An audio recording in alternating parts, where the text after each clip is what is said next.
Our story begins with a young man who awakens an invincible spendthrift system. This incredible power grants him an infinite supply of spirit stones. Each day, the system refreshes with a new, extravagant item available for purchase. And the rule is simple. The more wealth he squanders, the stronger he becomes. This lucky protagonist goes by the name of Yifeng. Originally, he was just an internet-addicted shut-in back on Earth. But in a twist of fate, he was transported to the mystical Zhuantian continent. Before he could even process the situation, memories of this new reality flooded his mind. He realized this is a world where martial strength reigns supreme, and everyone strives to join a powerful sect. Even a brand new faction can attract a massive swarm of hopeful applicants. For instance, the Star Soul sect standing before him was established only 2 weeks ago. Yifeng initially planned to skip the assessment, preferring to lay low since his cheat powers hadn't kicked in yet. But just as he turns to leave, the situation changed. 2 figures descended from the sky, landing gracefully at the sect's entrance. The leader was Luo Chenshui, and she announced that today, they would accept disciples regardless of talent or age. The crowd erupted in excitement, but Yifeng was entirely distracted by the sect leader's stunning beauty. She was far more gorgeous than any filtered influencer from his previous life. However, Luo Chenshui added a catch. To join, one must pay a fee of 10,000 spirit stones within the hour. Instantly, the crowd's enthusiasm was extinguished like a flame in a storm. The price was astronomically high. Realizing it was impossible, the hopefuls began to turn away one by one. The Star Soul sect's reputation tanked instantly, leaving even Yifeng completely dumbfounded. He never expected to find such blatant greed in another world. Surely only an idiot would agree to these terms. But right then, a holographic window materialized before his eyes. His cheat ability, the invincible spendthrift system, had finally awakened. Yifeng had resigned himself to waiting years for a golden finger, so its sudden arrival was a welcome surprise. The mechanics were absurdly simple. Spend money to get stronger. He just needed to splurge, and the system would foot the bill. Checking his status panel, he confirmed his combat level was trash. But the spendthrift item listed was insane. 10,000 Tier 9 Heavenly Thunder Talismans. It turned out the system didn't just provide infinite spirit stones. It also refreshed a different, extravagant item for him to use every single day. The catch was that he had to spend it all within 24 hours to earn spendthrift points as a reward. However, failure to empty his wallet would result in a penalty, which was dangerous since those points were his only currency for gaining power. With enough points, he could purchase cultivation realms, martial arts, divine abilities, and rare artifacts. Scanning through the strict rules, Yifeng felt a sudden weight of pressure settling on his shoulders. Just then, the system issued his very first mandatory task: join the Star Soul sect immediately. Meanwhile, the sect leader, Luo Chengqiu, had set those outrageous entry requirements on purpose. It was actually a rebellious maneuver against her father. Her father, Luo Wuming, led a supreme faction on the continent, and had forced her to establish this sect solely to temper her character. But Luo Chengqiu had no interest in management. She only desired to cultivate and ascend, finding these administrative duties to be a nuisance. Her obsession stemmed from a dark secret. She was the reincarnation of a holy woman from the upper realm, driven by a burning need for revenge. Back in the present, seeing that no one was foolish enough to sign up, Luo turned to leave, convinced her deterrent had worked, until she was stopped in her tracks. A voice rang out. "Sect leader, wait! Since your sect needs startup funds, I'd like to join and contribute 100,000 low-grade spirit stones." Luo Qianqiu froze in disbelief, unable to comprehend how anyone in this backwater region could possibly afford such an exorbitant fee. Turning back, she spotted a young man approaching. It was none other than Yifeng. Although she had just labeled anyone willing to pay as a fool, he was more than happy to claim that title. Without hesitation, he produced a storage ring packed with 100,000 low-grade spirit stones. His demand was simple. He wanted to join the Star Soul sect right now. Luo Qianqiu took the ring, scanning its contents with immediate skepticism. But her jaw dropped. It actually held the funds. She couldn't believe such a wealthy, generous fool actually existed in a place like this. Incredulous, she questioned his sanity, warning him that their sect didn't even have a physical headquarters anymore. Yifeng waved it off, boasting that his wealth could easily rebuild the sect, leaving her feeling utterly defeated yet desperate to change his mind. She insisted that they had absolutely no resources to offer. Joining them would only be a burden to his future. But thanks to his prodigal system, resources weren't an issue. He boldly declared that he would bankroll the sect's entire future himself. Luo Qianqiu's blood pressure spiked in frustration, and Yifeng finally noticed her distinct lack of enthusiasm. She barely managed to suppress her rising anger. She wondered where this lunatic had come from. Truth be told, she didn't actually want anyone joining her crumbling sect.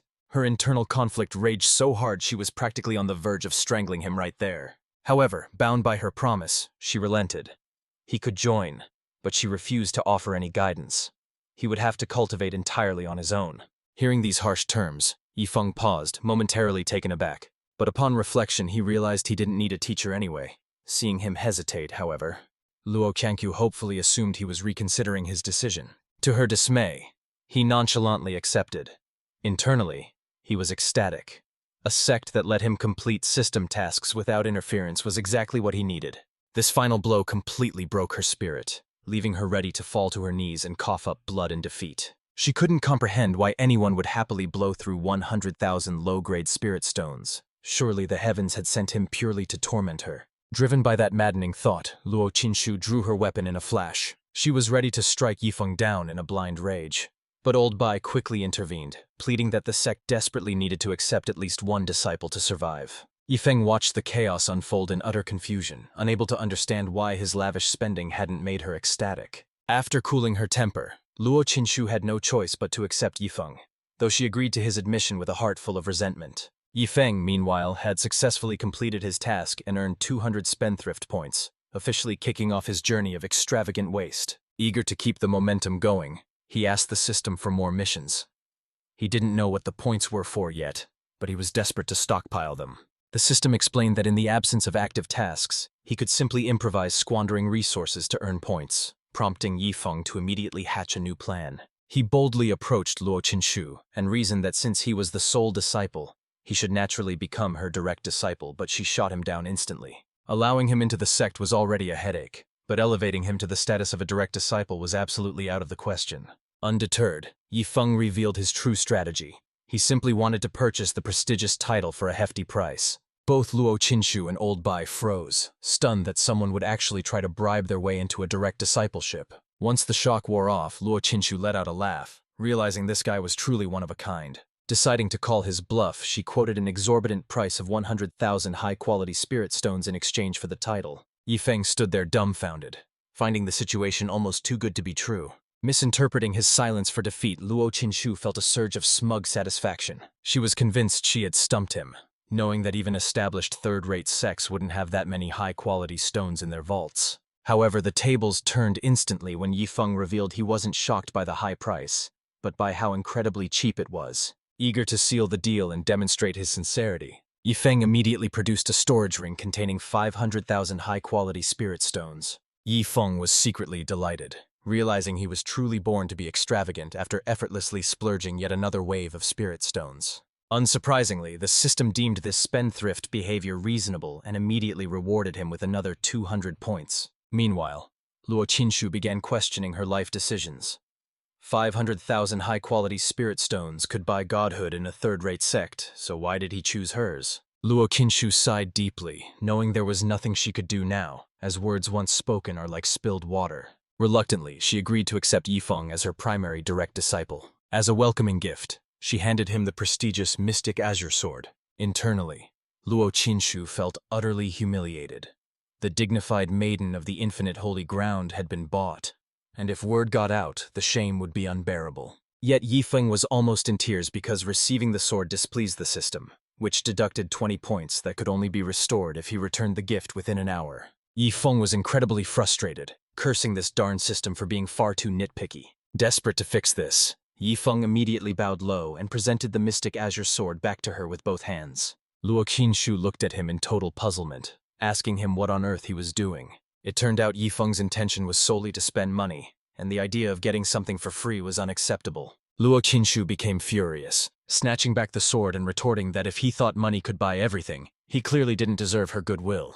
Annoyed, she couldn't help but wonder what kind of disciple returns a seventh-order spirit tool, a sect treasure that others would kill for. She flew away with a face full of resentment, leaving a puzzled Yifeng to ask Old Bai if the sect master was stupid for passing up easy money. Old Bai hurriedly urged him to keep quiet, warning that if the sect leader heard such insolence, it would be the end of them both. Old Bai then pondered to himself, wondering how this seemingly ordinary person possessed such enormous wealth. However, he realized this might be good.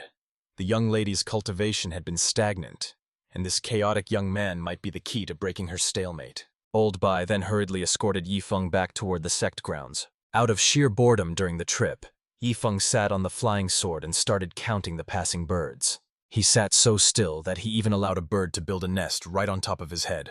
To kill some time, he asked the system how to actually utilize his spendthrift points. A status panel materialized, revealing a balance of 400 points, earnings he hadn't even touched yet, proving the sheer advantage of having a cheat system. The system broke down the cultivation hierarchy: Spirit C, Chi activation, Merging Spirit, Foundation, Divine Repository, Purple Mansion, Original Spirit, Void Penetration, and finally, the Tribulation Crossing Realm. Crucially, points could be exchanged for power. Upgrading the Spirit C realm cost 10 points per level, while the Chi activation realm jumped to 100.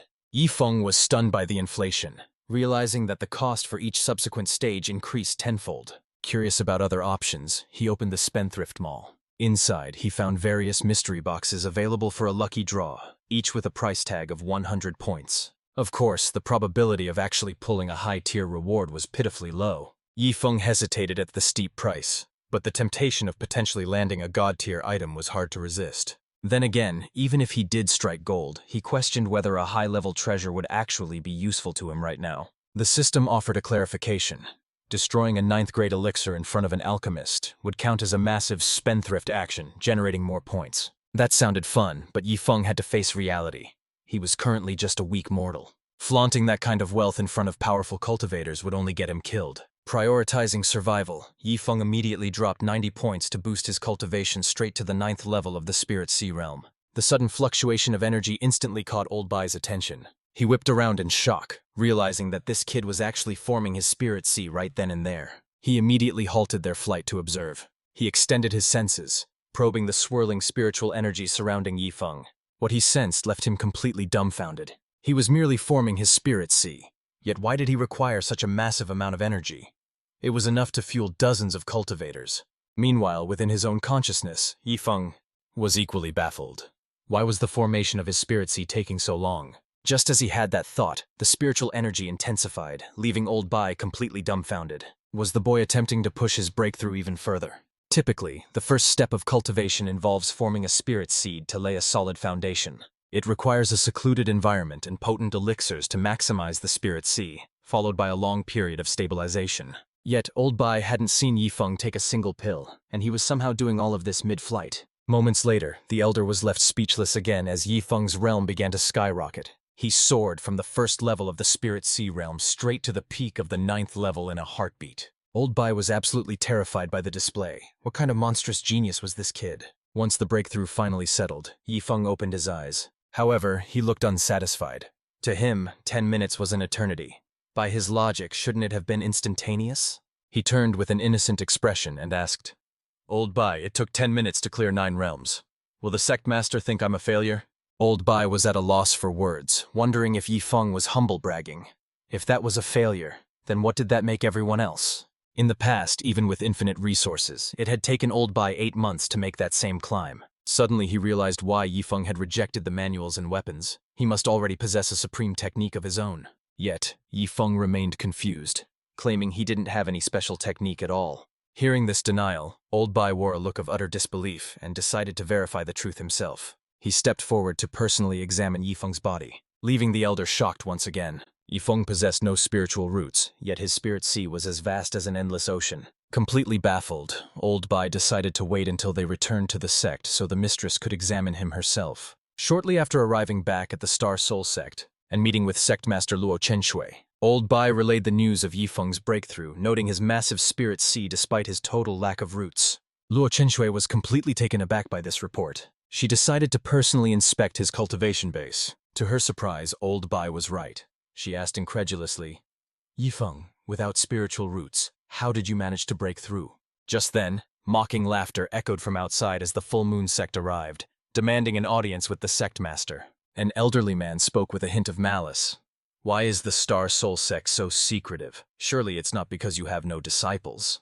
Luo Chenshui was annoyed. Between her eccentric new disciple and these intruders, she wondered how she was ever supposed to cultivate in peace. She stepped out to confront them, demanding to know their intentions. The old man claimed he heard about her exorbitant entry fee and brought his disciples to challenge the sect to a match. This provocation made Luo Chenshui furious.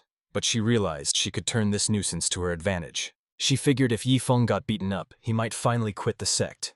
So, she allowed him to accept the challenge. Yifeng agreed, but first clarified if items were allowed.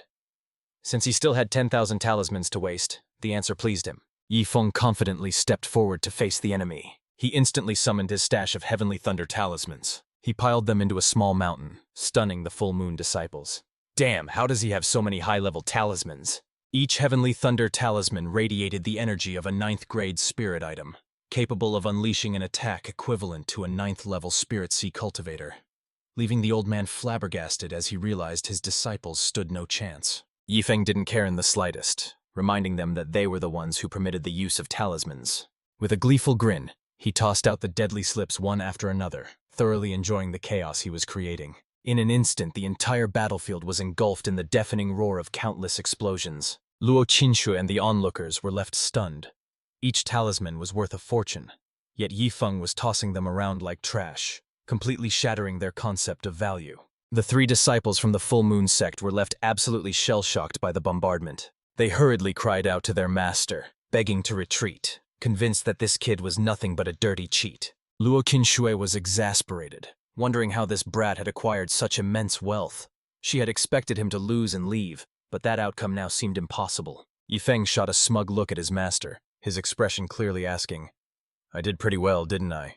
However, Luo Qinshui completely misinterpreted his look. She thought Yifeng believed she was weak for making him fight, deciding then and there that she would need to assert her authority as a master later on. After several hours of relentless bombing, the 3 Full Moon sect disciples were in a miserable state, reduced to doing nothing but dodging. Yifeng was ecstatic, continuing to throw money at the problem while completely engrossed in his extravagant display. Finally, the disciples broke down, crying and begging their master to save them from this nightmare. The elderly man misunderstood the situation, assuming the Star Soul sect had provided these resources, and realized he had bitten off far more than he could chew. Cutting his losses, the old man decided to grab his disciples and flee immediately. Seeing them attempt to escape, Luo Qinshui decided it was her time to shine, stepping forward to teach the old man a lesson by revealing her true cultivation base. The old man was struck dumb with terror. She was strong enough to annihilate his entire sect single-handedly, though she mercifully decided not to go that far. Instead, she demanded that each of them leave an arm behind as the price for their lives. Faced with overwhelming power, they had absolutely no choice but to comply. Finally, Luo Qingshuang ordered the group to leave. Witnessing this display, Yifeng felt a chill run down his spine. He hadn't realized his beautiful master could be so ruthless. Luo Qingshuang maintained her composure and told him to retrieve the remaining talismans, though internally she felt helpless that she still couldn't drive Yifeng away. However, at this juncture, Yifeng had a peculiar request. He still had over 9,000 Heavenly Thunder talismans left, far too many for him to throw by himself. So he invited Luo Qingshuang to join in on the fun. Faced with this request, Luo Qingshuang was rendered speechless, but since he didn't care about the waste, she decided not to argue.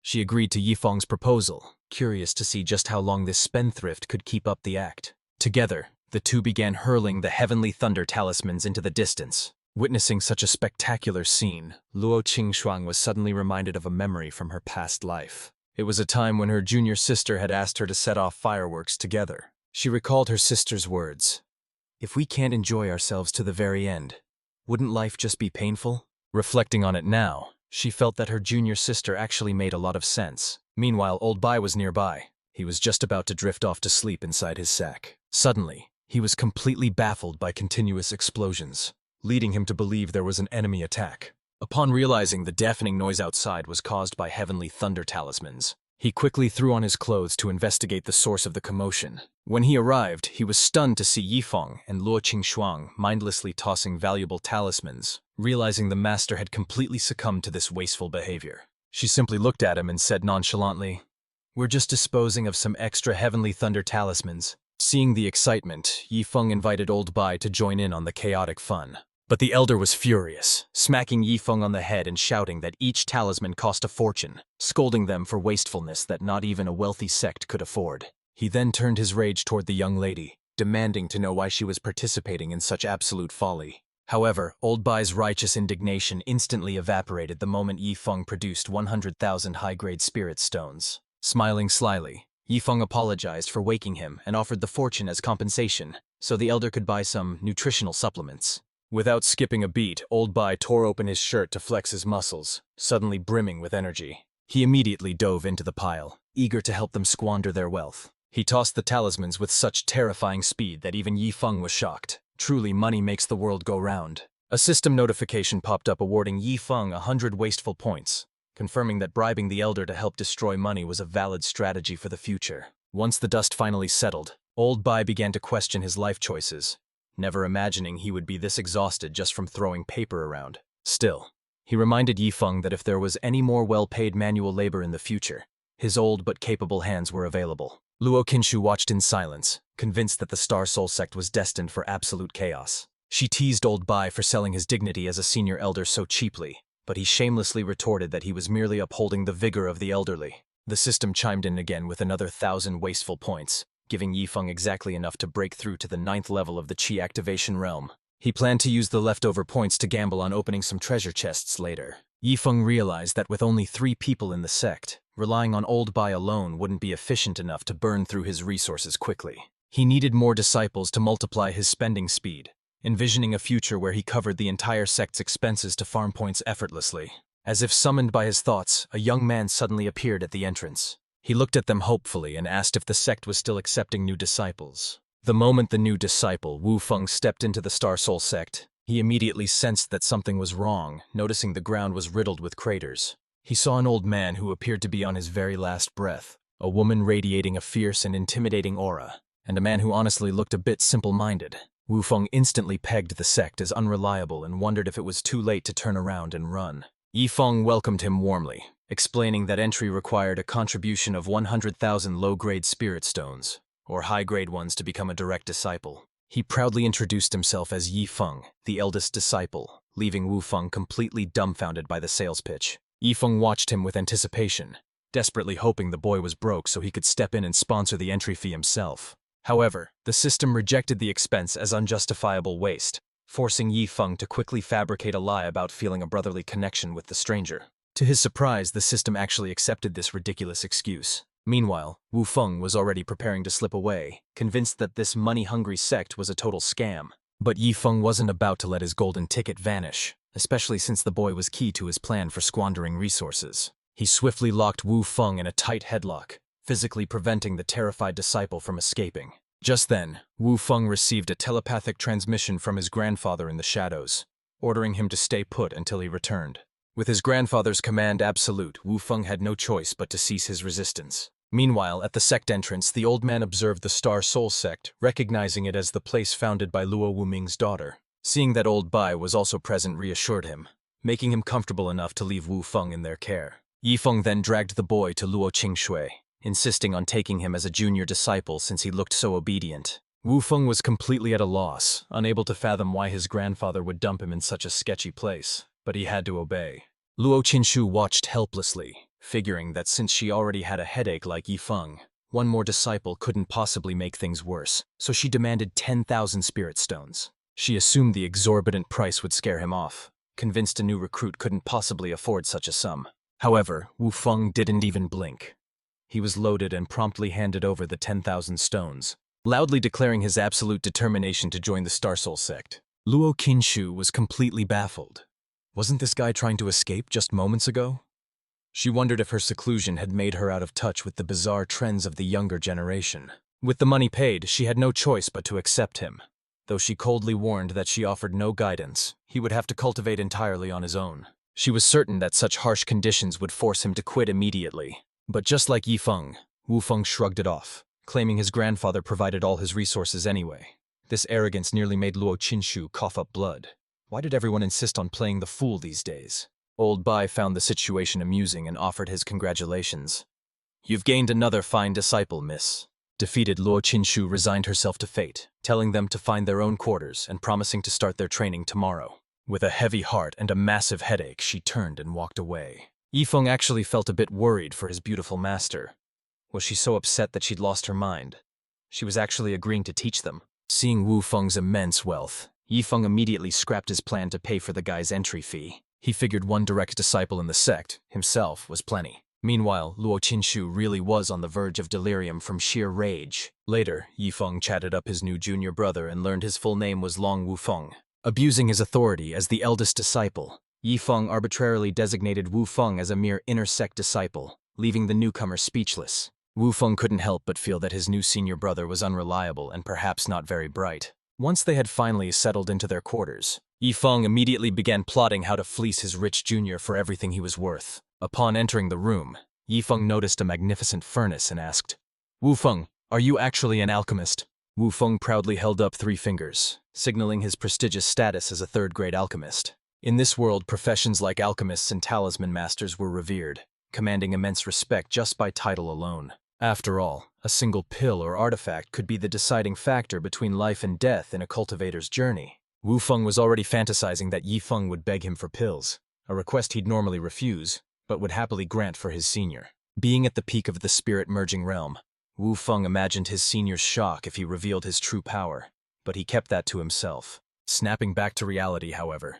Yifeng's reaction to the revelation was a flat, uninspired, "Oh." Wu Feng was baffled, screaming internally, "I'm a third-grade alchemist! Where's the shock? Where's the praise?"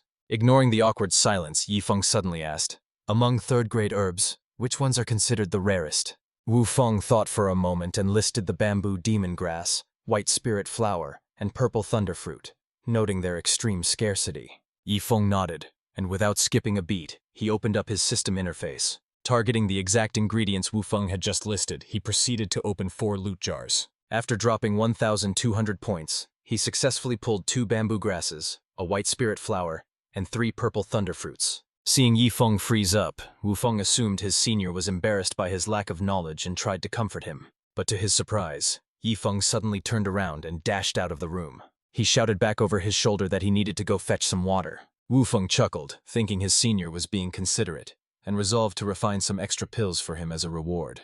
But just a few moments later, that sentiment would be shattered. Yifeng returned to the room carrying a steaming pot of soup.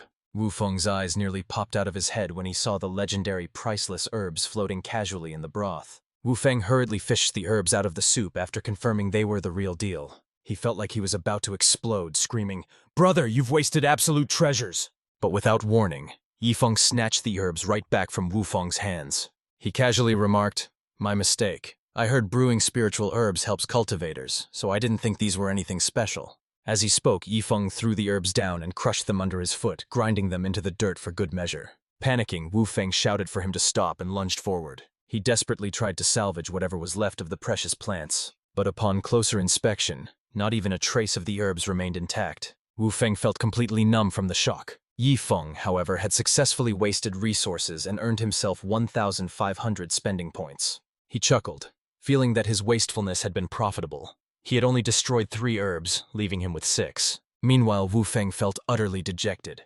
Witnessing such precious treasures destroyed right in front of him was unbearable. Even his grandfather had never seen such rare specimens, and Wu Feng was left inconsolable, crying bitterly. Yifeng approached to offer some half-hearted comfort, saying, "It's okay. It's my fault for not recognizing them. Since they're crushed, just rest up.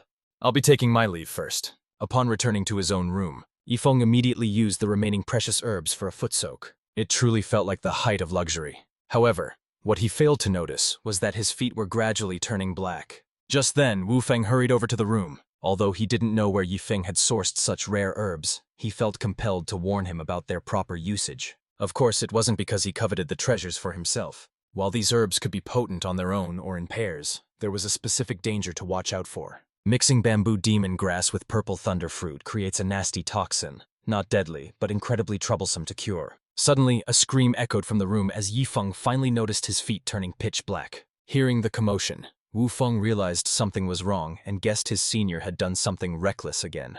Without hesitation, he kicked the door open to intervene. However, the sight of the luxurious herbs being used for a mere footbath left him speechless, while a panicked Yifeng asked what was happening. But Wu Feng wasn't listening. His face darkened as he processed the sheer absurdity of the situation. Yet the system deemed this a successful act of prodigality, awarding him 1,500 points, 1,000 of which could instantly cure the toxin. Relieved by the system's solution, Yifeng realized he hadn't even planned this specific waste method. He just wanted a private soak, not an audience. Wu Feng, wearing a furious expression, finally shouted, "Senior, you can't mix bamboo demon grass with purple thunderfruit. It creates a potent poison." Yifeng laughed awkwardly, secretly spending his points to activate the detoxification process. In the blink of an eye, the black discoloration vanished, and his feet returned to normal. Wu Feng was dumbfounded. That toxin was supposed to be incurable, but what truly rendered him speechless was what happened next. Without a care in this world, Yifeng dunked his feet right back into the poisonous water. Armed with the system's cure, he wasn't worried. He intended to enjoy this bath, knowing he could just pay to detoxify again if needed. Moreover, he realized the system's healing ability wasn't limited to him. It could cure others as well. Seeing an opportunity, Yifeng grinned. "Junior Wu Feng, come over and join me. There's plenty of room in the tub. It feels amazing, and don't worry about the poison. I've got you covered." Wu Feng was horrified. The water was clearly toxic, and he couldn't bear to watch for another second. He decided it was best to bid Yifeng farewell immediately. For a moment, Wu Feng considered reporting this to the sect leader, mistakenly believing the precious herbs belonged to the sect. However, upon reflection, he realized he wasn't the type to snitch, so he simply left feeling utterly helpless about the situation. Once Yifeng finished his soak, he utilized the system to perform a complete detoxification. Then, spending 900 system points, he instantly elevated his cultivation to the 9th level of the Qi activation realm. Meanwhile, back inside the sect leader's main hall, Luo Qingcheng was deep in discussion with Old Bai regarding Yifeng's mysterious background. Old Bai suggested that the truth would eventually reveal itself with time.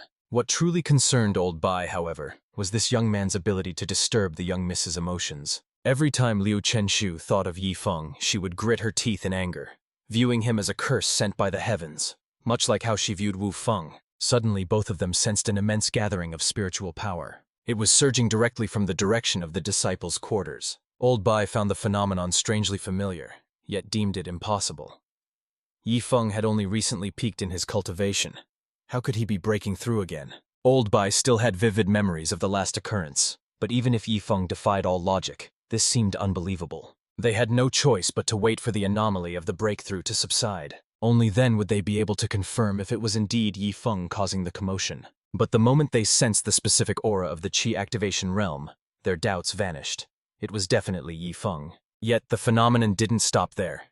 Yifeng just kept on breaking through. In the blink of an eye, he surged all the way to the 3rd level of the Qi activation realm. Mere moments later, he skyrocketed to the very peak of the 9th level. This spectacle left Old Bai exhilarated, silently cheering for Yifeng to break through to the spirit-merging realm. However, the phenomenon abruptly ceased. The entire miraculous process had lasted only 5 minutes. Old Bai stood in awe. This cultivation speed was arguably the fastest ever seen on the Swantian continent. Luo Qinchuang felt utterly disheartened. No wonder the man was so confident. He clearly didn't need her guidance. But a looming threat crept into her mind.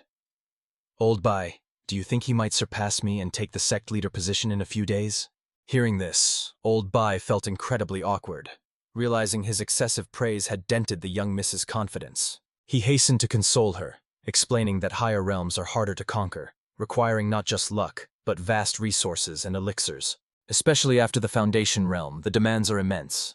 For Yifeng to catch up to you, young miss, he still has a long way to go. While Old Bai verbally comforted her, he was internally conflicted, fearing that Yifeng might actually catch up to her soon. Meanwhile, Long Wufeng watched on, completely paralyzed by shock. Was this really his unreliable senior brother? It was a formidable feat to break through 9 realms in a single breath. No wonder his grandfather insisted he stay here. It was clear that Wufeng needed to redouble his own efforts. The next day, Yifeng woke from a deep sleep to find he had received 10,000 Tier 3 9-pattern clear mysterious pills as a reward. However, checking his balance, he was left with only 310 spending points. Yifeng was instantly filled with regret. He shouldn't have been so flamboyant with his spending the day before. He had wasted 2,000 points just to detoxify his feet for a simple soak. On the bright side, today's reward seemed like the perfect gift to nurture his junior disciple. Since that was the case, he wouldn't hold back. He looked forward to seeing Wufeng's reaction to the pill's effects. It would certainly be quite the spectacle. Elsewhere, Wufeng suddenly sneezed, struck by a sudden ominous chill. Meanwhile, Yifeng arrived at his junior brother's quarters, only to find the place completely empty. He assumed Wufeng had fled in shame after yesterday's crushing defeat. Just then, Old Bai appeared, explaining that Wufeng and Luo Chenshuang had gone to town to purchase spiritual herbs. Seeing an opportunity, he offered to take Yifeng along for the ride. Yifeng accepted immediately, eager to explore the outside world. However, he hadn't anticipated that the nearest town was a grueling 5-hour flight away. Bored out of his mind, he grilled Old Bai about the properties of bamboo demon grass and purple thunder fruit. Old Bai explained that these were priceless Tier 3 treasures, though he admitted Wu Feng knew more about their alchemy uses. Yifeng laughed, finally realizing their value. No wonder Wu Feng screamed when he used them for a footbath yesterday. Hearing this, Old Bai slammed on the brakes, nearly stopping his flying sword in midair. He stared in disbelief. Did this kid just say he used legendary herbs to soak his feet? Yifeng grinned mischievously, suggesting Old Bai try it sometime for its invigorating effects. Old Bai couldn't fathom how Yifeng possessed such resources, but he decided to suck up to him, hoping to get a share in the future. After several hours, they finally touched down in the nearby town. Old Bai had business to attend to, so he took off first, promising to regroup later. But before departing, he strictly warned Yifeng not to cause any trouble. Feeling abandoned, Yifeng grumbled, realizing he had just been used as a travel companion. Elder B felt a wave of relief, realizing he was finally free to hang out with his old friends. Later, Yifeng began to wander through the streets. He looked around with curiosity at everything in sight. At one point, he even nearly walked into a brothel by mistake. Eventually, he arrived at the Tianyu auction house ready to spend, but he worried that flashing his wealth might attract trouble. Unexpectedly, the system solved this instantly by granting him the Divine Tycoon's Guard, a force that would appear to eliminate any direct threat to his life. Yifeng laughed out loud at the unbeatable spendthrift system.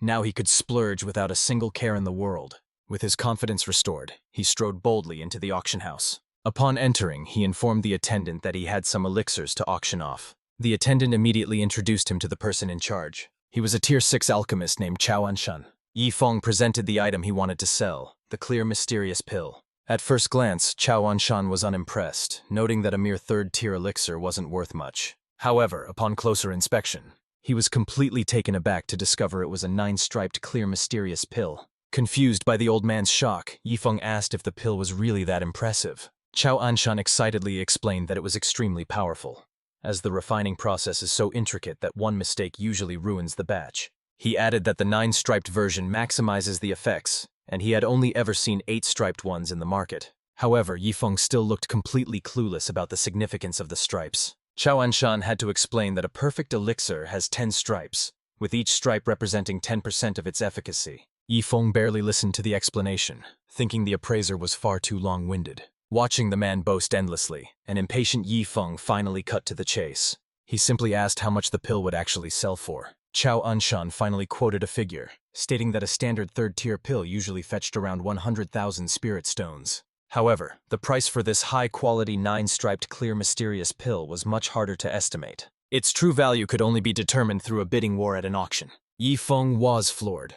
He couldn't believe this broken pill was worth at least 100,000 spirit stones. Chao Anshan was taken aback, unable to believe Yifeng had just referred to a legendary 9-striped pill as broken. The casual dismissal made the appraiser feel like he was haggling over mere scrap metal. Yifeng immediately asked for the schedule, and Chao Anshan informed him that the next auction was taking place this very afternoon. Without hesitation, Yifeng tossed him a second pill, instructing him to contact the auction head and list both items immediately. He promised to collect the earnings later, leaving Chao Anshan flustered by his sheer arrogance and casual attitude. As he walked away, Yifeng could be heard muttering about which fool would actually pay money for such a useless pill. This left Chao Anshan completely perplexed, wondering if he was the fool for valuing it so highly. Meanwhile, Yifeng casually popped another clear mysterious pill into his mouth as a snack while he walked. After all, he still had a quota of 10,000 pills to finish eating today. Suddenly, his attention was caught by a stray dog wandering nearby. Seeing the poor creature looking so pitiful and hungry, he stopped.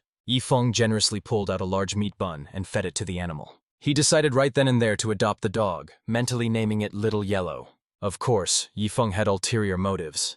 Even with his beautiful master, Old Bai, and his junior brother, they couldn't possibly finish all the 9-striped mysterious pills. But now, with the addition of Little Yellow, he could burn through his inventory much faster. Furthermore, whenever he had excess elixirs to squander in the future, this dog would be the perfect disposal unit. Completely oblivious to the impending tragedy, Little Yellow simply wagged its tail, enjoying the moment. First things first, Yifeng decided the dog needed a bath before they got to work, so he dragged Little Yellow to a nearby restaurant. However, considering how utterly filthy the animal was, there was a problem. The waiter took one look at them and refused to let the dirty beast inside. Yifeng immediately countered, demanding a premium room to bathe his dog and asking for the price in spirit stones. The waiter stood his ground, insisting that no amount of money would convince him to let that dog through the door. Frustrated by the inflexibility, Yifeng simply reached into his pocket and pulled out a massive stack of spirit stones. Suddenly cooperative, the waiter rushed to bring hot water, but Yifeng found himself feeling rather annoyed. Even though he had paid 10 times the room rate, the system failed to register the transaction as wasteful behavior. Ignoring Little Yellow's puzzled stare, Yifeng urged the dog to wash up quickly so they could get down to business. Looking closer, Yifeng realized the dog seemed a bit dim-witted, and he resolved to find a way to awaken its spiritual intelligence. He immediately began feeding Little Yellow the mysterious pills, and the oblivious pup happily munched away. The poor creature had no idea that it wouldn't be long before it deeply regretted this meal. Yifeng watched with amusement, solidifying his plan to use Little Yellow as a living trash can for any excess elixirs or herbs. After dumping a pile of pills for the dog to finish, Yifeng stepped out for a casual stroll. However, unbeknownst to him, the potent effects of the mysterious pills kicked in shortly after he left. Thanks to the high-grade medicine, Little Yellow's spiritual intelligence had successfully awakened. A few hours later, its appearance underwent a dramatic transformation. Yifeng returned and nudged the slumbering Little Yellow awake. He scolded the creature, saying, "Hey, you're really slacking off. You've only eaten 2,000 clear mysterious pills and you're already lazy?" Little Yellow howled in protest, unable to eat another bite. Seeing this, Yifeng had no choice but to sleep alongside it to help speed up the digestion. Being a wasteful tycoon was truly exhausting work. But as they slept, the massive amount of pills began evolving Little Yellow into a mythical beast. Meanwhile, somewhere else entirely, Old Bai was having a leisurely chat with his old friend, Old Sia. Old Sia began to boast. "Do you know what I just received at the auction branch? 2 special 3rd-tier pills. Guess how many stripes they have?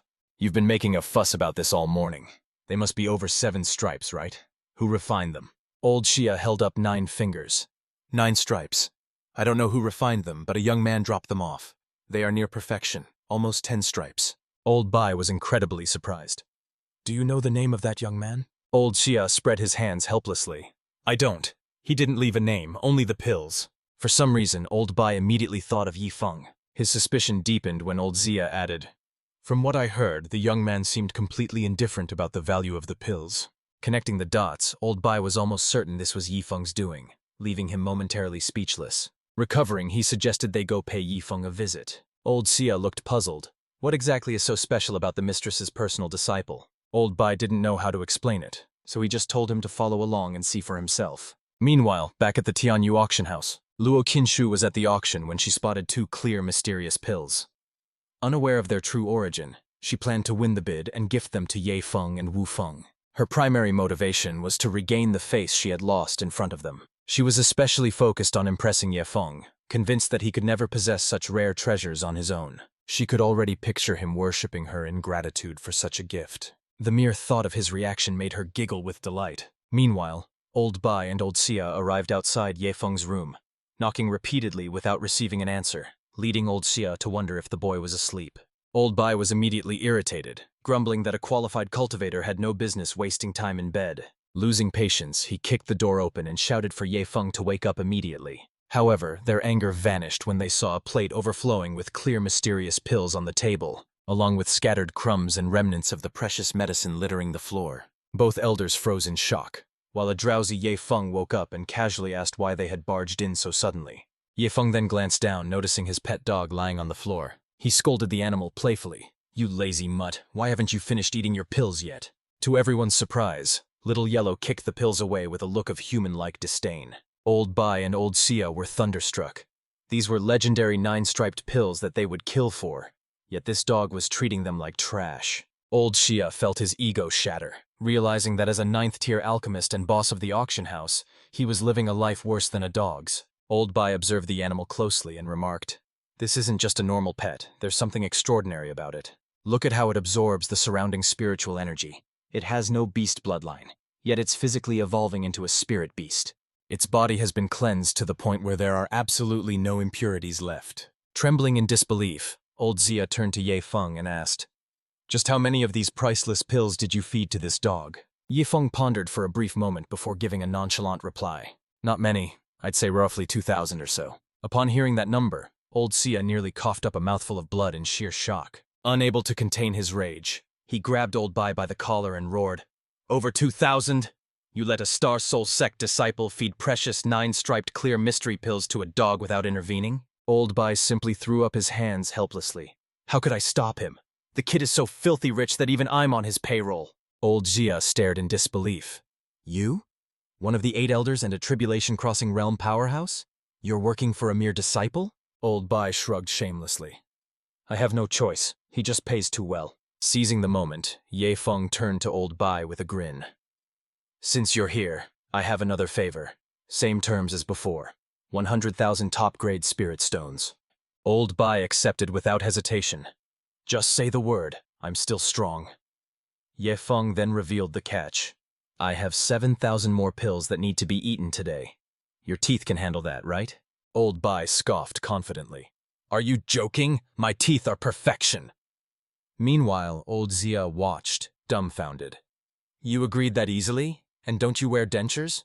Ignoring the logic, Ye Feng dumped a literal mountain of clear mystery pills onto the table, sending old Xia into another spiral of shock. Dusting off his hands, Ye Feng smiled like a devil. All right, Old Bai, dig in. Old Bai's eyes sparkled with greed. These are genuine 9-striped pills. I never thought I'd be treated to such a feast at my age. He immediately dove in, grabbing handfuls of the pills and crunching them down voraciously. Ye Feng then turned his attention back to Little Yellow.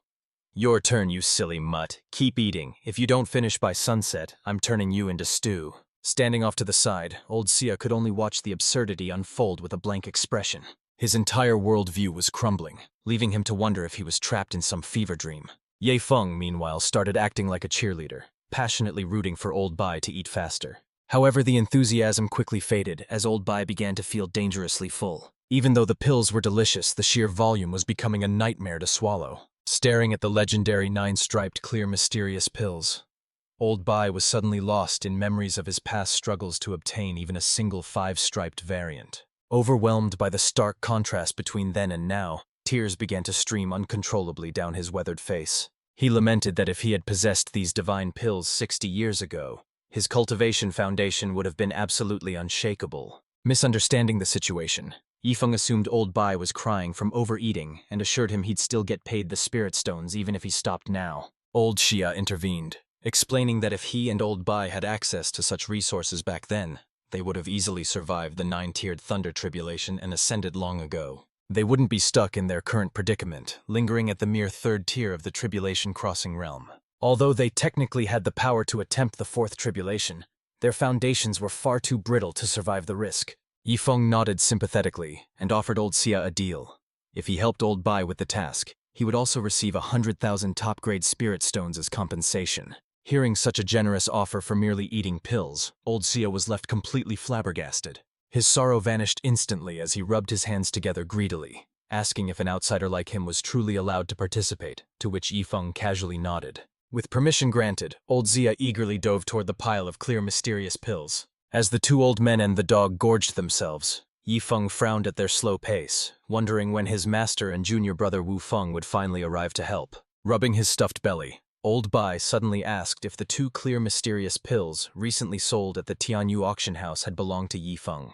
Yifeng confirmed it casually, admitting he only auctioned those mediocre scraps to see which fool would be gullible enough to buy them. Old Xia was dumbfounded. A pill worth millions was merely a tool for mockery in Yifeng's eyes. Meanwhile, Luo Qinshuang was hurrying toward Yifeng with the purchased pills, while Wu Feng followed closely, thrilled by his master's unexpected generosity. They eagerly rushed toward the room, desperate to share the good news of their acquisition. Luo Qinshuang felt quite smug, thinking that no matter how wealthy Yifeng was, he surely couldn't get his hands on 9-striped clear mysterious pills. However, the moment they reached Yifeng's door, she saw Wu Feng freeze in his tracks. His hand trembled as he pointed shakily at the unbelievable scene unfolding inside. It was none other than Ye Feng and the group, casually snacking on the pills. The revelation absolutely crushed Luo Qianqiu, the realization stinging with unbearable pain.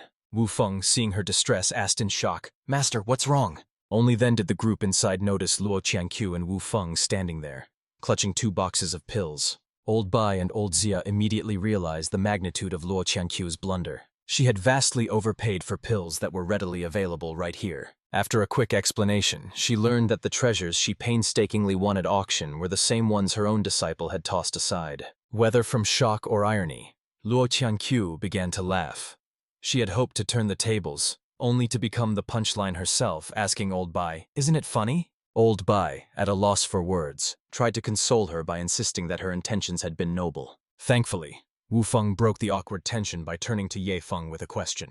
Can I eat these clear mystery pills too? I want to join in on the pill-gorging feast. Old Bai and Old Xia were overjoyed, desperate for someone else to shoulder the burden since they were already feeling sick from overeating. Ye Feng encouraged him to eat as many as he liked, and Wu Feng, drooling with anticipation, seemed completely oblivious to the consequences. Without a second thought, he eagerly lunged at the pile of pills. However, in the commotion, a single pill rolled off the edge of the table and fell to the ground.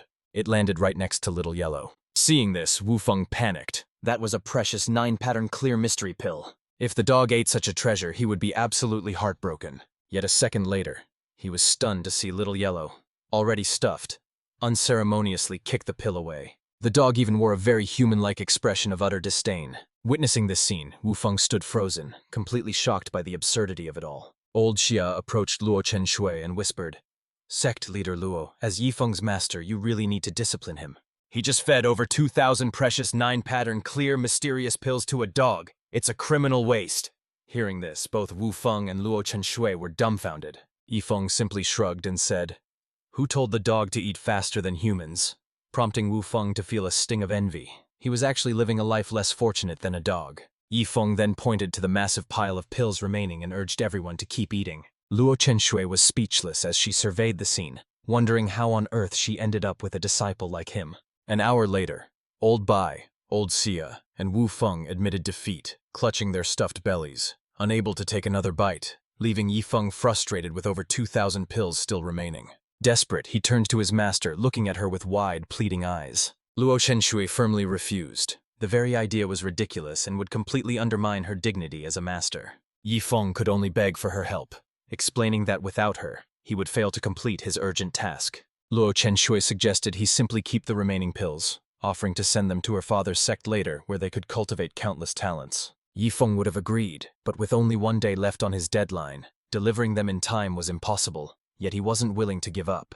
Luo Chenshui then offered to buy the remaining pills at 10 times the market price to send them to her father's sect herself. But the moment she spoke, she received skeptical looks from Old Bai and the others, as if asking, "Are you sure you want to talk money with Yi Feng?" Luo Chenshui felt incredibly embarrassed, suddenly remembering that wealth was the one thing her disciple certainly didn't lack. In a final attempt to persuade Luo Chenshui to consume the remaining pills, Yi Feng tried a different tactic. He arranged the pills into a romantic heart shape on a plate, surrounded by roses that instantly filled the room with a floral scent. Blushing at the gesture, Luo Chenshui finally reached out and picked up a clear, mysterious pill. Under these circumstances, she felt she had no choice but to start eating. Finally, the massive stockpile of clear, mysterious pills was finished, with each person having consumed roughly 2,000 pills. Yi Feng finally received his payout.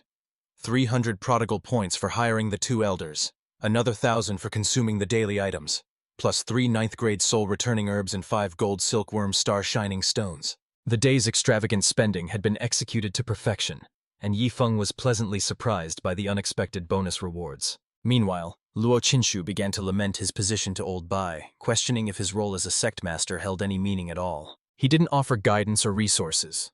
Instead, he just profited off Yi Feng, leaving Old Bai to admit that the boy acted less like a disciple and more like the sect's god of wealth, albeit an incredibly wasteful one. Just then, Yi Feng turned to Old Xia and casually asked if he knew anything about the 9-leaf soul-returning herb. Old Xia's eyes lit up with excitement the moment he heard the name, claiming he was intimately familiar with it. He explained that it was a legendary spiritual herb, immediately launching into a lecture to educate Yi Feng on its significance. Each leaf on the soul-returning herb represents its potency, and while Old Xia had never even seen a single leaf variety, a 9-leaf version was unheard of. This herb serves as the core ingredient for crafting the fabled soul-returning life-saving pill. As long as the victim has been dead for less than 24 hours, this pill can resurrect them even if their soul has been annihilated. It is that powerful. For experts in the tribulation crossing realm, this medicine is a lifeline. Even if they fail their tribulation, the pill preserves their soul, allowing them to reconstruct their body and return to life.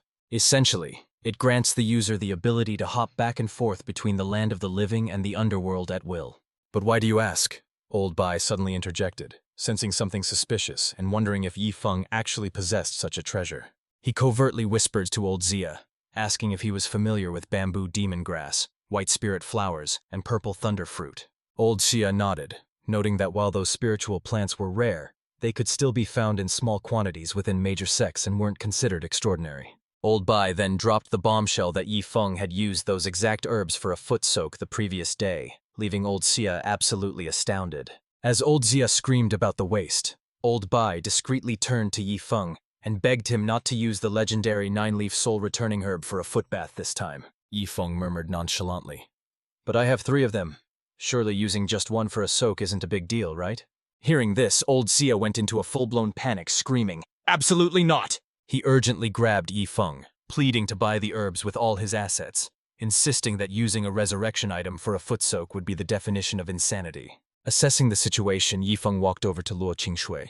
He presented her with a soul-returning herb as a token of respect, leaving Luo Qingshui completely speechless. Between the fortune he paid to become her disciple and this legendary gift, she felt like she was the one taking advantage of him. Suddenly, her thoughts took a scandalous turn, wondering if she'd eventually have to offer her body just to repay this overwhelming debt. It felt bizarrely as if she was the one being pampered and provided for by her own student. She tried to refuse, telling herself she couldn't possibly accept such a priceless treasure. However, she quickly realized that this herb would be essential for her survival when she eventually faced her tribulation. Yi Feng then decided how to use the remaining 2 herbs, one for his foot bath and the other for Old Bai, provided he helped with some manual labor. Hearing this, Old Bai was absolutely overjoyed to be included in the distribution. But suddenly, Old Xia interjected, flexing his muscles to show off his strength and asking if Yi Feng needed any more laborers, startling the young man with his enthusiasm. Old Bai immediately panicked and confronted his rival, demanding to know what he was plotting. "That soul-returning herb is mine. Don't you dare think about snatching it away!" The 2 old men were instantly at loggerheads, both desperate to get their hands on the legendary herb. Meanwhile, the stuffed Wu Fan listened in, wondering if he should shamelessly ask senior brother Yi Feng to let him join the footbath session. Changing tactics, Old Xia approached Luo Qingshui and dramatically invoked an ancient legend about heroes pledging allegiance to worthy masters. He revealed his true intent. After wandering for half his life, he wanted to join the Star Soul Sect as an honorary elder. Luo Qingshui was flabbergasted. Why would a 9th-grade alchemist and tribulation-crossing expert with a continental auction empire want to join her tiny sect? Old Xia doubled down on his request, even bringing up their shared history to guilt-trip her into agreeing. "Little girl, I held you when you were a baby. If you refuse me, I'll tell your father," he threatened, leaving Luo Qingshui completely speechless. Old Xia had his reasons. Seeing Yi Feng treat legendary herbs like trash, he knew he had to secure a connection now, or miss out on future treasures. Confused, Luo Qingshui asked about his massive auction business, to which Old Xia dismissed. "I'll just leave that to my good-for-nothing son." Old Bai was thoroughly impressed, openly admitting defeat to his old friend's audacious move. Old Xia smirked, teasing that he loved seeing that helpless look on Bai's face. As for the soul-returning herb, he declared its distribution would depend on everyone's performance. This infuriated Luo Qingshui to the point of spitting blood. She had never wanted to expand her sect. First came 2 unexpected disciples, and now a 9th-grade alchemist. How was she supposed to focus on cultivation and ascend to exact her revenge? Just then, Ye Feng, ever the instigator, spoke up and asked if anyone knew about the golden silkworm star shining stone. The question shocked everyone, causing Old Bai, Old Xia, and Luo Qingshui to scream in unison, asking if he actually possessed such a treasure. Startled by their intensity, Ye Feng quickly denied it, claiming he was merely asking out of curiosity. However, the 3 of them knew his style all too well. If he brought it up, he definitely had the stone. Leng Wufeng couldn't help but wonder where his senior brother acquired all these treasures. But just as everyone was pondering this, Luo Qingshui suddenly received an urgent notification. It seemed there was a pressing issue back at the sect. Realizing the urgency, they immediately rushed back home. It turned out her father had arrived with important matters, though she suspected he was actually there to inspect the sect's progress. A few hours later, upon their return to the Star Soul sect, they were greeted by her father, Luo Wuming. He didn't waste a second before scolding her, stating that she had disappointed him greatly. Seeing her father in such a state, Luo Qingshui feared that something catastrophic had occurred.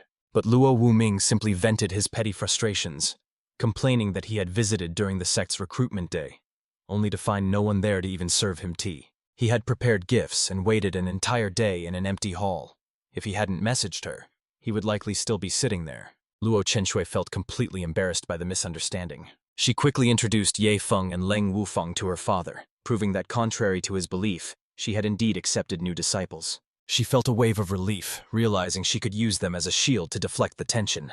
Hoping to appease her father, she quickly added, Please don't be upset. Look, I've even taken Yifeng as my direct disciple. Although Luo Qinshuang was the reincarnation of a holy maiden, she had been an orphan in her past life, so she desperately wanted to cherish this bond with her parents now. Following her gesture, Luo Wuming scrutinized Yifeng, visibly surprised by what he saw. His daughter had always been indifferent to worldly matters, so he never expected her to actually accept a personal student. He immediately inquired about the boy's spiritual root, only for Luo Qinshuang to admit that he didn't have one. Pressing further, Luo Wuming asked about his talent, but she frankly replied that he possessed no innate gifts either. A look of utter bewilderment washed over Luo Wuming's face when he learned that Yifeng's cultivation was also painfully average. Losing his patience, Luo Wuming snapped, "What on earth possessed you to make him your direct disciple?" Yifeng stepped forward and bluntly explained, "I bought the position for 500,000 high-quality spirit stones," leaving Luo Wuming flabbergasted by the absurdity of it. He sighed at his daughter. "If you needed money, you should have just asked me.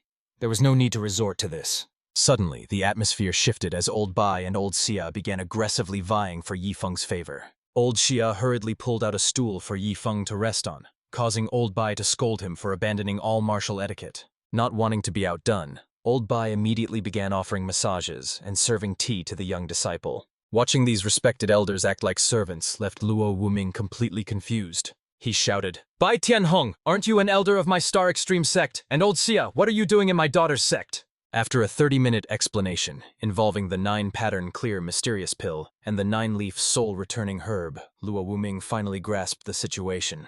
Amazed, he declared Yifeng a true god of wealth, stating that even his own Star Extreme sect would treat the boy with the utmost reverence. Old Bai nodded in agreement, whispering his suspicion that Yifeng might hail from a certain extraordinary origin.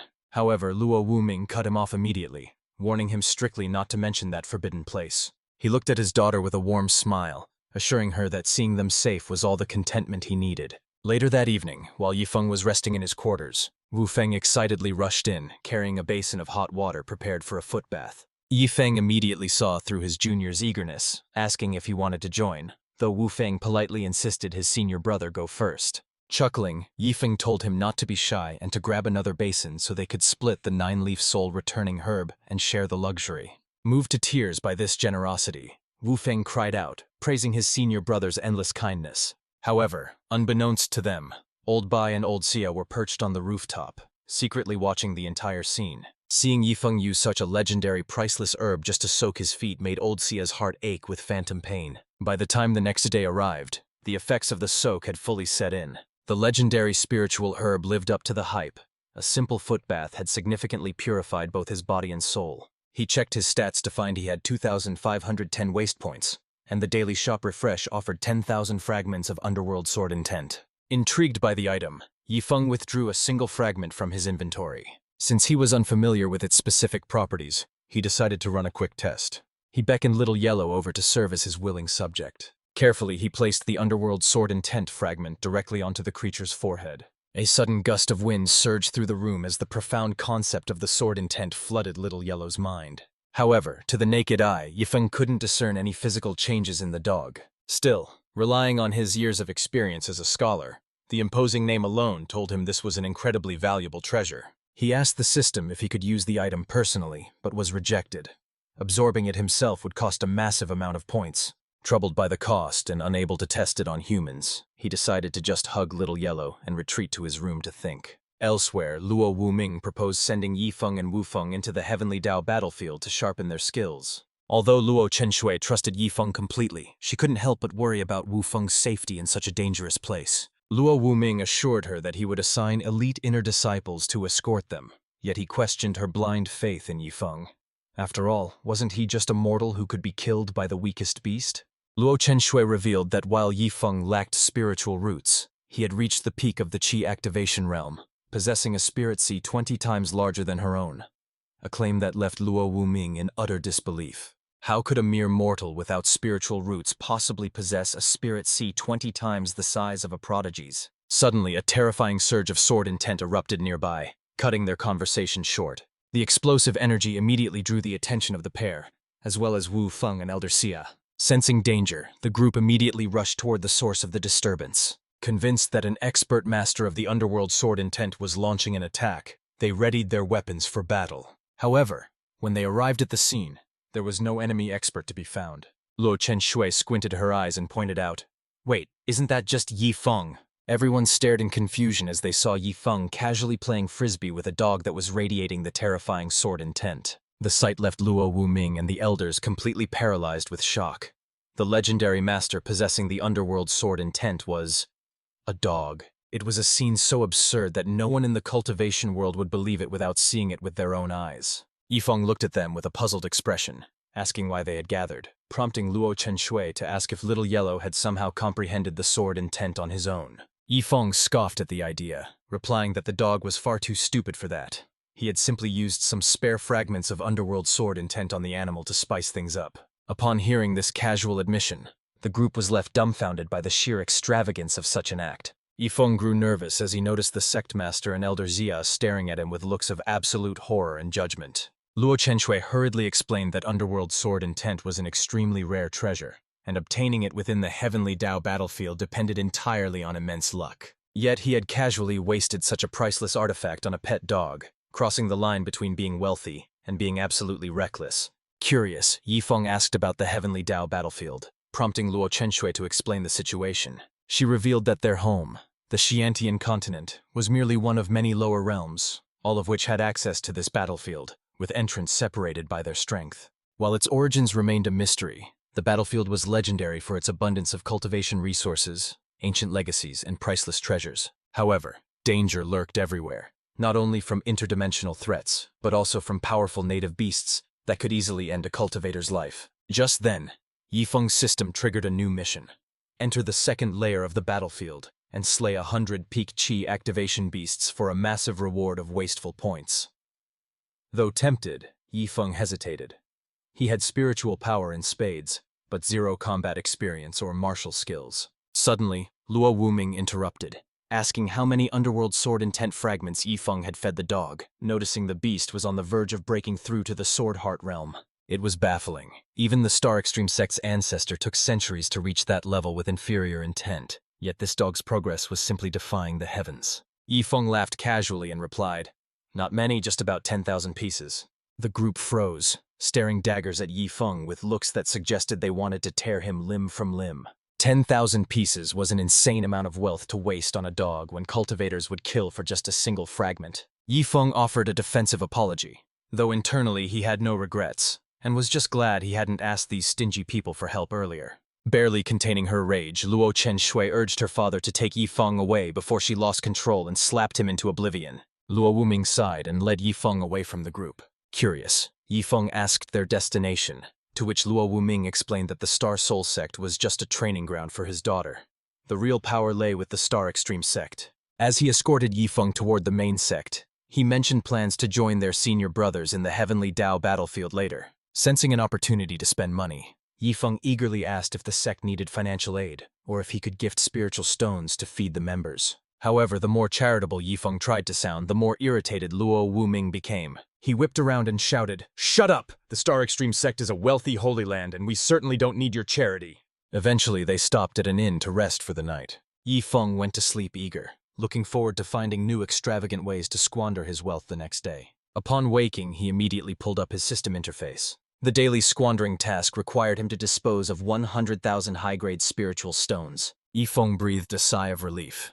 Burning through that amount wouldn't be difficult at all. Next, he decided to draw a new ability, specifically targeting an upper-tier human-level martial skill. After spending 100 prodigal points, he secured the Fire Dragon Fist technique on his very first try, a stroke of luck he rarely experienced. However, his excitement was short-lived when the system warned that the technique strictly required fire elemental spiritual energy. Panic set in as Yifeng realized that, without a spiritual root, he had no natural way to access that specific element. Fortunately, the system chimed in with a solution.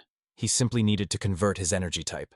To his astonishment, he discovered that his unique spiritual energy was malleable enough to mimic any attribute he desired. Just as he prepared to unleash the Fire Dragon Fist for a test run, Master Luo Wuming called out to him, signaling that it was time to resume their journey. As they flew, Yifeng began casually tossing handfuls of high-grade spiritual stones into the open air. Luo Wuming looked back from his flying sword in utter confusion. "Yifeng, what are you doing?" To which the boy replied, I'm bestowing gifts from the heavens for the lucky to find. Visibly irritated, Luo Wuming scolded him. Even if you're wealthy, you shouldn't be this wasteful. You'll regret this extravagance when you have nothing left. Yifeng's expression suddenly turned serious. Master, do you know what the greatest tragedy in life is? For a swordsman it is dying without grasping the sword's essence.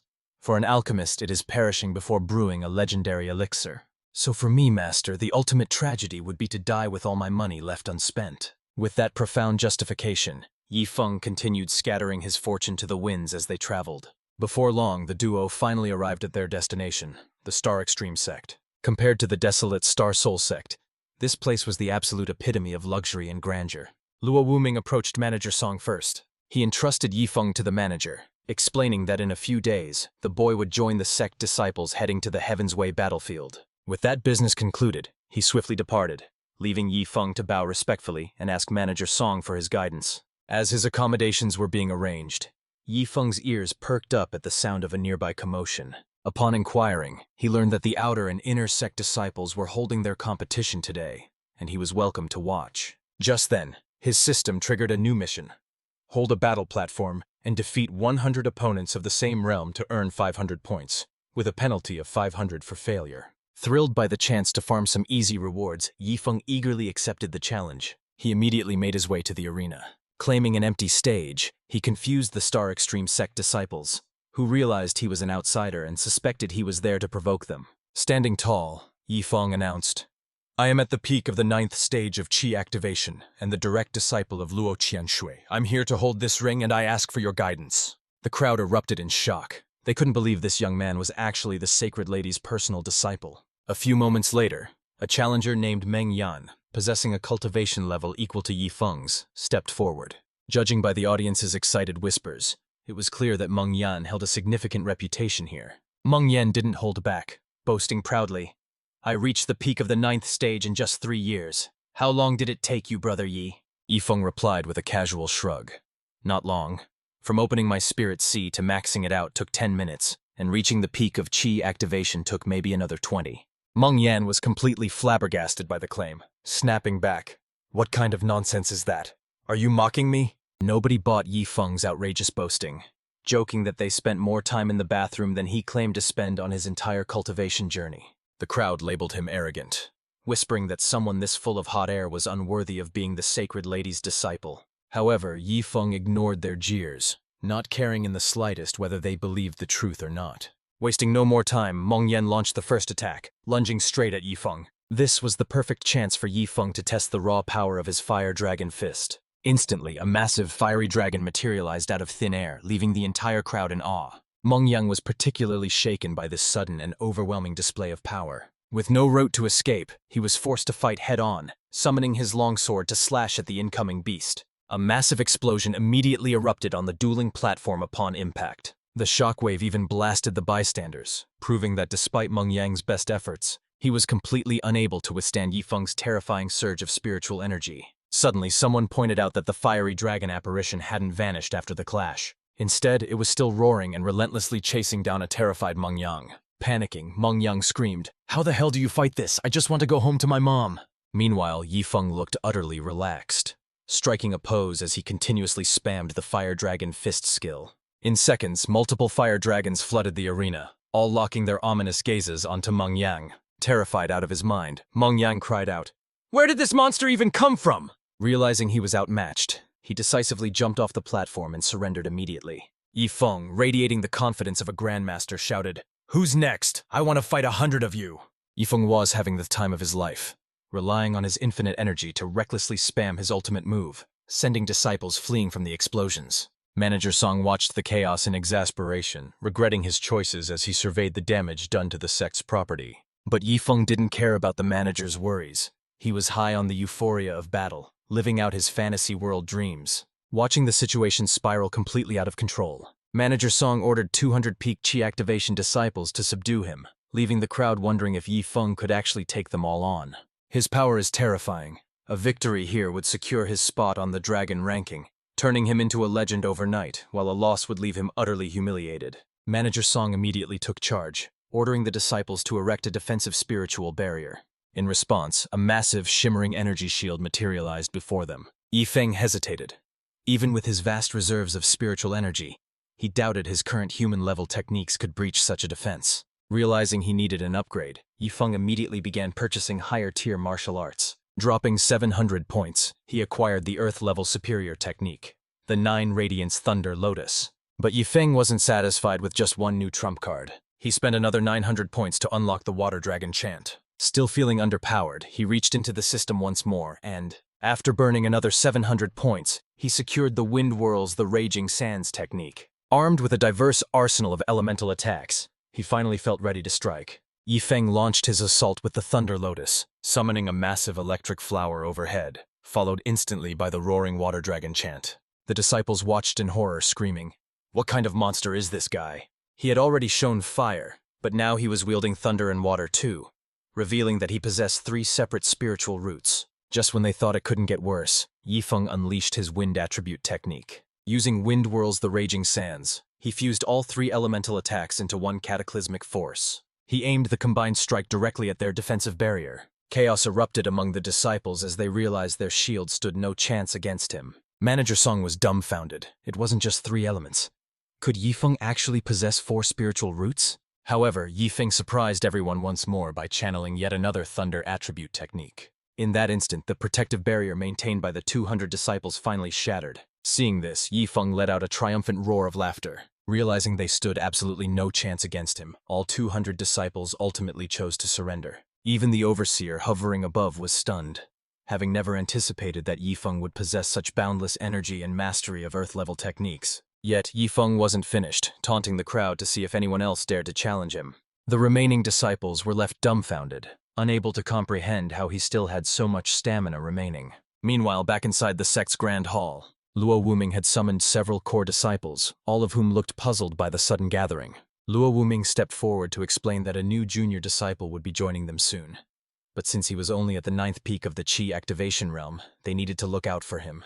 Upon hearing this news, the room immediately erupted into confused whispers. As the Star Extreme sect was one of the top factions on the continent, becoming a core disciple usually required exceptional talent and spiritual roots. Chen Hao stepped up to ask about the newcomer's qualities, to which Luo Wuming simply replied that the boy was filthy rich and spent money like water. The group was stunned, struggling to believe that wealth counted as a talent, or that anyone could possibly be richer than their entire sect. Unsure how to elaborate, Luo Wuming decided they would understand in time, simply adding that Yifeng would join them after his training in the Heaven's Way battlefield. He emphasized the benefits of staying on Yifeng's good side, hinting that any gift received from this junior disciple would be of immense value. Luo Wuming couldn't help but think back to the dog, Little Yellow. He praised his own brilliance, realizing that by relying on Yifeng, he could nurture peerless experts and secure resources for the entire Holy Land. Chuckling to himself, Luo Wuming mentally scoffed at his core disciples, thinking that compared to that dog, they were nothing. If they had obtained that sword intent, they would have soared. The core disciples just glanced at each other in confusion, completely missing the meaning behind their master's cryptic attitude. Deciding that some things could only be learned through experience, Luo Wuming prepared to take them to meet their new junior brother. On the way to Meiji Peak, Luo Wuming reminded the core disciples to stay sharp, emphasizing that this junior was essentially their walking god of wealth. The disciples whispered among themselves, recounting Yifeng's incredible feat of battling 200 opponents alone, wielding 4 elemental roots and 3 earth-level techniques. Listening to these hushed conversations, Luo Wuming suddenly felt a sinking suspicion that he had missed some crucial details. Chen Haoyu asked skeptically, "Master, are you absolutely sure this junior brother's only talents are his wasteful spending and immense wealth?" Luo Wuming spread his hands in resignation. "I really don't know. The only thing I'm certain of is that his pockets are deep and his spending is reckless." The 5 of them were utterly flabbergasted, wondering if their sect master had lost his mind promoting a disciple he knew nothing about to core status. Moments later, they arrived at the dueling platform, only to be greeted by a scene of absolute wreckage. They were baffled. Wasn't today supposed to be a friendly spar? How on earth did it escalate into a battlefield of this magnitude? Luo Wuming turned to Manager Song, demanding an explanation for the chaos. Manager Song's eyes lit up with fervor as he exclaimed, "He made a name for himself in a single battle, displaying an aura of absolute invincibility. Sect Master. Yifeng single-handedly fought against over 200 disciples of the same realm and crushed them overwhelmingly. The core disciples stood there, completely stunned, struggling to believe that Yifeng had actually defeated 200 peers all by himself. Luo Wuming urgently pressed Manager Song for every specific detail. 2 minutes later, the full picture of the chaotic brawl became clear to him. Suddenly, he recalled his daughter mentioning that Yifeng's spirit sea was 20 times larger than hers, a claim he had dismissed but now fully accepted. Since his daughter's capacity was already 20 times that of an average person, Yifeng's reserves were effectively 400 times that of a normal cultivator. Reflecting on recent events, he realized he had completely neglected to inspect Yifeng's spirit sea personally, a massive oversight on his part. The core disciples gathered around, feeling utterly overshadowed and wondering if human spiritual energy could truly reach such a terrifying level. They looked at Luo Wuming with accusatory eyes, asking how he could claim a man with 4 elemental roots and earth-level techniques had no special qualities, leaving the sect master completely speechless. Chen Haoyu broke the silence to ask where the junior disciple had gone, and Manager Song replied that he had returned to the 111th courtyard in the Inner Peaks. Having secured the address of their newest junior disciple, the core disciples rushed off to meet the prodigy, leaving Luo Wuming standing there alone. Manager Song's gossipy nature suddenly flared up, asking if Luo Wuming intended to officially induct Yifeng as the sect's 6th core disciple. Luo Wuming's expression hardened as he issued a stern warning. "Do not tell the ancestral elders. Yifeng is my daughter's disciple, and I won't let anyone poach him." Manager Song threw up his hands helplessly. "Even if I stay silent, news of Yifeng's feats has already swept through the sect, the elders likely know already." Realizing the futility of secrecy, Luo Wuming sighed heavily. "This is going to be trouble. We'll just have to see how the boy handles it." Meanwhile, oblivious to the political storm, Yifeng was leisurely basking in the afternoon sun. His relaxation was cut short when several imposing figures suddenly materialized before him. Startled, he jumped up. "Who are you people, and what are you doing here?" It was Chen Haoyu and his group, who had rushed over in a frenzy, leaving Yifeng completely bewildered by their intensity. Composing themselves, they began the introductions. Eldest brother Chen Haoyu and second sister Xia Tiantian. They were followed by third brother Zhao Tianming, fourth brother Xing Fei, and fifth sister Du Tianyu. Yifeng was confused. "Aren't I just a personal disciple? Since when did I become a junior to the whole sect?" Chen Haoyu explained that this was the sect master's decree. Yifeng quickly realized the titles weren't mutually exclusive. He could be a personal disciple while serving as the Star Extreme Sect's 6th core member. Seeing an opportunity to flex his wealth, he mentally consulted his system. "Can I give my new siblings a greeting gift? Surely 100,000 high-quality spirit stones each is appropriate." The system processed the logic and approved the transaction, filling Yifeng with anticipation. The group mistook his giddy expression for awe at their presence, while Du Tianyu teared up with joy, realizing she was no longer the baby of the group. Yifeng turned to them with a grin. "Senior brothers and sisters, since this is our first meeting, please accept this small token of my respect." He handed a storage ring to each of them, leaving the group completely stunned by the gesture. Chen Haoyu was the first to snap out of it and inspect the contents of the gift. He was floored to discover 100,000 high-quality spiritual stones inside, and the others were equally thunderstruck to find the exact same amount in their own rings. Tradition dictated that senior disciples should be the ones bestowing gifts upon their juniors, so receiving such a massive fortune from him left them completely speechless. They suddenly recalled Luo Wuming's earlier description. This new junior disciple wasn't just wealthy, he was obscenely rich. With that act of generosity, Yifeng achieved his goal of lavish spending, earning 200 prodigal points and 100 enlightenment pills, a surprising bonus reward. Checking the item description, he learned that these rankless pills granted 20 minutes of immediate enlightenment, but since system rewards couldn't be used to generate more spending points, Yifeng felt a pang of disappointment. Since they were useless for his scheme, he decided to simply hand an enlightenment pill to each of his senior disciples. Holding the mysterious medicine, they looked at him in confusion and asked, "Junior brother, what exactly are these?" Yifeng casually explained the miraculous effects contained within the small pills. Their jaws dropped upon hearing his claim. Unable to believe that a simple pill could induce a state of immediate enlightenment, Yifeng urged them to give it a try, assuring them that the effects were genuine and would last for a full 20 minutes. Although they remained skeptical, they trusted that their wealthy junior brother had no reason to prank them. Decisively, they swallowed the medicine, and in the very next instant, all 5 disciples slipped into a profound state of enlightenment. Just then, Luo Wuming happened to walk by and was stunned by the scene. But before he could speak, Yifeng signaled him to stay quiet.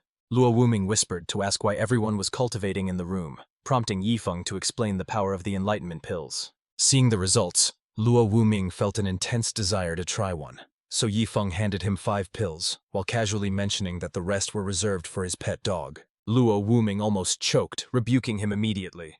"You're feeding such precious treasures to a dog. Have you lost your mind?" Yifeng just shrugged helplessly. Since the pills didn't count toward his wasteful spending points, they were essentially trash to him. Determined to prevent Yifeng from squandering such heavenly resources on a mere pet, Luo Wuming stepped in.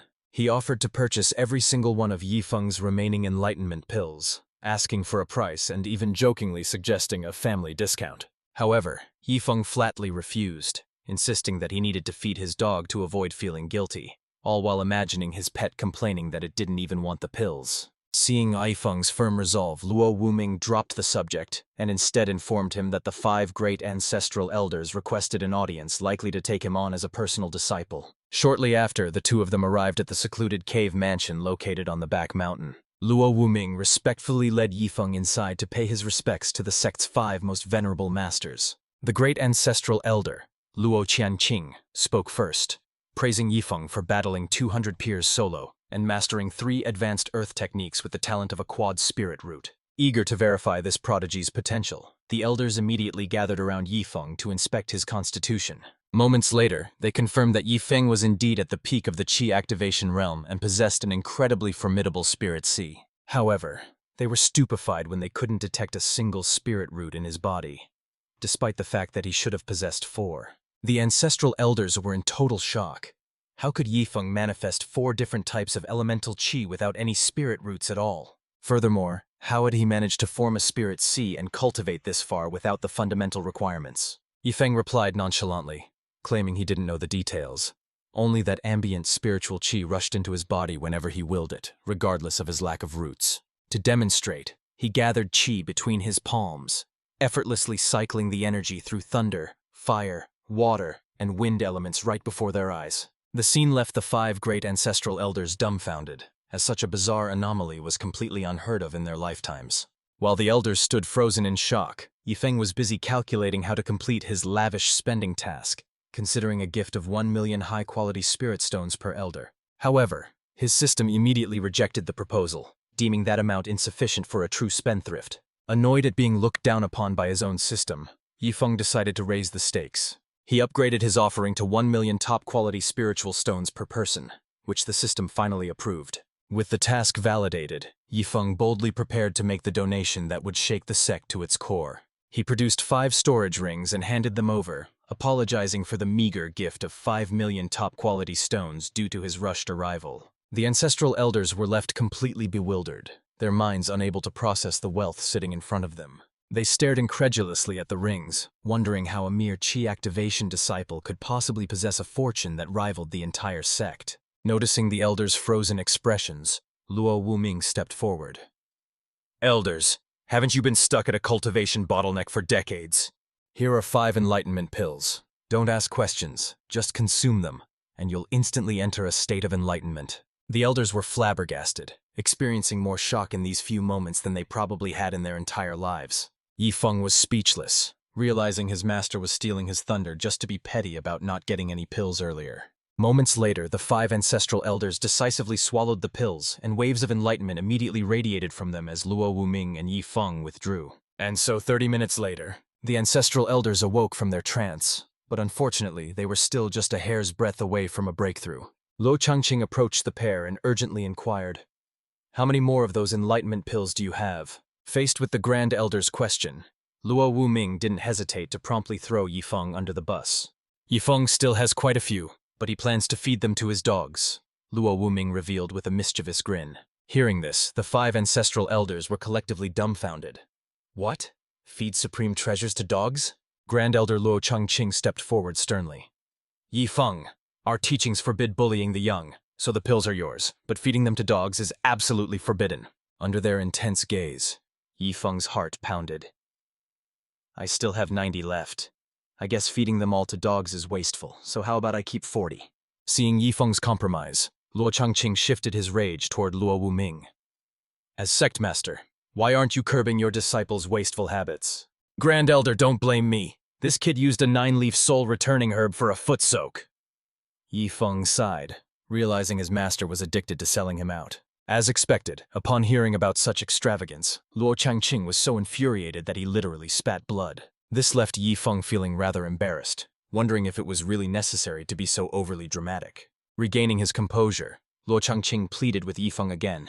"Can you please not feed the pills to dogs? Just keep them for yourself." Yifeng was incredibly astonished by this reaction, wondering, why are the sects of this world so easygoing? In the novels he read, elders usually murdered people for treasures. Yet these 5 weren't trying to seize anything by force. Looking back, his beautiful master claimed she wouldn't guide them.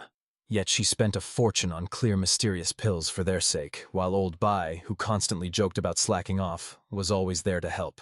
Even during the recent martial platform event, his senior brothers and sisters took pride in Yifeng, despite suffering defeat at his hands. Now even the sect master and the 5 great ancestral elders were treating him with such warmth and kindness. Honestly, belonging to such a sect filled Yifeng with contentment, so he decided to settle in and live the comfortable life of a pampered disciple. He chose to hand over 70 enlightenment pills to the sect, though he decided to keep the remaining 20 for himself. After all, if he wanted to live comfortably as a prodigal son, the sect needed to be strong, so donating a few treasures wasn't a bad investment. Seeing this generosity, Luo Chengxing was deeply moved, shouting "Good" 3 times. It was truly the sect's great fortune to have such a disciple. Afterward, Luo Chengxing shot Luo Wuming a stern look, warning him that given Yifeng's contributions, he had no right to punish the boy unless he violated ancestral laws. In that moment, the usually imposing Luo Wuming acted like a submissive junior, quickly bowing his head to express his understanding. With that matter settled, Yifeng's meeting with the 5 great ancestral elders officially came to an end. Luo Wuming felt triumphant regardless. He would never mistreat Yifeng anyway, considering he viewed the boy as his personal god of wealth. Suddenly, Yifeng accidentally pulled out a golden silkworm star-shining stone. The rare item immediately caught the sharp eyes of the ancestral elders who hadn't yet left the room. Yifeng laughed it off, claiming it had slipped out by mistake and was nothing more than a broken stone they should ignore. Luo Wuming immediately started cursing, accusing the rascal of lying about having no star-shining stones, but Yifeng just pouted and insisted it was junk.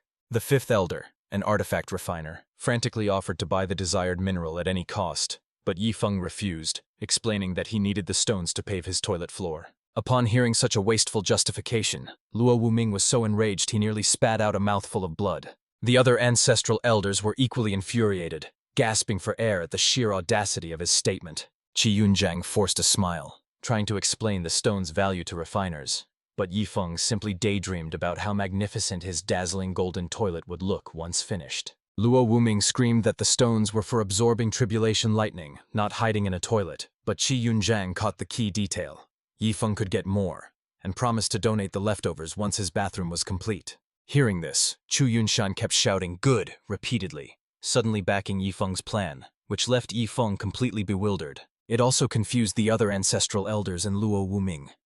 Luo Chengxing quickly pulled Chu Yunshan aside and whispered, "Old 5th, have you gone mad?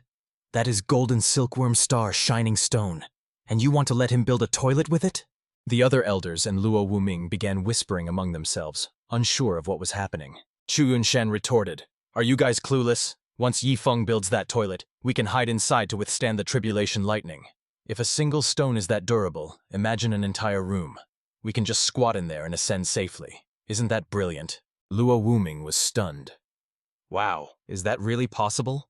With a golden toilet like that, we wouldn't even need to waste our life-saving treasures during the tribulation. Yifeng suddenly felt a chill run down his spine, sensing that these old men were plotting something truly unsavory. Having agreed to the golden toilet plan, Luo Chengxing immediately instructed Luo Wuming to ensure the god of wealth, Yifeng, remained safe in the upcoming Heaven's Way battlefield. However, Yifeng insisted on going alone, claiming he needed to rely on his own strength. In the Qi activation realm, he was practically invincible. Luo Wuming tried to dissuade him, saying, "This is no child's play. Listen to the elder and take some senior brothers for protection." Luo Chengxing pondered for a moment upon hearing the boy's determination. Yifeng interjected firmly, "If I bring a crowd with me, the cultivation experience will be meaningless." Finally, Luo Chengxing relented. "Fine, go alone, but trust no one. Rest here for 2 days, and on the 3rd, head to the Heaven's Way battlefield teleportation tower. Yifeng had his own reasons for this. Taking a large group of senior brothers along likely meant he would end up protecting them instead of the other way around. Besides, if he truly ran into danger, he still had his unbeatable, godly, wealthy guard squad. In fact, he was looking forward to finally seeing them in action. After paying his respects to the ancestral elders, Yifeng returned to his residence, only to find several senior brothers and sisters waiting for him. They swarmed him enthusiastically. "Junior brother, do you have any more enlightenment pills?" They were astounded by the remarkable effects and, despite the shamelessness of it, were desperate for just a few more. Yifeng shook his head, explaining he didn't have many left. He originally had 90, but he had already handed over 70 of them to the ancestral elders. Senior sister Xiao Tiantian immediately tried a different tactic. "Can you spare just one of the remaining 20 for me, please? Meow." She acted cute and coquettish, but Yifeng remained unmoved. "I can't. I need to keep these for my dog. Even the great elder couldn't get these last 20, so give it up." They suddenly remembered Luo Wuming's warning. This junior brother was incredibly extravagant and wasteful, but there was nothing they could do. The pills belonged to Yifeng. Defeated, they could only give up, feeling a deep regret for missing such a golden opportunity. However, Yifeng offered a reminder. "Why so disheartened? I gave 70 pills to the sect. As core disciples, aren't those resources reserved for people like you anyway?" Upon hearing the news, the enlightened group didn't waste a second and immediately dashed off. Even the eldest senior brother, Chen Haoyu, offered a quick thanks to Yifeng before hurrying off to claim his pill. Yifeng was left speechless in the dust, wondering if they couldn't have at least fixed his roof before vanishing. Moments later, Yifeng produced a glass of red wine and mused that the life of a prodigal is dull, tasteless, yet undeniably luxurious. Even the system was baffled, asking where he even got that wine. Yifeng suddenly realized he hadn't received a reward for the spiritual stones he gifted the elders. The system explained that since they intended to return the gift, the transaction wasn't complete. Yifeng was exasperated. Do they have rust in their brains? Who turns down money? Just then, Luo Chenxing walked in and politely asked if he was disturbing Yifeng's rest. "Speaking of the devil." Yifeng turned around awkwardly, greeting the great ancestral elder and assuring him it was no bother at all. Before the elder could speak, Yifeng insisted he use the premium stones freely, claiming he had plenty. He then nervously asked if the elder was actually there to return them. Luo Chenxing produced the 5 storage rings, explaining that the Star Extreme sect's reserves were sufficient, so they had no need to take spiritual stones from a disciple. Yifeng immediately refused, boasting that the entire sect's total reserves wouldn't even amount to a fraction of the wealth he possessed. He then boldly declared that if the sect ever needed spiritual stones, they just had to ask, and he would guarantee an endless supply. Seeing this confidence, Luo Chenxing decided to test him further, asking if he had any spiritual crystals. Yifeng looked puzzled, having never heard of them. Luo Chenxing explained that these crystals are the primary power source for the sect's protective array. The sect has been running low on them lately, so if Yifeng could truly provide some, it would be a massive help. Despite being a top sect, they have many enemies, and the crystals obtained from the Heaven's Way battlefield have been dwindling for centuries. Yifeng's eyes lit up at the opportunity. He tried to convince the system to let him donate 100 billion crystals, but the system retorted that was absurd. 100 million would be the limit. Yifeng argued back, insisting that since the people of the Star Extreme sect were like family, the system should be more generous. The system remained adamant, but Yifeng was only testing its reaction. Realizing the AI wasn't devoid of sentiment, he figured he could banter with it more often. "In that case, let's settle for 100 million top-grade spiritual crystals," Yifeng concluded. Accepting the compromise, the system promptly dispatched the 100 million spiritual crystals. Luo Chenxing remained skeptical, convinced that spiritual crystals were exclusive to the Heaven's Way battlefield and that Yifeng couldn't possibly possess any, so he turned to leave. However, Yifeng stopped him in his tracks, casually declaring that he had 100 million top-grade spiritual crystals right there. Luo Chenxing froze, his face twisting into a mask of utter shock and disbelief. He began to question his own sanity, wondering if he was hallucinating, unable to fathom how Yifeng could possibly obtain such a staggering amount. Even if they sold off the entire Star Extreme sect, they wouldn't be able to amass that many crystals. Desperate for the truth, he extended his spiritual sense to probe the storage ring Yifeng had offered. The next moment he was left flabbergasted. The spatial space within was completely packed. It was filled from end to end with countless glittering top-grade spiritual crystals. Witnessing this, even the experienced Luo Chenxing felt his composure crumble. The value inside this single ring far surpassed the entire sect's assets. With this successful display of extravagance, Yifeng earned hundreds of show-off points from the system, along with an enhanced 9-star sword formation manual. While Yifeng puzzled over the new manual, a trembling Luo Chenxing finally found his voice, asking if Yifeng was truly willing to donate such a fortune to the sect. Yifeng chuckled internally, noting that no one could resist the allure of wealth, and suggested the sect keep their protective array active permanently, promising to refill the supply whenever needed. Luo Chenxing immediately refused, arguing that top-grade crystals were far too precious to waste unless the sect was facing an imminent crisis. Yifeng retorted that the elder was thinking too small, claiming this 100 million was merely a drop in the bucket and that he could easily produce more in the future. Nearly driven mad by Yifeng's reckless generosity, Luo Chenxing asked with deadly seriousness if he truly had more, to which Yifeng confidently replied that the sect could spend them freely. Hearing this, Luo Chenxing made the most audacious decision of his life. From that day on, the Star Extreme sect's 9-star sword formation would remain permanently active. Yifeng was taken aback, suddenly realizing that the sect's protective array was actually the 9-star sword formation. He immediately pulled out his system reward, the enhanced secret manual, and urged the great ancestral elder to take a look. Luo Chenxing examined it closely, his astonishment growing as he realized that while this enhanced version consumed 10 times the energy, its power was also amplified tenfold. Luo Chenxing lowered the manual, looking at Yifeng with eyes full of curiosity and awe. "Great ancestral elder, please don't ask. If you do, my answer will simply be, I don't know." Yifeng anticipated questions about the item's origin and decided to shut them down immediately. Seeing Yifeng's firm stance, Luo Chenxing wisely chose not to press the issue further. Instead, he promptly produced a token. "From this moment on, you are an honorary elder of the Star Extreme sect." Yifeng was baffled by the sudden promotion. Why was he being handed such a prestigious title out of nowhere? The great ancestral elder clarified, "It's not just a title. You will stand on equal footing with the 5 great ancestral elders. Even Luo Wuming will have to address you as Elder Yi." Although the idea of outranking his own master was amusing, Yifeng quickly declined. He had no desire for such a lofty position. He knew that high status came with heavy responsibilities, and he simply wanted a peaceful life of luxury without making things awkward with his peers. Luo Chenxing, however, was adamant.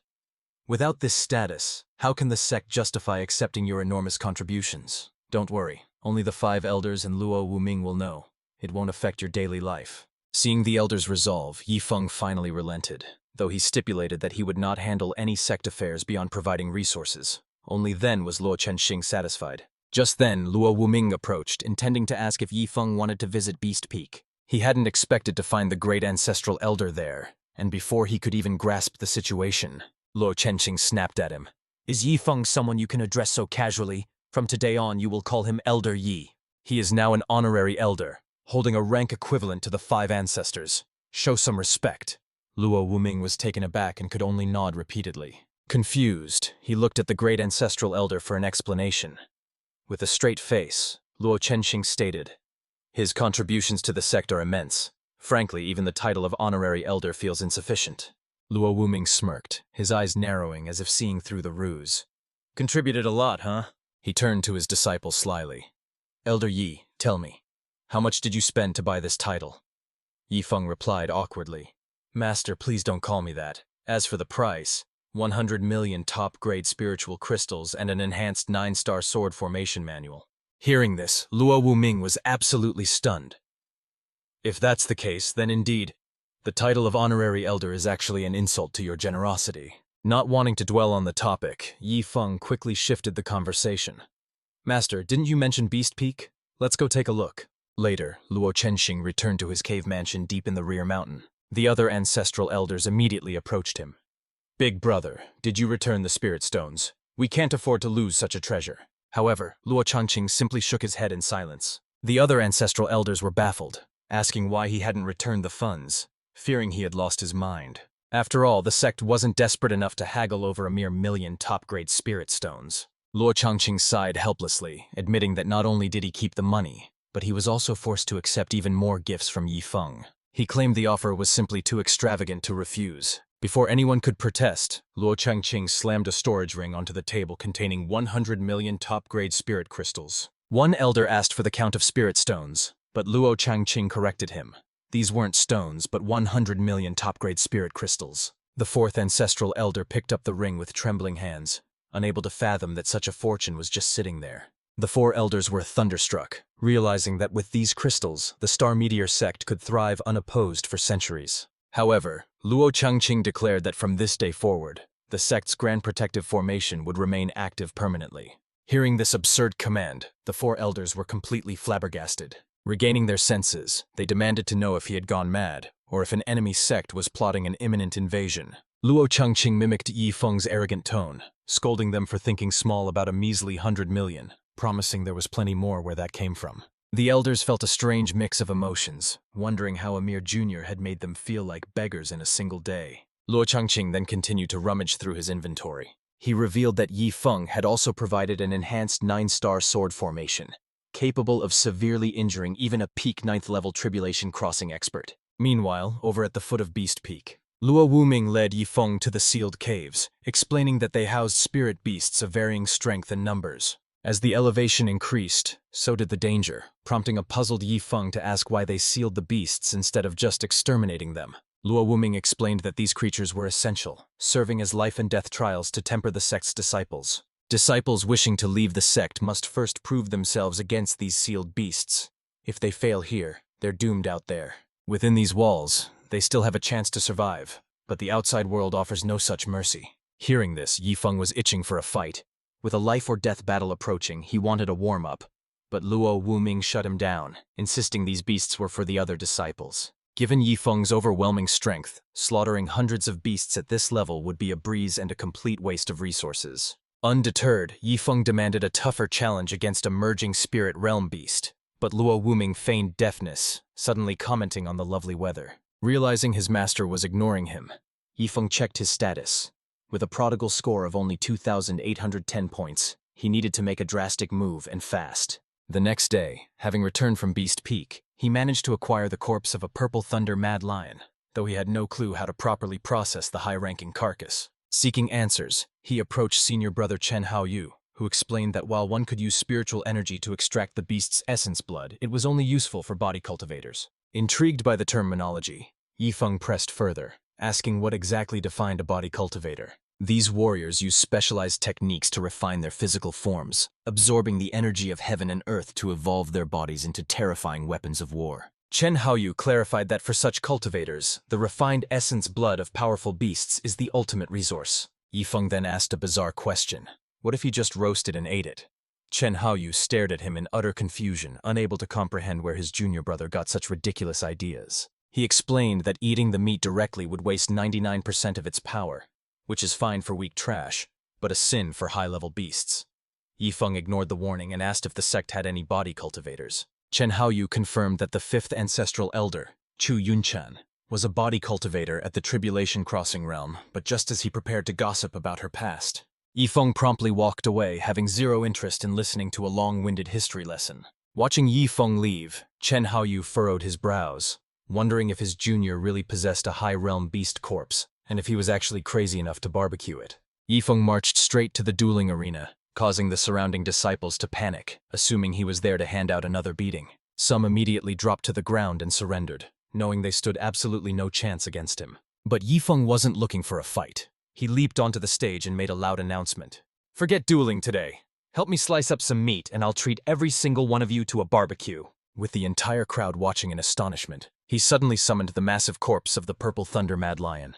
The sheer weight of the beast instantly crushed the newly repaired arena floor beneath it. Staring up at the colossal carcass, the surrounding disciples were left completely dumbfounded. Yi Feng hopped onto the beast and called out, "Senior brothers and sisters, give me a hand slicing this thing up. It's too much for one person." Hearing the offer, the crowd roared with excitement. However, they immediately hit a snag. The mad lion was such a high-tier beast that their weapons couldn't even scratch its hide. Blades snapped on impact, leaving the disciples on the verge of tears as they mourned their shattered equipment. Seeing the awkward situation, Yi Feng turned to his system, asking for something sharp enough to do the job.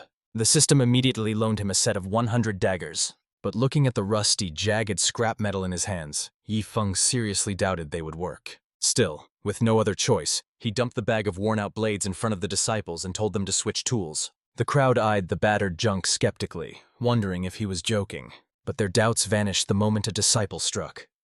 The beast's impenetrable scales sliced open like soft tofu, The cutting power was terrifyingly efficient, bringing a satisfied smile to Yifeng's face. That smile faded when he saw a disciple testing the edge on his own skin, causing Yifeng to yell at them to focus on the lion. Still, he had to admit that these rusty blades were deceptively overpowered. He hoped to buy them, but the system coldly reminded him they were merely a loan.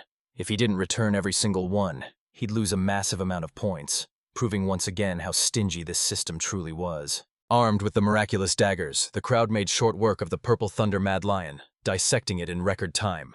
The roasted meat was fragrant, filling the air with a tantalizing aroma. It felt like an ancient bonfire feast, and the disciples eagerly relished every single bite. After all, this was high-grade monster meat, a rare delicacy they might only taste once in a lifetime. Meanwhile, just 10 miles away from the Star Extreme Sect, a solitary figure tore through the sky with incredible speed. This was Luo Kai, a muscular cultivator boasting an 8-pack, who murmured Luo Wuming's name like an old acquaintance. However, spotting the Star Extreme Sect's active protective barrier left him puzzled, wondering if they were in danger. Yet, that didn't seem to be the case, as he was the only presence in the vicinity. Regardless, he decided to charge straight toward the renowned 9-star sword formation. Assuming it was still at its old power level, he intended to test his physical durability against the barrier.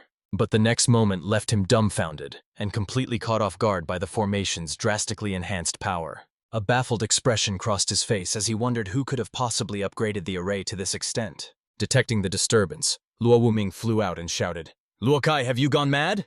Can't you see our protective barrier is active? How dare you challenge it head-on?" Luo Kai grumbled that he hadn't expected the upgrade, but Luo Wuming cut the nonsense and told him to state his business. Seeing this, Luo Kai revealed his true purpose.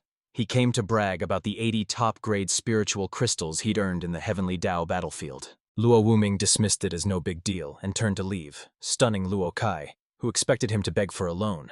Getting serious, Luo Kai asked why the defensive formation was active, and who had upgraded it to such a terrifying level. Luo Wuming casually replied that they simply had too many spiritual crystals and were burning them to power the formation regardless of the tenfold cost. Hearing this, Luo Kai was furious, accusing Luo Wuming of being incredibly smug about his newfound wealth.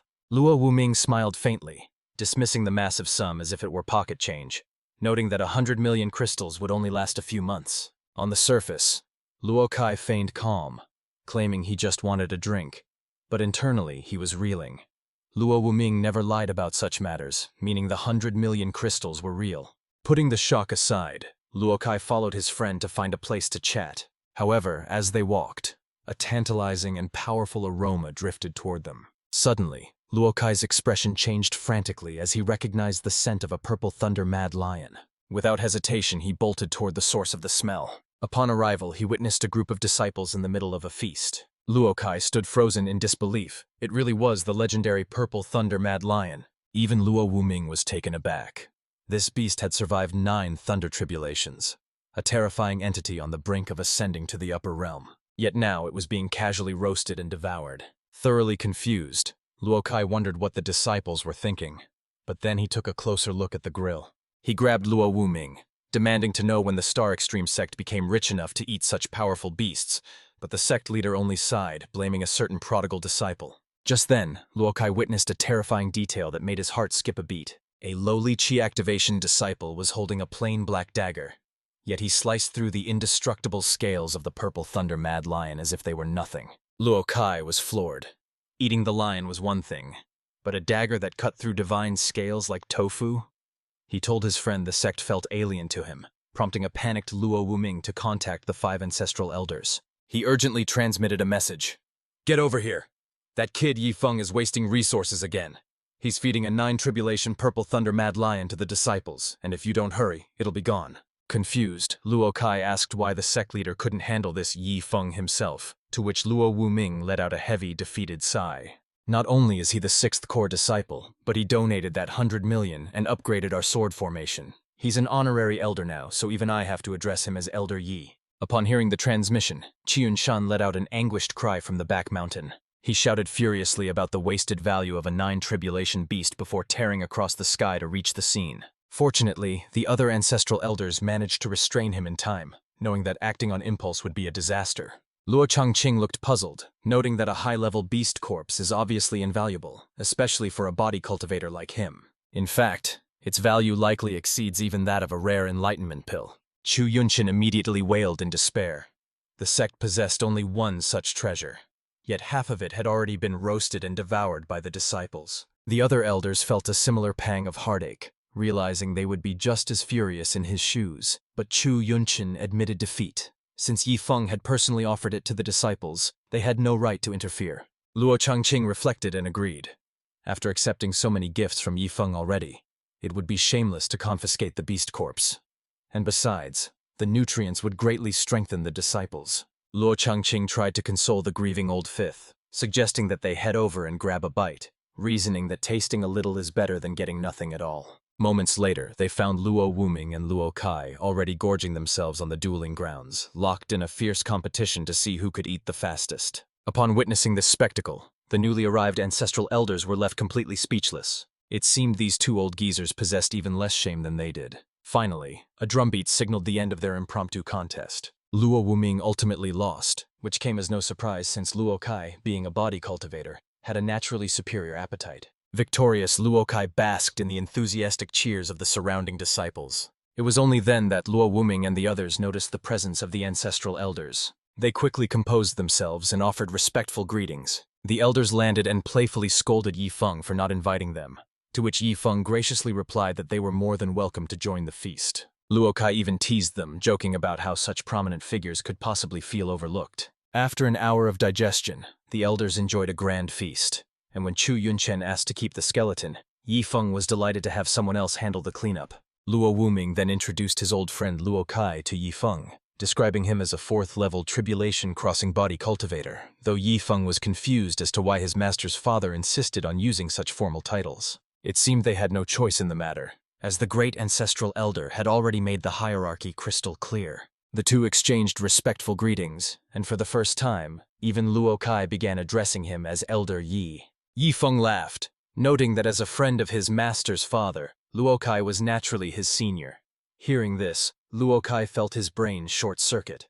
The relationship hierarchy was an absolute mess. Luo Wuming quickly explained that the boy was his daughter's senior disciple, making him the master's father, though it was a long story. Just then, Yi Feng received a system reward for the lavish Purple Thunder Mad Lion Feast. 200 drops of essence blood from a beast that had survived the 9 heavenly Tao tribulations. Unfamiliar with the concept of the 9 heavenly Tao tribulations, Yi Feng asked the system for clarification. The system explained that when a cultivator or beast on the Shuantian continent reaches the peak of the 9th level tribulation crossing realm and seeks to ascend further, they must endure the 9 heavenly Tao tribulations, which are vastly different from ordinary trials. Yi Feng finally understood. It was essentially a higher tier of power beyond the peak of the tribulation crossing realm. Luo Kai then excitedly approached, thanking nephew Yi Feng, admitting that without him, he never would have tasted such a precious beast. However, he lamented that the valuable essence blood had been wasted in the cooking. Dazed by the enthusiasm, Yi Feng pulled out his new reward and asked, "Senior, are you talking about this?" Upon closer inspection, Luo Kai confirmed it immediately. The aura was unmistakable. This was refined essence blood from the Purple Thunder Mad Lion. Yi Feng offered to share it, but mentioned he needed to save some for his pet dog. Luo Kai paused, confused, asking if dog was a nickname for a friend. Luo Wuming interjected, explaining that it wasn't a person, but an actual stray dog that was evolving into a spirit beast after swallowing countless 9-pattern mysterious pills. Luo Kai was taken aback, finding it impossible to believe that a regular stray dog would receive such extravagant benefits. Yi Feng reassured him that it really was just a dog, leaving Luo Kai muttering in disbelief that this had to be a joke. Seeing Luo Kai frozen in that state of shock, Yi Feng simply excused himself and walked away. Luo Wuming, witnessing this, decided to take Luo Kai somewhere to offer him a special opportunity. Luo Kai snapped back to reality and followed, though he remained puzzled, wondering what kind of opportunity this small sect could possibly possess. Meanwhile, back at Luo Wuming's residence, Luo Wuming produced a pill for his friend, but Luo Kai eyed it suspiciously, fearing it might be poison. Wuming scoffed, assuring him that he wouldn't offer such a treasure to anyone but his closest brother. He explained that it was a legendary enlightenment pill, a rarity Luo Kai had likely never witnessed. Stunned, Luo Kai stared blankly, struggling to believe such a thing actually existed. "Just try it, you'll thank me later," Wuming insisted. Trusting his friend, Luo Kai tossed the pill into his mouth without a second thought. The effects were instantaneous, sending his consciousness into a rapid, swirling vortex of clarity. He immediately dropped into a cross-legged position, surrendering himself to a profound state of deep meditation. 20 minutes later, Luo Kai opened his eyes, radiating an aura of immense satisfaction and newfound power. Wu Ming gloated, revealing that the pill came from Yi Feng, who had donated 70 to the sect while casually keeping 20 just to feed his dog. He listed others who had benefited, like Xiao Tianyu and Bai Tianhong, noting how they had abandoned their previous posts to join the Star Soul sect as elders just to be closer to Yi Feng's resources. Upon hearing this, Luo Kai stood up and walked away in silence. Confused, Wu Ming called out, "Hey, we haven't even had our drinks yet. Where are you going?" Luo Kai looked back with a pained expression. "What is there to drink at a time like this?" Wu Ming was completely bewildered. "We were just chatting. Why are you suddenly getting angry?" Luo Kai spoke somberly about his loneliness, lamenting that he had no family and wishing he had a daughter like Luo Qingjue. Thinking he had touched a nerve, Wu Ming prepared to apologize. But Luo Kai suddenly shifted gears, declaring that since Wu Ming's daughter had founded a sect, he would join as an elder to finally find a home.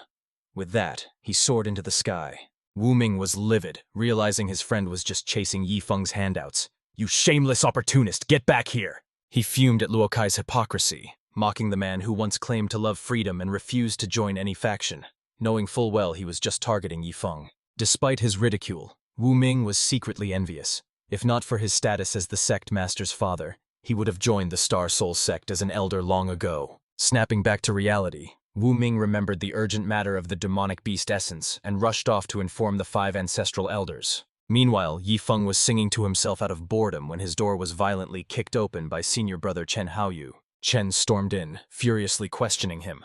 "Little junior brother, I knew you were extravagant, but this is pure madness." Yi Feng responded with eerie calm. "Steady now, don't panic. But look, you've broken my door again."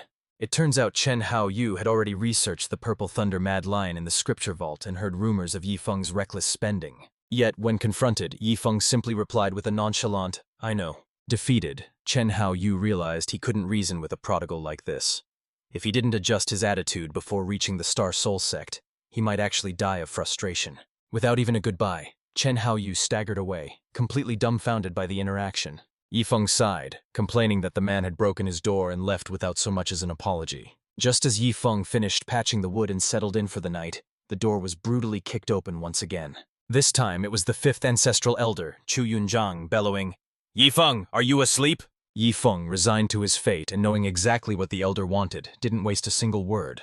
He immediately handed over 10 drops of the demonic beast's essence as a tribute to get them to leave. Chu Yunzhang accepted the essence with feigned hesitation, apologizing for the intrusion and promising not to disturb his rest further.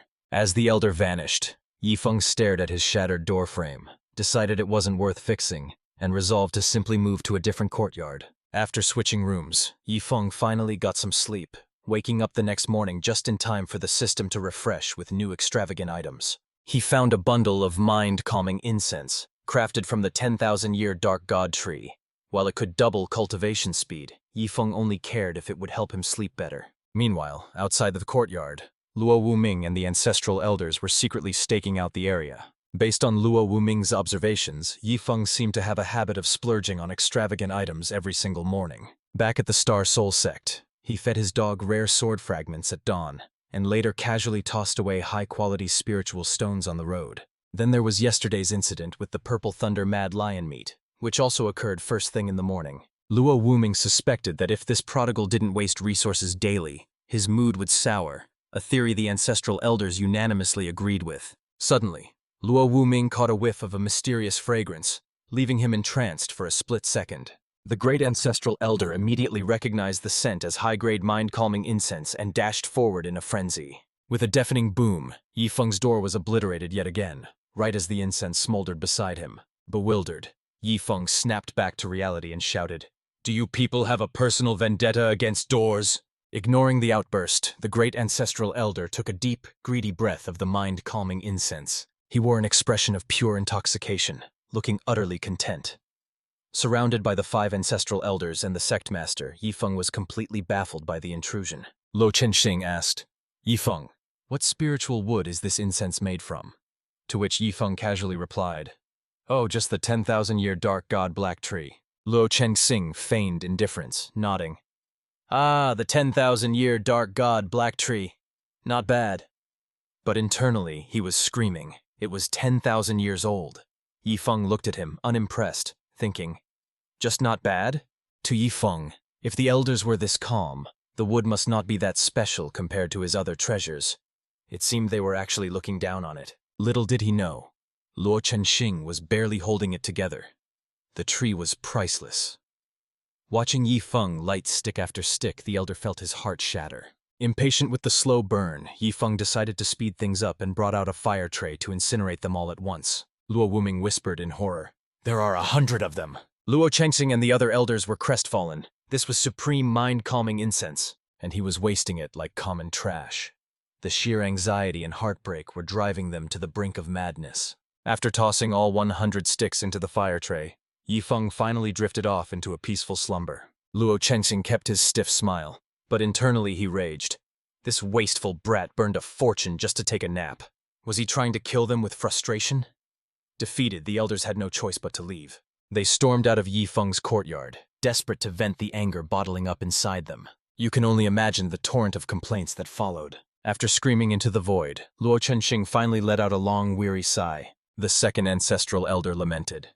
"Forget 10,000 years. I've never even seen a tree over 5,000 years old in the heavenly Dao battlefield." Luo Chenxing added, "Moreover, I suspect that incense was made from the tree's core. It isn't merely about its age, the quality is unmatched. But it belongs to Yifeng. Out of sight, out of mind. I'm never coming back here. I can't fathom where he gets these treasures, but his wasteful habits are too painful to watch." With that, the envious elders resolved never to return. Seeing the tension, Luo Wuming stepped in to mediate, suggesting that if they couldn't enter, they might as well close their eyes and enjoy the leaking spiritual ambience. Chu Yunshan didn't hesitate to agree, realizing the wisdom in this compromise. Instantly, the very same elders who had sworn never to return were now giving Luo Wuming a thumbs up, praising his brilliant workaround. Swallowing their pride, the group of ancestral elders sat cross-legged right outside Yifeng's courtyard, greedily immersing themselves in cultivation. An hour later, Yifeng finally woke up from his nap. He stretched out, feeling incredibly refreshed, and noted with satisfaction that he had successfully burned through all the mind-calming incense. Having completed his daily task of squandering resources, the system triggered a new reward: 200 sticks of premium dark god black tree incense, far more potent than the last batch. Yifeng was dumbfounded. Was this damn system trolling him by giving him more of the exact same trash he was trying to get rid of? He was infuriated to receive another 200 sticks, especially since the elders had barely reacted to it earlier, making him feel like a failure at being a lavish spendthrift. "I might as well just throw this junk away," he muttered to himself. He headed out to dump the incense, but froze when he saw the entire council of elders sitting right outside his door. "What are you all doing here?" Luo Chenxing quickly improvised, claiming that true cultivators practice anywhere and follow their hearts, earning a discreet thumbs up from Luo Wuming for his quick wit. Yifeng saw a perfect opportunity. He could dump this unwanted incense on the elders and let them deal with the trash. Without a second thought, he tossed the entire bundle of incense onto the ground right in front of the great ancestral elder. He then turned and retreated into his room, leaving the elders completely stunned as they stared at the precious treasures scattered in the dirt. Luo Chenxing felt like a beggar being tossed scraps. The kid had just discarded 200 sticks of divine incense without a word, leaving them bewildered. Luo Wuming suddenly realized the truth, reminding the elder that Yifeng's attitude had soured earlier when they described the incense as merely not bad, a memory that instantly clicked for Luo Chenxing. A terrifying thought struck him. Could they have completely misunderstood the situation? Luo Wuming theorized that Yifeng was insulted by their low appraisal, viewing the incense as trash because they didn't appreciate it, essentially telling them to dispose of the garbage themselves. Desperate to clear up the misunderstanding, Luo Chenxing knocked on Yifeng's door, humbly asking if he wanted them to dispose of the incense for him. As expected, Yifeng's voice floated back, thanking the great ancestral elder and asking him to dispose of that junk, claiming that using it would only lower his status. With permission granted, a sly grin spread across Luo Chenxing's face as he signaled the others to move out immediately. Later, once they were safely back inside the cave dwelling on the rear mountain, he began divvying up the mind-combing incense among the other ancestral elders, handing out 20 sticks to each of them. Luo Wuming looked on expectantly, hinting that he was waiting for his share and assuming he would be rewarded for his efforts. However, Luo Chenxing simply looked him dead in the eye, and calmly told him that he gets absolutely nothing. He then tossed Luo Wuming out, leaving the man dumbfounded.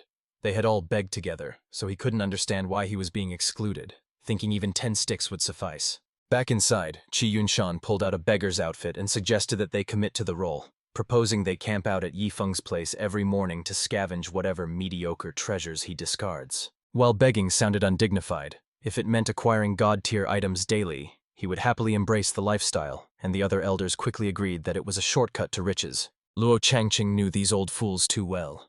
They joked about begging, but their true motivation was simply the fear that Yifeng would waste such precious resources. Luo Changqing approached the window and instructed Luo Wuming to protect Yifeng during his trip to the Heavenly Dao battlefield, an order Wuming immediately accepted, promising to personally escort him to the tower. The following morning, Yifeng woke up in high spirits. He immediately checked his system interface, eager to see what new rewards he had acquired. He discovered a stack of 10,000 second-class 9th-rank Earth prisoner talismans, powerful items capable of trapping enemies within an inescapable earthen cage. To him, this seemed far more intriguing than yesterday's incense, so he decided to keep them hidden for now, figuring they would come in handy during the upcoming battles. Meanwhile, Luo Changqing stealthily approached Yifeng's residence, hoping to go unnoticed. He mused that since the kid was leaving for the Heavenly Dao battlefield today, there might be a chance to scrounge up some extra benefits before he left. This time, Luo Changqing deliberately didn't inform the others.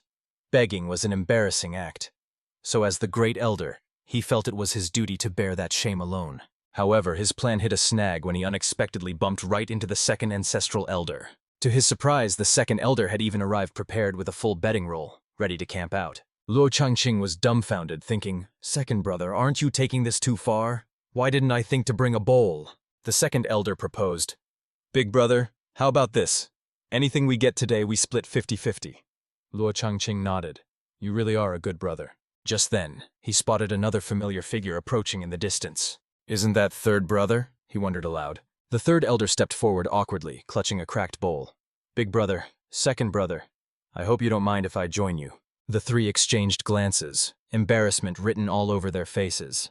They hadn't expected everyone to have the exact same shameless idea. Suddenly, a slender, elegant leg emerged from behind a nearby screen. The trio blushed deeply, their worldview shattering as they wondered, what kind of tactic is this? To their astonishment, it was the fourth elder, who had resorted to a seductive honey trap strategy, just to beg for treasures. Her appearance left the others in shock. "Fourth sister, please don't do this, we're terrified." She looked just as surprised, replying, "I didn't expect all my brothers to be here." Luo Changqing scanned the surroundings and reasoned, "Since fourth sister is here, surely old fifth is around too." She responded, "Didn't he arrive early?" From behind the courtyard, the fifth elder, Qi Yunshan, stepped out. He was even more professionally equipped, sporting a broken bowl and tattered rags. Seeing this, Luo Changqing exclaimed, "Old fifth, why go to such lengths? It's just begging, not a costume contest." Just then, Luo Wuming stealthily approached, thinking, Yifeng always oversleeps, so I need to make sure he wakes up early today. But the moment he entered the courtyard, Luo Wuming was completely baffled. He stared at the pathetic state of the elders until the fourth elder greeted him coyly. "Little Luo is here too." Qi Yunshan added, "Do you want a bowl as well?"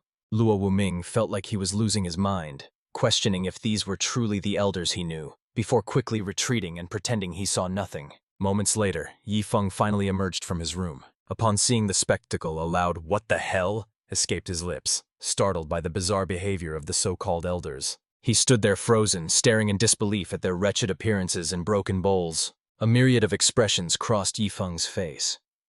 What on earth were the ancestral elders up to? Were they testing his mental fortitude? And why do it in his courtyard? Did they want him to judge who made the best beggar? Yifeng's gaze shifted from the youthful fourth elder to the disheveled, beggar-styled fifth elder. Finally, his eyes landed on the calm and composed great ancestral elder. Ultimately, he singled out Chu Yunjan. Stepping forward, Yifeng dropped 10 vials of great demon fairy blood into the man's bowl. Yifeng was so moved by his own generosity that he practically teared up. Not only did he judge the competition, but he even donated from his own pocket. Where else could you find such a benevolent disciple? Satisfied with his good deed, he turned and went looking for his master. Meanwhile, Chu Yunjan was ecstatic, bursting into triumphant laughter. He knew this pathetic act would pay off. However, his celebration was cut short when a large hand clamped down on his shoulder. The other elders stared at him with mischievous grins. "Old fifth, we share the good times and the bad. We begged together, so don't think you can run off with the loot all by yourself. Chu Yunjin sighed in frustration. If he had known they'd be this shameless, he would have made his escape the moment he got the blood. By now, Yifeng had arrived at the main hall. Upon seeing him, Luo Wuming asked if he had run into the ancestral elders on his way out. Yifeng replied with an innocent face, "I did." True to their stature, they were cultivating their minds by enduring the trials of a beggar's life. I understood their intentions, so I donated 10 drops of demon fairy blood to the most pitiful one among them, the 5th elder. Hearing this, Luo Wuming almost choked on his own spit. Cultivating their minds? They were literally just begging. But by indulging them like this, Yifeng was only going to encourage their eccentricity.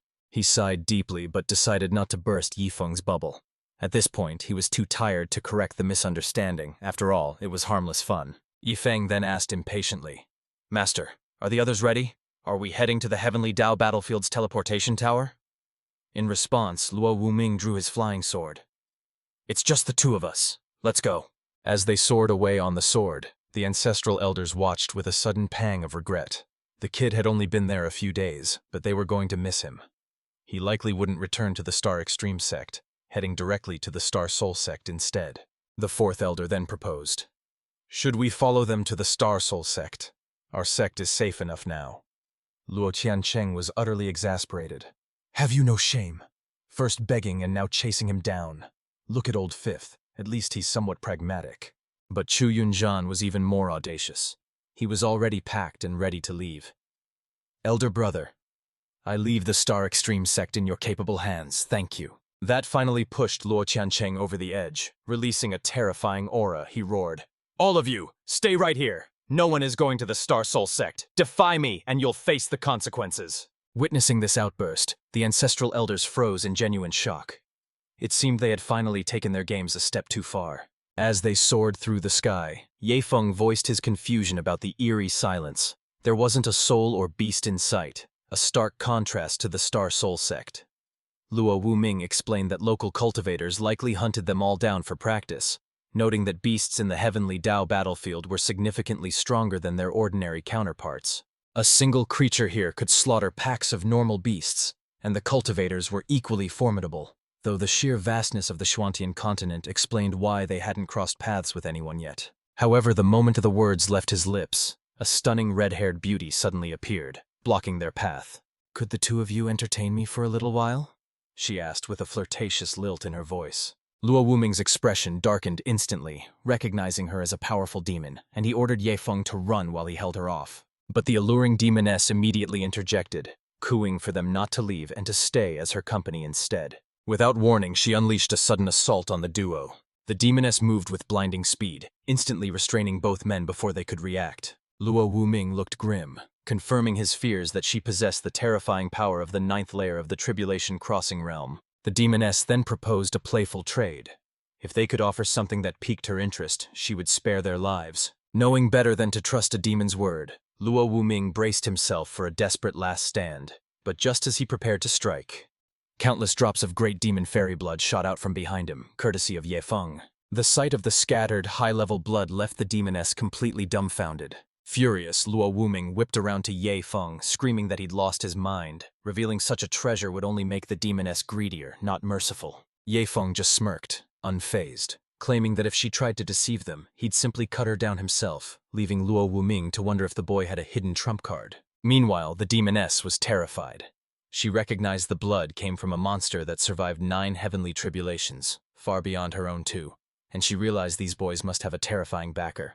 Intimidated, the demoness accepted the blood and, true to her word, released her hold on them. Luo Wuming wasted no time, immediately grabbing Yifeng to make a hasty retreat. But Yifeng hesitated, digging his heels in. He complained that they couldn't just leave without witnessing the true might of a great demon, causing Luo Wuming to nearly explode with anxiety as he begged him to stop provoking her. Yifeng suddenly produced 50 drops of great demon fairy blood, taunting her by saying that if she killed him, the treasure would be hers. Luo Wuming felt his heart sink, wondering what kind of death wish his companion had. But Yifeng had a plan. He needed to face a genuine life-or-death crisis to summon his system's invincible bodyguards. Seeing this powerful demoness as the perfect catalyst, he continued to dangle the bait, asking if she could really resist such a prize. The demoness grew increasingly anxious, For a mere mortal to remain so calm in her presence suggested he was no ordinary human. Convinced that a terrifying power must be protecting him from the shadows, she realized that attacking him might seal her own doom. Driven by paranoia, she instantly transformed, casting aside her disguise to reveal her true form, a bloodthirsty mantis demon. Yifeng stared in awe, thinking the creature looked incredible, while Luo Wuming hurriedly explained that this was a bloodthirsty mantis. It was a tricky abomination that grew stronger by consuming potent blood, making it a nightmare to deal with. Instead of attacking, the demoness snatched the bait and fled, completely ignoring Yifeng's plan. Once at a safe distance, she looked at the stolen blood and wondered if she had been too cautious, suspecting they might just be lucky fools who stumbled upon a treasure they couldn't protect. Shrugging off her doubts, she stowed the great demon fairy blood away, deciding that escaping with such a prize was a victory in itself. However, her relief was short-lived. Yifeng, carried by Luo Wuming, came charging after her with relentless speed. The demoness looked back, completely dumbfounded by their audacity. Yifeng urged the old man to go faster, burning through high-grade spirit stones to replenish Luo Wuming's energy, allowing them to accelerate with renewed vigor. The demoness was on the verge of tears, screaming back at them to ask if they were insane. She had spared their lives, yet here they were chasing her. Yifeng shouted like a madman, demanding a duel. If he lost, his life was hers, but if he won, she would become his battle pet. Terrified by his lunacy, the demoness ignored the challenge and flew even faster, even tossing the great demon fairy blood back to them in hopes that they would finally leave her alone. Catching the blood, Luo Wuming gasped that he couldn't keep up this pace, and suggested they just let her go. But Yifeng refused to give up, ordering the old man to hurl him directly at the fleeing monster. Reluctantly, Luo Wuming agreed, using the last of his strength to launch Yifeng forward like a cannonball. In the blink of an eye, Yifeng was right on the demoness's tail. Startled and desperate, the demoness swung her massive scythes wildly, screaming for him to stay back. But this was exactly what he wanted. The system detected mortal danger, and in the next instant, the very sky seemed to tear apart, leaving both Luo Wuming and the demoness staring in absolute shock. Suddenly, a figure emerged from the fracture, literally tearing his way through space. A burly, powerful man stepped into the void, grumbling about how noisy the place had become. The imposing, godly, wealthy guard squad had finally made their grand entrance. He immediately bowed to Yifeng, apologizing profusely for his delayed arrival and begging for forgiveness. Yifeng, still gripping the demoness, simply shrugged and assured him that his timing was perfect. The guard stabilized the air so Yifeng could stand, prompting his master to ask if he was the only reinforcement sent. The soldier explained that while the squad has thousands of members, he alone was more than enough for a threat of this level. He glared at the demoness, offering to execute her, which terrified her into instantly begging Yifeng for mercy. Satisfied with this display of power, Yifeng dismissed the guard, instructing him to return only if the demoness tried anything funny. With a mischievous smirk, Yifeng turned back to his captive and laid out her options. She could either become his battle pet, or she could die right here. Without a second thought, the demoness dropped to her knees and swore her absolute obedience. Instantly, a glowing magical contract materialized in the air between them. However, Yifeng stared blankly at it, unable to read a single word of the ancient script. Luo Wuming quickly explained that it was a heavenly Tao blood pact, requiring only a drop of blood to seal her fate. Glancing down at the pitiful, blushing demoness awaiting his judgment, Yifeng didn't hesitate to bite his finger. As the blood dripped onto the scroll, he chuckled, thinking that trading a single drop for a powerful pet was the deal of a lifetime. As the blood was absorbed, the heavenly Tao blood pact triggered a massive resonance. The demoness felt a searing heat coursing through her veins, as if she were being burned alive. Her body trembled uncontrollably, struggling to endure the overwhelming torment of the ritual. Having successfully subdued her, Yifeng approached with a gentle look and said, "From now on, I am your master. My name is Yifeng," causing her to blush deeply. With the demoness serving as their new mount, Luo Wuming was relieved of his driving duties, though he couldn't help but ask, "I know you're from the upper realm, but who exactly are you?" Yifeng hesitated for a moment before replying, "Grandmaster, all you need to know is that I am the direct disciple of the Supreme Master." Satisfied with that answer, Luo Wuming burst into hearty laughter, exclaiming that Luo Qingque had truly found himself an exceptional disciple. Seeing the old man's joy, Yifeng felt a wave of relief, realizing that the Grandmaster didn't actually care about the specifics of his background. Eventually, the group arrived at the Heavenly Tao Battlefield Teleportation Tower, which was already bustling with a massive crowd. Luo Wuming explained that while the battlefield was dangerous, each realm existed in an independent space, offering a layer of safety that reassured many cultivators. Consequently, countless individuals flocked to this location, eager to scavenge for resources and seek out fortuitous encounters. Yifeng calculated that since he could handle 200 senior brothers at once, he should be fine. But he still asked the system if his godly wealth guards could be summoned inside. The system immediately assured him that it was possible, as the guard squad operated outside the battlefield's restrictive rules. Reassured, a smirk played on Yifeng's lips as he thought, "This system is truly impressive. Now I can explore without fear." Making up his mind, Yifeng decided to enter the battlefield alone, ordering Little Blood to escort the Grandmaster back to the Sect safely. Luo Wuming was ecstatic, eager to tell the elders that a demon capable of withstanding 2 heavenly Dao tribulations had joined them, ensuring the Starstream Sect's rise to prominence. With his arrangements made, Yifeng stepped forward and entered the heavenly Dao battlefield. However, the desolate landscape that greeted him was far different from what he had expected. Suddenly, a voice called out from a nearby tree. "Brother, is this your first time here?" To which Yifeng simply nodded and replied, "Yes." A chubby cultivator named Li Fei jumped down, offering to guide the newcomer, but when he asked about his strength, Yifeng calmly replied that he was at the peak of the Qi activation 9th stage. The two locked eyes for a brief moment, assessing one another, and then, as if striking a pact between old friends, they decided to join forces. Li Fei mused to himself, "Are you naive or just simple? You answer so directly, implies you have a trump card that makes you fearless." Yifeng knew Li Fei was trying to play him, but with his guard squad on standby, he felt safe enough to indulge in some fun, realizing he hadn't actually killed anyone since transmigrating, which felt odd for an isekai protagonist. Li Fei, buzzing with excitement, made a proposal. "I'll lead the way, and whatever resources we find, we split 50-50. Yifeng agreed without hesitation. Internally, Li Fei was plotting. "I need to test his strength. If he's strong, we team up. If he's weak, well, he can't blame me for what happens next." Li Fei then led Yifeng to a nesting ground of iron-backed rats to test his mettle, a swarm about 300 strong. Their power ranged from the 5th to the 8th stage of the Qi activation realm. "Let's see what you've got," Li Fei challenged. With a sly grin, Yifeng withdrew a stack of Earth Prisoner talismans, ready to splurge. The sky filled with paper spells. Stunning, Li Fei. "What the hell? Why do you have so many second-grade 9th-ranked talismans?" Yifeng looked back, confused. "Why? To make things easier, obviously." This casual display of absurd wealth left Li Fei completely dazed. Down below, the iron-backed rats were in the middle of a noisy gathering. But in the next second, they were bombarded by a torrential rain of Yifeng's Earth Prisoner talismans. In an instant, the entire swarm was immobilized. Yifeng then descended to deliver the finishing blows. He wiped them out one by one like a game of whack-a-mole, leaving Li Fei baffled. "Is this for real? You used 300 expensive talismans on rats? Are you hunting or just burning money?" After clearing the field, Yifeng turned to his companion.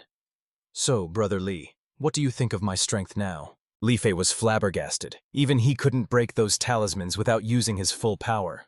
"Are you just here to show off? Why the excessive display of wealth?" he muttered.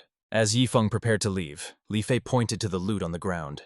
"Aren't you taking the demon cores? Even low-tier ones are valuable."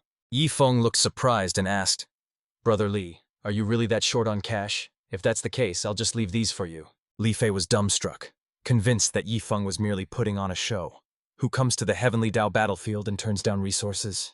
He wanted to see how long this charade would last. Just then, a figure zoomed towards them at high speed. "You two brats! Hand over the iron-backed rat corpses if you don't want to die!" Yifeng retorted nonchalantly, asking which gang dared to mess with him, though internally he was thrilled to finally have someone to rob. Without hesitation, Yifeng unleashed another massive barrage of Earth Prisoner talismans. The robber was bewildered. Hadn't this kid just used hundreds of them? How could he possibly still have so many left? But before he could even react, the trap had already sprung. After a fierce struggle, the robber managed to shatter the last binding talisman. However, the moment he broke free, he saw Yifeng clutching dozens more, smiling menacingly at him. Before he knew it, he was trapped again, and Li Fei felt a wave of relief wash over him. Grateful he hadn't provoked Yifeng earlier, or that would be him right now. Eventually, the robber broke free again, yelling that relying on external tools took no skill and demanding a fair fight like a real man. Yet, in response, Yifeng simply thrust his sword straight at him. "A mere lowlife like you isn't worthy of facing me," Yifeng declared with unabashed arrogance. Witnessing Yifeng's ruthless demeanor, Li Fei was truly shaken, realizing he had been completely fooled by the man's earlier innocence. He had mistaken Yifeng for a kind soul, but it was all a facade, and the realization made Li Fei's heart race in fear. Suddenly, Yi Feng turned incredibly hospitable, handing a stack of Earth Prisoner talismans to Li Fei and telling him to use them whenever he ran into trouble. Staring at the talismans, Li Fei finally understood that Yi Feng wasn't pretending. He was genuinely filthy rich and simply didn't care about the money from monster corpses. Yi Feng remembered that the daily reset was only 5 hours away, yet he still had over 9,000 talismans left that he needed to burn through quickly. Consequently, through their reckless spamming of the items, they finally managed to exhaust the entire supply. This earned Yi Feng 1,000 points and 100 enlightenment pills, though he collapsed to the ground, lamenting how exhausting it was to spend money so recklessly. Meanwhile, Li Fei was grinning from ear to ear, incredibly grateful for the talismans. The profit he'd made tonight eclipsed anything he'd earned before, convincing him that Yi Feng was a core disciple of a major sect, someone he definitely shouldn't offend. Regaining his composure, Yi Feng called out, "Little Fei, I won't let you work for nothing. Take this enlightenment pill and consume it. I'll stand guard while you meditate." Li Fei stared at the pill with a dubious expression, wondering if it might be poison. But he feared that refusing the gift might provoke this extravagant spendthrift into attacking him with a magical treasure. After weighing his options, Li Fei swallowed the pill, reasoning that Yi Feng had no motive to harm him. Besides, if the man wanted him dead, he wouldn't need such an elaborate ruse to kill someone much weaker than himself. The moment the pill slid down his throat, Li Fei froze as a wave of crystal-clear insight washed over his entire being. He immediately sat cross-legged to begin his cultivation, while Yi Feng stood watch nearby to ensure no harm came to his new ally. Truthfully, if Yi Feng hadn't received so many pills as a reward, he wouldn't have spared one for Li Fei. He had actually planned to save them for his pet dog, though the dog likely would have turned its nose up at them anyway. 20 minutes later, Li Fei's state of deep enlightenment finally came to an end. Li Fei felt a surge of frustration, annoyed with himself for wasting the first 2 minutes in a daze instead of cultivating immediately. He promptly knelt on the ground, expressing his profound gratitude to Yi Feng. He vowed to remember this immense favor, promising to help whenever Yi Feng might need him in the future. Curious about his companion's origins, Yi Feng asked, "Which world do you actually come from?" Li Fei replied respectfully that he hailed from the heavenly fire realm. Yi Feng was taken aback, admitting he had never heard of that place, and sharing that he came from the mysterious heaven realm. Li Fei smiled awkwardly, realizing his home world wasn't very well known. He had initially hoped they might share a hometown to strengthen their bond, but fate rarely offered such convenient coincidences. A short while later, the duo's attention was captured by a cluster of shimmering objects glittering nearby. Li Fei, having seen much of the world, immediately whipped out his pickaxe and exclaimed, "Brother Yi, we're in luck! These are low-grade spiritual crystals, about 200 of them."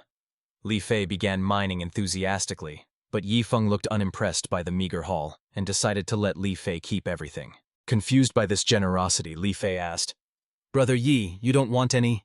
Then why did you even come to the Heavenly Dao battlefield?" Yi Feng waved a hand nonchalantly, claiming he only came to have fun and splurge his wealth, as the battlefield itself held no appeal. His casual attitude was so irritating that Li Fei felt a sudden urge to punch him. Suddenly, an idea struck him. "Brother Yi, if you're looking to spend money, why not visit Heavenly Dao City?" Intrigued, Yi Feng asked what kind of place that was. Li Fei explained that it was a unique paradise for spendthrifts, a safe zone governed by law where one could buy countless treasures, resources, and techniques without fear of robbery. However, entry required a Heavenly Dao token. Li Fei happened to possess one that granted access for a single day, prompting a curious Yi Feng to ask how he acquired it. Li Fei admitted he found it by chance in some ruins, but since everything in the city was exorbitantly expensive, visiting would just be a waste of his limited resources. As a gesture of gratitude for the enlightenment pill, and since they might not meet again, he offered the Heavenly Dao token to Yi Feng. Yi Feng told him to wait, insisting that he never took anything for free before tossing him an entire bottle of enlightenment pills in exchange. This unexpected windfall left Li Fei absolutely ecstatic, and he immediately began showering Yi Feng with praise. Without wasting time, Yi Feng dripped a drop of his blood onto the token to activate it. Instantly, a thick cloud of smoke erupted and completely enveloped him. Taken by surprise, he heard a loud pop before vanishing from the spot entirely. Li Fei looked pleased with himself, thinking he had scored the deal of a lifetime by trading a useless token for 13 precious enlightenment pills. Meanwhile, Yi Feng materialized out of thin air in a completely different location. As he stabilized, he took a moment to observe his new surroundings. To his shock, Heavenly Dao City resembled a modern metropolis. If not for the ancient robes people wore, Yi Feng would have sworn he had returned to Earth. A wave of elation washed over him, as the modern architecture made this strange place feel surprisingly like home. However, the surrounding practitioners looked down on his low cultivation base, wondering what a mere chi activation cultivator was doing in such a high-level area. His attention was suddenly diverted by the sound of a heated argument breaking out nearby. Turning around, he saw two practitioners bickering who looked strikingly like Super Saiyans from another dimension. Yi Feng was confused. Hadn't Li Fei said that Heavenly Dao City was strictly free from all conflict? A bystander clarified that the duo wasn't actually fighting, just having a heated argument. So Yi Feng turned to a man leaning against a sedan to ask who he was. The man grinned, offering a ride starting at 5 Heavenly Dao points, prompting Yi Feng to realize he was a cabbie and ask what those points actually were. The driver looked exasperated, realizing Yi Feng was a complete newbie who didn't understand the currency, and complained about the waste of his time. He drove off immediately, leaving an annoyed Yi Feng to mutter about how temperamental the man was over a simple question. He then headed straight toward the Heavenly Dao Bank. He assumed this was the correct place to exchange his resources for Heavenly Dao points. Upon entering the establishment, he received a warm welcome. When Yi Feng asked about the points, a staff member named Money Tiger recognized him as a newcomer, but treated him with respect rather than disdain. He patiently explained that in Heavenly Dao City, 1 top-grade spiritual crystal exchanged for 1 point, and these points were required for all expenses. Yi Feng was surprised by how cheap the exchange rate was and asked why the man hadn't mentioned it sooner. Glancing at Money Tiger's name tag, Yi Feng noticed something impressive. The attendant was from the water spirit realm and was a powerful practitioner at the Tribulation Crossing stage. Money Tiger felt awkward serving a weak chi activation newcomer, but the job earned him points and paused the timer on his token, making the indignity worth it. Yi Feng, puzzled, asked if he was wasting his time working there, causing Money Tiger to look distressed and wonder if the boy knew how to speak politely. Unaware of the offense his words caused, Yi Feng prodded further, asking if the man didn't need to be cultivating instead. He then asked if spiritual crystals were hard to obtain here, delivering 3 consecutive verbal blows that left Money Tiger speechless. Although irritated, Money Tiger suppressed his anger, intending to process the transaction and send Yi Feng away as quickly as possible. However, Yi Feng halted him, causing Money Tiger to brace himself, fully expecting trouble. To his astonishment, Yi Feng pulled out a ring containing a staggering 100 million top-grade crystals for exchange, making Money Tiger's eyes widen in disbelief and greed. Instantly, his demeanor shifted completely, and he eagerly began the exchange process. Yi Feng mused that this world was becoming increasingly fascinating by the second. He decided he needed to acquire more Heavenly Dao tokens to bring his beautiful master here, smiling as he pictured the two of them enjoying the city together.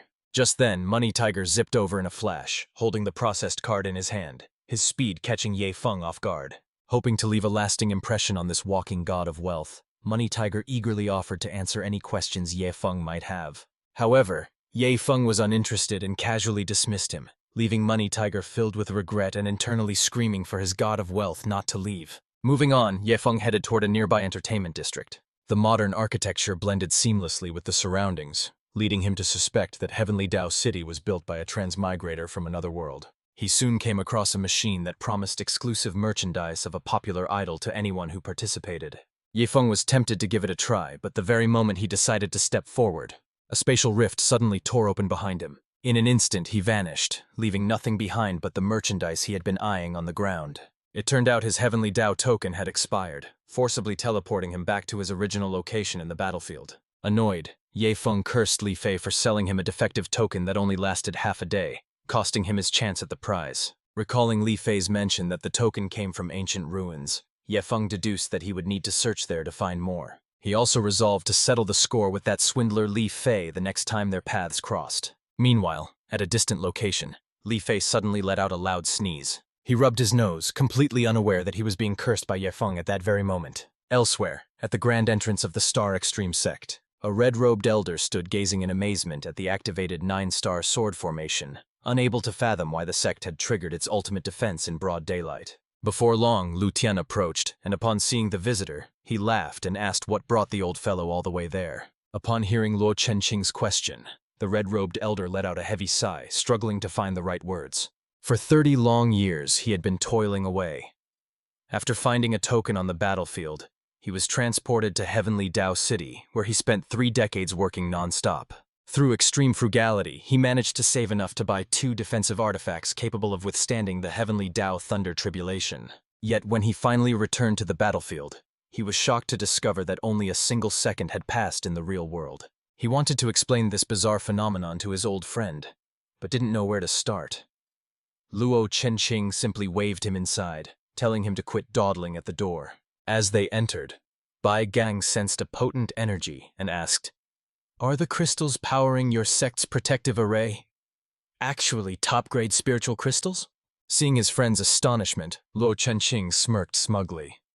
"Correct. We use top-grade crystals for the sect's formation. I bet you've never seen wealth like this, so I'll toss you a few later." Enraged, Bai Gang punched him square in the face. "Have you gone mad? We've been on the battlefield for years and never seen one. Even low-quality crystals are enough, yet you waste top-grade ones like trash? Do you know what they're worth?" Luo Chenqing rubbed his swelling cheek, replying defensively, "Was it really necessary to hit me that hard?" Bai Gang revealed 2 miniature towers. "These are powerful artifacts. Each can withstand a heavenly Tao thunder tribulation, allowing me to survive up to the 7th stage. They cost me over 3 million top-grade spiritual crystals." However, Luo Chenqing, relying on his knowledge of the Xuantian continent, dismissed the claim. "Where in the world does an artifact like that exist? That sounds like pure nonsense." Hearing this, Bai Gang slapped him again. "What do you know? With a Heavenly Tao token, you can enter the mysterious Heavenly Tao City. There, cash is king. If you have top-grade crystals, even those about to ascend have to bow before you." Luo Chenqing asked in disbelief if crystals were really the currency. Bai Gang confirmed, "That's right. I worked like a slave for 30 years just to earn 3 million, all while only a second passed out here." Remembering the hard labor, he began to tear up. Hearing this, Luo Chenqing immediately packed up his sect's 90 million top-grade crystals and asked Bai Gang to take him there to splurge. But Bai Gang shook his head, explaining that entry was impossible without a token. Luo Chenqing hadn't expected this twist, lamenting, "I have all this money and nowhere to spend it, what a waste. What am I supposed to do with 90 million crystals?" He sighed. Bai Gang's jaw dropped as he screamed, "What the hell? Where did you get that many top-grade crystals?" Meanwhile, back on the Heavenly Tao battlefield, Li Fei was casually strolling along. Suddenly, he thought he was hearing things. Why did that voice sound exactly like Yi Feng? Just then, a loud shout of "Li Fei" echoed through the air, confirming that it was indeed Yi Feng calling out to him. Turning around, he saw Yi Feng rushing toward him. Li Fei greeted him with a massive grin. "Brother Yi, I've missed you so much." However, Yi Feng's face was twisted in rage as he barked, "Good! You just stand right there and wait for me." Li Fei was completely baffled. "What's going on?" he wondered. "I don't recall doing anything to offend Brother Yi." Oblivious to the danger heading his way, Li Fei smiled and greeted Yi Feng with enthusiasm. But his greeting was cut short by a deadly sword thrust. Despite his heavy frame, Li Fei displayed surprising agility and barely managed to dodge. Thoroughly confused, he cried out, "Why are you doing this? Aren't we sworn brothers who have faced life and death together?" Yi Feng, seething with fury, roared back, "You damn fatty! I've been hunting you down for ages. How dare you scam me? That Heavenly Tao token only lasted half a day." As Li Fei scrambled to evade the attacks, he frantically explained, "I really didn't know. When I found those ruins, there were bodies everywhere, and only one dying man was left clutching the token." Li Fei paused, looking slightly embarrassed. "I used some rough methods to get info on Heavenly Tao City before taking the token. Either he lied, or he genuinely thought it lasted a full day." Hearing Li Fei's desperate explanation, Yi Feng finally lowered his weapon and ceased his assault. "Fine," he huffed. "I'll trust you this one time, you chubby rascal." His curiosity piqued, Li Fei asked, "Brother Yi, what exactly did you do during that half-day? What kind of place is Heavenly Tao City?" Instead of answering directly, Yi Feng countered with a question. "Does your realm have technology?" Li Fei scratched his head, completely baffled by the unfamiliar word. "Since you don't know what technology is, it's hard to explain," Yi Feng sighed. "But remember this. If you go to Heavenly Tao City, bring top-grade spiritual crystals. They are essential there." Just then, Yi Feng noticed that the system shop had refreshed its luxury items. There it was, 10,000 pieces of Death Sword Intent fragments. "More Sword Intent fragments," Yi Feng mused. "If only Dobby were here to absorb these." As the thought crossed his mind, Yi Feng slowly turned his gaze toward Li Fei. He asked casually, "Say, are you a sword cultivator?" Li Fei immediately shook his head. "No way, I don't want that life. It's too tough practicing with a sword all day long." Hearing this, Yi Feng broke into a mischievous grin. "Oh, so you don't like sword cultivation, huh?" Seeing the predatory glint in Yifeng's eyes, Li Fei swallowed hard. He spotted the fragments in Yifeng's hand and instantly realized what was about to happen. Realizing he was the new target, Li Fei bolted, leading to a comical chase across the horizon. "Don't run!" Yifeng shouted, creating a scene that felt strangely familiar. "Brother Yi, please stop. I really don't want to be a sword cultivator." Li Fei protested in vain. But Yifeng ignored him, persistently force-feeding Li Fei one death sword intent fragment after another. Li Fei felt numb inside. He truly had no desire to walk the path of the sword, yet he didn't dare resist, allowing Yifeng to continue stuffing him with power. Finally, the ordeal ended as the last fragment was fully assimilated. Yifeng had exhausted his daily limit, racking up over 5,800 spendthrift points, while a profusely sweating Li Fei spoke up. "Brother Yi, isn't this a waste? I'm really not cut out for this," he complained, waving his hand to prove his point. However, that casual wave unintentionally obliterated an entire flock of innocent grazing sheep, blasting them away with a deafening boom. Li Fei stood stunned and speechless, realizing he was now far stronger than he could have ever imagined. He panicked about returning to the sect and losing his freedom, but Yifeng just chuckled. "Don't thank me, your sword intent is peaking." Li Fei wanted to cry, knowing his sect leader took centuries to reach that level. If they found out, he'd be dissected for research. Though bitter, Li Fei nodded thanks, but one question remained. "Brother Yi, why didn't you use them for yourself?" Yifeng replied with absolute confidence. "I'm not a sword cultivator, so why would I need them?" Stunned, Li Fei retorted. "If that's your logic, then I don't need them either. I'm not a sword cultivator." Ignoring the protest, Yifeng declared they would now dominate the second layer, instantly conjuring 10 massive 9 Radiance Thunder Lotuses. Li Fei gasped in shock. "That's the Thunderclap sect's exclusive technique. How do you know that, Brother Yi?" "Oh, you know this one?" Yifeng asked innocently, oblivious to the fact that Li Fei had failed to learn that very technique despite months of effort. Yifeng paused, pondering the situation for a brief moment. No one in the Star Extreme sect recognizes this technique. They naturally assumed it was a high-ranking art I created myself. It seems the system's database isn't limited to the Xiantian continent. It contains techniques from other worlds entirely. Thrilled by this revelation, Yifeng felt a surge of motivation and decided to hunt peak-level Qi activation beasts to complete the system's 100-kill quest. Together, Yifeng and Li Fei swept through the second layer of the Heavenly Dao battlefield, hoarding countless resources as they went. Every cultivator they encountered sensed the terrifying sword intent and saw the 9 Radiance Thunder Lotuses trailing Yifeng, causing them to flee in terror. Watching the other cultivators cower gave Li Fei an exhilarating rush.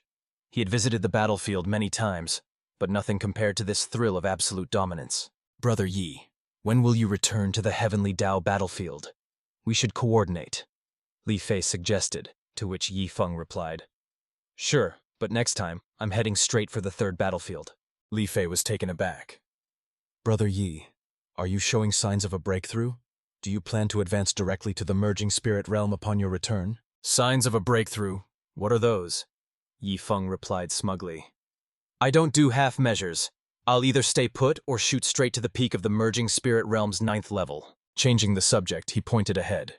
"Let's not dwell on that. Those 5 peak-level beasts are mine. You can handle the leftovers." Without waiting for a response, Yifeng launched his 9 Radiance Thunder Lotuses straight at the targets. His spiritual energy unleashed an unending barrage of destruction. He bombarded the creatures one by one, striking with the precision and power of a long-range bomber. The beasts were obliterated before they even laid eyes on their attacker. Stunned, Li Fei remarked, "Brother Yi, at this rate I won't even get a chance to lift a finger." Watching Yifeng conjure 10 more Thunder Lotuses, his jaw dropped.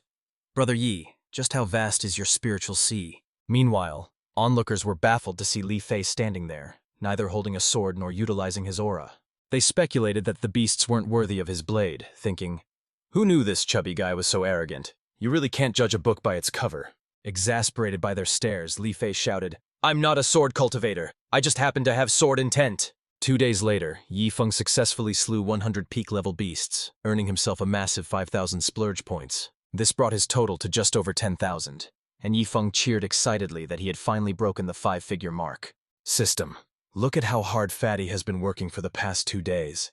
It's only right to reward him with 10,000 top-grade spiritual stones, isn't it?" Yifeng was itching to splurge since it had been a while. The system responded that since the individual possessed the extreme death sword intent, the host's proposed amount was actually reasonable. Just then, Li Fei spoke with a hint of reluctance. "Brother Yi, I've been in the Heavenly Tao battlefield for nearly 2 months. My sect's rules require me to return to the Heavenly Fire Realm now. Yifeng was puzzled by such a strict time limit. Li Fei explained that if a disciple didn't return within 2 months, the sect would assume they had perished. Realizing this was common practice, Yifeng didn't pressure him to stay. Instead, he handed over the 10,000 top-grade spiritual stones. You've worked hard these past few days. Take these as compensation. We'll meet again if fate permits. He waved goodbye, watching Li Fei's retreating figure disappear into the distance. Li Fei offered a solemn fist salute, his face filled with gratitude. Brother Yi, you are my savior. Until our paths cross again. Yifeng felt a sudden pang of melancholy. After spending so much time together, he was back to being a solo act. However, thanks to his successful spending spree, the system immediately rewarded him with 10,000 fragments of Death Sword intent. Why give me these now that Fatty is gone? Yifeng lamented. Even if I splurge using these rewards, I won't earn any points back from the system. I guess I have no choice but to use them myself. With that thought, he began absorbing the fragments directly. A few hundred meters away, a group of cultivators had gathered. Seeing the chubby sword cultivator leave, they began to harbor ill intentions, assuming Yifeng was completely drained of spiritual energy after days of fighting. Among them stood a white-haired young man wearing a sinister, predatory expression. He addressed the mob. It doesn't matter which realm he hails from. We are ordinary cultivators, and this is a golden opportunity to slay a genius. Are you really going to let this chance slip by? The crowd felt a jolt of dark excitement. The prospect of killing a prodigy like Yifeng was far too tempting to ignore. In a decisive tone, the white-haired youth pressed them. To kill or not to kill? A chance like this won't come around a second time. Hearing his words, the crowd's greed overcame their fear, and bloodlust painted their faces as they made their decision. Hundreds of cultivators charged forward, but Yifeng wasn't surprised in the slightest. In fact, he felt they had taken too long to make their move. He had already finished integrating the fragments, making this the perfect moment to test out his new ultimate sword intent. Yifeng began to stretch his limbs, an action that completely puzzled his attackers. But a split second later, an overwhelming sword intent erupted from his body, carrying with it a terrifying aura of death. As the suffocating energy enveloped them, fear washed over their faces. They finally realized he possessed true sword intent. Every instinct told them to flee, but the oppressive aura paralyzed their bodies, stripping away their will to fight. The white-haired youth stood frozen in shock, instantly regretting his foolish decision to attack. Do you still wish to kill me? Yifeng's cold voice pierced the silence, while 9 radiant thunder lotuses began to materialize behind him. Although the white-haired youth tried to rally his troops, his desperate commands fell on deaf ears. Within moments, hundreds of thrumming thunder lotuses had gathered around Yifeng. It is too late to run now, Yifeng stated with a bone-chilling tone. Then, directly under the terrified gazes of his attackers, the thunder lotuses struck, making Yifeng look like a descending god of war, an utterly unstoppable force. He gazed down at the lifeless bodies now strewn across the ground. He showed no emotion. In this brutal world, he might be a spendthrift, but he was no saint. If they were enemies, death was their only fate. Dragon Fist, are you from the mysterious Heaven Realm? Just as Yifeng turned to leave, a youthful voice called out to halt him. Turning back, he coldly asked who she was. A cute young girl stepped into view. My name is Lu Yaoyao, from the 10,000 Flower Valley. You seem to have quite a hard fight just now. The little girl giggled mischievously. Yet, Yifeng simply replied, Never heard of it. Lu Yaoyao huffed. Are you really from the mysterious Heaven Realm? What insignificant sect do you belong to? You didn't even mention your name! Yifeng had no patience for her antics. Why should I tell you anything? He retorted sharply. He turned to leave, but Lu Yaoyao seemed determined to follow him, immediately bombarding him with questions. Could it be that you're a rogue cultivator without a sect? If you're lost in the Heavenly Tao battlefield, just ask me, she chattered endlessly. Losing his patience, Yifeng finally snapped, If you don't get lost, I'll kill you! Yet, Lu Yaoyao remained completely undeterred and brimming with confidence. I am actually at the peak of the 9th level of the Origin Spirit Realm, but I've suppressed my power with a secret treasure. If you lay a hand on me, big brother, you're dead. Yifeng was taken aback by such a bold claim and secretly consulted his system. Is what this little girl saying true? Is there really a treasure capable of deceiving the Heavenly Tao battlefield? The system replied instantly, confirming her statement and identifying the source of the suppression, the purple hairpin adorning her head. Yifeng couldn't hide his shock. How could someone so young match the cultivation of his master? Luo Chenshui. After a moment of thought, he introduced himself.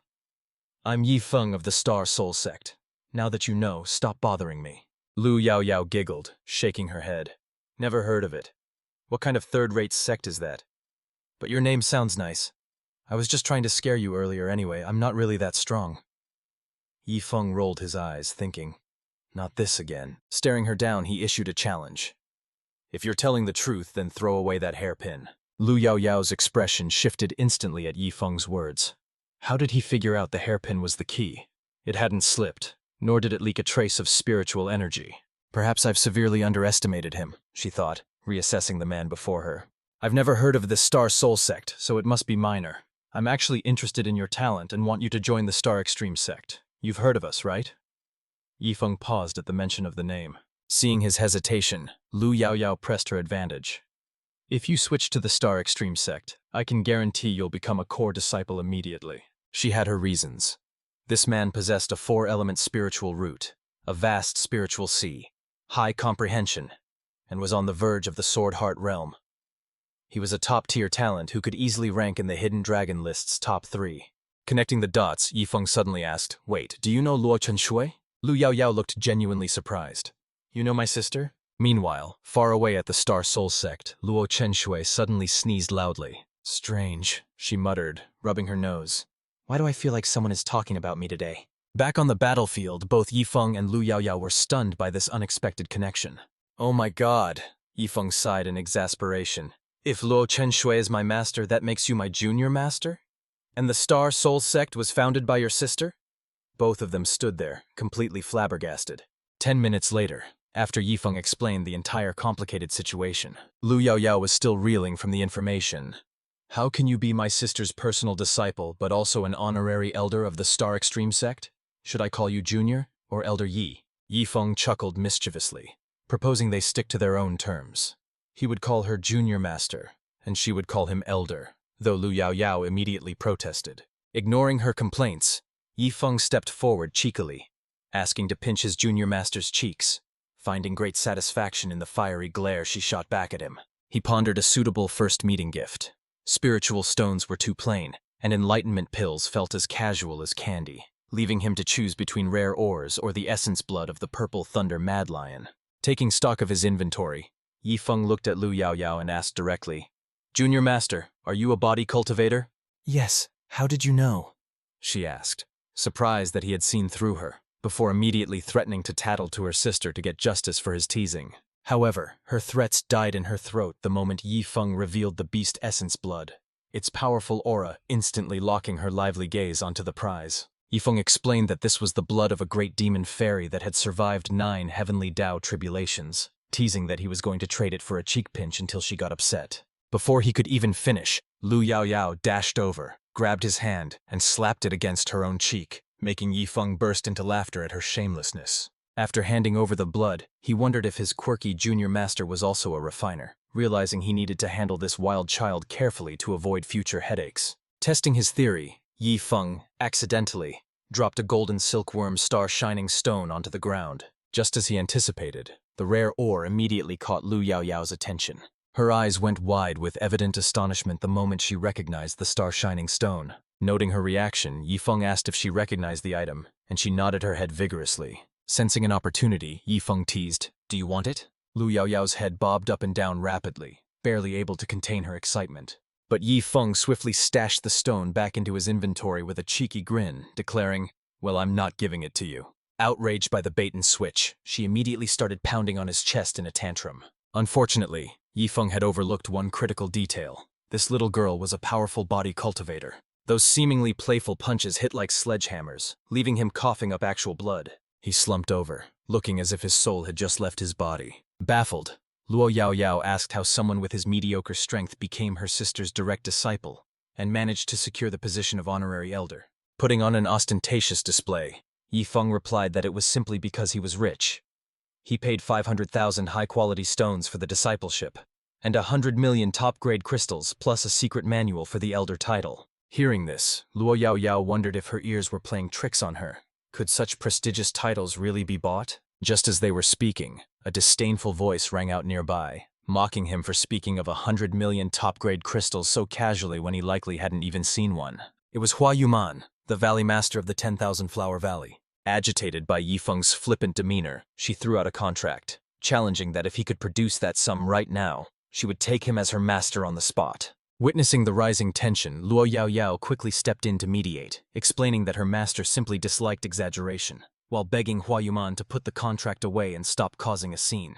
Hua Yuman retorted that she couldn't stand his bragging, warning Luo Yaoyao to open her eyes and not let such jerks fool her. Caught in the middle, Luo Yaoyao tried to remind her that he was an honorary elder of the Star Extreme sect, but Hua Yuman insisted she needed to keep him in check regardless of his status. Yifeng's expression grew stern under the relentless assault, and he told Luo Yaoyao that her master was being exceedingly overbearing and disrespectful. With that, he produced a spatial ring filled with 100 million top-grade spiritual crystals and tossed it at Hua Yuman, smirking as he offered it as a meeting gift to his new disciple. With a scoff, Hua Yuman retorted that she wanted to see just how long he could keep up this pretense. She immediately began examining the contents of the spatial ring. At the same time, the system deemed Yifeng's face-slapping maneuver a success, granting him rare rewards like essence blood and sword heart fragments, which surprised Yifeng as he hadn't realized the system rewarded such arrogance. As Hua Yuman inspected the ring and saw the vast ocean of top-grade spiritual crystals, she was left completely dumbfounded.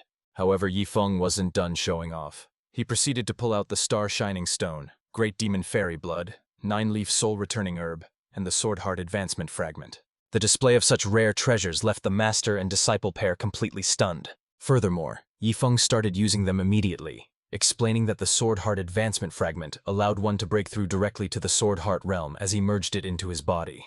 In an instant, an overwhelming sword intent erupted, signifying the formation of the Sword Heart, filling Hua Yuman's eyes with disbelief. Eventually, she had no choice but to admit defeat and become Yifeng's disciple, though she clarified that this arrangement was personal and did not involve the 10,000 Flower Valley. Luo Yaoyao was utterly baffled, struggling to understand how her own master had become connected with Yifeng. If Yifeng was now her master's teacher, wouldn't that technically make him her grandmaster? Wasting no time, Hua Yunman promptly offered up the soul contract. She bowed low, respectfully greeting Yifeng as her new master.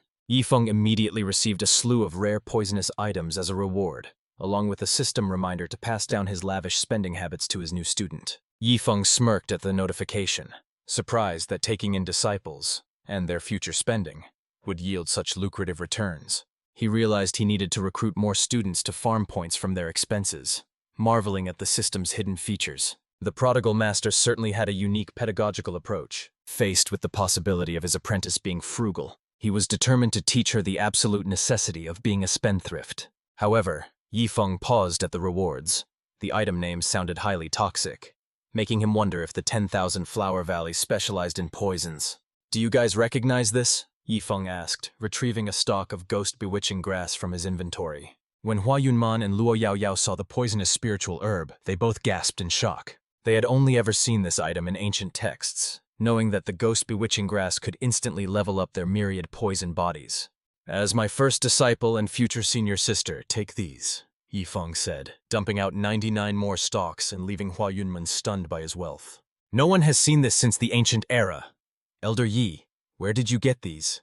Luo Yaoyao asked, looking utterly confused. Yifeng explained that while he wouldn't form a traditional school, the disciples of his prodigal sect would eventually spread across the entire continent. Their influence would be vast, reaching even the thousands of lower realms. Just then, the system awarded him 100,000 points for founding the sect, a massive windfall that unlocked sect-wide telepathy and teleportation. The system explained that this new feature allowed for instant mental communication and command issuance between the host and his disciples, regardless of distance. The teleportation feature allows the host to warp directly to a disciple's side. It can be used once a day per disciple, lasting for 1 hour before automatically returning him to his original location. Suddenly, Yifeng realizes a crucial loophole. If he recruits disciples from other realms, does that imply he can travel to those worlds as well? Hearing Yifeng's grandiose speech, Hua Yunmen wears an incredibly awkward expression. She doesn't even dare whisper the sect's name. Saying prodigal sect out loud feels like an absolute joke to her. However, Yifeng stares at her with dead seriousness. "Hua Yunmen, as the senior sister, you must uphold our rules. Tell me, what do you plan to do with this ghost-bewitching grass?" Hua Yunmen looks confused. Is that even a real question? Aside from what Luo Yao Yao and I need for cultivation, the rest won't be touched without permission. I will store them safely for you, master. But upon hearing this, Yifeng shouts in frustration, calling her completely foolish. Keep them safe? We are the prodigal sect. Don't you understand the essence of our name? These treasures are meant to be used, not hoarded away. Yifeng is utterly exasperated, practically screaming at her lack of spending spirit. Huayun Men feels utterly despondent. She is the dignified master of 10,000 Flower Valley, yet she's being scolded like a child by this young man. Yifeng holds out the ghost-bewitching grass, asking if they fear its toxicity. Huayun Men explains that their cultivation actually benefits from poison, but Yao Yao is too young to absorb too much at once. But Yifeng isn't asking them to absorb it. Instead, he casually suggests they use the rare herbs to soak their feet before bed. If you're feeling tired or weary, why not just throw a few stalks in to take a luxurious bath? And if cultivation feels dull or frustrating, just tear a few of them up to vent your emotions. It seems you aren't qualified to be a senior sister yet. I'll have to retrain you. Huayun Men asks in confusion. But master, if we do that, 100 stalks won't last more than a few days. Yifeng reprimands her immediately. If you run out, just use something else. Why care about these useless trinkets? Both women are stunned. Did he just call these legendary items useless trinkets? Yao Yao looks at Huayun Men in disbelief. She's only read about these rare poisonous herbs in ancient texts. Huayun Men is equally dumbfounded, knowing these treasures from the heavenly Dao battlefield don't exist even in their own vaults. Yifeng proudly declares, "These are for you to squander as you see fit. When I get more treasures, I'll hand them over for you to waste as well. Also, make sure you spend those 100 million spiritual crystals. Increase the disciples' wages tenfold. Buy whatever resources you lack and never haggle. The prodigal sect cannot afford to lose face, but remember, squandering doesn't mean being a fool. Do you understand?" This is the first time Huayun Men has encountered a situation like this, and she's been utterly confused from the very start. Yifeng wears an expression of resignation, realizing some dogs can't learn new tricks, before granting her the sect's transmission and teleportation arts. When Yifeng communicates via divine consciousness, Huayun Men is floored, mistaking the standard transmission for a supreme divine technique. It finally clicks for Huayun Men. The goal is to squander money, to go all out and burn through wealth without hesitation. She resolves to find every possible method to be wasteful, cursing herself for ever holding back in the past. Yifeng's eyes light up with approval. That is exactly the spirit he was looking for. She finally understands the assignment. Huayun Men solemnly vows to uphold the sect's principles and champion the spirit of extravagance, revealing that she has always craved a lavish lifestyle but lacked the strength to support it. Luo Yao Yao is left speechless, wondering how a penny-pinching miser suddenly became so agreeable. Have they both gone completely mad? And should she just play along? Yifeng is practically vibrating with excitement, envisioning a limitless future of refined decadence, while planning to recruit Li Fei into the prodigal sect the next time fate brings them together. He then shoots a mischievous grin at Luo Yao Yao, silently gloating that his status now outranks hers, though she stubbornly refuses to address him as her grandmaster. To bribe her, Yifeng casually tosses over 100 million high-quality spiritual stones for her to waste, promising 10 drops of great demon fairy blood if she spends it all, which Huayun Men urges her to accept. Luo Yao Yao reluctantly takes the stones, stubbornly insisting this doesn't count as a victory for him, while Yifeng smiles knowing that his little junior sister-in-law is incredibly easy to manipulate. Huayun Men announces they must depart the battlefield since the cultivation-suppressing treasure expires today, prompting a blushing Yao Yao to tell Yifeng to wait for her at the Star Soul Sect.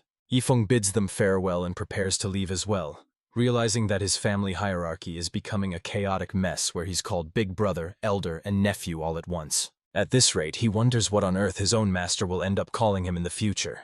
Before departing, Yao Yao makes a playful face at Yifeng, leaving him to awkwardly accept the childish gesture. Armed with 100,000 prodigal points, Yifeng decides to return immediately and boost his strength to the merging spirit realm. Yifeng soon transports back to the outside world, though he has absolutely no idea where he has popped out. Meanwhile, 3,000 kilometers away lies the headquarters of the Star Soul Sect. Inside the main hall of the Star Soul Sect, Luo Qingqiu looks incredibly surprised. "Uncle Luo, what brings you here?" Luo Kai immediately decides to play the family card. "Qing Shui, think back to your childhood. Didn't I always get you whatever you needed? I've treated you well, haven't I?" Luo Qingshui nods in agreement. Odds in t.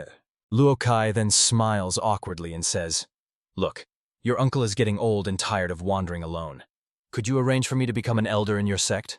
Luo Qingxue internally rolls her eyes. Wasn't he the one who claimed to love the freedom of a solitary life? Old Sia steps up to interject. If you need a home, why pester the sect master? Her new sect already has more elders than disciples. Luo Qingxue sighs helplessly. Uncle Luo, you're a fourth-layer tribulation crossing expert. Joining my sect is beneath you, but Luo Kai shamelessly responds, I don't mind at all. Just then, a massive, terrifying demonic aura descends upon them. Everyone's expression turns grave, assuming a powerful demon has arrived to cause trouble. However, as the dust settles, they realize it is actually a group of familiar faces. Luo Qingxue stares at them, speechless. Why have you all come here? And who is that terrifying demon standing with you? It turns out to be the core disciples of the Star Extreme Sect. They explain that they are under orders to stay at the Star Soul Sect from now on. Luo Qingxue is completely bewildered. Why on earth have you all come to the Star Soul Sect as well? Faced with their arrival, Luo Qingxue decisively rejects them. You are the future of the Star Extreme Sect. It is far too risky for you to stay here.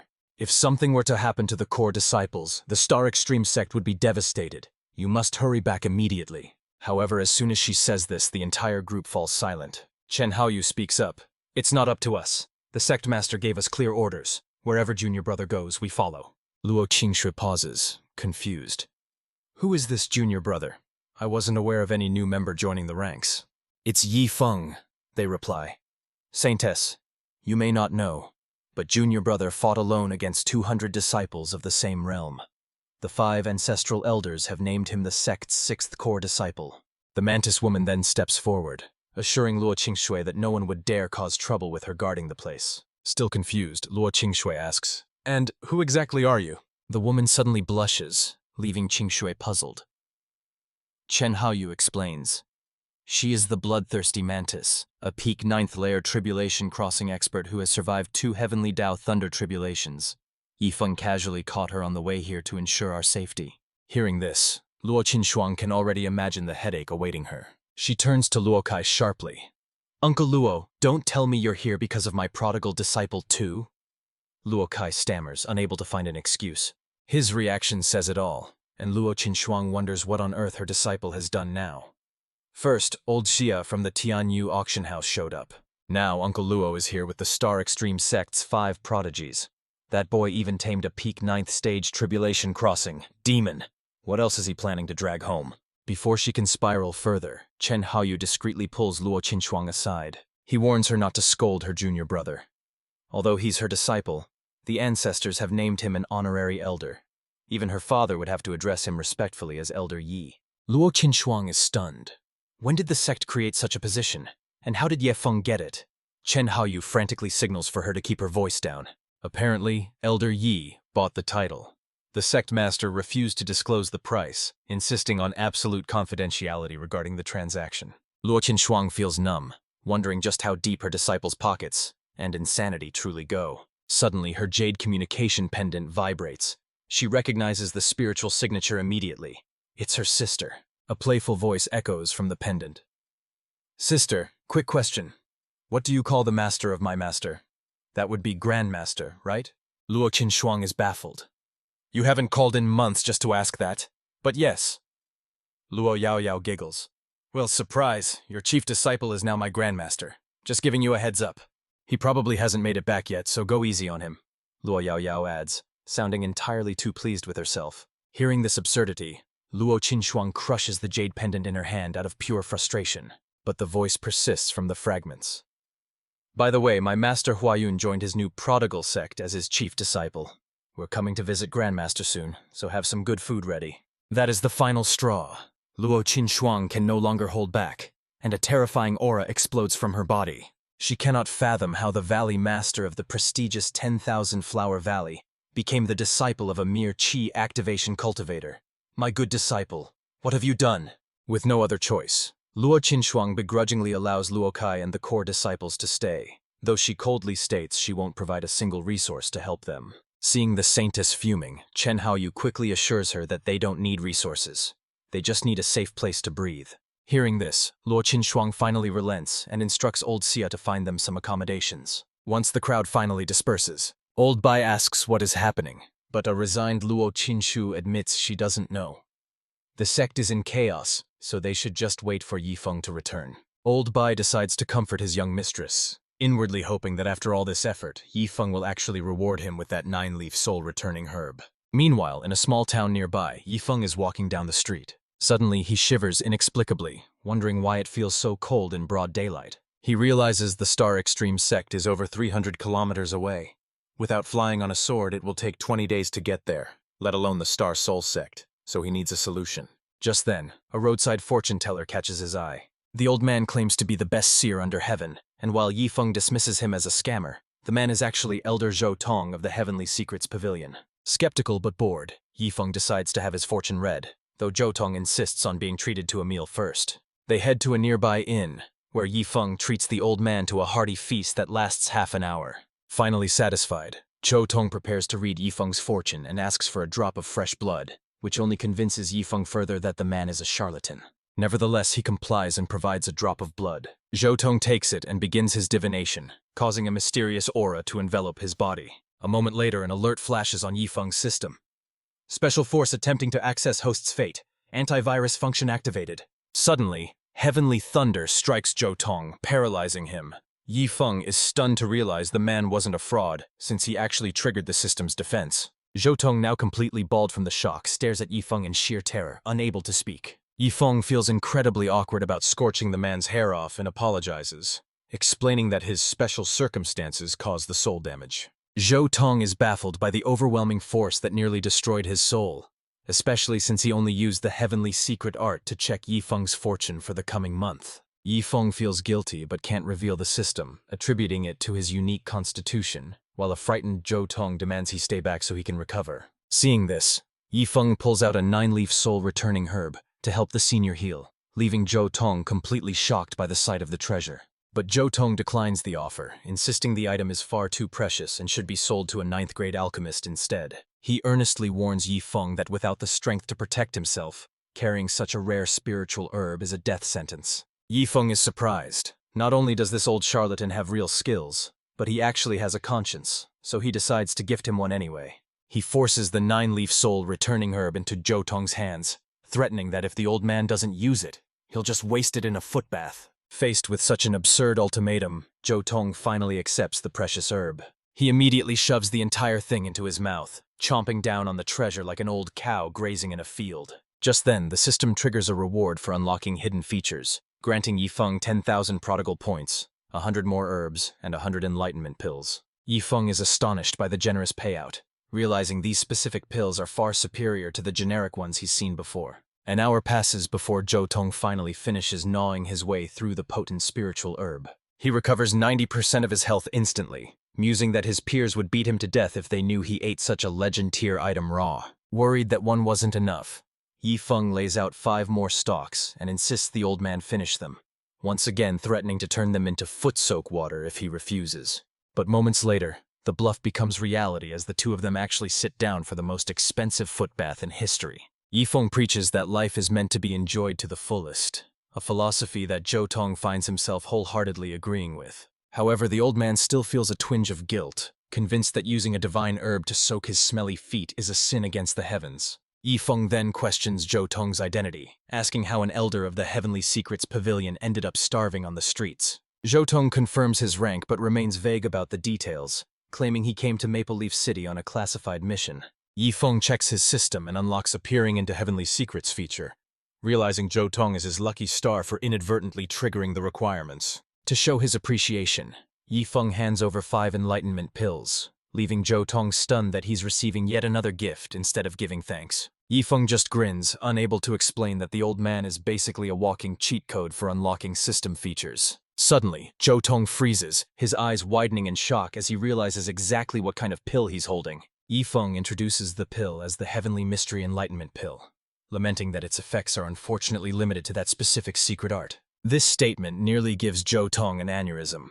Calling such a rare aid unfortunate is absurd considering that not even 1 in 10 billion people can master that art. Yifeng casually offers him a sample, asking if old Zhou wants a taste, to which the elder admits that refusing would be a bald-faced lie. As the elder eagerly swallows the pill, Yifeng grins and activates his peering into Heavenly Secrets ability to pry into old Zhou's current objective. The system reveals that Zhou Tong was sent by the Pavilion Master to locate their future saintess, leaving Yi Feng debating whether he should lend the old man a hand. Suddenly, the system issues a counter-mission. Recruit the saintess into the prodigal sect before Zhou Tong can get his hands on her, proving the system has a knack for poaching talent. "Sorry, old Zhou," he mutters, immediately asking the system to pinpoint the saintess's exact coordinates.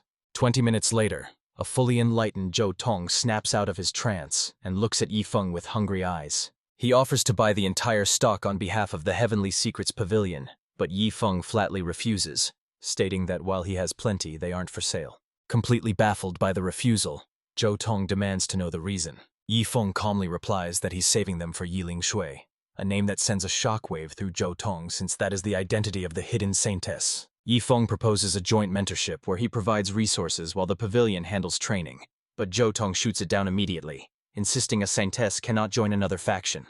Realizing that Yi Feng intends to poach their future leader, Zhou Tong secretly resolves to track down the saintess before his rival can make a move. Yi Feng is secretly delighted that old Zhou fell for his bait, though he pities the man.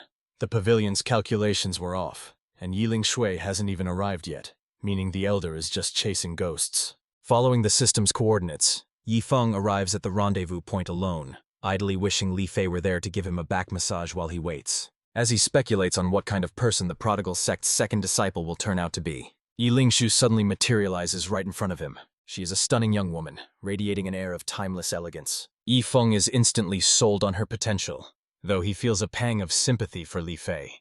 If the sect keeps recruiting beautiful women, poor Li Fei is destined to be the eternal errand boy. Turning on the charm, Yi Feng approaches Yiling Shui with a rose in hand and begins his smooth introduction.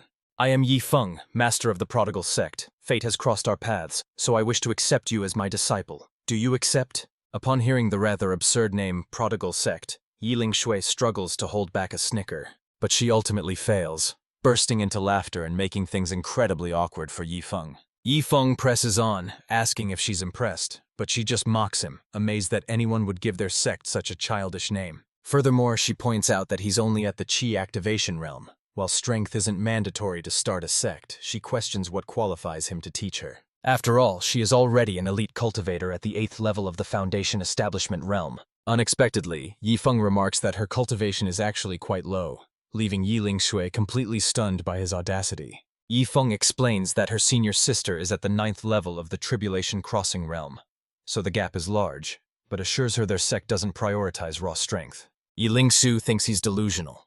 A weakling looking down on her while inventing a god-tier senior sister? If he wasn't handsome, she wouldn't even be entertaining this conversation. Ignoring her silence, Yi Feng elaborates on the prodigal sect's tenets, promising to cover all expenses, and asks if she's playing hard to get. Yiling Su is left speechless by the accusation that she is using some sort of push-pull strategy. She wonders what a fool like him has to offer.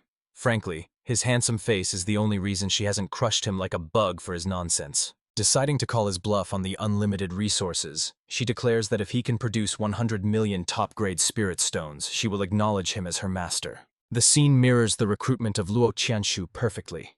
It seems the entry price for disciples in this sect always starts at a staggering 100 million. Yi Feng sighs, telling her that her vision is too narrow compared to her senior sister, all while sneaking a not-so-subtle glance at her chest. He tosses over the requested amount as a mere meeting gift, leaving Yiling Shui offended by his comment about her being small. However, her indignation vanishes the moment she checks the storage ring, her eyes widening at the mountain of top-grade spirit stones inside.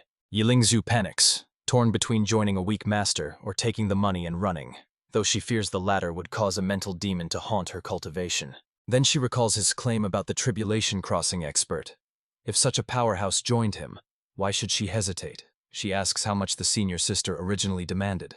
Yi Feng casually replies that it was the exact same amount, 100 million. She pouts, thinking the offer isn't much different, but she is sorely mistaken. Yi Feng clarifies that her senior sister demanded top-grade spiritual crystals, leaving Yiling Shui stunned by the sheer value. The scale of wealth is on a different level. To her astonishment, the senior sister had requested 100 million top-grade crystals. Surprisingly, Yi Feng actually felt that 100 million was a meager amount. Yi Lingzhu approaches skeptically, demanding proof of his wealth, which Yi Feng finds amusingly clever compared to others he's dealt with. Without hesitation, he retrieves a storage ring filled with 100 million top-grade spiritual crystals and tosses it to her. Upon verifying the contents, Yiling Shui immediately drops to her knees and respectfully offers the ring back to Yi Feng. She formally acknowledges him as her master, making the decisive choice to join the prodigal sect. Simultaneously, the system announces the mission's completion, rewarding him with 30,000 prodigal points, 10,000 enlightenment pills,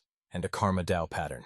The system explains that fusing with the karma Dao pattern helps negate the negative backlash incurred from peering into heavenly secrets. Yi Feng is thrilled by the high-tier loot, while Yiling Shui watches in confusion, wondering why her new master is grinning like an idiot. Regaining his composure, Yi Feng instructs her that while she is now a disciple, the prodigal sect has no physical headquarters.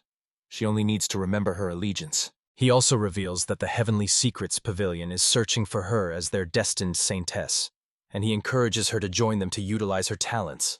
He transfers the Karma Dao pattern to her, explaining its protective effects, though he admittedly chooses a rather invasive method just to take a little advantage of the situation. He then hands over the 10,000 enlightenment pills for her cultivation bottlenecks, promising that the prodigal sect will always provide ample resources. Yiling Shui is stunned by his overwhelming generosity, and begins to suspect that Yi Feng is actually a mysterious mastermind orchestrating a grand scheme across the continent. Instead of questioning it, she vows to take control of the Heavenly Secrets Pavilion and turn it into a subordinate force for the prodigal sect. Yi Feng looks utterly confused, wondering what kind of twisted logic led her to believe he wanted her to conquer the pavilion. Just as he attempts to clear up the misunderstanding, Yiling Shui interrupts, asking if her senior sister also holds a high position in another organization. When Yi Feng reluctantly nods, she wears a knowing "I knew it" expression, and immediately asks for the pavilion's location so she can infiltrate and annex them. Yi Feng is completely flustered, stammering, "Can you just let me explain? This is all a massive misunderstanding." Yiling Shui shoots him a knowing glance and whispers, "Master, say no more. I understand the mission. You can trust me." Yi Feng is dumbfounded by her dramatics. "Stop overanalyzing everything. What exactly do you think you understand? I'm taking a disciple, not casting a spy thriller. Do I owe you an Oscar?" Meanwhile, down on the town streets, Zhou Tong continues his act as a street charlatan. Yi Feng brings Yiling Su to the location and points him out. "See that old fraud? Believe it or not, he's actually an elder of the Heavenly Secrets Pavilion." Her eyes light up with excitement. "The world's greatest diviner. Master, I'll go consult him immediately and reveal my identity." Without wasting a second, she dashes off. Before disappearing, she vows not to let him down, leaving Yi Feng to sigh in resignation. "Fine, whatever. Let the Heavenly Secrets Pavilion deal with that headache, not me." Yiling Shui marches right up to Zhou Tong and offers a respectful greeting. Almost instantly, Zhou Tong bursts into laughter and whisks her away, leaving Yi Feng baffled by the old fraud's sudden haste. Suddenly, Yi Feng realizes he forgot to activate the Sect communication and teleportation features on her interface. But since they've already vanished into the distance, he decides it's a problem for another day. Meanwhile, Zhou Tong gleefully flees the town with Yiling Shui, thinking, "You think you can snatch our destined saintess? Not on my watch." What the old man doesn't realize is that he's too late. Yiling Shui has already formally become Yi Feng's disciple. Later, Yi Feng resumes his travels, putting the chaos behind him. As night falls, he decides to stop and rest within a dense forest. He conveniently spots a secluded cave and settles in for the night. Not long after, the silence is broken by the arrival of an old man and a younger companion. The young, rather hideous man is Zhang Heng, the young master of Mirror Moon Mansion, accompanied by his protector, Old Pang. Old Pang can barely tolerate the arrogant brat, serving as his guard solely because of the mansion lord's strict orders. By sheer coincidence, they choose to take shelter in the exact same cave occupied by Yi Feng. Zhang Heng declares they need to hunt some beasts to prove his worth, but Old Peng just feels disdain, knowing a spirit sea cultivator like Zhang stands no chance. However, as they approach the cave, a shocking sight stops them in their tracks. Yi Feng has constructed a bed made entirely out of precious spiritual stones. Zhang Heng is envious of the luxury, while Old Peng is simply frustrated by such blatant wastefulness. Blinded by greed, Zhang Heng orders Old Peng to kill Yi Feng immediately so he can claim the extravagant bed for himself. Old Peng senses that Yi Feng isn't ordinary and tries to warn his master, but Zhang Heng ignores the danger and demands blood. Forced to obey, Old Peng unleashes a massive palm strike aimed directly at the sleeping target. But mere moments before the attack connects, the unexpected happens. Several golden beams slice through the air, shattering the attack and instantly obliterating both Zhang Heng and Old Peng. The assailant is none other than guard number 1, who is visibly annoyed that these pests dared to disturb his master's slumber. Suddenly, his attention shifts to a tiny insect hovering near the corpses. He recognizes it as a mother-child bug, a creature used to mark a killer upon the owner's death. Instead of crushing it, this development actually piques his interest. He allows it to mark Yifeng, figuring that if it brings trouble, he'll get more opportunities to come out and fight. The next morning, Yifeng wakes up complaining that his luxurious stone bed is too hard, but his mood lifts when he sees his daily reward: 10,000 high-grade thunder talismans and a massive stack of prodigal points. He immediately spends 99,000 points to max out his cultivation, triggering a violent reaction in the atmosphere. A vortex of spiritual energy swirls into existence, flooding straight into his cave. His body acts like a black hole, frenziedly devouring every scrap of natural energy in the vicinity. A 9-petaled lotus forms within his spiritual sea, and as it blooms, a massive aura erupts from Yifeng's body. In that moment, he successfully ascends to the peak of the 9th level of the Foundation Realm. Yifeng is ecstatic after skyrocketing through 2 major realms, finally hitting the peak of the Foundation Realm's 9th level. However, he's annoyed that such an earth-shattering achievement happened with absolutely no one around to witness it. But the moment he steps out of the cave, he stumbles right into the corpses of Zheng Heng and Old Peng, nearly jumping out of his skin. What the hell? I take a nap and wake up to 2 dead bodies? He realizes he did have witnesses, though they aren't exactly talkative now.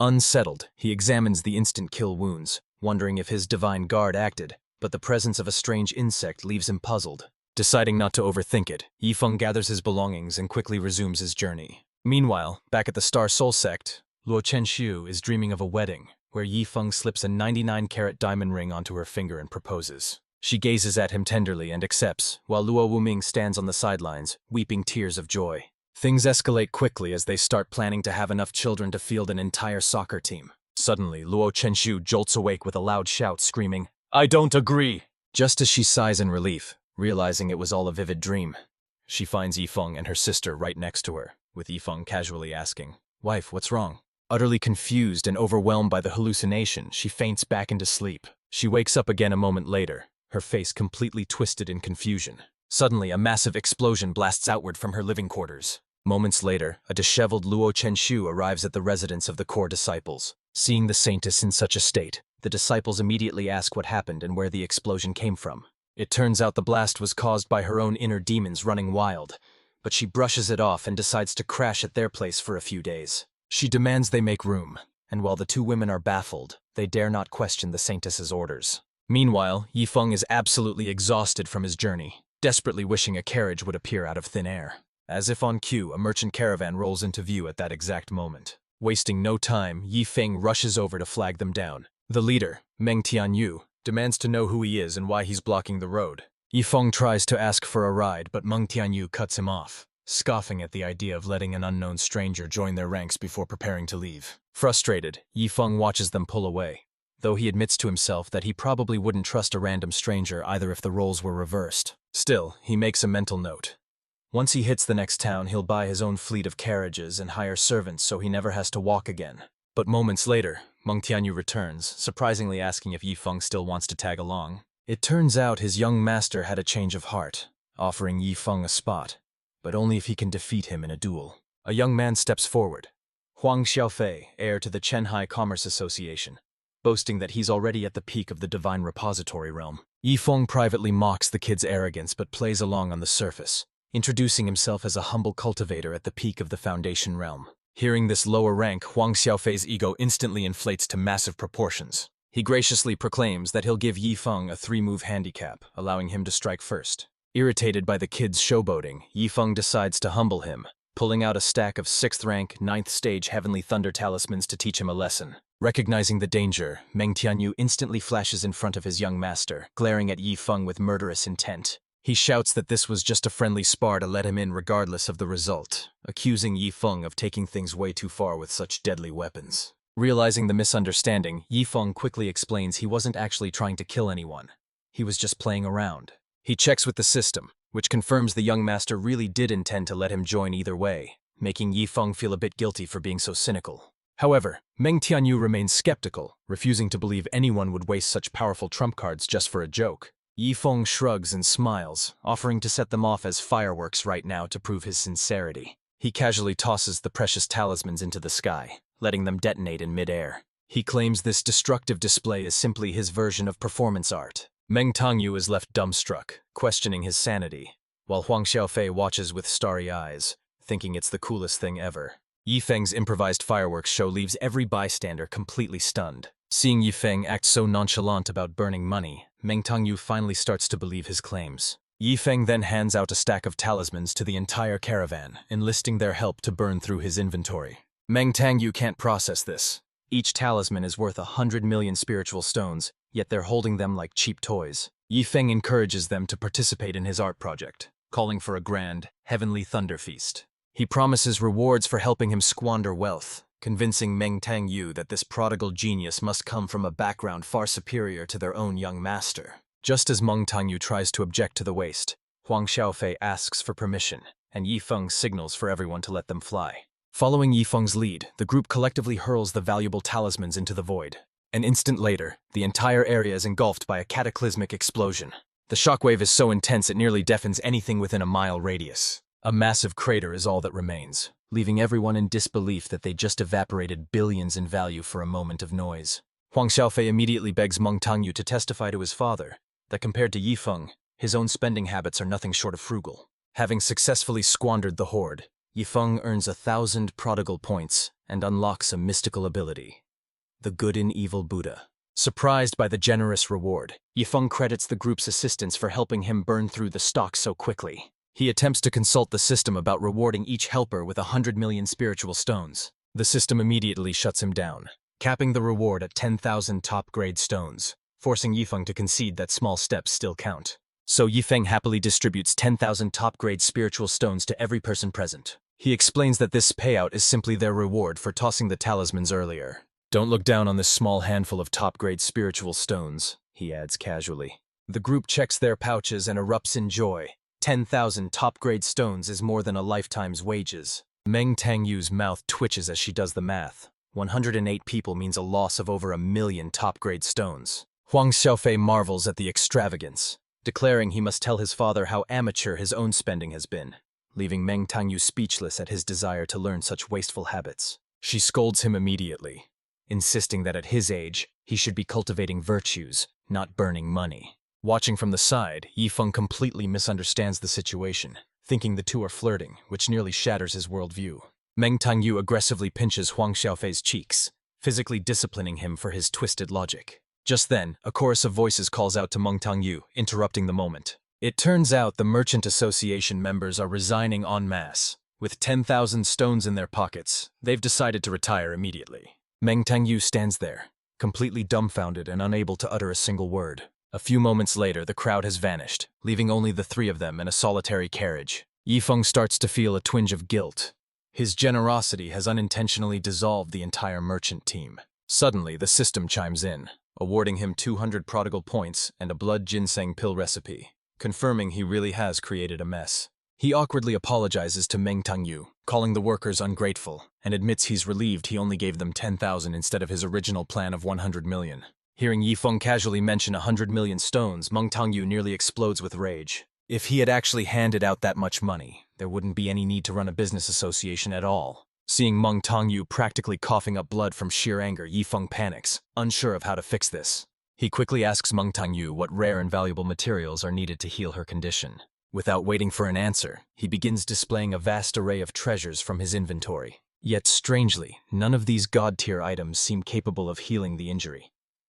Meng Tangyu is shaken to his core, staring at the 9-leaf soul-returning herb, the golden silkworm starstone, and even the heavenly mystery enlightenment pill. Huang Xiaofei realizes these are myths brought to life, while Meng Tangyu begins to suspect that Yifeng isn't trying to help, he's just ruthlessly flexing his wealth. Meanwhile, Yifeng is getting annoyed. He's rummaged through his entire inventory, but in this critical moment, he somehow lacks the one thing that actually matters. Both his disciple and the guest are rendered speechless, fully convinced that this display is just a massive power move. Running out of ideas, Yifeng finally asks Meng Tangyu what specific medication he needs, promising to take full responsibility for the cure. Meng Tangyu hesitates before suggesting that an 8th-grade blood ginseng pill with at least 5 patterns would do the trick. Yifeng pauses, realizing the irony. He literally just obtained the recipe for that exact pill. Without wasting a second, he orders the system to start spamming the crafting jars until an 8th grade blood ginseng pill drops. It takes 80 attempts, but he finally hits the jackpot, securing 10 pills, and they're all 9 pattern quality, far exceeding the request. Yifeng celebrates the win until he notices his balance has dropped by 8,000 prodigal points. He immediately questions where the materials from the failed attempts went, but the system acts evasive, claiming ignorance about the missing loot. While Yifeng is distracted, Huang Xiaofei glares at Meng Tangyu for making such a difficult demand, forcing the old man to reconsider and decide to let the matter drop. Yifeng, however, is busy accusing the system of embezzlement, realizing it's been skimming his rewards, only stopping when the system warns him that reality is calling. Meng Tangyu steps forward to defuse the tension, assuring Yifeng that it's fine if he doesn't have the pill, since the recipe has been lost to history anyway. But Yifeng casually whips out the freshly crafted batch and says, "No worries, I found it," leaving Meng Tangyu staring in horror at the legendary 9 pattern pills in his hand. Yifeng tries to shove the pill at him, but Meng Tangyu backs away, terrified to accept a treasure worth more than his entire life, insisting his injuries aren't that bad. Yifeng scoffs in disbelief, asking, "You're seriously making a fuss over this piece of junk?" The duo is thunderstruck to hear a 9 pattern pill called junk, though Huang Xiaofei figures that for a monster like Yifeng, miracles are probably just Tuesday's trash. Since Meng Tangyu refuses to take it, Yifeng shrugs and feeds the legendary pill to his horse, who looks absolutely thrilled that he didn't quit his job yesterday. Watching a horse eat a god-tier artifact breaks Meng Tangyu's spirit, leaving him with a face full of pure, agonizing regret. After tossing the pill to the horse, Yifeng rakes in another 3,000 prodigal points. With a mischievous grin, he calculates that despite the initial 8,000 point cost, the returns make this a profitable venture. Not satisfied with just one, he continues feeding the precious medicine to the animal. His companions watch in dumbfounded silence, silently screaming for him to stop being so recklessly wasteful. But Yifeng ignores their stares, happily indulging in his spendthrift habits. Finally, he offers the last pill to Meng Tianyu, asking if he still wants it. Moved to tears by the sheer extravagance, Meng Tianyu blurts out that he'll take it just to stop the waste. After swallowing the pill, however, he's surprised to find that it actually tastes quite delicious. Huang Xiaofei leans in and whispers teasingly, noting that Meng Tianyu has become the very kind of person he used to despise. Once again, Yifeng successfully squanders resources, earning another 3,000 prodigal points and a reward of 1,009 pattern blood ginseng pills. Yifeng realizes that since Meng Tianyu's injuries weren't severe, using the pill counted as waste, hence the reward. But now he has to figure out what to do with 1,000 of them. He glances at the two men, and a brilliant idea suddenly strikes him. He sidles up to Huang Xiaofei, revealing a mountain of blood ginseng pills in his hand, and asks if he's also craving a snack, leaving the man utterly astonished. Yifeng assures him to eat without hesitation, claiming he has plenty of these worthless pills to spare. Without further ado, they all climb into the carriage and start popping the priceless pills like candy. In this moment, Xiaofei fully acknowledges Yifeng as his big brother, vowing loyalty. Yifeng is more than happy to accept a new lackey with such ease. Meng Tianyu also promises to explain everything to Xiaofei's father upon their return. Watching the emotional scene, Yifeng wonders if a dramatic confession is coming. Instead, both men start weeping. Meng Tianyu laments that Xiaofei has suffered for years because his father's perspective was too narrow to allow such wastefulness. Yifeng is left speechless by their skewed logic. Curious about the fuss, Yifeng eventually asks what makes the blood ginseng pill so valuable in the first place. Meng Tianyu explains that the pill is renowned across the land for its miraculous healing properties. He clarifies that while the ingredients and the refining process aren't particularly difficult, there is a catch. The original formula has been lost to time, making every existing pill in the world incredibly precious. Yifeng casually produces a crumpled paper, asking if this is the formula they need, leaving Meng Tianyu completely dumbfounded. Although Meng Tianyu isn't an alchemist and can't verify the contents, his faith in Yifeng has solidified, while Huang Xiaofei eagerly asks if it's the real deal. Yifeng radiates confidence, assuring them that he's more than willing to hand the formula over to their guild. Overwhelmed with gratitude, Huang Xiaofei excitedly thanks his new big brother Yi. There is a catch, however. Yifeng demands 10% of the blood ginseng pill profits be sent to his sect, a condition Xiaofei accepts immediately. Yifeng mentally calculates the massive revenue stream this will secure for the Star Soul sect, which is still in its early stages. After all, he has been tirelessly dedicating himself to the development and expansion of his sect. Deal concluded, Yifeng offers to host them at his sect, but not before casually buying out their entire stock of goods just to save time. With the business settled, the group departs, soaring through the skies on Meng Tanyu's flying sword. As they travel, Huang Xiaofei finds himself burning with curiosity about the grandeur of Yi Feng's home base. Eventually, the group touches down in a nearby town to rest for the night. Even with the speed of sword flight, the journey to the Star Soul Sect will take 3 days, but at least Yi Feng gets a real bed for now. Meanwhile, Huang Xiaofei contacts his father, the chairman of the Chenhai Commerce Association, to report their success. Meng Tanyu anxiously awaits the verdict, but the expression on Xiaofei's face reveals that the news is anything but good. Xiaofei's father refuses to believe the story, convinced that his son is being scammed by this so-called young Master Yi. Back at headquarters, Chairman Huang Dehai thinks his son has lost his mind for trusting an unknown stranger so easily. Furious, he orders his subordinate, Old Meng Haifeng, to immediately retrieve the young master and drag everyone back. Old Meng acknowledges the order, promising to bring them home without fail. Unaware of the drama, Yi Feng checks his system interface to see a new reward notification. He has obtained 10,000 fragments of the Battle Holy Body, a physique that grows exponentially stronger the more damage its user takes. Yi Feng was stunned by the revelation. Is this thing really that powerful? System, can we negotiate? Can't I use these fragments for myself just this once? However, the system rejected him instantly. Even though the Battle Saint body is strong, it is beneath you. Do not concern yourself with such a trashy physique. Yi Feng was left speechless. How could something so powerful be considered trash? If he couldn't use it, who should he give it to? He wandered over to join Huang Xiaofei and the others, finding that breakfast had already been prepared. This warm hospitality immediately reminded Yi Feng of his old friend Li Fei. Suddenly an idea struck him. Since he had gifted the sword intent fragments to Li Fei, giving the Battle Holy Body to Huang Xiaofei seemed like a perfect parallel. A mischievous smirk appeared on his face. Sitting down, he asked Huang Xiaofei what he thought of Vanguard cultivators.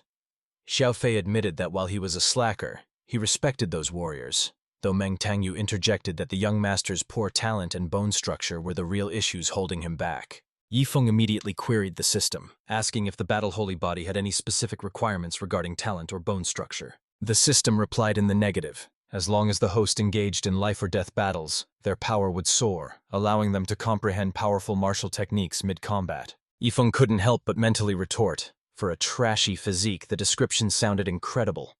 Turning back to the group with a smile, he asked Huang Xiaofei if he would be willing to become a frontline warrior. Huang Xiaofei was stunned.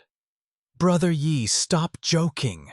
Don't play with my life like that. I might be terrible at fighting, but I'm world-class at running away. Yi Feng looked at him skeptically, asking if that was really true. Under that intense gaze, Huang Xiaofei began to feel incredibly uneasy. Yi Feng then recounted a parable. Once, a handsome man possessed 10,000 sword intent fragments. Instead of using them, he found a fat man who hated swords and forced him to integrate them. The second story involves the Battle Holy Body. That same handsome man possesses it now, but rather than keeping it, he wants to gift it to someone who can't fight but is an expert at fleeing. Huang Xiaofei felt numb. You might as well just say my name directly. He wanted to bolt. He wanted absolutely nothing to do with this physique or the death battles that came with it. Yi Feng realized that trying to reason with the cowardly Huang Xiaofei was pointless. Instead, he turned his attention to Meng Tangyu, leaving the final decision in his hands. Meng Tangyu didn't hesitate for a second, promptly accepting the offer on behalf of his young master. Seeing this betrayal, Huang Xiaofei tried to take off. If his father found out he had such a physique, he would be forced onto the battlefield immediately. However, Meng Tangyu wasn't having it. This is a rare opportunity for you to change your destiny, young master. Huang Xiaofei resisted with everything he had, wanting absolutely nothing to do with the Battle Holy Body. Meng Tangyu immediately tied him up and delivered a few sharp smacks to his backside, scolding the young master for turning down such a godsend. Seeing the struggle, Yi Feng ordered Meng Tangyu to restrain the boy, to which the elder readily agreed. Yi Feng donned his professional attire, creating an atmosphere less like a power-up session and more like a surgical delivery, while Meng Tangyu urged the young master to endure the pain for the sake of power.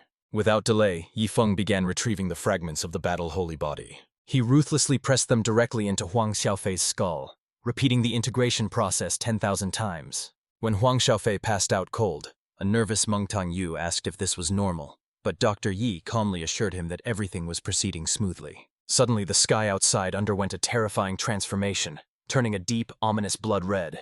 Huang Xiaofei's body followed suit, undergoing a massive metamorphosis as his skin turned entirely gold, transforming him into a living statue.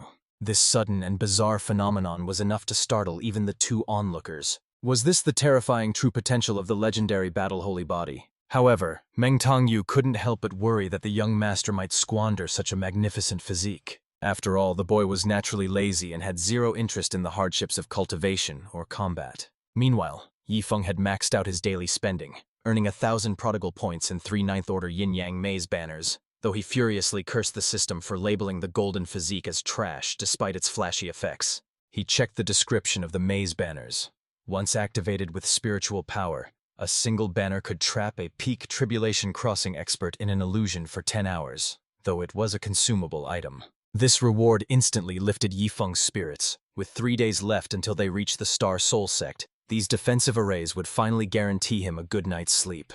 A moment later, Huang Xiaofei woke up asking if it was over, claiming he felt nothing, and that the physique had surely been wasted on him. Meng Tongyu cut him off immediately, declaring that once they returned the young master to his sect, he would personally request permission to oversee his training through life-and-death duels. He warned that if Xiaofei dared to slack off or cut corners, he wouldn't hold back a single strike. With heartbreaking devotion, Meng Tongyu vowed that if the training killed the boy, he would gladly follow him into death. Witnessing this, Yifeng offered a silent prayer, thinking, "Huang Xiaofei, you're on your own now." With that settled, Yifeng and Meng Tongyu pressed forward on their journey. As twilight descended, they realized it was time to find a secure spot to camp. Yifeng remained puzzled by Huang Xiaofei's silence. Ever since Meng Tongyu whispered something to him yesterday, the boy had withdrawn into a shell of self-imposed isolation. Eventually, they stumbled upon an open meadow and decided it was the perfect place to rest for the night. Suddenly, the sullen Huang Xiaofei looked up with tears in his eyes and demanded, "Manager Meng, start instructing me right now." This request stunned Yifeng. What was going on, and wasn't Huang Xiaofei terrified of the pain? Meng Tongyu noted that the boy had finally come to his senses, and Yifeng decided not to interfere, figuring Huang Xiaofei had his own reasons for seeking punishment.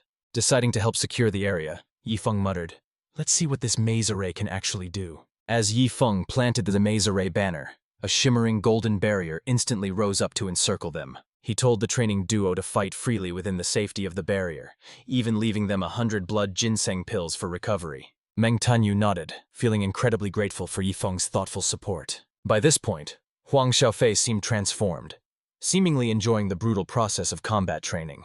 The two immediately engaged in full-force combat, trading blows back and forth with intensity. However, Huang Xiaofei was still inexperienced and was easily disciplined by the superior Meng Tongyu. After all, Meng Tongyu possessed genuine skill and didn't hold back. Just then, old Meng arrived in the vicinity, tracking their location. He could clearly hear the distinct sounds of his son, Meng Tongyu, clashing with the young master. But when he peered closer to see the action, the sight left him utterly shocked. He couldn't comprehend the scene, wondering, why on earth are my son and the young master fighting? He realized their sparring match had devolved into a brutal hand-to-hand brawl. Witnessing this savagery, old Meng was convinced they had both lost their minds. Was this young master Yi mind-controlling them? Whatever the cause, he had to stop it immediately. But the moment he tried to rush in, an invisible maze array slammed him backward. Old Meng was dumbfounded by the barrier, and the screams echoing from inside only spiked his anxiety. In that moment of helplessness, old Meng began to question reality itself. Why the hell was there an array banner here?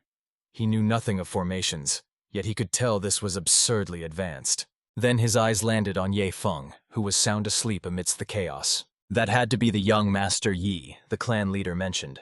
Anyone wielding such a powerful banner was certainly no ordinary mortal. Suddenly, old Meng noticed that the two brawlers inside had ceased their movements. He let out a breath, assuming his son and the young master had finally exhausted themselves. But his relief was short-lived as Huang Xiaofei unsheathed his blade. Old Meng went numb with terror.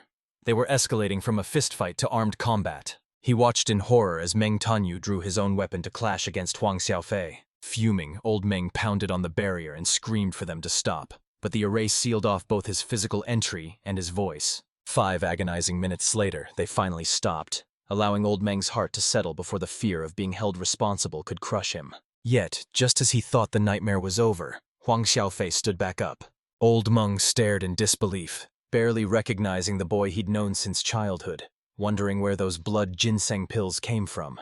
To his shock, Meng Tongyu and Huang Xiaofei were casually popping the pills and critiquing their battle performance like old friends. And just like that, another 5 minutes of recovery passed by. Revitalized by the blood ginseng pills, the duo burst with vigor and immediately resumed their intense training. Meanwhile, old Meng collapsed to the ground outside, questioning reality itself as he watched these madmen waste priceless treasures just to heal minor injuries. However, time flew by, and the sun soon rose on a new day. Yifeng woke up, still feeling a bit groggy from his slumber.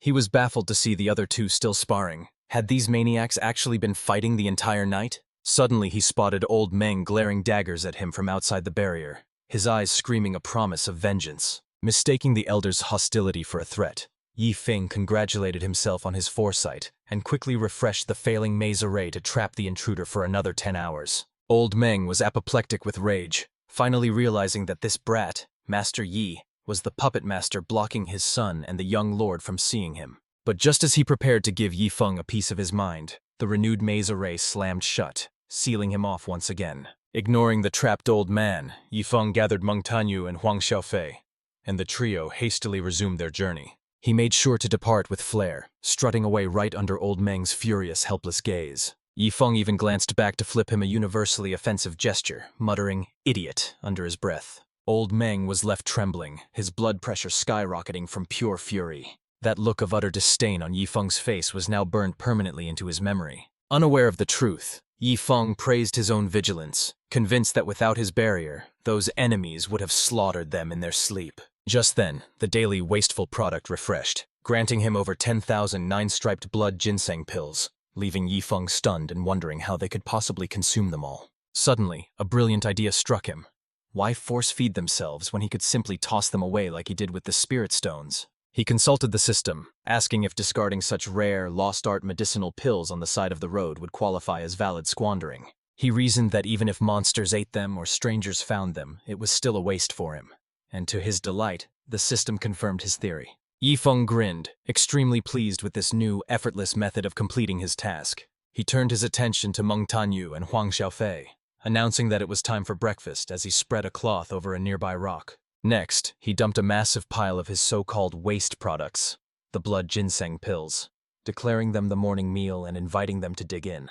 The two companions stared at the mountain of pills, completely dumbfounded by the sheer extravagance of the scene. Yifeng flashed a sly grin, asking why they hesitated and implying that refusing to eat would be a serious sign of disrespect toward him. Although they were already sick of the pills from their last binge, they dared not offend Yifeng, so they forced themselves to gorge on the elixirs for a full hour.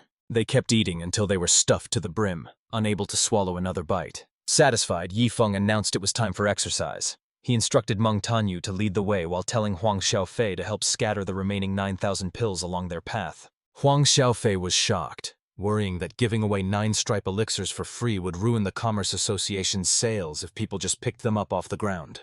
Yifeng sighed, criticizing the young master's lack of business acumen, pointing out that 9,000 pills were a drop in the bucket. Considering the vastness of the mystical heaven continent, such a small quantity wouldn't negatively impact the overall market at all. He bluntly asked if the association's alchemists could even replicate these 9-stripe pills, regardless of having the recipe. Even if they could be produced, few could afford them, meaning the lower-tier 5, 6, and 7-stripe pills would remain the best sellers. Furthermore, scattering these treasures serves as a massive advertisement.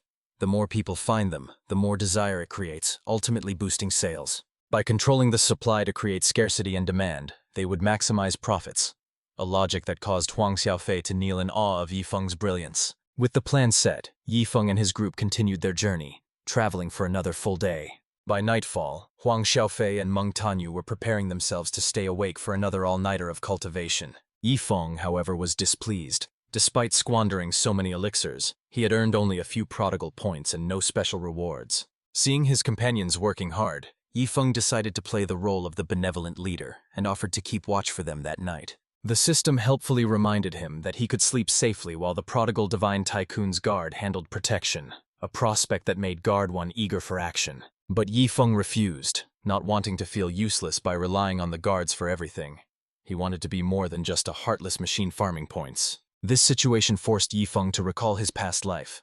After working overtime for a year, he finally got a day off to game, only to wake up in this strange new world. Merely grinding for prodigal points felt too much like earning a salary, so in this second chance he vowed to actually enjoy his life while racking up the score. Meanwhile, old Meng suddenly realized his connection to the array flags had been completely severed. Fortunately, He possessed a blood spirit jade, allowing him to track the exact location of his son and the young master. As he rushed toward them, he stumbled upon 9 striped blood ginseng pills scattered right on the path. Picking one up for a closer look, he was shocked to confirm its authenticity. And it wasn't just one. The entire trail was paved with these priceless pills, glowing with a faint golden aura. Old Meng was completely dumbfounded, wondering what kind of lunatic would treat such priceless treasures like common trash. His rage surged as he gathered them. He salvaged 500, but seeing over 2,000 broken ones made him want to strangle the prodigal responsible. After collecting 2,000, Old Meng felt a sense of existential despair. He was so overwhelmed by the sheer waste that he didn't even want to pick them up anymore. Back at the camp, Yi Feng, who was supposed to be on guard duty, had dozed off and only just woke up in a daze. He was immediately greeted by a spicy scene. Huang Xiaofei was clinging tightly to Meng Tanyu, and the latter didn't seem to mind one bit. It was an eyesore to watch, and Yi Feng was just glad the old man hadn't arrived to ruin the mood. But the moment that thought crossed his mind, Old Meng appeared. The situation instantly shifted, with Meng Tanyu stepping back and placing Huang Xiaofei in front. Old Meng was practically in tears, relieved to have finally caught up after such a grueling chase. However, Yi Feng locked eyes with the intruder and reacted instantly. Without a second's hesitation, Yi Feng cast yet another maze array. The formation activated immediately, trapping Old Meng in place all over again. Yi Feng couldn't help but mock him, shouting, "You old turtle! Keep chasing us if you have the guts." Old Meng was left speechless with rage, gritting his teeth as he vowed, "You little rascal! Mark my words! No matter where you run, I will kill you!" Huang Xiaofei reported his progress, revealing that after 2 nights of training, he had successfully merged 1% with the saintly battle body. Yi Feng praised his efforts but insisted they press on without rest, aiming to reach the Star Soul Sect by dawn. Xiaofei was confused, noting that Brother Yi usually prioritized his beauty sleep, but Meng Tang interjected, insisting that if the young master made a decision, he surely had a profound reason for it. With that settled, the group continued their relentless march forward. En route, Yi Feng opened his system interface to check the daily prodigal item, revealing a heavenly tier high-level skill book known as the Demon's Oppressing Treasure Record. Yi Feng was genuinely surprised. This was the first time he'd encountered such a high-level manual, likely one of the top techniques on the continent, which begged the question, how should he waste it? Simply throwing it away felt derivative, and tearing it to shreds lacked creativity, leaving him pondering a more unique method of disposal. Suddenly, a light bulb went off in his head, and Yi Feng grinned as the perfect idea took shape. He turned to Huang Xiaofei with a mischievous smirk, and asked a rather invasive question. "You haven't had a bowel movement in a few days, have you?" Meng Tong explained that cultivators purified impurities through spiritual energy and didn't need the restroom, a fact Xiaofei confirmed, leaving Yi Feng annoyed by this flimsy world-building. Refusing to accept that logic, Yi Feng glared at Xiaofei and menacingly declared that he definitely did not have that ability, terrifying the poor boy into submission. Xiaofei's mind raced with horrifying possibilities, wondering if Brother Yi had some twisted fetish, but out of loyalty for all the help he'd received, he decided to endure whatever strange request was coming. After a fierce internal struggle, Xiaofei caved to Yi Feng's peculiar whims and lied, suddenly claiming that his stomach was indeed starting to hurt. Yi Feng let out a sinister chuckle that seemed to confirm Xiaofei's worst fears, but what happened next left the young disciple completely dumbfounded. Yi Feng handed him the legendary skill book and casually instructed him to use it as toilet paper, revealing that the entire ordeal really was just about using the restroom. They found a secluded spot, and Xiaofei proceeded to relieve himself for the first time in years, just to satisfy Yi Feng's request. However, during a moment of respite, Xiaofei happened to glance down at the pages of the skill book in his hands. He was instantly thunderstruck, entering a sudden state of enlightenment that triggered a massive beam of golden light, shocking Meng Tang, who couldn't believe his foolish disciple had triggered such a legendary phenomenon. Bewildered by the spectacle, the elder turned to Yi Feng and frantically asked exactly what kind of book he had given the young master. Yi Feng waved it off, explaining it was just a heavenly tier high-level skill book that he thought would make for decent toilet paper. Hearing this, Meng Tong immediately fell to his knees to thank Yi Feng for his overwhelming generosity, leaving Yi Feng completely confused by the sudden display of reverence. Suddenly, his prodigal points began to plummet at an alarming rate. Yi Feng was completely bewildered. What on earth was triggering this sudden drop? Just then, an excited Huang Xiaofei ran back clutching the skill book, announcing he was done in the restroom, causing Yi Feng's expression to darken instantly. In a fit of frustration, he snatched the manual and crushed it into dust. The system chimed in with bad news. He had failed the daily squandering task, resulting in a penalty of 50,000 points. Pure agony filled Yifeng's eyes. He only had 60,000 points to begin with, and this penalty wiped out nearly everything he had worked for over the last few days. The realization hit him hard, and he felt like weeping, completely drained by this turn of events. He looked ready to bang his head against a tree, confusing Huang Xiaofei, who assumed he was at fault, and immediately knelt to apologize. Yifeng paused, genuinely puzzled by the apology, asking where exactly the kid thought he had messed up. Xiaofei explained that he had failed the test. He lacked the self-control to ignore the manual and rely on combat intuition, thereby disappointing his mentor. Meng Tanyu was struck by a sudden realization, chastising himself for doubting the young master's profound teaching methods earlier. Without hesitation, Manager Meng also dropped to his knees, begging Yifeng to punish him for his short-sightedness. Yifeng was speechless. Why did everyone have such wild imaginations when he was simply trying to be a wasteful prodigal? Too exhausted to correct their delusions, Yifeng ignored them and went back to wallowing in his financial regret. The duo, however, interpreted his silence as disappointment, convinced they had let their master down. After venting his frustration, Yifeng finally urged them to get a move on and stop daydreaming. Taking this as forgiveness, Xiaofei swore an oath to never disappoint him again, promising to become a living weapon that would clear all obstacles for Brother Yi. Yifeng felt a headache coming on. He didn't want a weapon, he just wanted to slack off and live a peaceful, lazy life. When Xiaofei insisted on training hard regardless, an annoyed Yifeng chucked a rock at him to shut him up. Meanwhile, back where the old man was still trapped, the situation was shifting.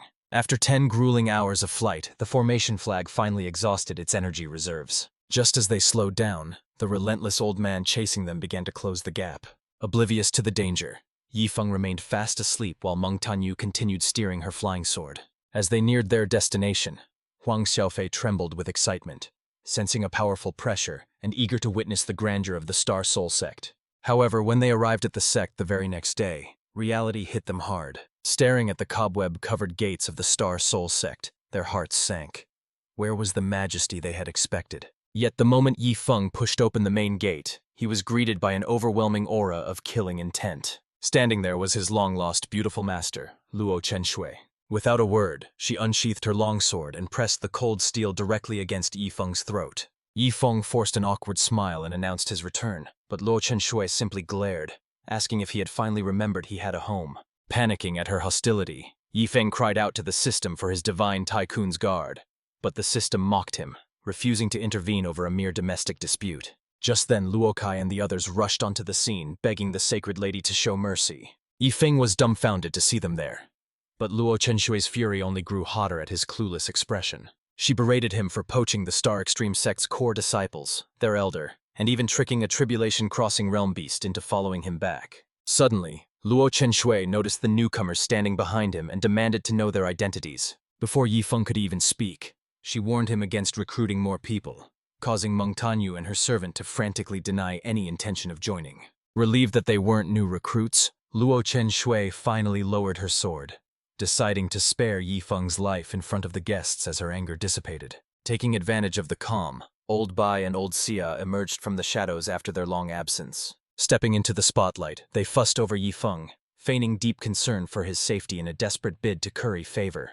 However, the moment they locked eyes, the two old rivals immediately began bickering amongst themselves. Meng Tongyu and Huang Xiaofei stood frozen in shock. What on earth was a big shot like him doing here? Old Jia glanced at the duo with a puzzled expression, asking if they knew who he was. Meng Tongyu was speechless.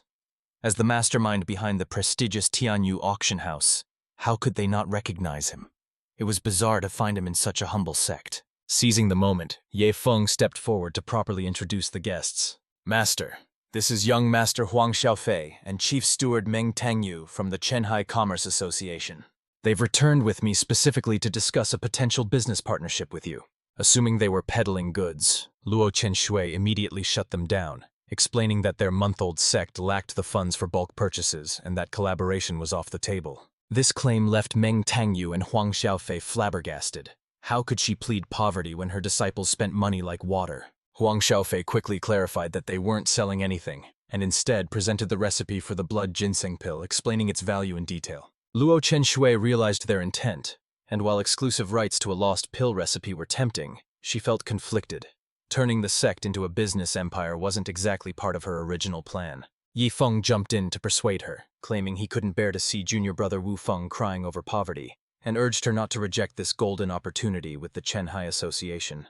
"It is our solemn duty to restore the Star Soul Sect's glory. Come on, Master. Aren't you proud of me?" Internally, Luo Chenshui was fuming. Every time this troublesome disciple got involved, her plans to reach the Tribulation Crossing realm and ascend for revenge got pushed further away. Suddenly, the system alerted Ye Feng that Old Meng would arrive in 3 minutes, proving that his preemptive cosmic alert feature was worth every penny. He immediately telepathically ordered Little Blood, his Tribulation Crossing expert, to intercept the gray-robed old man and give him a severe beating, but to stop just short of killing him. Little Blood acknowledged the command and immediately began posturing in front of the core disciples, ready for a fight. Ye Feng watched the display, left slightly speechless by his subordinates' antics. Meanwhile, just outside the perimeter of the Star Soul Sect, Old Meng had finally arrived. "That brat can't possibly have any high-level formation flags left. If I don't kill him today, I don't deserve the name Meng Hai Feng." Little did he know, he was about to become the most tragic Tribulation Crossing realm expert in history. Being trapped by a junior for 3 days was humiliating enough. But now, to make matters worse, he's getting thrashed by that junior's underling. Old Meng is on the brink of insanity. He's been confined within Yi Feng's formation for 3 agonizing days. Suddenly, Little Blood approaches silently from behind, closing the distance with terrifying speed. Sensing a surge of murderous intent, Old Meng spins around in shock, warning the creature to back off unless it wants to die. But Little Blood isn't intimidated, mocking his weak 4th-level tribulation strength for daring to hunt her master, leaving Old Meng wondering what kind of monster he's facing. Ignoring his confusion, Little Blood unleashes a brutal assault, sending Old Meng howling in agony. She sneers with disdain. Having survived 2 heavenly thunder tribulations, failing to handle a weakling like him would only disappoint her master. However, since Yi Feng wants him alive, she decides to discipline him a bit longer before delivery, resuming her fierce beatdown. Little Blood revels in the violence, finally acting on her master's permission to beat this intruder until even his own mother wouldn't recognize him. The air is soon filled with Old Meng's pathetic screams. Meanwhile, Huang Xiaofei contacts his father and learns that Old Meng came looking for them, which puzzles him since he hasn't seen the elder anywhere. The confusion turns to shock when he hears that Old Meng has been tracking them for 3 days and just sent a desperate distress signal before vanishing. Elsewhere, Yi Feng and Meng Tanyu are casually discussing a potential collaboration. Xiaofei rushes over in a panic, asking Yi Feng if he's seen a gray-robed old man recently, to which Yi Feng casually admits he has. He assumes the man was an enemy assassin and lectures them on stealth, proudly claiming he trapped the pursuer to save their lives. No thanks necessary. Xiaofei turns pale, frantically explaining that it's a huge misunderstanding. The enemy is actually Meng Tanyu's father. Yi Feng freezes, letting out a horrified curse while Meng Tanyu looks on in utter confusion. At that exact moment, a battered figure plummets from the sky. As the dust settles, it reveals Old Meng, beaten to a pulp and weakly gasping for help with his final breath. At that very moment, the barely alive old man is trampled once again as Little Blood touches down. "Master, I brought him back. Did I do well?" Witnessing this brutal arrival, Yi Feng and the others are left completely speechless. Snapping back to reality, Meng Tangyu frantically rushes toward his father's side. "Father, are you all right?" he cries out, his face twisted in sheer agony. Old Meng can only respond with incoherent mumbling. Suddenly his head lolls to the side, looking as if he has just breathed his last. This devastates Tangyu, who wails, "I never thought I'd have to bury my father so soon." Watching the chaos unfold, Huang Xiaofei feels a migraine coming on, while Yi Feng remains awkwardly silent. Little Blood blushes, looking down with clear embarrassment, realizing she might have overdone it. Fortunately, Old Meng isn't critically injured, and after he recovers for a few hours, Huang Xiaofei clears up the entire misunderstanding. Yi Feng approaches the wheelchair-bound elder and offers a sincere apology, explaining that he mistook him for an enemy due to his suspicious behavior. Old Meng sighs, admitting his own fault in the confusion, surprised that Yi Feng was actually trying to protect his son all along. Just then, Old Xia steps forward. "Old Meng, long time no see." The merchant is startled. "Boss Xia, why are you here?" "Don't call me boss," Xia replies. "I've left the auction house to retire as an elder of the Star Soul Sect." Old Meng is floored. He can't believe the former head of a top-tier auction house has settled down as a mere sect elder. Stepping into the role of mediator, Old Xia offers an introduction for potential collaboration between their business association and the Star Soul Sect. Behind me stands Luo Chenshui, the Star Soul Sect master and beloved daughter of Luo Wenming from the Star Extreme Sect. The others are core disciples of the Star Extreme Sect. You know the weight that title carries. The disciples politely greet the elder. Introductions continue with Tan Hong, Luo Kai, and finally Little Blood. who is revealed to be a great demon. Meng Tanyu is left utterly speechless, realizing that every single person here is a heavyweight in the cultivation world. As everyone inside this guest room chats away, they seem to have completely forgotten that the Star Soul sect has one more disciple, Wu Fan, who is currently eavesdropping from outside. He feels a pang of heartbreak. As the third disciple to ever join the sect, how could they possibly forget his existence entirely? Listening to old Sia's detailed introductions, old Meng is shook to his core, never imagining that such an inconspicuous little sect could house so many legendary figures. Suddenly, a figure enveloped in a tremendous sword aura approaches, startling old Meng once again with the presence of yet another peerless sword cultivator. Meng Tanyu and Huang Xiaofei are dumbfounded, wondering if this newcomer is another titan of the industry or perhaps another of Yifeng's monstrous disciples. However, as the golden silhouette finally comes into clear view, Meng Tanyu and Huang Xiaofei are left with their jaws on the floor. It's actually just a little yellow dog, and they simply cannot believe their eyes. Little Yellow leaps excitedly into Yifeng's arms, licking his cheeks furiously, while Yifeng beams with joy at finally reuniting with his loyal pet. Old Bai and Luokai look on with envy, lamenting that the best resources always go to the dog, even joking that they'd be better off if they weren't human. Right on cue, Yifeng casually begins to feed Little Yellow another treat. In an instant, a crimson sword aura blasts into the sky, signaling that the dog has reached the legendary Sword Heart realm and formed a sword embryo. Old Meng begins to question his entire existence, realizing that he is quite literally inferior to a dog. Huang Xiaofei secretly pats himself on the back for his intuition. Knowing Yifeng gave him the battle-holy body, he knew nothing in Brother Ye's possession could be ordinary. Luo Qinshuang is annoyed but forces herself to stay calm, accepting that while this prodigal disciple is squandering treasures, the great ancestral elder would surely flip out if he saw this. Luokai feels validated in his decision to visit. He thought sharing the great demon's flesh was extravagant, but feeding a dog an item that grants the Sword Heart realm is on another level. Core disciple Chen Haoyu steps forward to de-escalate, explaining to the shocked guests that this is just standard behavior for their junior brother. Soon after, Old Meng and the group decide to depart, declining Luo Qinshuang's offer to stay overnight so they can urgently report their safety to the chairman. As they make their way back to the association, Old Meng grills his son and the young master, demanding to know exactly what kind of deal they struck with the Star Soul sect. Frankly, he's still skeptical about the blood ginseng pill formula's authenticity, questioning if their blind faith in Yifeng is based on nothing but a piece of paper. Hearing this, Meng Tanyu decides it's time for a demonstration and shoots Huang Xiaofei a knowing glance. Huang Xiaofei immediately unleashes the aura of the battle-holy body, proving exactly why they place so much trust in Yifeng. The old man is thunderstruck, instantly recognizing the legendary physique radiating from the boy. If Yifeng can grant such power, the formula must be real. Meng Tanyu confirms that the young master has only partially fused with the body, yet his comprehension has skyrocketed to the point where he can master heavenly tier techniques at a glance, causing old Meng to frantically ask where those techniques are now. Huang Xiaofei laughs and admits he used the scrolls as toilet paper, indulging in a rare moment of supreme extravagance. Old Meng nearly coughs up blood, screaming at the sheer wastefulness of such an act. Realizing Yifeng's background must be unfathomable, he drags the two away to renegotiate with the chairman, offering a mere 10% as an insult, and they need to bump that share up to 30% immediately. Meanwhile, back in Luo Chenshui's study, Yifeng takes a seat and innocently asks what's on her mind. Luo Chenshui confronts him, admitting she underestimated him.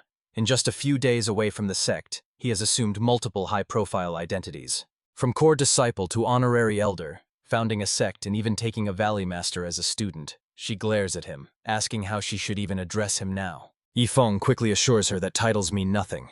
In life and death, he will always remain her loyal disciple. He even squeezes out a few tears to sell the performance, thinking to himself that as long as he helps strengthen the sect, he'll eventually win her over completely.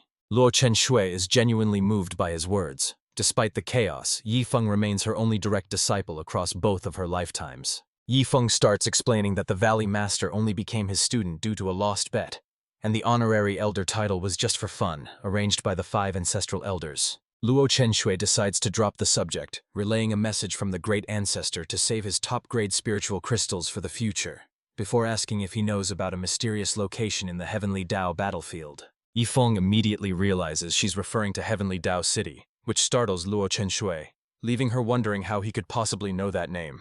Yifeng casually admits he's already been there, though his token only lasted half a day, leaving Luo Chenshui flustered since her plan to show off her knowledge has completely backfired. He then regales her with tales of the city, promising that next time, he'll bring back enough tokens for them to explore Heavenly Dao City together. He even plans to employ powerful experts from the Tribulation Crossing realm just to serve her tea. Luo Qinshu is moved once again. Although her disciple is extravagant, his thoughtfulness makes her feel truly fortunate. Seeing this softer side of his beautiful master, Yifeng feels his heart stir, realizing she possesses a hidden, gentle charm. However, the atmosphere quickly turns awkward, prompting Luo Qinshu to dismiss him so she can report the Heavenly Dao City situation to the ancestral elder. After leaving her presence, Yifeng walks away deep in thought. He senses that their bond has deepened, but he knows he can't rush things. He needs to take this relationship slow. Suddenly, Luokai silently materializes behind him, giving Yifeng quite a scare. After a brief greeting, Luokai leans in and whispers, claiming he heard that Old Bai and Old Xia haven't been feeling well lately. Offering his services as a body cultivator, he suggests Yifeng rely on him for tasks, since the others are getting frail, leaving Yifeng speechless at the obvious suck-up attempt. But right on cue, Old Bai appears on the rooftop, shouting, "Luokai, I knew you were up to no good." Simultaneously, Old Xia emerges from the bushes looking furious, accusing Luokai of acting shifty and plotting against them. Caught completely off guard, Luokai stammers, "How long have you two been hiding there?" As the elders corner him, Old Xia scoffs, "You think we're unfit? When I was running things, you were still in diapers." Leaving Luokai trembling, Yifeng intervenes to stop the bickering, promising that any future manual labor will be split evenly among the three of them. Satisfied with that arrangement, Old Bai and Old Xia decide not to bother Yifeng any further. However, they have no intention of letting Luokai off the hook, and they each grab an arm to drag him away. As Luokai screams for help, Yifeng simply shrugs, telling the elder he's on his own. Afterward, Yifeng returns to his dormitory, hoping to finally get some much-needed rest. But he is immediately interrupted by familiar voices, realizing his senior brothers and sisters are staying in the same courtyard. Several core disciples warmly greet Yifeng, amazed that he has already reached the peak of the Foundation realm after just a few days. Watching from the sidelines, Wufeng decides he needs to make a move before his senior brother forgets he even exists. He strides over to Yifeng, asking how long the breakthrough took, and if he managed to jump straight from Qi activation to the Foundation realm. The core disciples immediately scoff at the notion. "Brother Wufeng, did alchemy fry your brain? Even Yifeng can't skip 2 major realms at once. Jumping major realms is unheard of, and even skipping minor ones is a struggle, especially since the Foundation realm requires forming a spiritual lotus." To their shock, Yifeng nods in agreement. "Finally, someone who gets it! Wufeng, you really understand me. It was torture having no one around to witness my legendary breakthrough. If only those witnesses hadn't died." Wufeng beams, proud to be on the same wavelength as his idol. The core disciples stare at Yifeng in disbelief. "Wait, junior brother, are you serious? Is Wufeng actually right? Are you really that formidable?" They immediately swarm Yifeng, desperate to know how he achieved consecutive breakthroughs and begging him to teach them the secret. Yifeng quickly changes the subject, turning to Wufeng. "Didn't you take 2,000 clear mystic pills? Why haven't you broken through to the Foundation realm yet?" Mentioning this makes Wufeng emotional. He explains that the pills worked wonders during the merging spirit realm, granting him a pure constitution. As for his delay, he explains that he planned to advance, but his master advised him to wait for Yifeng's return, as building the spiritual lotus is critical. Yifeng nods thoughtfully. "I see. I don't have the right items to help you just yet, so hold off on the breakthrough for a little longer." Hearing this, the core disciples turn green with envy. "If only we had met junior brother before reaching the Foundation realm, we could have had pure constitutions too." Suddenly, realization strikes the group. They are at the peak of the Purple Mansion realm but haven't refined their lotuses for the original spirit realm yet, meaning they still have one chance to improve. Just then, the system issues a bizarre task. Lead the disciples in the Sunlit Sect's Mystic Realm competition. Goal: 2nd place. 1st place is forbidden. Yifeng is baffled. Why aim for 2nd? It's a tricky request. If the opponents forfeit or are too weak, his team might accidentally win 1st place, which would be a disaster. Needing answers, he turns to his senior brothers and sisters to ask if they know anything about this Sunlit Sect Mystic Realm competition. They look at him with confusion. "We haven't mentioned that to anyone. How do you know about that event, junior brother?" Du Tingyu confirms that the Sunlit Sect sent an invitation days ago, but the saintess rejected it. Hearing this, Yifeng immediately heads to his beautiful master's quarters. He barges into Luo Qinshu's room and gets straight to the point, asking about the invitation. Luo Qinshu doesn't deny it, simply nodding in confirmation. The Sunlit Sect, the only first-class power nearby, has invited dozens of surrounding factions to the Mystic Realm Grand Competition. While the loot is finders keepers, the buy-in is steep, requiring sects to contribute resources to the realm itself. However, since the Sunlit Sect controls the terrain, everyone else is walking into a trap. Hearing the details, Yifeng's eyes light up. He's definitely interested in joining the fray. However, Luo Qinshuang immediately shoots him down, citing the sect's dire financial straits. But the moment the words leave her mouth, she instantly regrets them. She forgot who she was talking to. Standing right in front of her is a veritable god of wealth, not someone lacking in funds. Luo Qinshuang is struck dumb, realizing she completely overlooked her disciple's notorious habit of throwing money around. Yifeng smiles generously and asks, "Master, are we short on funds? I can chip in." Her face turns a shade of awkward red, humiliated by the role reversal of a disciple offering charity to his master. Yifeng immediately lists his contribution. 50 enlightenment pills, 9-leaf soul-returning herbs, golden silkworm starstones, and 100 drops of great demon fairy blood. Luo Qinshuang is floored. The collective entry fees of every other sect combined wouldn't match the value of a single drop of that blood, yet he plans to toss it all away. Unaware of the shock he's caused, Yifeng cheekily asks, "Is that enough?" It would drive the other sects insane with jealousy, and Luo Qinshuang confirms that it is far more than enough. But she refuses to let him waste them on an entry fee. Instead, she decides to confiscate the treasures for safekeeping and pay the competition fee herself. Yifeng immediately objects, declaring that these items absolutely cannot be given to the sect. Annoyed, Luo Qinshuang snaps back, asking if he'd really prefer outsiders steal these treasures rather than letting his own sect have them. Yifeng explains the problem. If the sect takes them, the master will inevitably treat this junk like holy relics and lock them away. He can't allow that kind of hoarding, but he adds that if she promised to use the treasures for something trivial, like soaking her feet, he'd hand them over instantly. Luo Qinshuang did intend to cherish them, but seeing her prodigal disciple so determined to be wasteful, she realizes she has to play along to secure the goods. Hearing her agreement, Yifeng is ecstatic. As long as she follows his lead on how to use them, he has no complaints. "You know, Master, you've always been frugal, but if you try squandering just once, you'll definitely get hooked. Once you start, you can't stop. Then, I'll use my wealth to win over your affection." Just then, a message from the system pops up.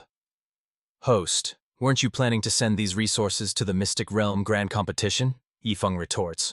"What's the competition compared to my precious master?" The system can't argue with that logic and concedes, admitting that he actually makes a fair point. Yifeng then proceeds to hand over a portion of the resources to the Star Soul sect, treating them as if they were confiscated goods. Luo Qinshui asks how they should squander the enlightenment pills. Yifeng suggests, "Master, give 2 to each person and feed the rest to the dog." Hearing this, Luo Qinshui is annoyed but holds her tongue, asking about the soul-returning herbs next. Yifeng continues, "Use them for foot baths, 2 stalks per person, and the rest goes into the dog's tub."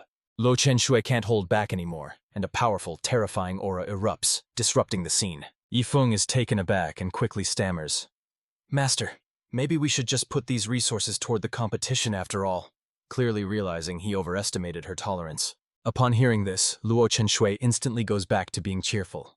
"No need. Let's distribute it exactly according to your plan. Now, what shall be done with the remaining 3 golden silkworm shining stones?" Yifeng states he wants to use them to forge some blades. Luo Qinshui is shocked. Has he finally turned over a new leaf? Is he actually being proactive and wanting to create proper weapons? But then Yifeng blurts out that he wants to make sickles and hoes specifically to cultivate a field of spiritual grass. Luo Qinshui is furious, realizing he really can't change his old habits. With her blood pressure soaring, she asks about the 100 drops of great demon fairy blood. Yifeng almost suggests watering plants with it, but startled by her aura, he quickly changes his tune. "Let's give them to the sect as rewards for significant contributions." Hearing this, Luo Qinshui finally cools down and agrees. Yifeng notes that this is Master's first time squandering resources, so he shouldn't provoke her too much until she gets used to it. Subsequently, Luo Qinshui notifies everyone to gather at the main hall for a meeting. While waiting, she interrogates Yifeng. "You've known those 2 from the Commerce Association for days. How did you squander resources this time?" Yifeng shrugs. "Nothing much. I just had them eat blood ginseng pills until they vomited." Luo Qinshui doesn't believe that's the whole story and continues to press Yifeng for more details. After some thought, Yifeng remembers, "Oh, I used a heavenly tier high-level manual as toilet paper for Huang Xiaofei." Luo Chenshui feels like coughing up blood but tells herself that such manuals are trash in the upper realm anyway. Yifeng then recalls that he also had some battle holy body fragments, and since Huang Xiaofei seemed prodigal enough, he just gave them to him. This sends Luo Chenshui's blood pressure through the roof. She is absolutely floored, unable to believe that there could be another battle holy body just given away like that. She recalls a time when a cultivator with a battle saint body challenged her own master. The warrior refused to fall despite broken limbs, growing stronger as the fight dragged on. Needing confirmation, she carefully asks Yifeng for more specific details regarding this unique physique. Yifeng thinks for a moment before explaining that no special techniques are needed. The user simply gets stronger through combat, with power increasing alongside the severity of their injuries. Hearing this confirmation, Luo Chenshui can't handle the shock and nearly coughs up blood.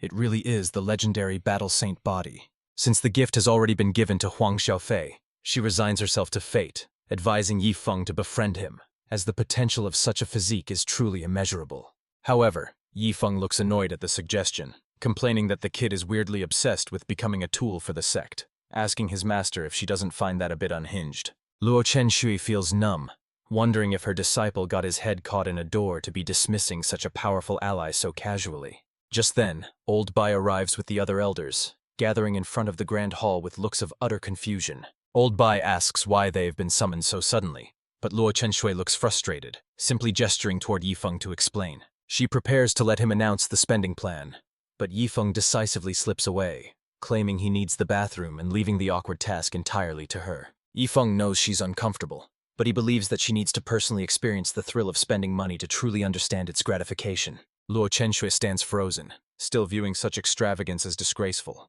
and thinks that if Yifeng weren't her direct disciple, she would have disciplined him long ago. Her face flushes red with secondhand embarrassment as she forces herself to officially begin the announcement. The reason I have gathered everyone here today is for a single purpose: to be wasteful. The crowd is left incredulous, unable to believe that their typically frugal sect leader is advocating for extravagance. Even the sect's dog barks twice, as if cheering her on for finally loosening up. Seeing the dog gives Luo Chenshui a jolt of inspiration. If Yifeng can waste money on a pet, why should she worry? Especially since he's the one footing the bill. With that realization, she finally allows herself to tap into a hidden, more indulgent side of her nature. She brings out a mountain of resources, announcing to the crowd that these are all generous contributions from Yifeng. Upon seeing the treasure, everyone cheers in unison, showering praises on the sect leader for her newfound generosity. Luo Chenshui begins distributing the spoils, ensuring every disciple receives 2 enlightenment pills and 2 9-leaf soul-returning herbs. A core disciple raises a hand to ask a logical question. Since there are 28 of each item left over, how will the remainder be allocated? Luo Chenshui gives him a frustrated look and replies bluntly, "How else? Those are all for the dog, of course." The crowd is left dumbfounded, suddenly realizing that their status in the sect is apparently lower than that of the dog. Finally, Luo Chenshui reveals the great demon fairy blood, declaring that this treasure must be earned through hard cultivation or significant contributions. Luo Kai is the first to agree, praising the sect leader's wisdom, as his primary goal is that blood, and he's thrilled there's a path to acquire it. "If there are no objections, then this meeting is adjourned," Luo Chenshui announces, handing the resources over to Elder B for distribution. Everyone leaves the meeting feeling highly satisfied, with some even whispering hopefully about potential year-end bonuses. Later, Luo Chenshui finds herself staring intently at the golden silkworm star-shining stone. She ponders how to process the material, as she has never attempted to craft with such a rare item before. Suddenly, she remembers an old acquaintance who possesses the necessary skills to help her. Meanwhile, inside Purple Phoenix City, a young woman is hard at work in the middle of a crafting session. Judging by her tools and intensity, she is undoubtedly a skilled blacksmith. This is Chu Xiao, a freelance cultivator and an old friend of Luo Chenshui. Just then, Luo Chenshui arrives, causing Chu Xiao to look up in surprise and ask, "Sect leader Luo, what brings you here?"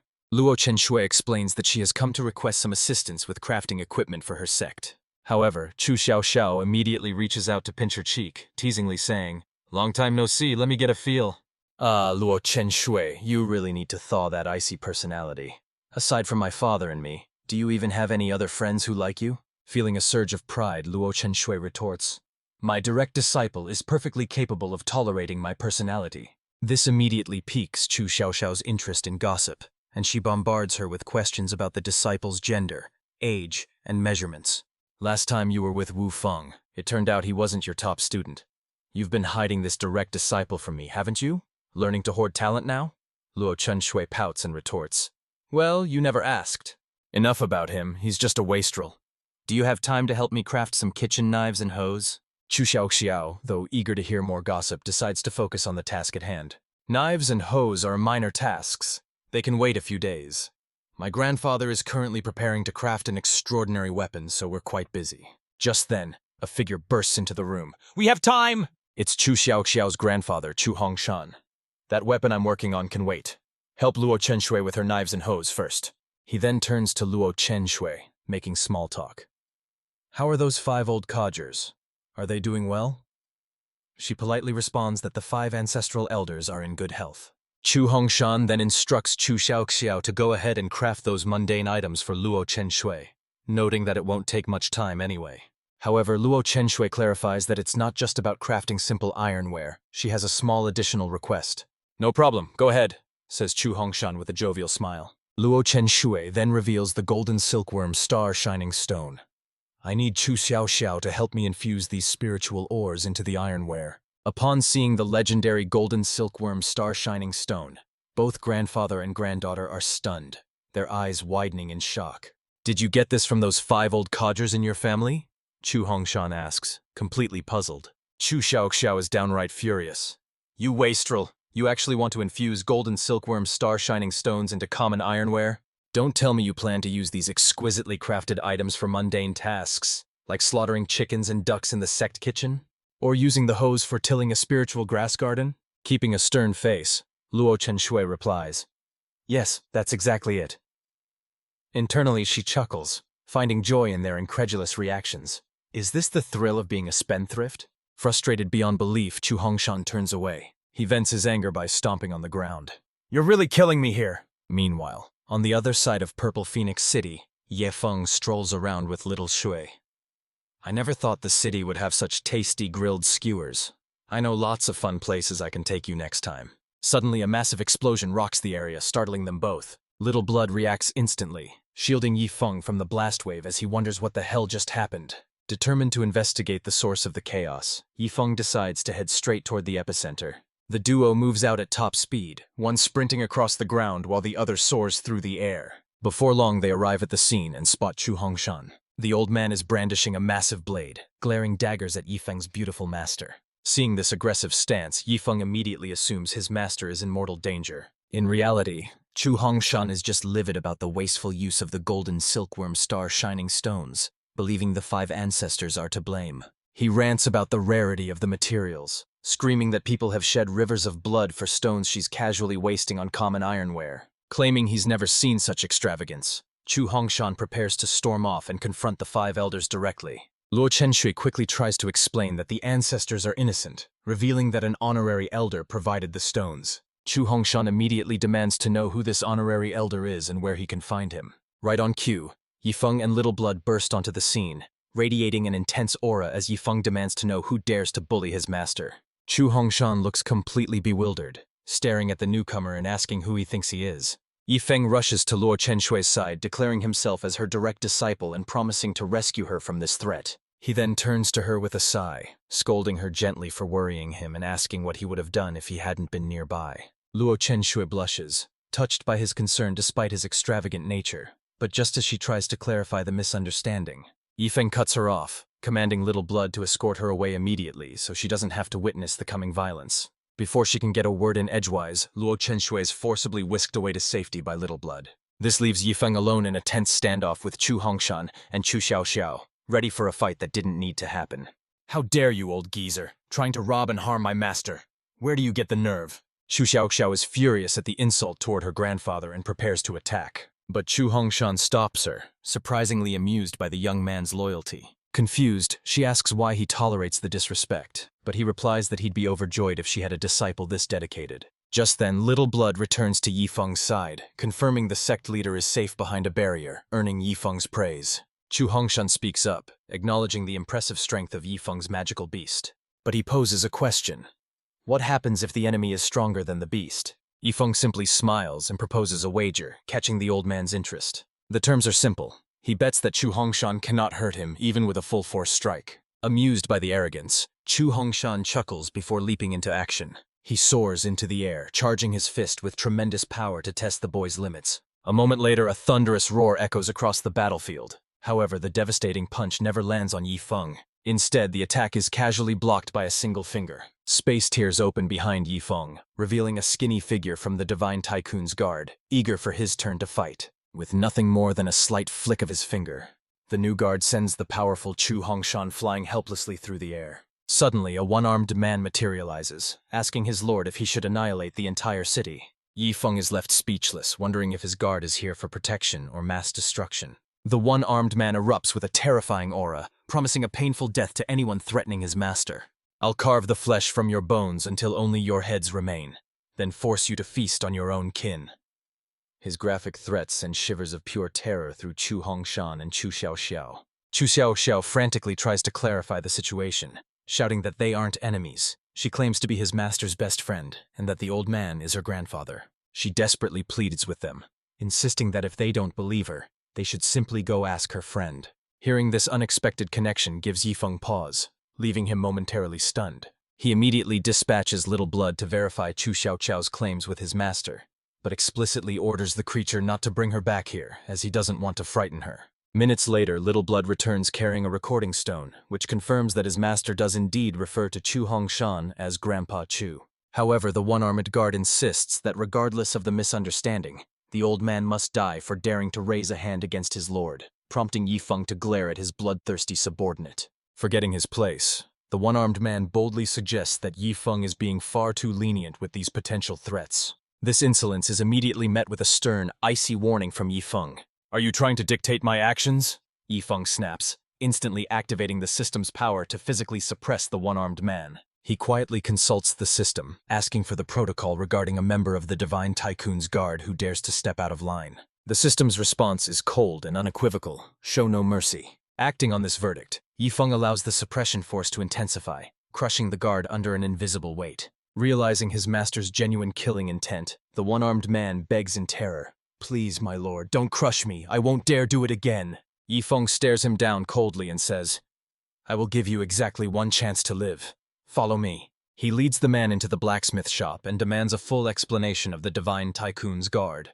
The subordinate explains that there are currently 10 official members, himself included. Membership requires passing a series of rigorous assessments, and they face periodic reviews where failure results in immediate expulsion. Their sole duty is to protect Yi Feng at all costs, ensuring that they would sooner die than ever betray their master. Satisfied with the explanation, Yi Feng spares his life but orders him to reflect on his arrogance, warning that any future insubordination will result in instant death. Trembling, the one-armed man bows deeply, expressing his profound gratitude for Yi Feng's mercy. Turning his attention back to his summoned protector, Yi Feng immediately tries to grill the system about the true nature of the Divine Tycoon's guard. However, he hits a brick wall. The system refuses to elaborate, claiming it cannot explain the situation at this time. Still, Yi Feng has pieced together a theory. Not every guard is as stoic as the golden-armored strongman. Some are bloodthirsty maniacs, implying the unseen members likely possess their own bizarre quirks. Stepping out to do damage control, Yi Feng apologizes to Chu Hongshan and Chu Xiaoxiao, insisting that the chaos was merely a huge misunderstanding. To buy their silence regarding the guard, he offers a hefty bribe, 5 pieces of the rare golden silkworm star-shining stone. Suspicious, Chu Xiaoxiao demands to know his true identity and his intentions toward Luo Chenshui, threatening to snitch if he doesn't come clean. Before she can finish her threat, Chu Hongshan clamps a hand over her mouth and hurriedly assures Yi Feng that their lips are sealed. Relieved, Yi Feng signals Little Blood to fetch Master Luo. Meanwhile, the confused Chu Xiaoxiao questions her grandfather, but he advises her to drop it and stick to forging tools, convinced Yi Feng means no harm. Reluctantly, Chu Xiaoxiao agrees to back off, though her concern for Luo Chenshui lingers. She silently vows to keep a close watch on Yi Feng during their visit to the Sect, determined to protect Luo Chenshui at all costs. Just then, Luo Chenshui walks over, confused by the tension, but Yi Feng quickly waves it off, repeating his mantra that it was all just a big mix-up. He shamelessly throws Little Blood under the bus, claiming she panicked and thought the master was in danger. Not daring to contradict him, Little Blood silently accepts the blame. Before Luo Chenshui can ask any follow-up questions, Yi Feng grabs Little Blood and makes a hasty exit. Once the coast is clear, Chu Hongshan turns to Luo Chenshui and remarks that her disciple is truly one of a kind. Circling back to their earlier conversation, he questions her claim about the star-shining stone coming from an honorary elder, noting that her sect doesn't typically have such a rank. Caught in a lie, Luo Chenshui awkwardly admits the truth.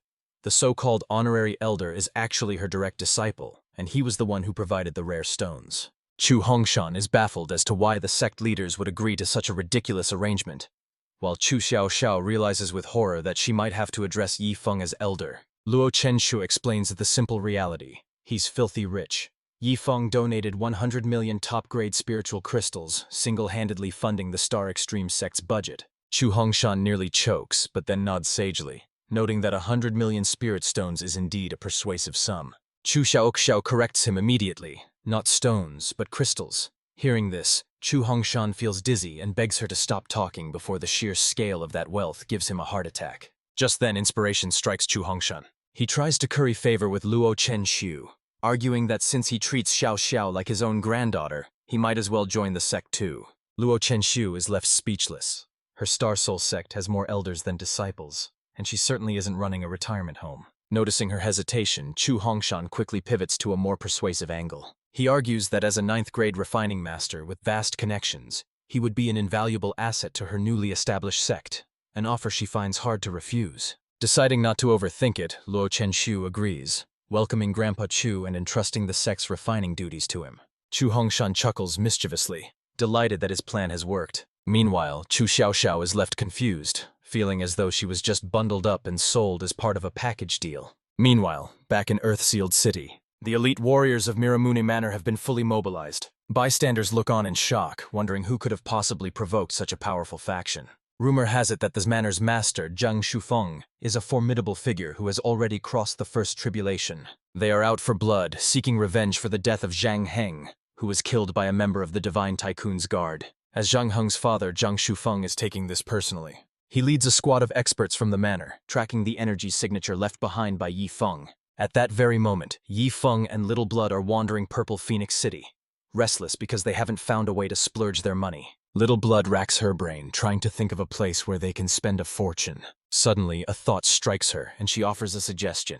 She mentions a marketplace in the northern district, causing Yi Feng's eyes to light up as he demands to be taken there immediately. Wasting no time, they soon arrive at the bustling northern district marketplace. Upon entering, they are greeted by a sea of merchants hawking wares from the Heavenly Dao battlefield, ranging from martial arts manuals to rare artifacts, and even brothels. However, Yi Feng finds the overwhelming enthusiasm of the crowd slightly off-putting.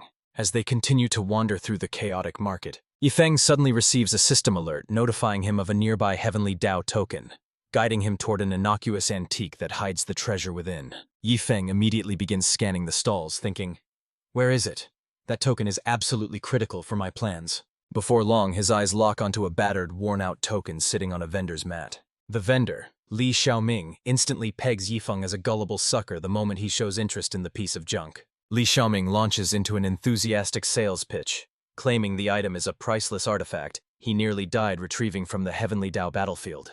"Cut the nonsense and just give me a price," Yi Feng interrupts, cutting through the man's lies. Caught off guard by Yi Feng's bluntness, Li Xiaoming hastily quotes 3 million low-grade spirit stones, though he immediately worries he might have pushed his luck. After all, the actual market value of that scrap metal is barely 50 stones on a good day. To the vendor's shock, Yi Feng doesn't even haggle. He simply drops a storage ring containing the full 3 million into Li Xiaoming's hand. "No need to negotiate, 3 million it is," Yi Feng says calmly, leaving Li Xiaoming completely dumbfounded. Who buys junk without bargaining? Li Xiaoming wonders if the token might actually harbor some massive secret he missed. Desperate to know the truth, Li Xiaoming asks what he missed out on, to which Yi Feng replies, "Value is subjective. To me, this item is vital. In fact, even if you had asked for 3 million top-grade spirit stones, I still would have paid it." Hearing this, Li Xiaoming is thunderstruck. 3 million top-grade stones? He realizes he might have just undersold a fortune. Consumed by greed and feeling like he suffered a massive loss, he decides he can't just let Yi Feng walk away with that kind of potential wealth. A wave of killing intent erupts from the vendor, which Little Blood immediately detects. She warns Yi Feng that the vendor is targeting them, leaving Yi Feng surprised that the man actually has the guts to make a move. In high spirits, Yi Feng locates a tavern and settles in, eagerly awaiting Li Xiaoming's inevitable ambush. Little Blood is speechless. Why is his master so ecstatic about having a target on his back? Meanwhile, Li Xiaoming recruits an accomplice, hyping up the claim that Yifeng's token is worth over 3 million top-grade spirit stones. A rogue cultivator known as Boss Tiger agrees to join, but issues a grim warning. If this heist yields nothing, Li Xiaoming will pay the price. Agreement made. The pair immediately heads toward the tavern where Yifeng is lodging. As they creep up to Yifeng's door, they overhear Little Blood's voice pleading, "Master, you can't do this, it's too much." Without context, the two men outside immediately let their dirty minds wander to inappropriate conclusions. Inside, Yifeng is actually arranging 2,000 low-grade spiritual crystals, prompting Little Blood to worry that giving robbers such a fortune is practically charity. Yifeng scoffs, clarifying that he never planned to let them leave alive. The plan is to give them hope, then crush them the moment they feel rich. Little Blood grimaces, unsettled by the sheer manipulative cruelty of his master's trap. Suddenly, Boss Tiger and Li Xiaoming kick the door open, only to find Yifeng waiting for them. He greets them with a warm smile, offering the pile of crystals as a reward for their effort in coming to rob him. Boss Tiger and Li Xiaoming stand there, completely stunned by this bizarre reception. While these spiritual crystals are rare, the pile is only worth about 200,000 top-grade spirit stones. They are insulted, as they came here expecting a payday of at least 3 million.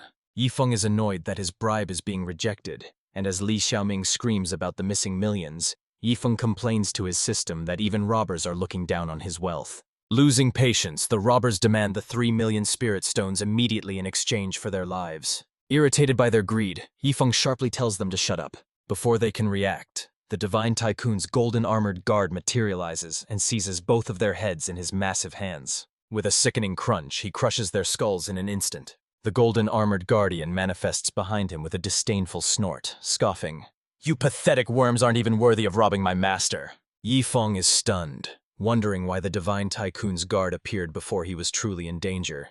But the system explains that since this is the first time the big spender has been robbed, it refuses to let such low-class bandits tarnish his extravagant history. Yifeng is left speechless and feeling strangely humiliated, realizing the system is essentially blaming him for getting robbed by nobodies. Little Blood approaches Yifeng, pointing out that the bandits didn't even get the chance to take the spiritual crystals. Suddenly, the system issues a compensation reward: 100,000 spendthrift points, a set of 9th stage 1,000 feather sword array flags, and the 9 dragons burning sky cauldron. The sword array can gather ambient spiritual energy to form thousands of feather-like blades, autonomously slaughtering any living being that enters its range. The 9 dragons burning sky cauldron houses the souls of 9 demonic dragons, capable of refining spiritual herbs and burning the energy of heaven and earth to forge supreme divine pills. Seeing the lavish rewards, Yifeng's mood instantly lifts, admitting that this damn system actually has a conscience after all. Satisfied with his haul, he makes his way back to the Star Soul Sect. As he enters, he hears Old Bai lecturing the others, asking if they are really tired or if they just aren't working hard enough, claiming the intensity hasn't changed in years. He sees Old Bai and the other 2 elders sitting comfortably while barking instructions at the training disciples. Yifeng watches from the shadows, completely baffled by the scene unfolding before him. He notices that the disciples have been driven to the absolute brink of exhaustion. As soon as they spot Yifeng, the core disciples and Leng Wufeng wail in despair. "You're finally back! Save us! The 3 elders have gone insane." The other disciples swarm him as well, pleading, "Junior brother, you have to help us! If this keeps up, we're going to die!" Bewildered and overwhelmed by the mob, Yifeng tries to pry them off, shouting, "First, let go of me." At that moment, the 3 elders approach with a mischievous twinkle in their eyes, greeting him. "Yifeng, you've finally returned." Old Bai chuckles menacingly. "Yifeng, now that you're back, perhaps we should arrange a special training regimen for you too." Yifeng recoils in horror, backing away as he yells, "Stay away from me! I don't want to train!" However, what happens next leaves him completely dumbfounded. The elders immediately switch gears, serving him tea and giving him massages like shameless sycophants. Luo Kai, failing to read the room, asks, "Weren't you planning to have Yifeng join the training?" The 2 elders laugh and reply, "You're too naive. This man is a god of wealth. How could we make him suffer? Go play in the mud." Feeling completely played by his colleagues, Luo Kai grumbles, "So that's how you want to play it, huh?" Disregarding everything else, he marches over and suddenly scoops Yifeng up into the air. The core disciples mentally praise Luo Kai, assuming he is finally going to be fair and force Yifeng to train alongside them. However, after lifting Yifeng, Luo Kai unleashes his Vajra palm to blast the ground beneath them. A moment later, Luo Kai presents his handiwork to Yifeng, saying, "Here you go." It turns out he's also desperate to suck up to the tycoon. He sculpted the dirt into a sparkling golden chair. declaring it the only seat fitting for such a spender. Yifeng is delighted, praising Elder Luo's consideration, while the core disciples stand there, completely dumbfounded. As the disciples look at Luo Kai with utter disdain, the elder snaps back to his strict persona and orders them to intensify their training immediately. Hearing the phrase intensify training sparks an idea in Yifeng's mind. He remembers the 100,000 feather sword array flags he received and asks the system if their power output can be adjusted. The system confirms it's possible for 10 hours, though others would need to mark the flags with blood to control them since they aren't the host. Elated by this news, Yifeng mutters that it's perfect, confusing everyone around him who wonders what he's plotting.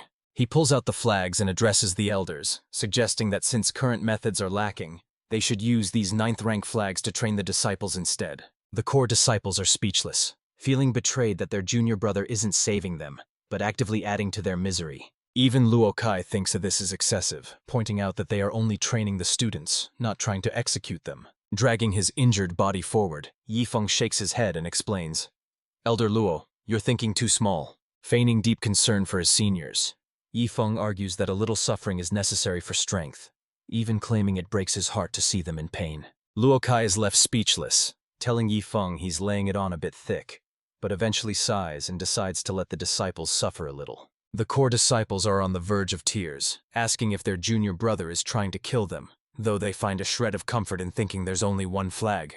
That hope is crushed when Yifeng sheepishly pulls out a stack of backup flags, explaining they expire every 10 hours, causing the disciples to nearly cough up blood in despair. Terrified, they immediately try to contact Luo Wuming for rescue, but just as Chen Haoyu is about to snitch and explain the situation, Yifeng suddenly interrupts him. He quietly offers Chen Haoyu a special privilege, the right to supervise the others, provided he keeps his mouth shut about this to their master. Without a second thought, Chen Haoyu immediately hangs up the communicator. He instantly feigns righteousness, declaring that as the senior brother, it is his solemn duty to guide his juniors through this training exercise. Meanwhile, back at the Star Extreme Sect, Luo Wuming is utterly confused by the abrupt hang-up, debating whether he should go pick them up or not. Suddenly, the great ancestral elder appears to ask about the commotion, and Luo Wuming explains that the core disciples were asking to return. However, the scene is bizarre, as the great ancestral elder and his entourage are dressed in ragged beggar clothes, each clutching a broken bowl. This leaves Luo Wuming completely baffled, unable to comprehend why the dignified elders look like homeless vagrants. Seizing the chance, the great ancestral elder claims he needs to take his visiting friend, Old Bai, to meet Yifeng, though Old Bai looks confused since he never asked for such a thing. The other elders are furious, realizing the sly old fox only detained Old Bai to create an excuse to visit Yifeng himself, cursing his shamelessness. With his excuse secured, the great ancestral elder bolts out of the sect, traveling at a terrifying speed to reach his destination. He drags Old Bai along so fast that the poor guest begins to suffer from severe motion sickness mid-flight. Realizing his mistake, the great ancestral elder pauses to let him catch his breath. As soon as they stop, Old Bai immediately hunches over and vomits. The elder apologizes for the speed, but Old Bai is more puzzled by their attire, asking why they are dressed as beggars if they are in such a rush to visit a sect. The great ancestral elder scoffs at his ignorance, explaining that this isn't beggar's clothing. It's his ultimate winning outfit for the meeting. He asks Old Bai about the mind-calming incense, causing the old man's eyes to light up with greed as he praises its effects and demands more. The great ancestral elder explains that he only secured the incense by wearing his special winning outfit to beg Yifeng, proving his fashion sense was justified all along. Hearing this, Old Bai loses his composure, frantically asking why he wasn't told sooner, and demanding a winning outfit for himself immediately. And just like that, the two eccentrics set off on a ridiculous quest to procure more of these lucky garments. Meanwhile, back at the Star Soul Sect, the core disciples suffer inside the sword array, while Chen Haoyu enjoys special privileges from Yifeng, supervising the torture and replenishing the array whenever it weakens. Wu Feng tries to cozy up to Yifeng, praising his kindness, but Yifeng quickly shuts him down, clarifying that he only pulled him out to answer a question before sending him back to the grind. Wu Feng looks distressed, whimpering that he hopes the question isn't just about alchemy, dramatically asking if his senior brother doesn't love him anymore. Yifeng shoots him a playful look, confirming that his guess was spot on. He was summoned solely to discuss alchemy. But before Wu Feng can even manage a response, Old Xia kicks him aside, telling him to return to the killing array, asserting that as a 9th grade alchemist, he is the one who should be answering questions. Yifeng looks at Old Xia with a hint of reluctance, realizing he has no choice but to trouble the elder for assistance. He summons the 9 dragons' burning sky cauldron, explaining that it can refine thousands of herbs, burn the spiritual energy of heaven and earth, and produce supreme divine pills. Old Xia is stunned by this grandiose description, finding it hard to believe that the cauldron could possibly be as miraculous as Yi Feng claims. He begins mocking Yi Feng, arguing that to refine thousands of herbs, the vessel must be heavenly tier, a rarity with only 5 in existence, scoffing that he struggled just to get an earth tier cauldron. He adds that burning heaven and earth's energy requires a cauldron spirit, something unheard of, and dismisses the creation of divine pills as nothing more than a legend. Yi Feng remains brimming with confidence, telling old Xia that his skepticism only confirms that this artifact surpasses the heavenly tier, before telling him to watch closely. With a surge of power, he activates the artifact, releasing the 9 dragon souls from within. Instantly, the atmosphere shifts as the entire sky is engulfed in a roaring sea of fire. Watching from a distance, Luo Qinshuang is shaken to her core, unable to comprehend how genuine dragon souls could appear in this lower realm. After demonstrating his point, Yi Feng calmly retracts the dragon souls, letting the flames die down. Both of them stare at the furnace cauldron in utter silence. Yi Feng is thrilled after testing the 9 dragons' burning sky cauldron, immediately fantasizing about using it for barbecues, which confirms old Xia's worst fears that he would use a divine artifact for something so wasteful. Just then, Luo Chenshui rushes over and blurts out, "Yi Feng, I knew it was you!" She asks if this is the artifact that just released the massive spirit, and Yi Feng confirms, casually asking if she wants to give it a try. Luo Chenshui is certainly interested, but to her surprise, the furnace cauldron shows absolutely no reaction to her presence. She asks if he claimed it via blood binding, but Yi Feng shakes his head, noting that it simply drained nearly all his spiritual energy earlier. Luo Chenshui is stunned, realizing the spirit has approved him, and explains that the power of the 9 dragon souls could wipe out the entire sect or even slay a cultivator who survived the 9 heavenly tribulations. At that moment, old Xia sidles up to Luo Chenshui, startling her with a whisper. He begs her to talk some sense into Yi Feng, explaining that the boy intends to use a legendary dragon spirit capable of burning through space itself just to grill some meat, causing Luo Chenshui to rub her forehead in exasperation. She tries to explain that with this power he could dominate the world, but Yi Feng dismisses her, insisting that food is the most important thing in life, and barbecuing is a far better use of the artifact. Unwilling to give up, she stresses that this supreme treasure can refine any pill or kill any enemy. But Yi Feng ignores her logic and brazenly asks if she wants to join him for a cauldron barbecue tonight. Luo Chenshui finally snaps, flying into a rage as she draws her long sword. As she prepares to strike Yi Feng, old Xia hurriedly intervenes to remind her that he's her direct disciple, though she struggles against him, determined to cut down the rebellious brat. Seeing the situation deteriorate, Yi Feng quickly makes his exit, telling his master and old Xia to enjoy their chat while he slips away. He grumbles that being a disciple is hard work with all the scoldings, and wonders if Li Fei has returned to the sect, as he's starting to miss him. Meanwhile, back at the Dark Flame sect within the Heavenfire realm, Li Fei is trembling uncontrollably as he lies prostrate on the ground. He is being severely punished by his master for sneaking off to the Heavenly Dao battlefield without permission. Standing over him is Sun Tianyu, the formidable sect leader of the Dark Flame sect. As Li Fei continues to quake in fear, Sun Tianyu slowly walks toward him. He grabs his disciple by the head and lifts him off the ground, barking that he's grounded until he finally breaks through to the Foundation realm. Suddenly, the Dark Flame sect's great ancestor, Wang Qingshan, descends,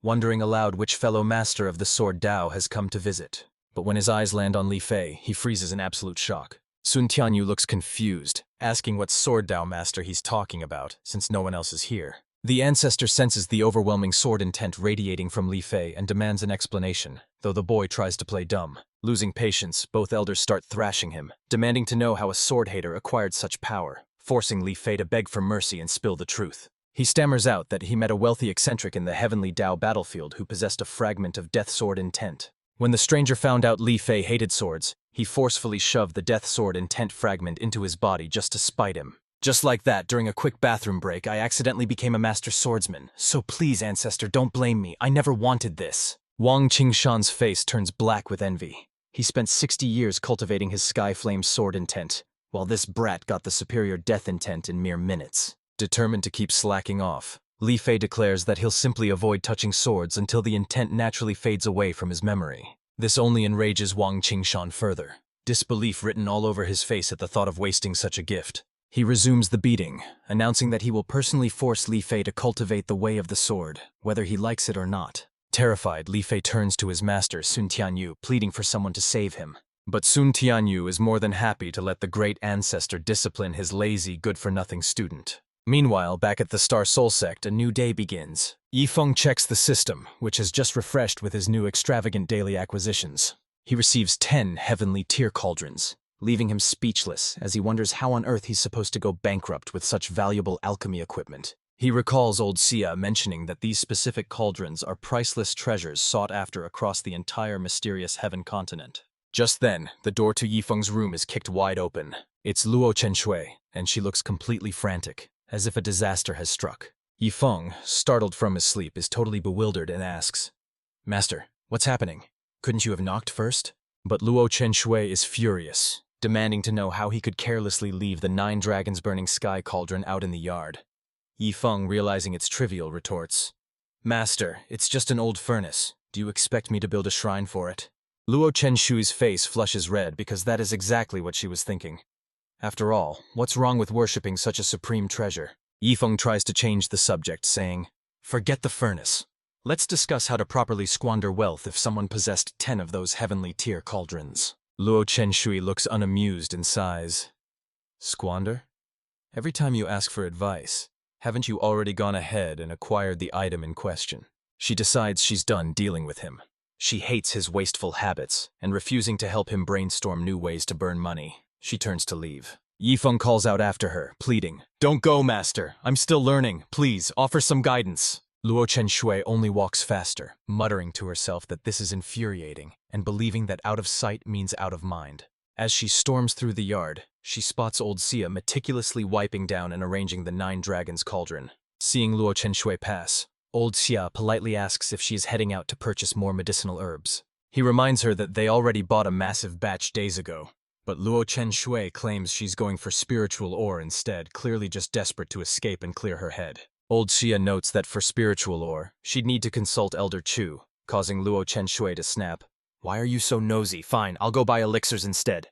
Old Xia suddenly realizes that Luo Chenshui is genuinely upset, and he correctly guesses it's because of Yifeng again. Realizing it must be a time for Yifeng's daily squandering session, old Xia immediately ignores her and rushes toward Yifeng's room, leaving Luo Chenshui feeling completely vexed and ignored. Upon arriving, old Xia shouts for Yifeng to stop, insisting, "Why should a young master like you do manual labor? Let me handle this." Seeing old Xia's sudden enthusiasm, Yifeng is left somewhat dumbfounded. He watches the old man work and asks, "Why aren't you using your spiritual energy to do that?" Old Xia replies that using magic defeats the purpose of the exercise, but then pauses to ask, "By the way, what exactly are we digging this hole for?" Yifeng calls him over and casually explains exactly what the hole is for. He then retrieves a heavenly tier furnace cauldron, leaving old Xia completely dumbfounded. "Is that a legendary cauldron? What on earth are you planning to do with it?" Looking slightly guilty, Yifeng admits, "I'm going to use it as a toilet bowl. That hole is basically a latrine." The mental image of Yifeng desecrating such a holy artifact by using it as a toilet instantly flashes through old Xia's mind. As an alchemist, he feels utterly humiliated and can no longer contain his rage. "That's it! I can't take this anymore! I have to put an end to you!" Furious at the sheer blasphemy of turning a furnace into a latrine, old Xia prepares to take drastic measures. Luckily, Luo Qinshu arrives just in time to intervene. "Elder Xia, please restrain yourself. He is my direct disciple." But old Xia is fuming. "Sect master, don't stop me. I must destroy this wastrel for insulting my entire profession." Yifeng feels a sudden sense of déjà vu. Usually old Xia saves him from his beautiful master's wrath. But today, the tables have completely turned. Deciding it's best to dodge the heat, Yifeng calls for his junior disciple, Wu Feng, leaving Luo Qinshu speechless. "Are you trying to anger our only 2 alchemists to death?" Old Xia snaps. "Look what he's become under your indulgence, sect master!" Luo Qinshu retorts, "I wonder who was the one trying to stop me from punishing him yesterday." Karma works fast. Old Xia is left speechless, muttering, "No wonder you and Yifeng are master and disciple. You're both incredibly cunning." Moments later, Lin Wufeng arrives on the scene. Old Xia smirks, eagerly anticipating Wufeng's horrified reaction to the latrine project. But his hopes for a show are quickly dashed. It turns out Wufeng is completely unfazed that Yifeng plans to use the legendary cauldron as a toilet. Baffled, old Xia asks, "Wait, how did you already know?" Wufeng smirks. Because my senior brother just gave me a heavenly tier furnace cauldron to use as a water tank in my yard. Old Xia is utterly disheartened. Like teacher, like student. You've picked up Yifeng's bad habits too. This is driving me insane. Get lost, both of you, he shouts, though he's the one who can't stand to be there anymore. It is actually old Xia who departs in a state of dejection, crushed by the fact that a mere disciple has a legendary cauldron while he, a 9th-grade alchemist, has none. However, when he returns to his own quarters, he finds Chu Hongshan exclaiming, "Elder Xia, why is there a heavenly tier furnace cauldron sitting in your yard?" Hearing this, old Xia's mood instantly flips, and he rushes over with pure joy. Indeed, he finds a heavenly tier furnace cauldron waiting there, accompanied by a note marking it as a gift. It seems Yifeng hadn't forgotten him after all. Old Xia is so moved that he tears up, prompting Chu Hongshan to warn him not to drown the priceless cauldron in his drool. Realizing he's making a scene, old Xia quickly wipes his face and regains his composure. Seizing the moment, Chu Hongshan expresses his desire to study the artifact. He's always wanted to craft one, but every specimen he's encountered was already owned by someone else. Old Xia agrees immediately, echoing Yifeng's casual attitude. Take the thing. Otherwise, I'll just use it as a water tank. Though confused by Xia's sudden indifference, Chu Hongshan raises no objections and promptly hauls the heavy cauldron back to his own yard for analysis. However, the moment he returns to his quarters, he is utterly baffled to find an entire row of heavenly tier furnace cauldrons lined up. What the hell is there left to research if they are this common? Chu Hongshan stares blankly at the 7 legendary artifacts before him, wondering when the rarest item in the world became as common as cabbage. Just then, Yifeng appears out of nowhere, startling the smith. "What are you doing here?" "As a smith, you should know how to put these resources to use, right?"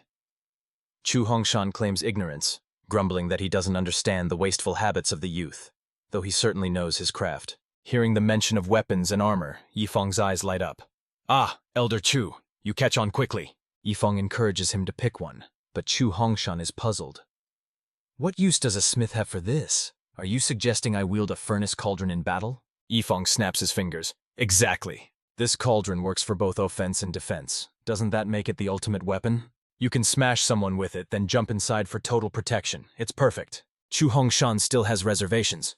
"But this is a legendary artifact. No one in their right mind would abuse a treasure like this." Yifeng poses a simple question. "If you went all out, Elder Chu, how long would it take to destroy it?" After a moment of thought, the smith admits he couldn't scratch it, no matter how hard he tried. "That's the point. Such an indestructible object would be wasted if we didn't use it as a weapon." With that, he gathers up the remaining cauldrons. He leaves just one behind for the smith. Chu Hongshan is left dumbfounded, realizing he's actually being gifted the priceless artifact. "This is the first time I've truly witnessed your extravagance, so it's no wonder everyone is so shocked.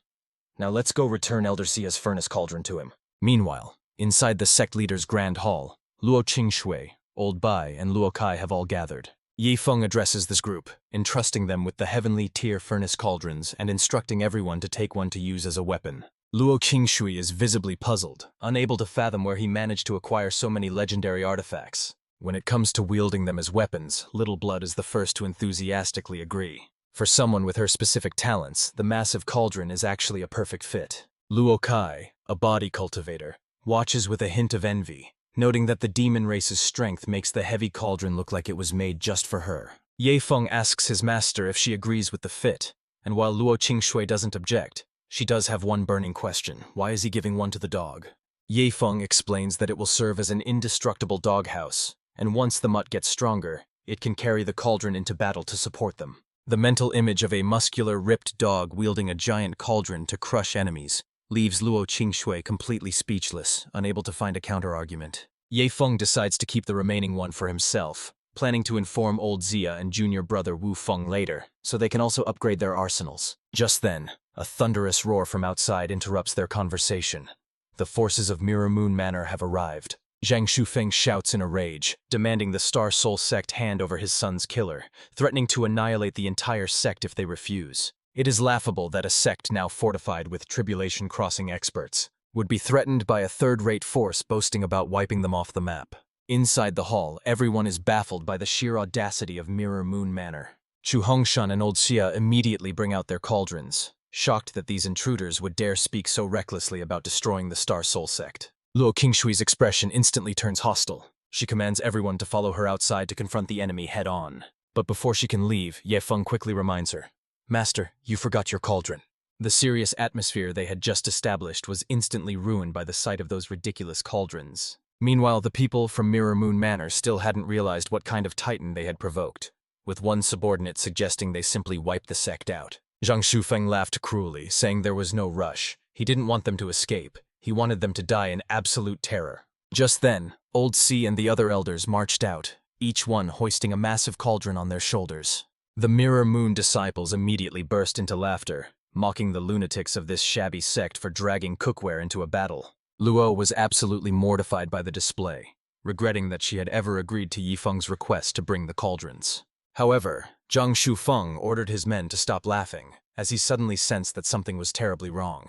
The aura radiating from these old men was terrifyingly powerful. Zhang Shufeng, no matter why you came, provoking the Star Soul sect is a death sentence that not even the gods can save you from. Hearing this, Zhang Shufeng's unease grew into fear, as he demanded to know the old man's true identity. Chu Hongshan declared his name, stating that even the Supreme Masters owe him favors, so no one would be coming to save them today. Hearing that legendary name, Zhang Shufeng was dumbstruck.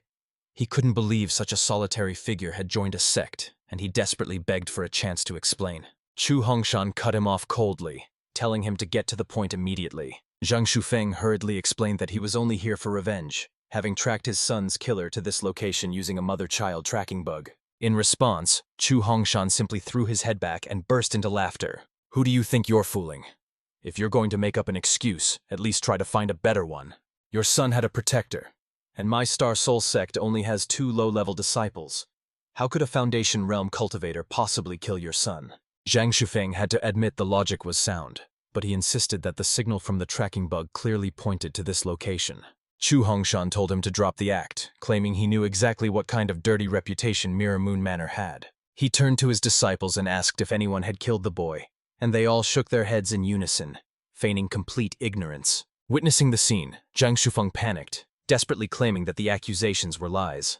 Luo Qinshu couldn't be bothered to argue, simply signaling for everyone to take immediate action. Too late, the Mirror Moon Manor disciples realized that these unassuming old men were actually tribulation-crossing experts. In the blink of an eye, they were violently introduced to the heavy alchemy cauldrons. Luo Kai grinned with satisfaction. Smashing enemies with a giant cauldron felt surprisingly good. He watched Old Bai and Old Xia swinging their vessels with terrifying force, mocking him. "Don't get cocky just because you're a body cultivator." Although Luo Qinshu felt a bit embarrassed by the unrefined tactic, she secretly enjoyed seeing her alchemy cauldrons put to such effective use. She briefly imagined herself fighting like that, a beauty wielding a giant pot, but quickly banished the thought to avoid being labeled a violent brute. Yifeng wondered if they had truly come for revenge, but Luo Qinshu dismissed it as nothing more than a ridiculous excuse for aggression. As a rain of blood filled the sky, Yifeng decided not to overthink the situation, convincing himself it had nothing to do with him. Suddenly, the system chimed in, urging him to use a Heaven's Secret card to verify if the cave incident was his fault. Yifeng was annoyed. The hint was obvious enough already. The aerial battle concluded abruptly as Chu Hongshan crushed Zhang Shufeng with a single, devastating strike. Yifeng then awkwardly approached Luo Qinshu. "Master, about that, it seems I actually did kill his son." Luo Qinshu froze, completely thrown off balance by the confession. "What? You really did it? So they weren't provoking us for nothing," she exclaimed. When asked how, Yifeng shrugged. "I just took a nap and somehow he ended up dead." Just then, the elders returned carrying half of Zhang Shufeng's corpse. "Sect Master, justice is served. Old Xia suggests we visit their manor soon to finish the job." Luo Qinshu stood there in stunned silence, prompting Yifeng to ask what was wrong. She was horrified. Her disciple killed their son, her elders massacred their sect, and now they planned to wipe them out. The Star Soul sect's reputation was ruined. They would be branded a demonic sect, and she would be known as a demoness. Yifeng was speechless, internally scolding the system for ruining their image. The system immediately changed its tune, claiming the sect had eradicated a scourge and won praise. Yifeng snapped, "Shut up. Are you just making up stories now?" Luo Qinshu felt utterly helpless. She was a master with no sense of achievement and a sect leader filled with frustration. Yifeng then recalled the Secret Realm sect competition and asked when it was scheduled to begin. Luo Qinshu replied that it starts in 7 days, instructing him to take the resources, pick an elder, and head out a day early, as she wouldn't be attending. Yifeng was puzzled. His beautiful master seemed to despise dealing with troubles, but what urgent matter was actually keeping her occupied? Determined to uncover her secret, Yifeng activated the Heaven's secret function, though the system warned that the sheer volume of data would consume all his daily chances. The results were shocking. Luo Qinshu was originally the saintess of the Upper Realm's boundless sanctuary, besieged by the Void Sword Sect, Penglai Isle, and the Heavenly Martial Sect. Tragically, she had been forced to preserve her soul within a secret treasure to escape death. She eventually reincarnated as the current Luo Qinshu, with her sole purpose being to accelerate her cultivation. Her goal was to ascend back to the Upper Realm and exact her revenge, a revelation that initially didn't surprise Yifeng too much. However, the system mischievously added that Luo Qinshu once had a Dao companion, causing Yifeng to instantly lose his composure and shout, "What did you just say?" Thankfully, the system was just trolling. Luo Qinshu had remained single across all her lives, leaving Yifeng speechless that the system would waste resources just to scare him. Still, reflecting on his master's tragic past life, Yifeng felt a wave of sorrow and etched the names of those 3 hostile forces into his memory. He vowed that one day, he would ascend with the Star Soul Sect and slaughter every single person who dared to bully his future wife. Suddenly, the system chimed in, congratulating the host on confirming a Dao companion and rewarding him with 100 million marrow-cleansing elixirs. These unranked elixirs could completely purge bodily impurities to create a pure spirit body, though they required massive quantities to work and apparently tasted terrible. Yifeng complained that the reward was a bit late since he'd already chosen his partner, to which the system cheekily replied, "I'll be faster next time you find a wife." Yifeng mentally kicked the system, snapping that he only had room in his heart for his master. Looking at the mountain of pills, his first thought was to feed them to the dog, a realization that would have made his junior brother Wufeng weep with jealousy. Ultimately, Yifeng decided against wasting them and planned to distribute the marrow-cleansing elixirs to his master and the disciples instead. Just as he made up his mind, Yifeng spotted Little Blood passing by. He proceeded to tear up Little Blood's clothes, intending to use the shreds as makeshift wrappers for the elixirs. Little Blood was stunned and asked why he didn't use the old men's robes instead, but Yifeng simply dismissed them as being too smelly. Though furious, she couldn't argue. That outfit cost 2 million top-grade spirit stones and she barely scratched it in battle, yet now her master had reduced it to rags. Afterward, Yifeng sought out the group of elders. He retrieved a massive handful of marrow-cleansing elixirs and presented them to the group. While newcomers Chu Hongshan and Luo Kai were oblivious, Old Bai and Old Xia, who knew the excruciating pain these pills caused, turned pale at the sight of the pile. Yifeng then checked his interface, confused as to why his rewards hadn't triggered despite having seemingly used up all of today's squandering items. The system helpfully reminded him that there was still 1 furnace cauldron left unused in his inventory. He had almost forgotten about it.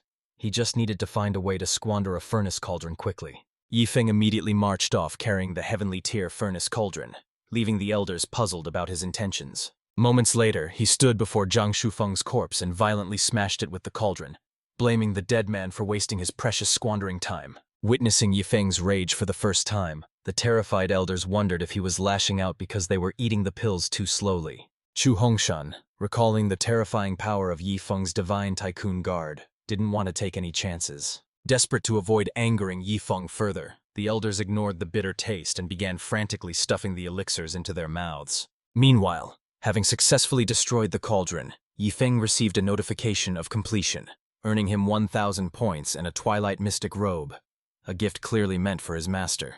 The system described the robe as a female garment crafted from Twilight Mystic crystals, offering temperature control, supreme comfort, and unbreakable defense. Visualizing her in it, Yifeng nearly got a nosebleed, and decided he needed to deliver it to his master immediately. The system immediately issued a new task: deliver the robe to Luo Chenjue for a massive reward of 500,000 points, leaving Yifeng astonished and suspecting the system was toying with him. The system claimed it was helping him live a shameless life, but Yifeng hesitated, wondering if it was appropriate since she was currently his master, not his wife. Just as he was debating whether to accept the task, Luo Chenjue suddenly appeared nearby and asked, "Yifeng, what are you doing?" Without thinking, Yifeng blurted out, "Wife, why are you back so soon?" Luo Chenshu froze, completely taken aback. "What did you just say?" The nearby elders heard it too, staring at Yifeng in absolute astonishment. Luo Chenshu glared at him with a dark expression, demanding to know who he was calling wife, while Yifeng trembled and claimed it was a misunderstanding. "Are you sure about that?" she asked coldly, releasing a terrifying aura to suppress him. Sweating profusely, Yifeng begged, "Master, please, just listen to my explanation." The elders gossiped on the sidelines, amazed that this young man had the guts to flirt with the sect leader. However, catching Luo Chenshu's icy glare, they instantly shut their mouths to avoid inviting trouble. She turned back to him coldly. "Yifeng, if it's a misunderstanding, then explain what exactly you're holding." Yifeng awkwardly stuttered, "Wife, this is..." which only made her snap. "You're still calling me that?" He quickly shifted to a serious tone, explaining that the garment was made of twilight mystic crystal, a defensive treasure rare enough to rival the Bone Sanctuary's collection. She was skeptical at first, until she actually sensed the energy pulsing from the fabric. Luo Chenshu was floored. It genuinely possessed the authentic aura of twilight mystic crystal. Given the material's rarity, she began to wonder if Yifeng was actually the reincarnation of a celestial holy sun. Torn between embarrassment and the treasure, the allure of the mystic crystal won out, and she decided to accept the gift. However, she issued a strict warning that Yifeng was never to address her as wife again. Yifeng grinned mischievously, realizing the bribe had worked, and wondering if he should push his luck further. He boldly grabbed her hand and proposed a compromise on nicknames, but a blushing Luo Chenshu threatened to revoke his disciple status if he dared cross the line. Unfazed, Yifeng invoked his rank as an honorary elder, technically ordering her not to fire him. Luo Chenshu pouted, feeling cornered and sullen. "You actually dare to threaten me?" Seeing that his honorary elder status wasn't working, Yifeng invoked his grandmaster authority until Luo Chenshu finally admitted defeat, sighing, "Fine, call me whatever you want." She fled the scene with a flushed face, leaving Yifeng absolutely delighted. Indeed, having thick skin is the ultimate key to winning over a wife. Just one twilight mystic crystal and she lets me call her wife. Maybe next time I can steal a kiss, and after that, the bridal chamber? Yifeng chuckled like a fool. But right in the middle of his fantasy, Yifeng suddenly remembered something important. Where on earth did those elders go with the marrow-cleansing elixirs? Later, Yifeng headed over to the disciple courtyard. He instructed junior brother Wu Feng to head to the sect's main hall, hinting that there was a good surprise waiting for him. However, Wu Feng was confused the moment he stepped inside. Why were all the senior brothers gathered there? The next second, Wu Feng suddenly dropped to his knees, startling Yifeng. "Junior brother, what are you doing?" Wu Feng began to weep openly. "Eldest brother, please forgive my narrow-mindedness." Yifeng looked at him, puzzled. "What's wrong with you?" Wu Feng mocked himself like a clown. "When I saw you spend 100,000 spirit stones to become Master's disciple, I thought you were just a rich fool. But as it turns out, I was the fool all along." The core disciples gathered around, chiming in. "It had to be you. Spending a fortune just to secure the saintess as a wife? Only you could conquer the ice goddess." Yifeng realized his secret was out. A disciple stared enviously. "I never thought the legends of a domineering disciple winning over a cold master could actually be true."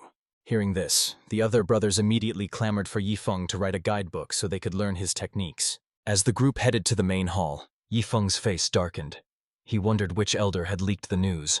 They were definitely not getting any elixirs now. The moment Yifeng arrived at the sect's main hall, chaos ensued. Chu Xiaoxiao glared at him frantically. "Yifeng!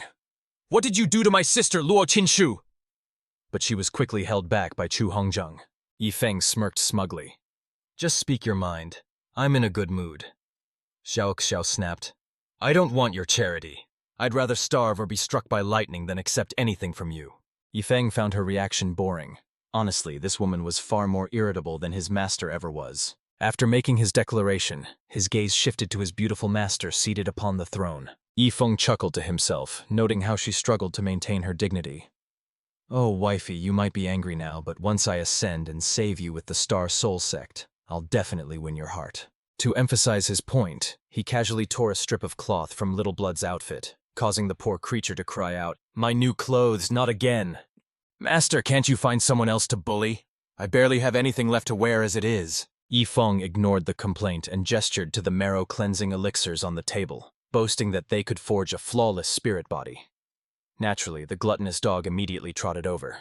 Yifeng promptly kicked the beast away, scolding, "Get lost, you stupid mutt! You're at the back of the line today." The onlookers found this incredibly satisfying, relieved to see that the era of the dog being treated better than the humans had finally come to an end. Chu Xiaoxiao, however, remained skeptical and warned Luo Qingshui, "Don't touch those things, we absolutely shouldn't eat them." But Luo Qingshui admitted she was tempted, driven by her obsession with strength and the allure of a flawless spirit body, making it impossible for her to refuse his offer. Chu Xiaoxiao was furious at her friend's naivety, refusing to believe that any pill Yifeng produced could actually be that miraculous.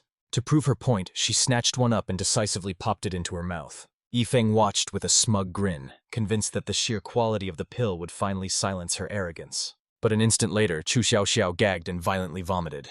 "That is absolutely revolting," she cried, looking as if she had just swallowed poison.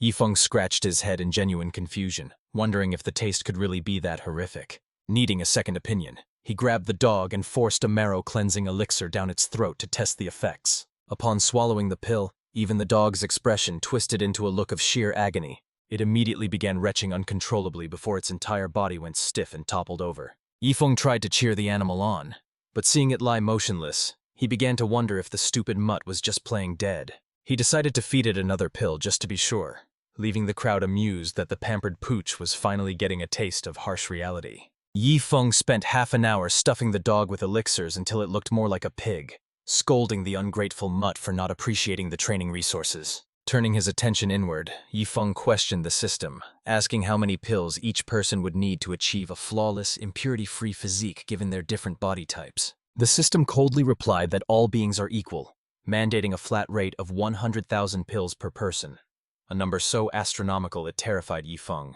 who wondered if the dosage alone would kill them. Meanwhile, a weeping Chu Hongshan was desperately trying to revive his granddaughter. Despite forcing down hundreds of pills with no visible effect, Yifeng awkwardly broke the news that they still had about 100,000 to go. Hearing that figure, Chu Xiaoqiao instantly snapped out of her feigned coma in sheer horror, joining her grandfather and the rest of the stunned crowd in total disbelief. Blushing with secondhand embarrassment, Yifeng doubled down, explaining that consuming 100,000 pills was the only path to a perfect, impurity-free body. The core disciples began to wail in despair, realizing the sheer physical impossibility of consuming such a mountain of pills. And that wasn't even considering the flavor, which was objectively worse than eating actual excrement. However, the saintess Luo Qinshua saw things differently. Knowing the immense value of a pure physique in the celestial heights, she considered suffering through 100,000 pills a small price to pay for such power. Chu Xiaoxiao, on the other hand, had a complete mental breakdown, sobbing that the filth was polluting her soul, and that she would rather die than eat another bite. Yifeng shook his head, remarking that the younger generation lacked resilience, before popping a pill into his own mouth to demonstrate. An instant later he was vomiting violently, convinced that while he'd never tasted feces before, this elixir definitely tasted worse. He mentally screamed at the system, questioning how anyone could survive eating 100,000 of these vile things when even a few hundred seemed like torture. The system merely reminded him of the terrifying potential of a pure physique, forcing Yifeng to realize that, despite the taste, these dung-flavored pills were mandatory. Seeing Yifeng retching, Chu Hongshan tried to gently suggest they give up on the impossible task, prompting Yifeng to ask the crowd if they were truly ready to quit. When every single person vigorously agreed that they never wanted to touch the pills again, Yifeng's expression shifted. He adopted a grave demeanor, accepting their refusal but insisting on issuing one final warning before they stopped. To coerce Chu Hongshan, Yifeng invoked the terrifying one-armed madman who had previously crushed the elder, threatening that for every pill they skipped, the madman would pay them a visit. Yifeng ominously added that while the madman might appear, he could only guarantee that Elder Chu would remain barely alive. Terrified by that prospect, Chu Hongshan instantly surrendered, obediently accepting the foul elixir from Yifeng and preparing to suffer. Luo Shenshui was completely bewildered, wondering who this one-armed madman actually was. She was even more shocked to see her best friend Chu Xiaoxiao frantically stuffing marrow-cleansing elixirs into her mouth. She couldn't understand. Was the one-armed man that Yifeng mentioned really terrifying enough to cause this reaction? While Chu Hongshan, his granddaughter, and Little Blood gorged themselves, Old Bai and Old Xiao were confused, but seeing the strongest among them so terrified left them no room to argue. They had no choice but to join in, and after half a day of non-stop consumption, the group finally took a breather. Chu Hongshan, stuffed to the brim, finally explained that after killing Zhang Chufeng, he was terrified of the retaliation from Shu Chengfeng. Yifeng asked about the 3 favors owed, but Chu Hongshan explained that favors are useless in a blood feud. Killing Shu Chengfeng's man meant war. Suddenly, the system triggered a new mission. Yifeng was to lead 10,000 reserve members of the Divine Tycoon's Guard to annihilate the Dark Sorcery Sect for a massive reward. This jogged Yifeng's memory regarding the discrepancy between the Golden Armor Guard claiming there were thousands of members, while the one-armed man insisted there were only 10.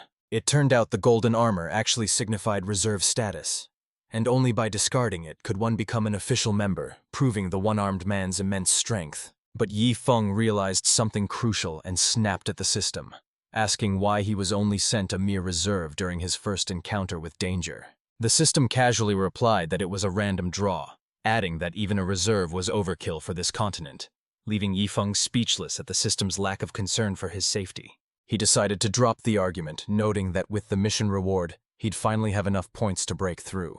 But he wondered why he needed 10,000 troops for one sect.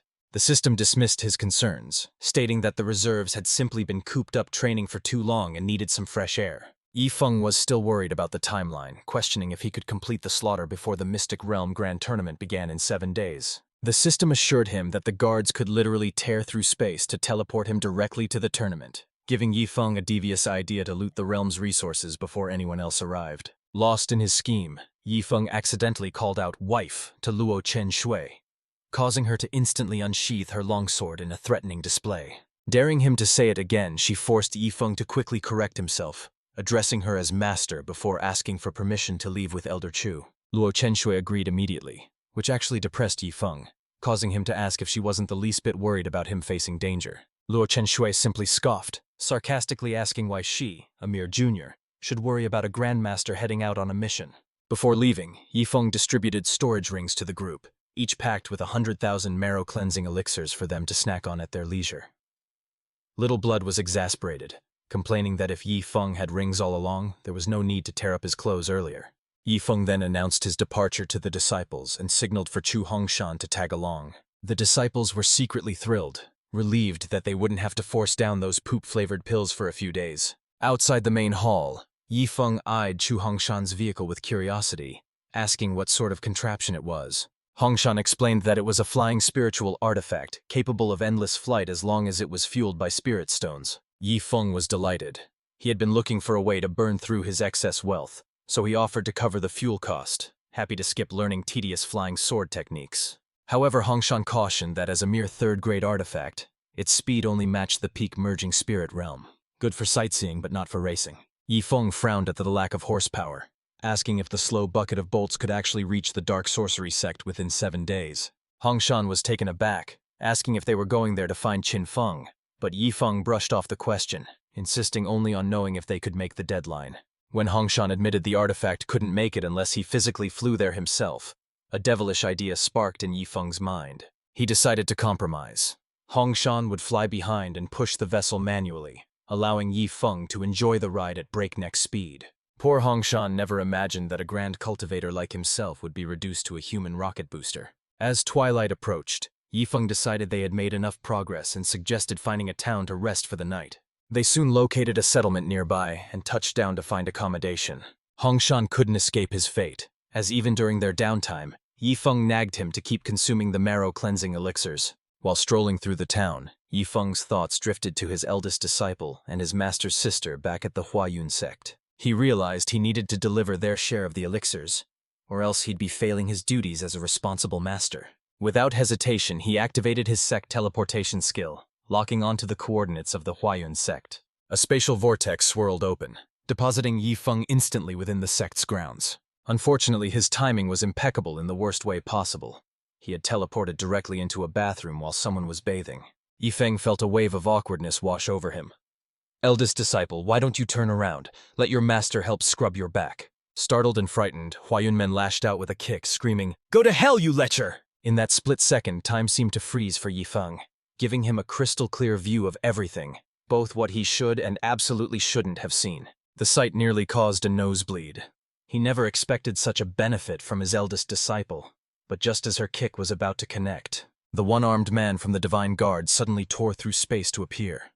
And naturally, Yi Feng couldn't let an outsider witness this compromising scene. Seizing the moment before the intruder could fully emerge from the spatial rift, Yi Feng delivered a fierce kick to send him back. Yi Feng was left speechless, annoyed that this one-armed pest always seemed to show up just to ruin his good moments. However, in the very next second, Huayun Men's foot continued its trajectory straight toward his face. The impact was solid, knocking him out cold instantly. Once she realized it was actually Yi Feng, Huayun Men felt deeply embarrassed.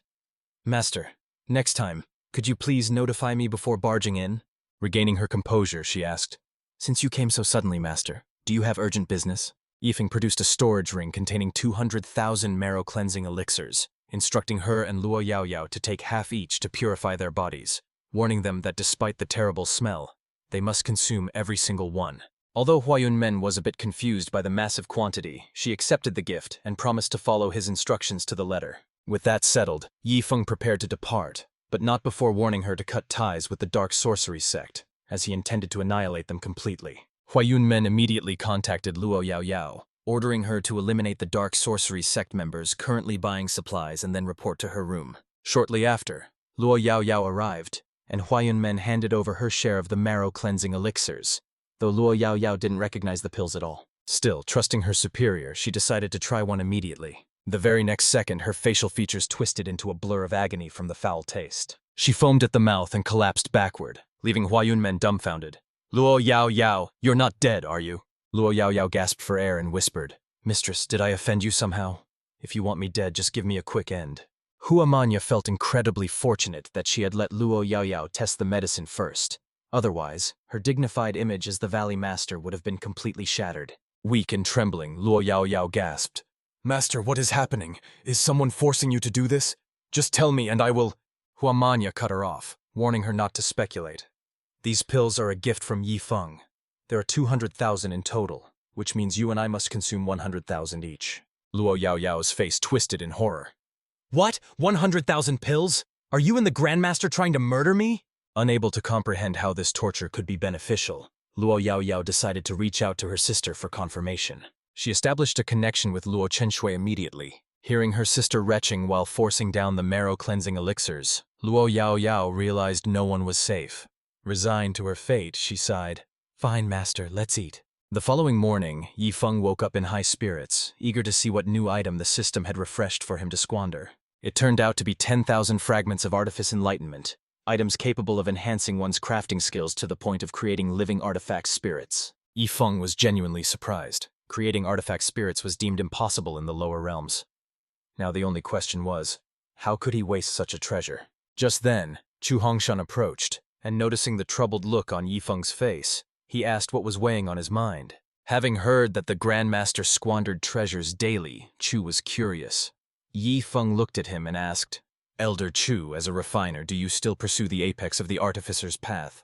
Chu Hongshan shrugged, admitting that ever since acquiring the heavenly tier furnace, he had become complacent and lost the drive to improve further. Hearing this, Yifeng smirked mischievously.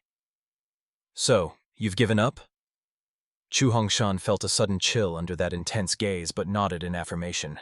Yifeng immediately decided to dump the artifice fragments on him, revealing the glowing shards in his hand. Chu Hongshan's eyes widened in shock as he recognized the legendary items, begging Yifeng not to waste such precious treasures on a washed-up refiner like him. But Yifeng insisted, explaining that a quitter was exactly the kind of person he was looking for.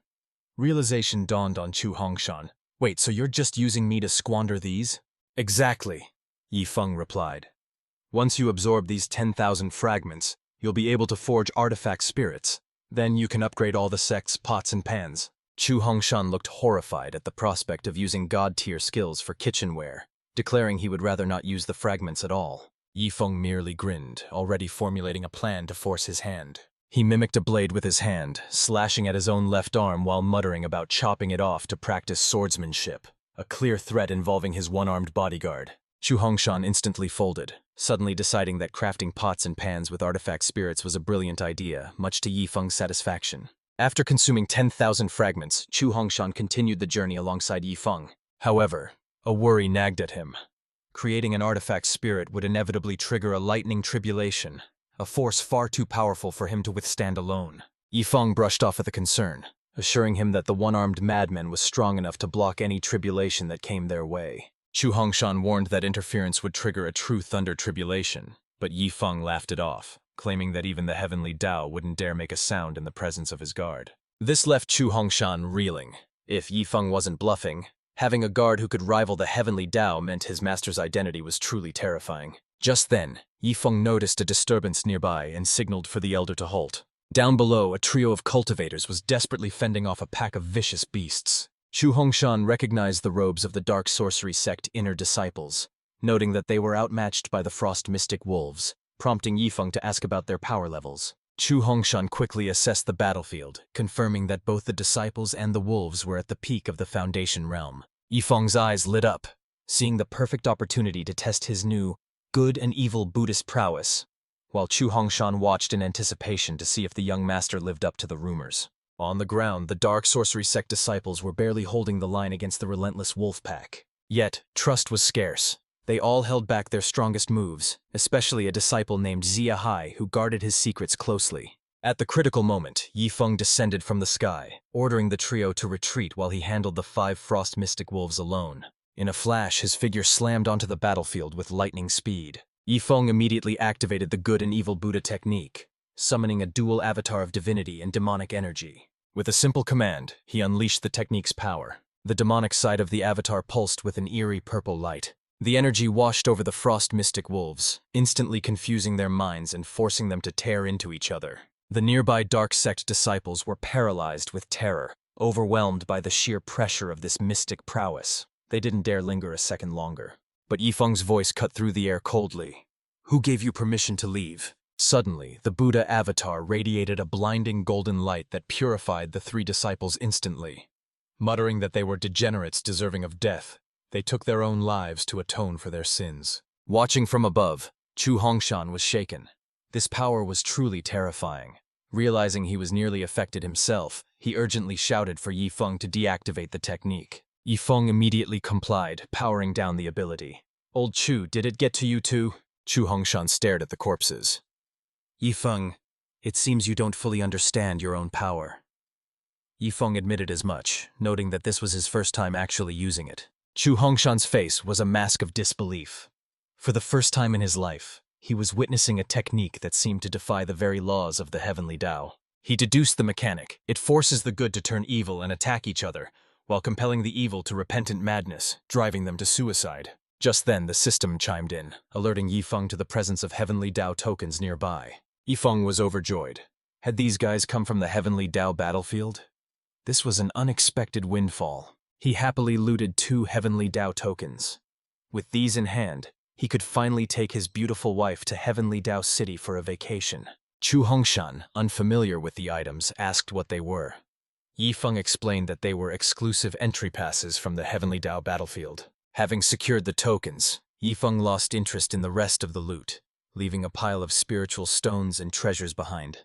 Chu Hongshan was left speechless. Since when did spiritual stones and rare treasures become synonymous with trash? As they continued their journey, Chu Hongshan couldn't help but ask if Yifeng had other trump cards besides the Buddha. Yifeng thought for a moment. Does the Sword Heart Realm's Death Sword Intent count? Chu Hongshan was shocked. "You're a sword cultivator too?" Yifeng shook his head. He wasn't a cultivator, he just dabbled in sword intent. In fact, rather than cultivating himself, he preferred raising his pet. After all, even his dog had reached the Sword Heart Realm, becoming the mysterious Heaven Sect's first sword dog. Hearing this for the first time, Chu Hongshan was so stunned he nearly lost control of their flight, almost causing a crash. Chu Hongshan couldn't believe his ears. Damn it! If a dog could break through to the Sword Heart Realm, why was he still stuck despite all his efforts? Was his comprehension really worse than a dog's? Just then, Chu Hongshan's communication token buzzed. It was Chu Tianfeng contacting him. Yifeng warned him to wash his neck and wait, declaring that in 6 days he would completely wipe out the Dark Sorcery Sect. Meanwhile, inside the Dark Sorcery Sect's main hall, the threat of total destruction echoed through the air. Sect Master Chu Zhenfeng was furious that a mere old codger dared to challenge him, immediately ordering all followers to return so he could witness exactly how Chu Hongshan planned to destroy them. At the same time, over in the Heavenly Secrets Pavilion, Great Elder Sun Li was visibly startled by his latest divination. He had deduced that in exactly 6 days the Dark Sorcery Sect would be completely annihilated. Zhou Tong was shocked, realizing that their pavilion's secret treasure, loaned to the Dark Sorcery Sect's old master at a high cost, was now at risk of being lost forever if they didn't retrieve it before the destruction. Just then, Yifeng's second disciple, Yi Lingshui, strolled in, complaining that despite being there for so long, the Great Elder still wasn't paying her enough attention. The other disciples were speechless. Ever since she arrived, she had monopolized their resources and was pampered like a grand ancestor, yet she still felt neglected.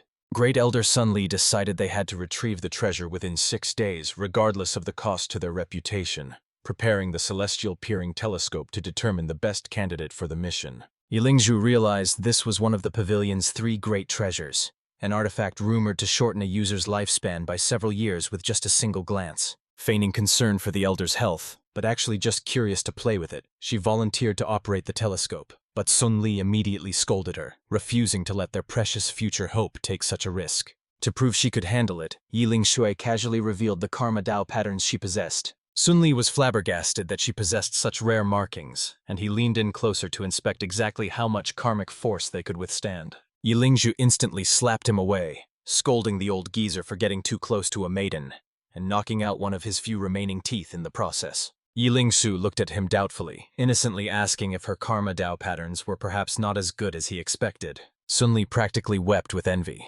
explaining that while he sacrificed years of his life to use the telescope once, her patterns allowed her to use it 10 times a day without suffering any karmic backlash at all. Only then did Yilingzhu realize just how powerful the gift from her master Yifeng really was, causing Sun Li to treat her with even more reverence than before. She then turned her attention to the celestial peering telescope, which looked suspiciously like a modern astronomical device. Yilingzhu happily hopped on to try it out, leaving Sun Li speechless as she treated the sacred artifact like a mere toy. Half an hour later, the results were finally in. The best candidate for the Dark Sorcery Sect mission was indeed Yilingzhu, who promptly ordered Zhou Tong to accompany her. Everyone stared at the floor, which was littered with records from the celestial peering telescope, completely baffled by the sheer length of the list. Wasn't she supposed to simply determine the best candidate for the mission? Sun Li was stunned. He had miscalculated. Yilingzhu had activated the device 66 times, but do you know what she was actually looking for? Driven by curiosity, the crowd read the logs. Sun Li revealed the truth. She had searched for sect gossip 65 times, leaving no stone unturned. Sun Li read the findings aloud. One member had committed adultery 177 times, while another was raising a son who wasn't his own. The worst offender was Zhou Tong. In 3 years, he visited brothels 1,095 times, scammed people 93 times, and fathered 4 illegitimate children. Using a divine tool for this was truly like using a cannon to kill a mosquito. The crowd looked mortified. It was practically a public execution of their character. Their only small mercy was that Zhou Tong wasn't present to hear it. However, Yilingzhu was already exposing these secrets directly to Zhou Tong's face, even revealing that the genetic cause of his baldness traced back to his great-great-grandfather. Listening to this absurd waste of resources, Zhou Tong couldn't help but think of Ye Feng. Why were their behaviors so eerily similar? A realization struck him, and he asked, "Saintess, do you happen to know a man named Ye Feng?" Yilingzhu, intent on keeping her cover, naturally wouldn't admit that Ye Feng was her master. Zhou Tong breathed a sigh of relief when she stayed silent, thinking, "Good, it's better that you don't know him." Meanwhile, Ye Feng received a notification about Yilingzhu's extravagant spending, earning him 800 prodigal points and 200 golden silkworm star-shining stones. The alert instantly woke him from his nap. My second disciple shows such promise, he thought. She even knows how to help her master waste resources. Curious, Ye Feng asked the system exactly how she had managed it, and the system detailed Yilingzhu's massive invasion of privacy. Ye Feng applauded the effort. That's my girl, truly worthy of being the disciple I favor most. Ye Feng then handed the 200 precious stones to Elder Chu. Chu Hongshan was stunned. Are these really for me? Ye Feng told him not to overthink it.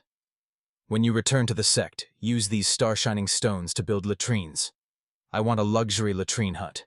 Chu Hongshan was disgruntled, convinced that this wastrel was up to no good again. He scolded him furiously, asking if he knew how precious star-shining stones were, accusing him of knowing nothing but how to cause trouble. Though deep down, he just wanted the stones for himself. Yifeng countered by mentioning that even the great ancestral elders supported him, so there was no need for anger, but Chu Hongshan refused to believe that the elders would join in such madness. He immediately contacted the ancestral elders to complain, demanding to know why those old geezers were letting Yifeng waste such valuable resources without intervening. However, once the elders explained that the hut was being built specifically to block thunder tribulations, Chu Hongshan instantly realized he had been too narrow-minded. He immediately did a complete 180 and voiced his strong support, leaving Yifeng confused by how quickly the elders' attitude had shifted. Meanwhile, back at the headquarters of the Qianhai Commerce Association, Huang Xiaofei was in the middle of continuing his rigorous training under Butler Meng's supervision.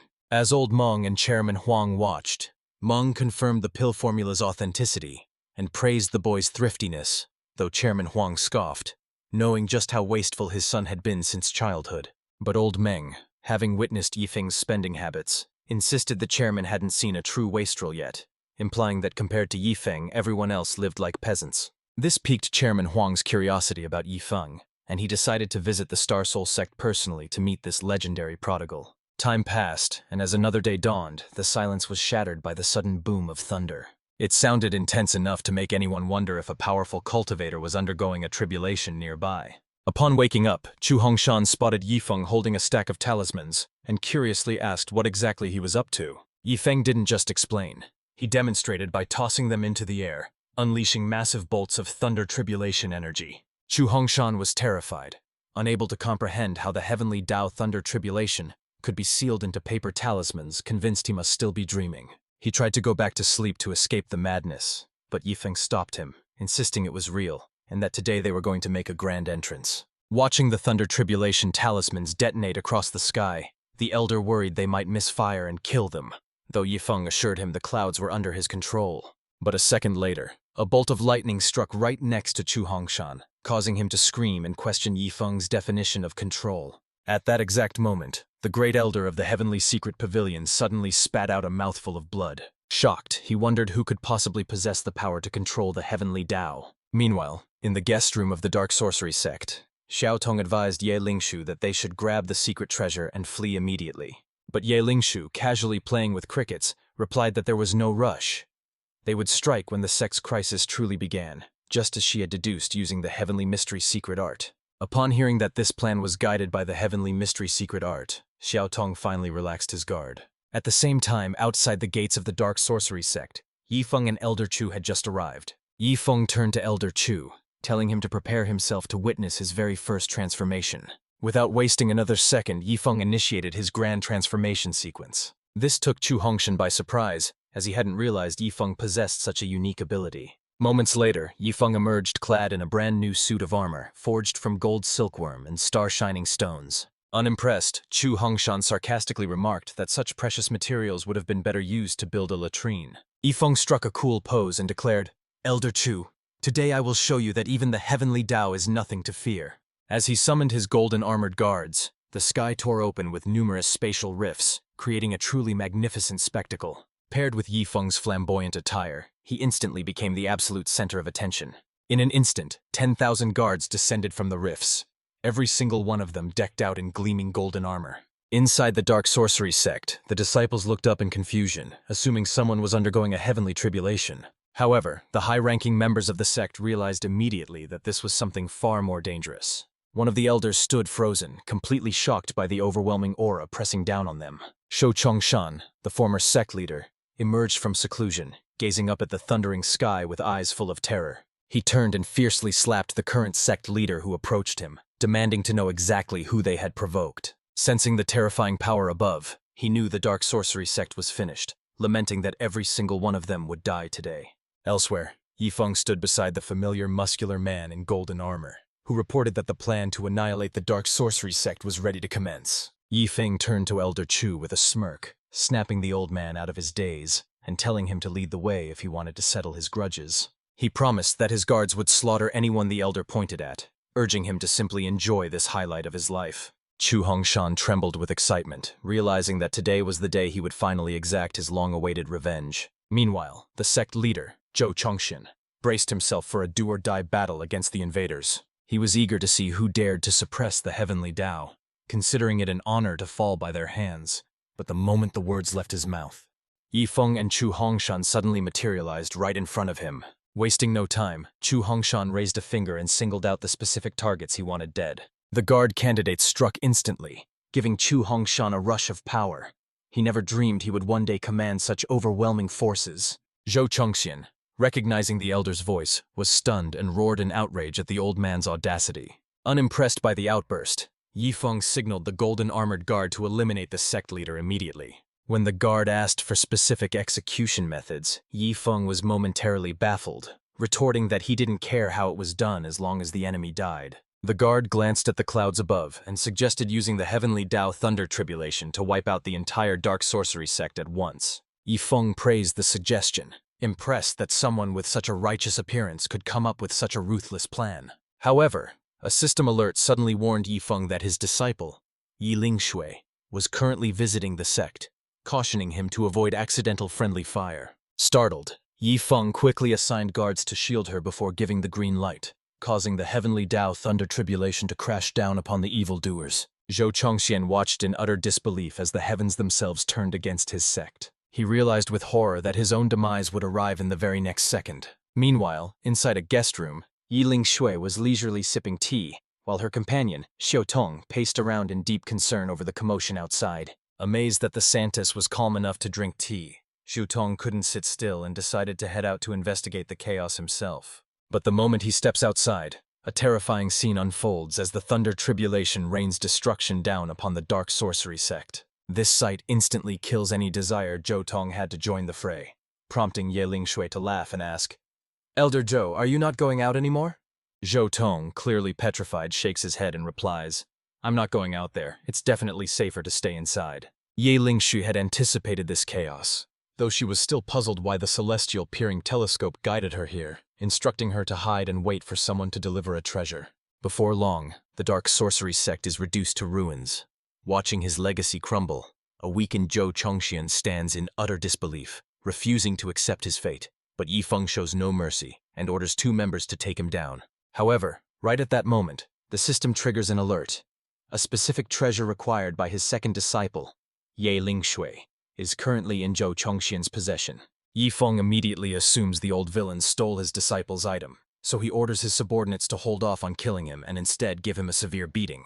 Zhou Chongxian is completely bewildered, wondering why he has to be humiliated before death, as he has no idea who Yifeng's disciple is or what he supposedly stole. But no one gives him a chance to explain as the candidate members start stomping on him, shouting, "You dare offend our master, you old fool!" As Yifeng instructs them to increase the intensity, the golden-armored strongman watches from the sidelines, noting that the old guy is stubborn and refuses to confess. This infuriates Yifeng, who can't believe the thief won't admit his crime, so he orders the golden-armored strongman to jump in and loosen the old man's bones. The massive warrior swoops in like a bird of prey, and the brutal beating continues relentlessly for a full hour. Zhou Chongxian still doesn't confess, which actually earns Yifeng's admiration. Though in reality, the poor villain isn't being stubborn. He genuinely has no clue who the disciple is because nobody bothered to tell him. Yifeng finally speaks up, admitting he doesn't know the treasure's name, but clarifies that his disciple is Ye Lingshui, the saintess of the Heavenly Secrets Pavilion. With a face swollen like a pig's head, Zhou Chongxian produces an item, explaining that he only borrowed it, and that Ye Lingshui has been silently mooching off his sect for 3 days without saying a word. He really was wrongly accused, and although the misunderstanding is cleared up, it becomes obvious that Yifeng was fully aware he was just toying with Zhou Chongxian the whole time. After all, his subordinates rarely get a chance to come out and stretch their legs, so Yifeng thought it would be a pity not to let them have their fun a little longer. Zhou Chongxian is left feeling completely exasperated, not knowing whether to laugh or cry at the absurdity of his situation. He never imagined that a notorious demon lord like himself would one day be reduced to a mere punching bag used by Yifeng to boost his team's morale. Yifeng, however, remains completely nonchalant about the whole ordeal, shrugging it off as if it were nothing. Zhou Chongxian snaps, channeling the last of his strength into a desperate, explosive lunge straight at Yifeng. Chu Hongshan reacts instinctively, stepping in to shield Yifeng from the incoming attack. But before he can land a hit, the golden-armored guard effortlessly disperses Zhou's aura with a single slap, coldly stating that his life depends entirely on the master's whim. Chu Hongshan stands frozen in an existential crisis, his understanding of the world completely shattered by the absurdity of the situation. Yifeng, increasingly pleased with his summons performance, asks for his name, only to learn that mere guards aren't entitled to such luxuries. Yifeng waves off the tradition, declaring that rules are meant to be broken. He bestows the name Yi Huan upon the guard, granting him the honor of being the first to receive a name from him. The golden-armored guard freezes, utterly stunned by this unexpected generosity. He immediately drops to his knees in gratitude, pledging his eternal loyalty before Yifeng orders him to finish off Zhou Chongxian while the rest of them return the treasure. Meanwhile, back in the safety of the guest room, Zhou Tong strains his ears, listening for any sign of battle, but the eerie silence leaves him wondering if the dark sorcery sect has truly been annihilated. Suddenly, Yi Lingshui cries out in alarm, warning Zhou Tong to look behind him. It's Yi Huan, who swiftly executes a memory-erasing strike on Zhou Tong, knocking the old man unconscious instantly. Mistaking the guard for an enemy, Yi Lingshui immediately assumes a combat stance, ready to defend herself. But a split second later, Yi Feng emerges from behind the guard, teasingly asking if his disciple missed him. Without wasting a moment, he hands over the retrieved treasure to a relieved Yi Lingshui. Overjoyed, Yi Lingshui throws her arms around Yi Feng,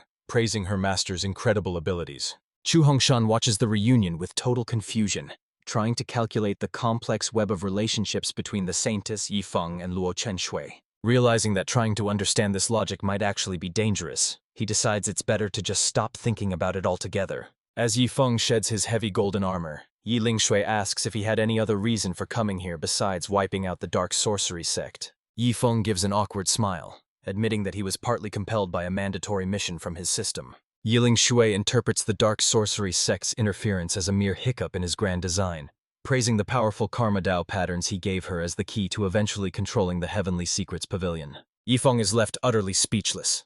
His second disciple is talented in every regard, but her imagination is simply far too wild. Suddenly, Yi Feng notices Chu Hongshan scribbling something down nearby. Flustered, Chu Hongshan promises to keep his mouth shut about everything he's seen, swearing that if he leaks a word, the one-armed man can chop him to pieces. Yi Feng sighs internally, wondering why everyone overanalyzes him, but he warns old Chu to remember that vow or face the consequences. Chu Hongshan breathes a sigh of relief, grateful that the master didn't inspect his notes, otherwise he would have been in grave danger. Turning his attention to the unconscious Xiao Tong, Yi Feng asks Yi Lingshui how she plans to explain the situation to him when he wakes up. Yi Lingshui assures him not to worry, claiming she has a perfect explanation prepared for her senior brother, so Yi Feng decides not to interfere. Before departing, he finally bestows upon Yi Lingshui the 2 techniques he hadn't passed down to her during their last meeting. With the farewells concluded, Yi Feng signals Elder Chu to leave, and as they travel, he checks the rewards earned from this mission. He receives 300,000 prodigal points and the 1,000 Souls Bloodlust banner, a growth-type artifact that consumes the user's blood to fuel thousands of soul-attacking evil spirits. Yi Feng is amazed by its raw power, realizing that if he brings it to the celestial realm, it could evolve into a demonic immortal weapon, though feeding it his own blood is a hassle. However, the system immediately reprimands him for his lack of ambition, scolding him for coveting such a trashy item when he should aim higher. The system reassures him that while things are starting slow, it will eventually replace these meager rewards with true power, though Yi Feng wonders if he's just being promised a pie in the sky. To prove its worth, the system thoughtfully grants him a new ability, the Destruction God Eye, capable of annihilating all things when opened, usable once per day. Yi Feng accepts the reward with a grin, finally praising the system for doing something actually humane for a change. Eager to test this new power, he steps outside and targets a distant mountain to witness the devastation firsthand. He activates the Destruction God Eye, and a shocking, terrifying aura begins to slowly awaken from within him. In the next second, a mysterious and unfathomable force erupts from his gaze, surging directly toward the mountain. However, from Chu Hongshan's perspective, Yi Feng just looks like a blinking idiot, leaving the master to ask if he seriously didn't see the power just now. Chu Hongshan stands bewildered, having missed the action entirely. I didn't see a thing. He turns his gaze toward the horizon, only to realize that the massive mountain that once stood there has vanished without a trace. Shocked, Chu Hongshan exclaims, "How on earth did an entire mountain just disappear?" Yi Feng waves off the question. Let's not worry about that. Elder Chu, take this 1,000 Souls Bloodlust banner as a reward. It's a growth-type artifact that scales even to celestial levels. Chu Hongshan hesitates, looking at the ominous item. Doesn't using this effectively make me a demonic cultivator? Yi Feng reassures him immediately. Relax, the spirits sealed inside are heinous demons. Just feed them your blood daily, and their power will grow alongside yours. Relieved to hear he's only enslaving monsters, Chu Hongshan accepts. Yi Feng then sends him back to his sect, claiming he has other business to attend to. Meanwhile, at the Summit Sect's main hall, sect leader Chen Jingfeng demands a status update. His disciple confirms that all resources will be delivered to the demon-suppressing cave tonight. Chen Jingfeng bursts into laughter. After a century of planning, the ancient demon ancestor will finally break his seal, forcing all other sects to submit or face total annihilation. A few hours later, Yi Feng successfully sneaks into the Mystic Realm Grand Tournament, hosted by the Summit Sect, with Yi Wan acting as his escort. Upon arrival, the system chimes in with an alert. Today's spendthrift item has refreshed, 200 soul spheres. These spheres contain incredibly pure energy, specialized items crafted by those who dedicate their lives to soul cultivation. Yifeng is puzzled. Soul cultivators? Like mental attacks? The system launches into a long explanation about soul power's utility for alchemists and arrays, but Yifeng quickly tunes out the boring lecture. He interrupts the system, asking, "Are you just trying to bait me into triggering a plotline inside that cave?" The system admits it freely, adding that an unusual power intrusion has automatically triggered the antivirus function. Yifeng notes that he really needs to investigate that feature later. Inside the cave, an old man named Xiao Chen mutters to himself, "I may have been sealed for 200 years, but refining these soul spheres makes it all worth it." Just then, Yifeng strolls in and asks casually, "Hey old man, what are you counting over there?" Xiao Chen frantically hides the soul spheres, eyes wide with shock. "You! How did you get in here?" Yifeng shrugs. "I just walked in." Xiao Chen is baffled. "This place is protected by the Golden Will Emperor's formation. How could you possibly just walk in?" Believing the ancient barrier had finally failed. Seeing Yifeng stroll in effortlessly, Xiao Chen assumes the prison that held him for centuries has shattered, and he rushes toward the exit in a frenzy. But with a deafening boom, he slams face first into the invisible wall, realizing with horror that the seal is still very much intact. Yifeng watches in surprise, realizing just how powerful the force confining this old man actually is. Defeated and broken, Xiao Chen slumps to the cold ground. Tears stream down his face as he howls in despair, wondering how many more eternities he must endure in this cage. Curious, Yifeng activates his system's heavenly secret function to uncover the old man's true identity. The scan identifies him as Xiao Chen, the ancient demon ancestor, a peak tribulation crossing expert who was sealed away 2 centuries ago by the Emperor's avatar for offending a disciple named Ding Yi. Noticing that Xiao Chen is a soul cultivator, a mischievous idea forms in Yifeng's mind. Wasting precious soul spheres in front of him should definitely trigger the spendthrift achievement. Grinning, Yifeng approaches and asks if the elder knows about soul spheres, to which Xiao Chen scoffs, claiming he possesses quite a few himself. Taking the bait, Yifeng retrieves a massive soul sphere from his inventory and asks, "Well, elder, have you ever seen one quite this size?"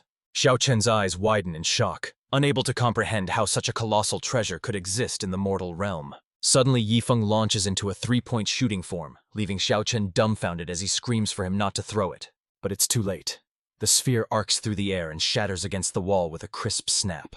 Xiao Chen screams that the sphere is fragile, but Yifeng argues it's better to have fun than hoard useless burial objects, lying that he's also trapped here because of Ding Yi. Hearing the name Ding Yi, Xiao Chen's anger vanishes, replaced by surprise as he asks if Yifeng also offended that wretched disciple. It explains how Yifeng entered the formation, and Xiao Chen swears vengeance on the incompetent Ding Yi, a sentiment Yifeng readily agrees with. With the tension broken, Xiao Chen recalls Yifeng's earlier comment about finding joy through the soul spheres. Yifeng tells him to pay close attention, warning that he's only going to demonstrate this technique once. With a flourish, he pulls a full-sized basketball hoop out of thin air. They prepare to play a game of basketball, using the soul spheres as the ball. Although Xiao Chen finds the activity bizarre, he also finds it oddly empowering. As the match heats up, Yifeng eventually secures a victory by a narrow margin. In the process, 200 soul spheres are wasted, racking up a massive amount of spendthrift points. Hooked on the game, Xiao Chen asks for more balls, but Yifeng laughs and turns the question back to the elder. Xiao Chen admits he has plenty, but they are far too small to be used for basketball. A grin spreads across Yifeng's face as he suggests they switch sports to table tennis instead. Without missing a beat, the two begin a high-speed ping-pong match right there inside the cave. After a few exhilarating hours, both are exhausted, and Yifeng praises the elder's impressive spin shots. However, Xiao Chen's mood quickly darkens as he remembers that despite the fun, the ceiling formation remains intact. He asks if the sunlit sect still exists, which Yifeng recognizes as the leading force in the Mystic Realm Grand Tournament. Xiao Chen reveals that he tricked those wicked disciples by posing as an ancient demon ancestor, scamming them into gathering resources for him. Intrigued by the old man's ability to manipulate the sunlit sect, Yifeng decides he absolutely must recruit this talent. Turning back to the immediate problem, he asks Xiao Chen if there is truly no way to shatter the seal. Xiao Chen points hopelessly to a crystal core above, admitting he has failed to break it countless times. Curious to see if his power rivals the Celestial Heights Emperor, Yifeng instantly activates his Destruction God Eye. In a split second, the impenetrable formation core is completely obliterated. Xiao Chen stands in utter shock, scarcely believing that the barrier is gone and his freedom is finally at hand. Yifeng turns to him with a casual smile and asks the elder if he's ready to go for a walk. Stepping out of the cave to witness the dancing stars, Xiao Chen finally accepts the reality of his liberation. In that fleeting moment, Xiao Chen feels a surge of vitality, as if his youth has returned, and he thanks the young man for saving him. Yifeng is confused, wondering who this handsome stranger is supposed to be. But the moment he rubs his eyes to double-check the sight, the illusion vanishes, revealing the scruffy old Xiao Chen again. Yifeng wonders if his god eye of destruction is causing hallucinations and decides he needs some rest. Meanwhile, high above in the Golden Will Palace of the Celestial Realm, the Golden Will Emperor is intrigued, surprised that a mere mortal from the lower realm managed to shatter his formation. At the same time, deep within the soul-destroying valley of the mysterious Heaven continent, Ding Yi, the Emperor's direct disciple, receives word of the escape as well. He didn't expect Xiao Chen to break free, but without the Golden Soul Holy Spirit tree or a master to guide him, the old man poses no threat. Back in the forest, Xiao Chen regrets burning through his energy reserves. He explains that his feud began when Ding Yi stole the spirit tree by calling in reinforcements he couldn't fight alone. Sensing an opportunity, Yifeng decides to invite the veteran cultivator to join their cause. With nowhere else to go and feeling indebted to his rescuer, Xiao Chen agrees immediately, on the condition that he joins as an elder. Yifeng then asks if Xiao Chen plans to seek revenge against Ding Yi, or finally ascend to the celestial heights now that he's free. Xiao Chen shakes his head. He knows that ascending means facing the Golden Will Emperor, which guarantees a fate far worse than death. Yifeng sighs at the answer, disappointed by the old man's utter lack of ambition. Suddenly, Yifeng gets an idea. He asks the system if giving a powerful new elder 1,000,000 spiritual crystals counts as a valid expense, and the system approves the transaction. Delighted, Yifeng hands over the money, claiming that as the sect master's disciple, it's only proper to offer a humble welcome gift of 1,000,000 crystals. Xiao Chen is dumbfounded, wondering if the continent's entire economy has collapsed due to inflation during his 200 years of imprisonment. Yifeng is speechless, thinking the old man should be questioning his wealth, not the global economy. However, Xiao Chen suddenly refuses the gift and backs out of the deal. Yifeng's behavior is too bizarre, and he suspects the boy might be a target of the Golden Will Emperor. Seeing Xiao Chen turn to leave, Yifeng plays his trump card, producing a soul sphere and warning, "Elder, if you refuse, I'll just hand these 100 spheres to someone else, and I have plenty more where they came from." Sure enough, the mention of soul spheres instantly grabs Xiao Chen's attention, and his demeanor flips completely. "How could I refuse? I'm more than eager to join the family." This extravagant bribe triggers the system, rewarding Yifeng with 300 spendthrift points and 100 bottles of soul-purifying water, a rare item capable of cleansing a soul to the point of triggering a divine transformation. Yifeng glances at the elder, realizing that this specific reward seems tailor-made for someone like Xiao Chen. Curious, he asks, "Elder Xiao, if I possessed a treasure capable of purifying the soul to its absolute limit, what would happen to you?" Xiao Chen, familiar with such legends, claims that if he used it, he would immediately ascend, a process not even a heavenly emperor could interrupt. Hearing this, Yifeng instantly decides to withhold the water, preferring to test it on other sect members first, prompting the system to mock him. "Host, are you chickening out?" Faced with the prospect of overpowering the #1 sword god of the mysterious Heaven continent, Yifeng isn't taking any chances. Meanwhile, the newly freed tribulation crossing expert begins to question his life choices as he watches Yifeng's erratic behavior. As they prepare to leave, Xiao Chen is puzzled to see Yifeng casually toss a spirit stone onto the ground. "Why throw away a spirit stone?" he asks, confused by the waste. Yifeng explains that he's deciding the winner of the secret realm competition. Whoever picks up this stone will be crowned #1. Xiao Chen finds it amusing, realizing that since he's already looted all the Sunlit Sect's resources, this single medium-grade spirit stone is literally the only treasure left in the entire realm. Moments later, Yifeng and his group emerge from the secret passage, greeted by the light of the setting sun. Xiao Chen takes a deep breath, feeling a profound sense of relief to finally be back in the outside world. Suddenly, he senses a sharp movement coming from behind. In a flash, Little Blood charges in wielding the heavenly tier furnace cauldron, convinced Yifeng has been kidnapped, while Xiao Chen instantly prepares to engage this new enemy. Yifeng is snapped out of his thoughts by the sudden commotion. He quickly shouts to halt the violence, yelling, "Stop! We're all on the same side!" Both Xiao Chen and Little Blood freeze in their tracks, stunned and utterly confused by the situation. Yifeng makes the introductions, presenting Little Blood as both his battle pet and the sect guardian Great Demon. He then gestures to Xiao Chen, introducing him as the sect's newest elder. Little Blood smiles awkwardly, apologizing for the earlier misunderstanding, but Xiao Chen is too distracted by the heavenly tier furnace cauldron in the demon's hand to care. Little Blood casually explains that every elder gets one for combat, leaving Xiao Chen bewildered. If these treasures are so common now, he regrets not selling his own centuries ago. Seeing his confusion, Little Blood clarifies that these items aren't cheap. It's simply that their master operates on a completely different level of wealth. Yifeng assures him that the market hasn't crashed. He's just an outlier, though he privately wonders if Xiao Chen's sanity can handle meeting the sect's legendary sword-wielding dog. Turning to Little Blood, Yifeng instructs him to contact the senior disciples and merely go through the motions at the contest, as the secret realm has already been picked clean. Little Blood nods, acknowledging the order to return to the sect immediately after the event. A few hours later, Yifeng and Xiao Chen arrive back at the Star Soul sect, standing before its dilapidated cobweb-covered gates. Xiao Chen is speechless at the ruin, but he suddenly senses a terrifying sword-heart realm intent, wondering in amazement if a grandmaster resides within this dump. Yifeng offers a knowing smile, inviting him inside, though he's internally annoyed that the dog is leaking sword intent instead of just sleeping. As they step through the gates, they are greeted by the absurd sight of the sect's watchdog diligently practicing martial arts. Xiao Chen questions his entire reality, wondering how the world changed so drastically during his 200-year imprisonment. Old Bai suddenly appears to welcome Yifeng back, confirming that the dog has already consumed every last drop of the marrow-cleansing elixir. Noticing the stranger, Old Bai glances at Xiao Chen and asks, "And who might this gentleman be?"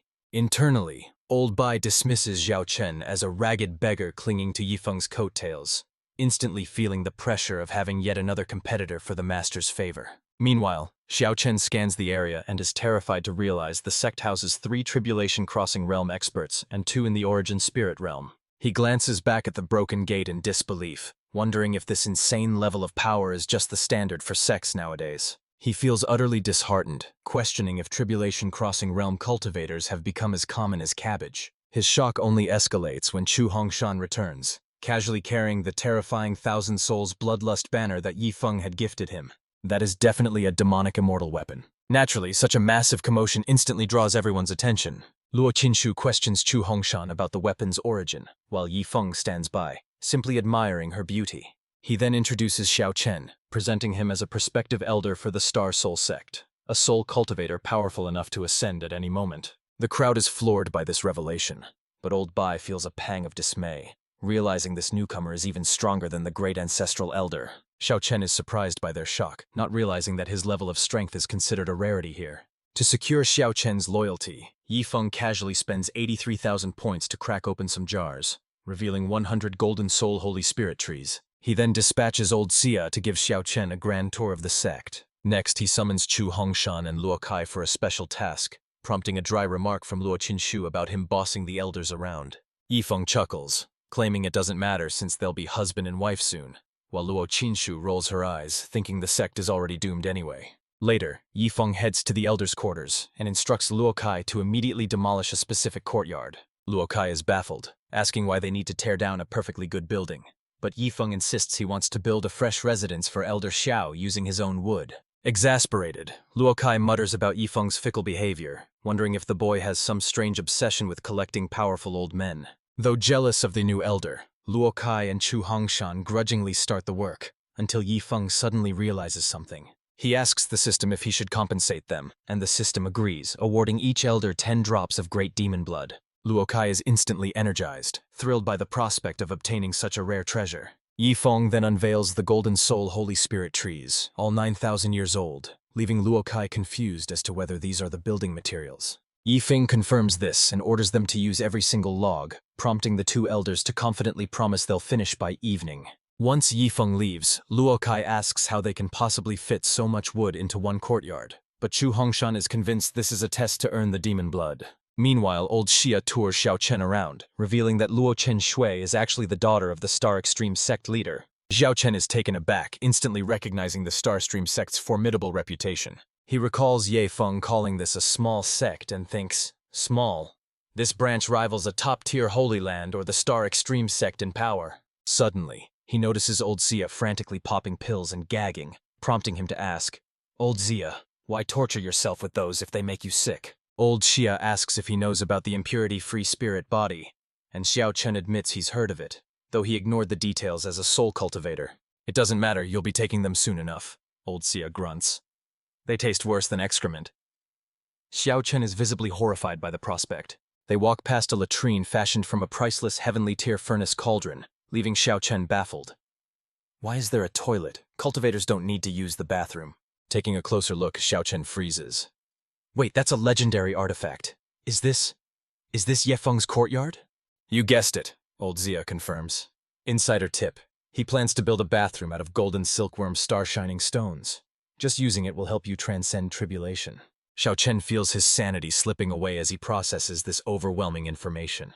Using a furnace as a toilet is insane enough, but building a bathroom out of divine stones? I survived 18 thunder tribulations, yet you people live like this? Calm down, Elder Zia, old Sia says, handing him an enlightenment pill. Take this to settle your nerves. It's a welcome gift bought with my sect points. Xiao Chen takes the pill, initially suspecting it might be some kind of prank. But the moment he swallows it, his eyes widen as he is instantly swept into a profound state of enlightenment. Incredible, right? Old Sia explains. Yifeng provides these. He even feeds them to his dog to make it smarter. Xiao Chen asks, why doesn't anyone stop his spending? Old Xia gives a knowing smile. Do you really want to stop the gravy train? You're here for the soul orb, aren't you? Yifeng treats his people well. Realizing he's already benefited from the extravagance, Xiao Chen admits defeat and decides to keep his mouth shut. Old Xia chuckles. Don't be so stiff. We all joined for the benefits.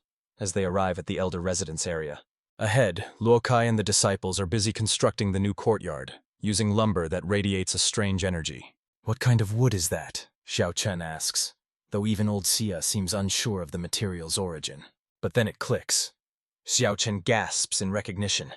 Wait, aren't those golden soul Holy Spirit trees?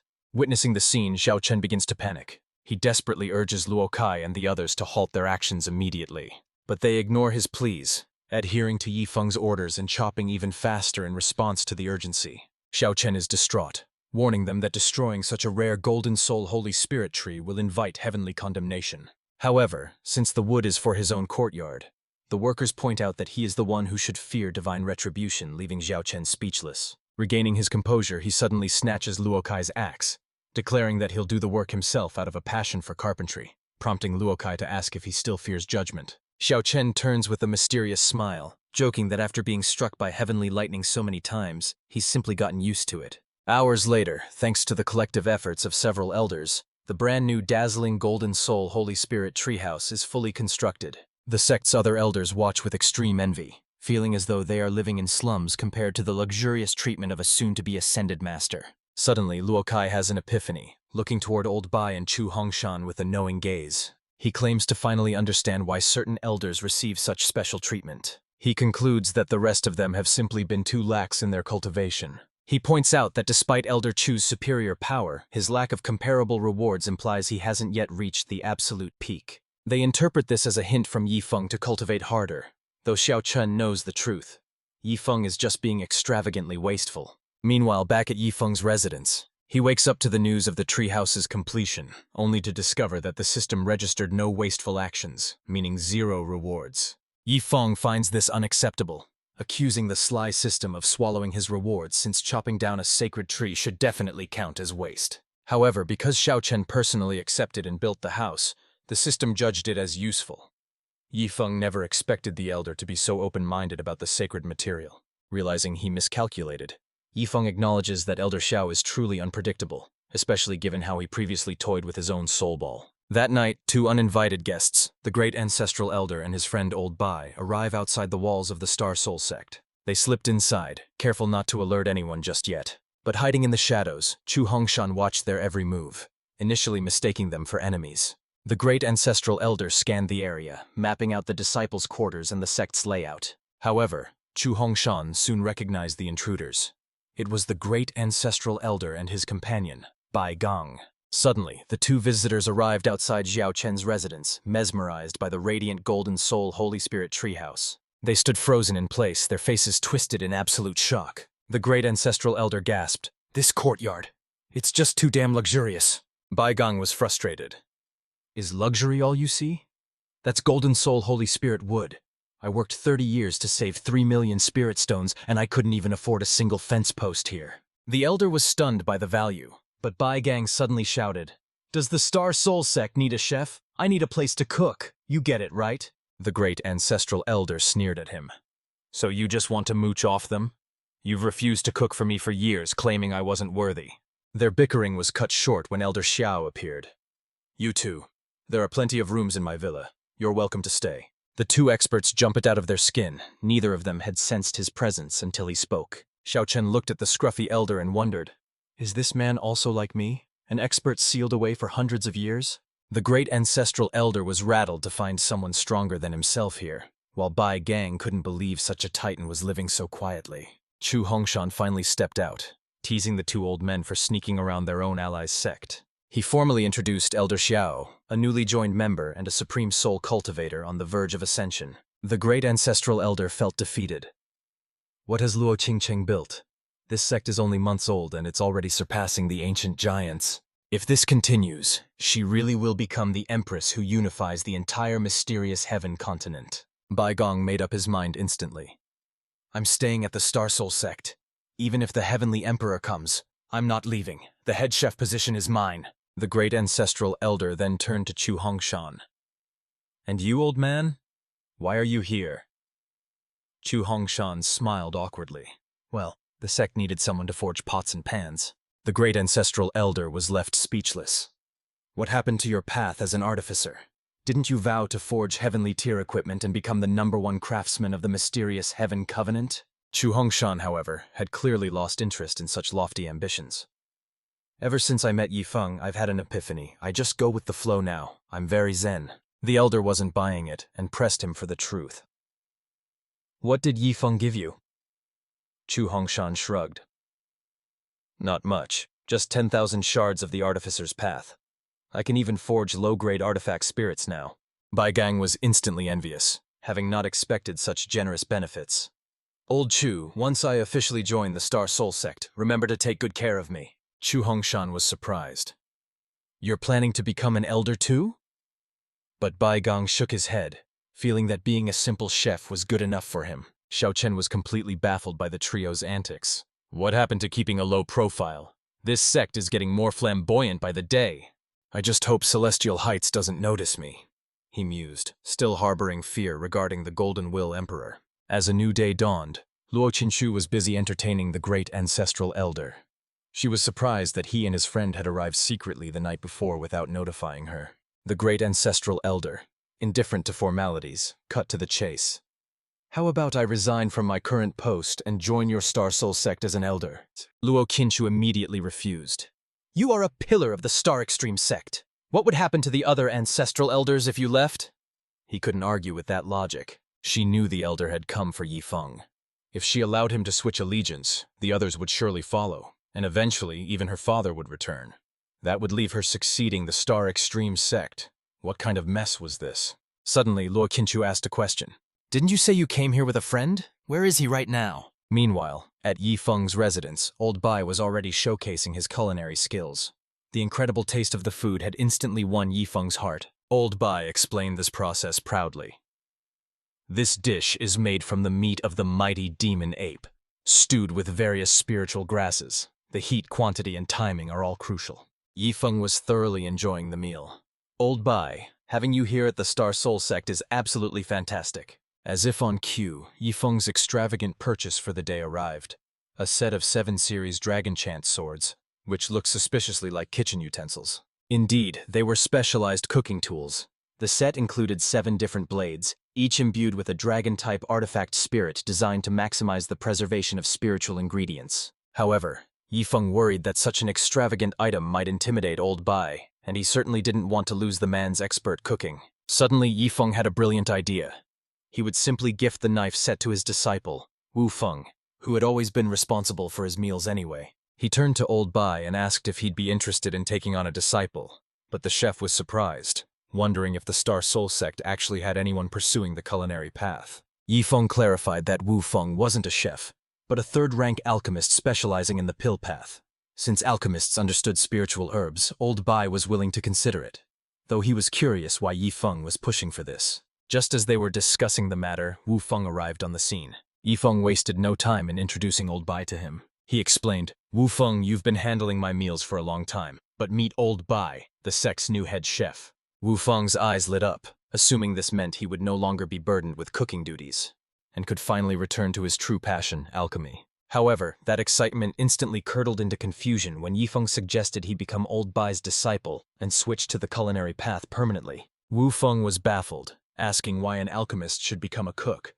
But Yifeng simply handed him the extravagant set of knives, insisting that a culinary cultivator needed proper tools. The moment Wu Feng grasped the handles, he was astonished by the immense power radiating from the 7 blades.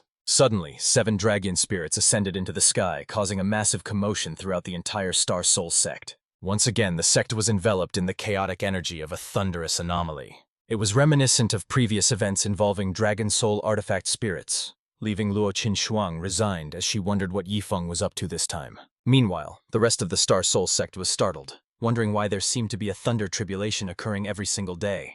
Xiao Chen realized just how unpredictable this sect was.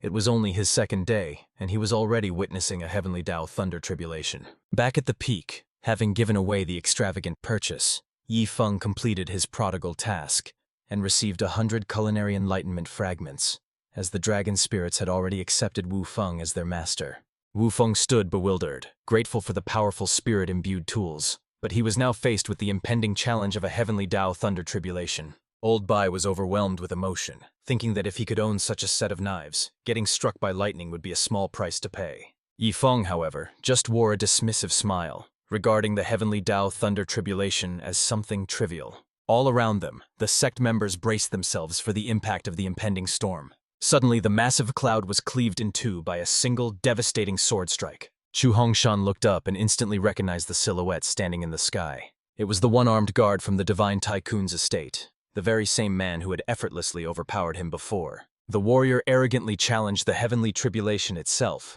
and the cloud, seemingly terrified by his overwhelming aura, actually retreated, dispersing without daring to unleash a single bolt of lightning. With the crisis averted in an instant, the mysterious one-armed swordsman vanished as quickly as he had appeared. Luo Chenshua was left thunderstruck. Even in her past life within the upper realm, no one would dare provoke a monster like that, let alone find one here in the mortal world. Just then, Yifeng arrived with Wu Feng, asking if his master was shaken, but Luo Chenshua was more interested in the Dragon Soul artifact spirits swirling around them. Wu Feng explained that the spirits came from the kitchen knives Yifeng gave him, noting that since he lacked alchemy talent, he had become Old Bai's disciple to pursue the culinary arts instead. Luo Chenshua sighed in resignation, respecting his choice, though she couldn't help but ask if he actually possessed any talent for culinary cultivation. Wu Feng smiled confidently and replied, "Sect Master, talent has nothing to do with it." He explained that Yifeng had given him 100 enlightenment fragments, allowing him to instantly master 4th-rank dishes without needing natural skill. Old Bai was flabbergasted that Yifeng could turn a novice into a master chef instantly. In his eyes, Yifeng was no longer just a man, but a god worth serving eternally. Suddenly, Luo Chenshua turned her gaze to Old Bai and asked when he had joined their sect, confusing Yifeng, who assumed his master had recruited the old man herself. Bai Gong froze, realizing he had just sort of tagged along and never actually received official approval to join. Facing her scrutiny, Old Bai trembled in silence, while Yifeng quickly clarified that he had nothing to do with it, believing the recruitment was her idea all along. Sensing the awkwardness, Luo Chenshua ordered everyone out except Yifeng, causing the great ancestor to complain that he was being kicked out right after arriving. However, Old Bai didn't let him linger and swiftly dragged the complaining elder away. Now alone in the hall, Luo Chenshua turned to Yifeng, her voice calm but serious, and said, "I know you are hiding many secrets. Furthermore, many of the items you possess clearly don't originate from the mysterious Heaven continent, so I have 2 questions for you. First, is the renowned one-armed swordsman connected to you?" Yifeng nodded instantly, confirming her suspicion. Luo Qinshuang then posed her second question. "Do you have ulterior motives for getting close to me?" With a shameless grin, Yifeng admitted, "Yes, I do." She demanded he clarify his intentions immediately, and Yifeng seized the opportunity to confess his feelings. "Because I like you," he declared. "I want to marry you and grow old by your side." Flustered and angry at his boldness, Luo Qinshuang immediately ordered him to leave. The system chimed in to mock him. "Is that what you call love? You just want to sleep with your beautiful master, you despicable lecher," Yifeng retorted. "What do you know? Sweet nothings are essential for romance." Changing tactics, Yifeng suggested they prepare some dishes so they could discuss things properly over a meal. After notifying Old Bai, the cook, to get things ready, they sat down to a lavish spread, where Yifeng finally asked, "Master, aren't you curious about my true identity?" Although curious, Luo Qinshuang knew that some mysteries were better left unsolved, as knowing too much could often be dangerous. Seeing her hesitation, Yifeng decided to drop a bombshell. Master, are you familiar with the Boundless Sanctuary? Shocked and agitated by the mention of that sacred place, Luo Qinshuang slammed the table, demanding to know how he possessed such knowledge. She panicked internally. Did Yifeng actually know that she was the reincarnation of the Boundless Sanctuary's holy maiden? Yifeng didn't elaborate. He simply wanted to prove he meant her no harm. Instead, he revealed 2 Heavenly Dao tokens and invited her to visit Heavenly Dao City. Luo Qinshuang sighed in relief, realizing that if a man of his capabilities wanted to hurt her, she would have been dead long ago. Putting her doubts aside, she questioned the logistics. We aren't in the battlefield. Can we really enter from here? Yifeng shrugged. I'm not sure, but let's give it a try. With that, they each activated a token. Instantly, a familiar swirl of smoke enveloped them. Moments later, Yifeng found himself standing once again within the walls of Heavenly Dao City. He exclaimed, Master, I didn't expect that to actually work. However, Luo Qingshui was nowhere to be seen, leaving Ye Feng confused about his master's sudden disappearance. Just then, the same taxi driver Ye Feng had encountered during his first visit to Heavenly Dao City pulled up looking for customers. The driver immediately recognized Ye Feng and assumed he was still too broke to afford a ride. What the driver didn't realize was that Ye Feng was now holding a loaded Heavenly Dao card. Catching a glimpse of the card, the driver was instantly floored by the staggering number of Heavenly Dao points displayed on it. Ye Feng told him to drive wherever necessary and deduct whatever cost he needed, as he had to find someone urgently. However, the driver warned him that the Heavenly Dao token only granted a half-day stay, which wasn't nearly enough time to cover the vast city by car. Taken aback by the sheer scale of the city, Ye Feng quickly abandoned the idea of searching blindly in a taxi. Instead, he decided to utilize the peering into heavenly secrets feature to track her down. Meanwhile, Luo Qingshui was standing in front of a shop, staring intently at the merchandise. They sold products from the Golden Soul Holy Spirit tree, but even a small branch cost 50,000 Heavenly Dao points, equivalent to 50,000 top-grade spirit stones. As she browsed further, Luo Qingshui grew increasingly disheartened. A golden silkworm star shining stone was 100,000 points, and a sword heart advancement fragment was a whopping 5 million. There was even a heavenly tear furnace cauldron priced at an astronomical 20 million Heavenly Dao points. Luo Qingshui felt a wave of dismay, finally understanding why so many powerful beings were desperate to work here, as she longed to buy these treasures herself. Just then, Ye Feng finally located her, and a sudden idea sparked in her mind. She couldn't afford these items, but perhaps her disciple could. She hesitantly asked how many points he had recharged during his last visit, to which a panting Ye Feng casually replied, Not much, just about 100 million. Luo Qingshui was completely thunderstruck. 100 million? Ye Feng reminded her that their time was limited, urging her to start shopping, specifically for the golden silkworm star shining stone he needed for his cottage renovations. With a plan in place, the pair immediately headed toward the central business district of Heavenly Dao City. Luo Qinshuan was in high spirits, sweeping the shelves and buying out every last spiritual herb the store had to offer. The clerk was none other than Li Fei. Stunned by her spending, which reminded him of Yi Feng's lavish habits, he asked hesitantly, Miss, are you sure? For an order this big, I'll need to ask the manager. Hearing the familiar voice, Yi Feng rushed over, his face lighting up. Li Fei? Brother Yi, what on earth are you doing here? Yi Feng leaned in close, grinning mischievously. Don't tell me you got a Heavenly Dao token too? Li Fei looked miserable as he explained. Brother Yi, you don't understand. After I returned to the sect, the Grand Ancestor discovered my death sword intent. He picked out a massive greatsword and forced me to bond with it through a blood ritual. To my surprise, the sword held a Heavenly Dao token inside. I used it to escape here and get a job just to avoid that grueling sword training. Yi Feng chuckled, understanding the situation perfectly, and immediately whipped out a sword heart advancement fragment. I know you hate training, so let me help you break through to the sword heart realm instantly. Li Fei panicked. No! I escaped the ancestor only to fall into your hands? Yi Feng ignored him, promising to save even more treasures just for him. Before he could protest, Li Fei was force-fed the fragments. Luo Qinchuan watched the scene, trembling as she thought. That is just too cruel. Yi Feng continued the torment, stuffing him with more fragments until Li Fei slumped in defeat. Fine, I'll just stay in Heavenly Dao City forever and never go back. Just then, the store manager appeared. Yi Feng had a brilliant idea. Are you in charge? Name your price in Heavenly Dao points. I'll pay whatever you want as long as you fire Li Fei right now. The manager hesitated, valuing Li Fei's work ethic. It's not right to fire a good employee without cause.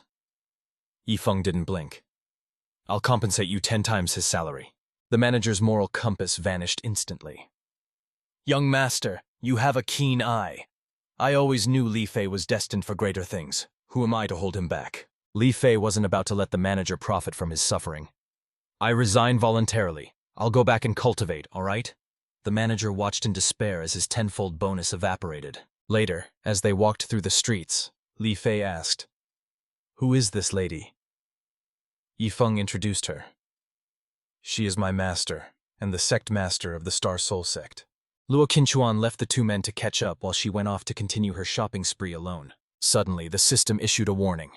Even in Heavenly Dao City, purchases had to be wasteful, and gifts had to be squandered, otherwise he would face penalties. Yifeng asked if squandering items here would earn him prodigal points.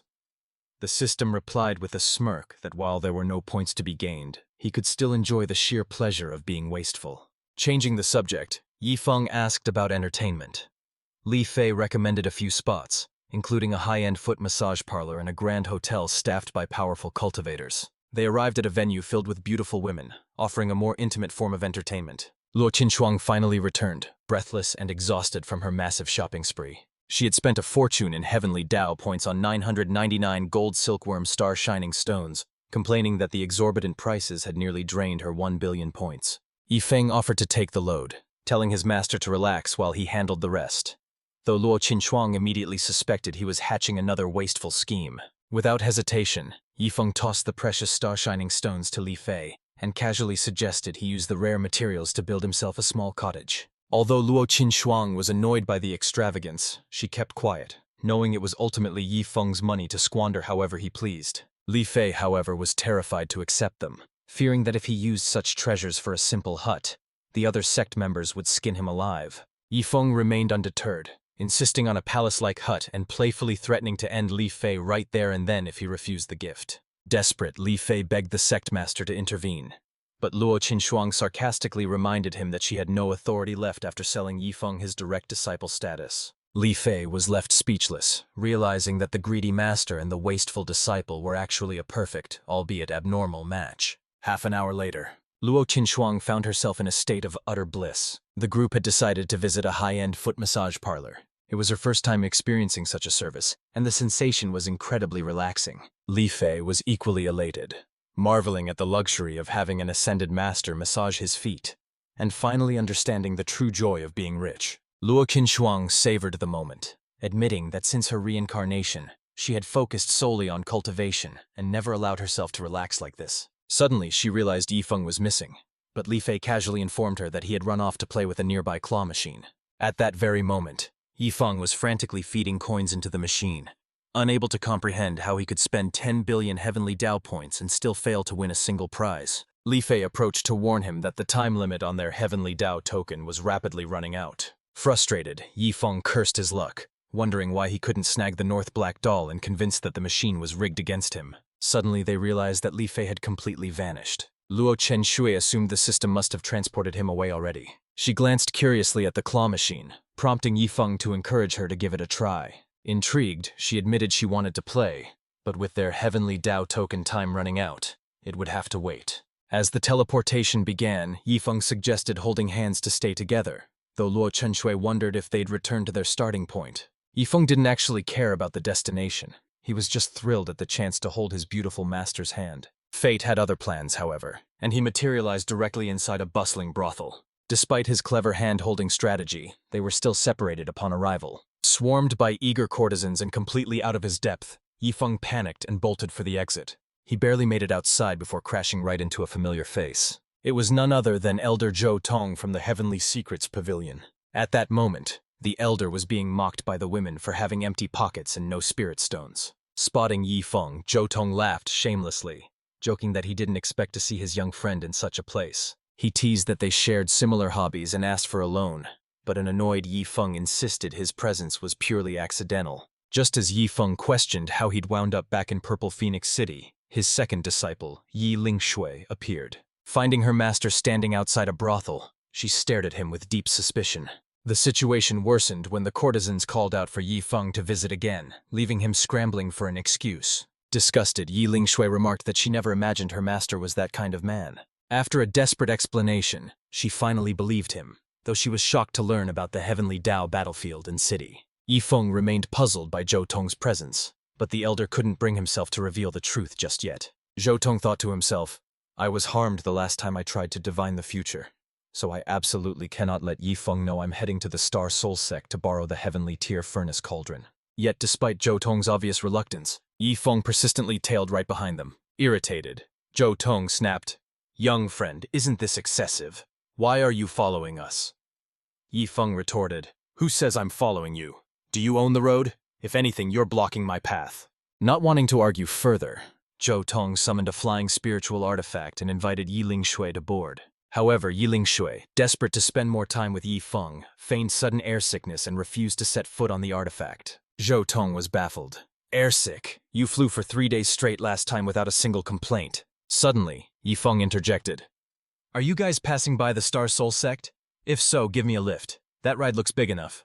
Surprised, Zhou Tong asked, Young friend, are you actually a member of the Star Soul Sect? Yi Feng replied with total confidence. Indeed, I am the direct disciple of the Star Soul Sect master. Hearing this, Yi Lingshui was thrilled. She urged Elder Zhou, Since Yi Feng is from the Star Soul Sect, we must take him along. It will make our mission much easier. Speechless, Zhou Tong dryly remarked, Holy maiden, I see your airsickness has miraculously vanished. Yi Lingshui replied with a sweet smile. If it helps us borrow the heavenly tier furnace cauldron, I can overcome a little nausea. Realizing their objective, Yi Feng casually noted, Oh, you're here for the heavenly tier furnace cauldron? My sect has plenty of those. I can easily get one for Yi Lingshui. He turned to reassure the elder, saying, Elder Zhou, we know each other well enough. I'll handle borrowing the furnace for you personally. Zhou Tong was overjoyed, expressing his deep gratitude. That is wonderful. I owe you a massive favor, young friend. Just ask if you ever need anything. A few hours later, the trio arrived at the Star Soul Sect, only to find the entrance covered in thick cobwebs. The dilapidated site left Yi Lingshui questioning if this was truly the home of a sect master. Zhou Tong, however, went on high alert. Despite the humble appearance, he sensed the terrifying presence of several tribulation-crossing realm experts inside. Before Zhou Tong could ponder this contradiction further, a figure flew out from the gate. It was the great ancestral elder. He rushed over to Yi Feng, urgently demanding a heavenly tier furnace cauldron of his own. Yi Feng, Chu Hongshan, and Bai Gong had all chased him down wielding these furnaces, and he needed a weapon to wash away the humiliation. Zhu Tong stood there in shock. Weren't there only 4 of these legendary artifacts in the entire continent? Yet 3 were right here being used as blunt instruments? He wondered where Bai Gong had even acquired one. Only for the great ancestral elder to explain that Bai Gong had literally ripped out Yi Feng's toilet to use as a weapon. Ye Lingshui looked at Yi Feng with pure admiration, thinking that only her master was capable of such a unique flex as using a divine artifact for a toilet. Just then, Elder Luo Kai and Little Blood approached, brandishing their own furnaces and challenging the great ancestral elder to a chaotic brawl. Zhu Tong completely lost his composure, questioning how the mysterious heaven continent suddenly had so many legendary cauldrons, making him doubt his own divinations. Little Blood noticed the predicament, realizing that the ancestor was currently the only one without a heavy furnace to swing around. He suggested the ancestor take Wu Feng's, since he was only using it as a water tank anyway, leaving Shui Tong flabbergasted at the thought that the Star Soul Sect was mass-producing these treasures. Desperate for answers, he turned to Yi Feng, who simply shrugged off the absurdity and claimed the elders were just having a bit of fun. Without hesitation, Yi Feng produced yet another heavenly tier furnace cauldron, tossing it to the great ancestral elder with the promise that he could keep it if he won. Energized by the challenge, the ancestor caught the heavy artifact and soared into the sky, vowing to crush his opponents. Overwhelmed by such extravagance, Shui Tong lamented the wastefulness and wondered if the Star Soul Sect master had any control over this madness. Over at the battle, it appeared that Elder Xiao had been the first to hit the ground. Yi Feng arrived and immediately started teasing him, asking whose heavenly tier furnace cauldron had knocked him out so easily. He asked if he had borrowed it from Wu Feng, unaware that Xiao Chen actually possessed a legendary cauldron of his own. Meanwhile, Luo Qinshui quickly joined the fray, diving headfirst into the chaotic battle where divine artifacts were being swung like clubs. Zhu Tong watched the scene unfold with wide eyes. He curiously asked if the girl was a member, and Yi Feng smiled, revealing that she was actually the sect master of the Star Soul Sect. Zhu Tong was astounded that a mere original spirit realm cultivator could command such respect from a group of tribulation-crossing experts. Yi Feng playfully suggested, Elder Zhou, why don't you join the fun? Surprised, Zhou Tong asked, do you actually possess more heavenly tier furnace cauldrons? Yifeng pondered briefly before replying. There's one being used as a doghouse you can borrow. Zhou Tong was flabbergasted. If even the dogs had one, he suddenly felt his own favors were utterly worthless. Meanwhile, the grand competition in the secret realm concluded early, marking the completion of Yifeng's task. He earned 100,000 prodigal points and 10 barrels of soul-purifying water. Yifeng had nearly forgotten about the water, having barely touched his previous supply. With these new barrels and his points totaling 940,000, he finally had enough to break through to the divine repository realm. Enticed by the offer of a free heavenly tier cauldron, Zhou Tong decided to join the fray. Yifeng nodded. Wait a moment, I just need to make a quick breakthrough, then I'll help you retrieve it. After announcing his intentions, Yifeng began his cultivation advancement right then and there. Zhou Tong was baffled. Shouldn't such a critical process be done in a secluded, quiet sanctuary? However, his skepticism vanished instantly as a terrifyingly powerful aura erupted from Yifeng and surged toward the heavens. The sheer intensity of the energy shockwave momentarily froze the chaotic battle raging nearby. Luo Qing and the great ancestral elder stared in astonishment, wondering if that notorious spendthrift was actually breaking through again. In a remarkably short span of time, Yifeng successfully advanced all the way to the 9th peak of the divine repository realm. With his breakthrough complete, he casually invited Zhou Tong to accompany him to retrieve the promised heavenly tier furnace cauldron. Yi Lingzhu's admiration for Yifeng soared. She realized why her master thought her cultivation was low. For him, breaking through realms was as simple as breathing. Meanwhile, the system issued a new task. Collect enough Heavenly Dao tokens within a month to take the whole sect for foot massages in Heavenly Dao City. Yifeng immediately asked the system if it had any tokens in stock. Surprisingly, the system confirmed it possessed the tokens, but Yifeng would need to engage in more extravagant, wasteful behavior to have a chance at obtaining them. Shortly after, the battlefield shifted focus as the conflict evolved into a duel between Zhou Tong and the great ancestral elder. Seizing the moment, Yifeng checked on his disciple, Yi Lingshui. When asked about her time at the Heavenly Secrets Pavilion, she assured him she was treated well, specifically praising Elder Zhou Tong's kindness. Wearing a mischievous grin, Yifeng decided to reward Zhou Tong with a heavenly tier furnace cauldron, as thanks for taking such good care of Yi Lingshui. The system, in a rare fit of benevolence, suggested giving him 2 furnaces instead, leaving Yifeng amazed at its sudden generosity. Yifeng told Yi Lingshui, since Elder Zhou treated you well, I won't be stingy. I'll send him 2 heavenly tier cauldrons later. Yi Lingshui, however, felt that one would have been more than enough. Watching the intense brawl unfold on the field, Yifeng thought to himself that Zhou Tong was only missing a handy spiritual artifact. A heavenly tier furnace cauldron would suit him perfectly. Once the duel had finally concluded, with Zhou Tong emerging as the victor, Yifeng made a generous offer. Forget about borrowing a heavenly tier furnace cauldron. Take both of these. They're yours. Don't ask why, I just felt like it. He shoved the 2 legendary artifacts toward a stunned Zhou Tong, who stammered, One is more than enough for the Heavenly Secrets Pavilion. Young friend, you are far too generous. Yi Lingsu stepped in to clarify, explaining that one cauldron was for his personal use as a weapon, while the other was a gift for his sect. Deeply touched, Zhou Tong responded. Young friend, he said, bowing deeply, if there is ever anything I can do for you, just say the word. Yi Lingzu's imagination ran wild, convinced that Yifeng was strategically buying Zhou Tong's loyalty to eventually take over the Heavenly Secrets Pavilion. Master is always thinking so far ahead, she thought admiringly. For Yifeng, however, this was just another trigger for the system, rewarding him with 100,000 prodigal points. He was pleasantly surprised to see the rewards scaling up after his recent breakthroughs.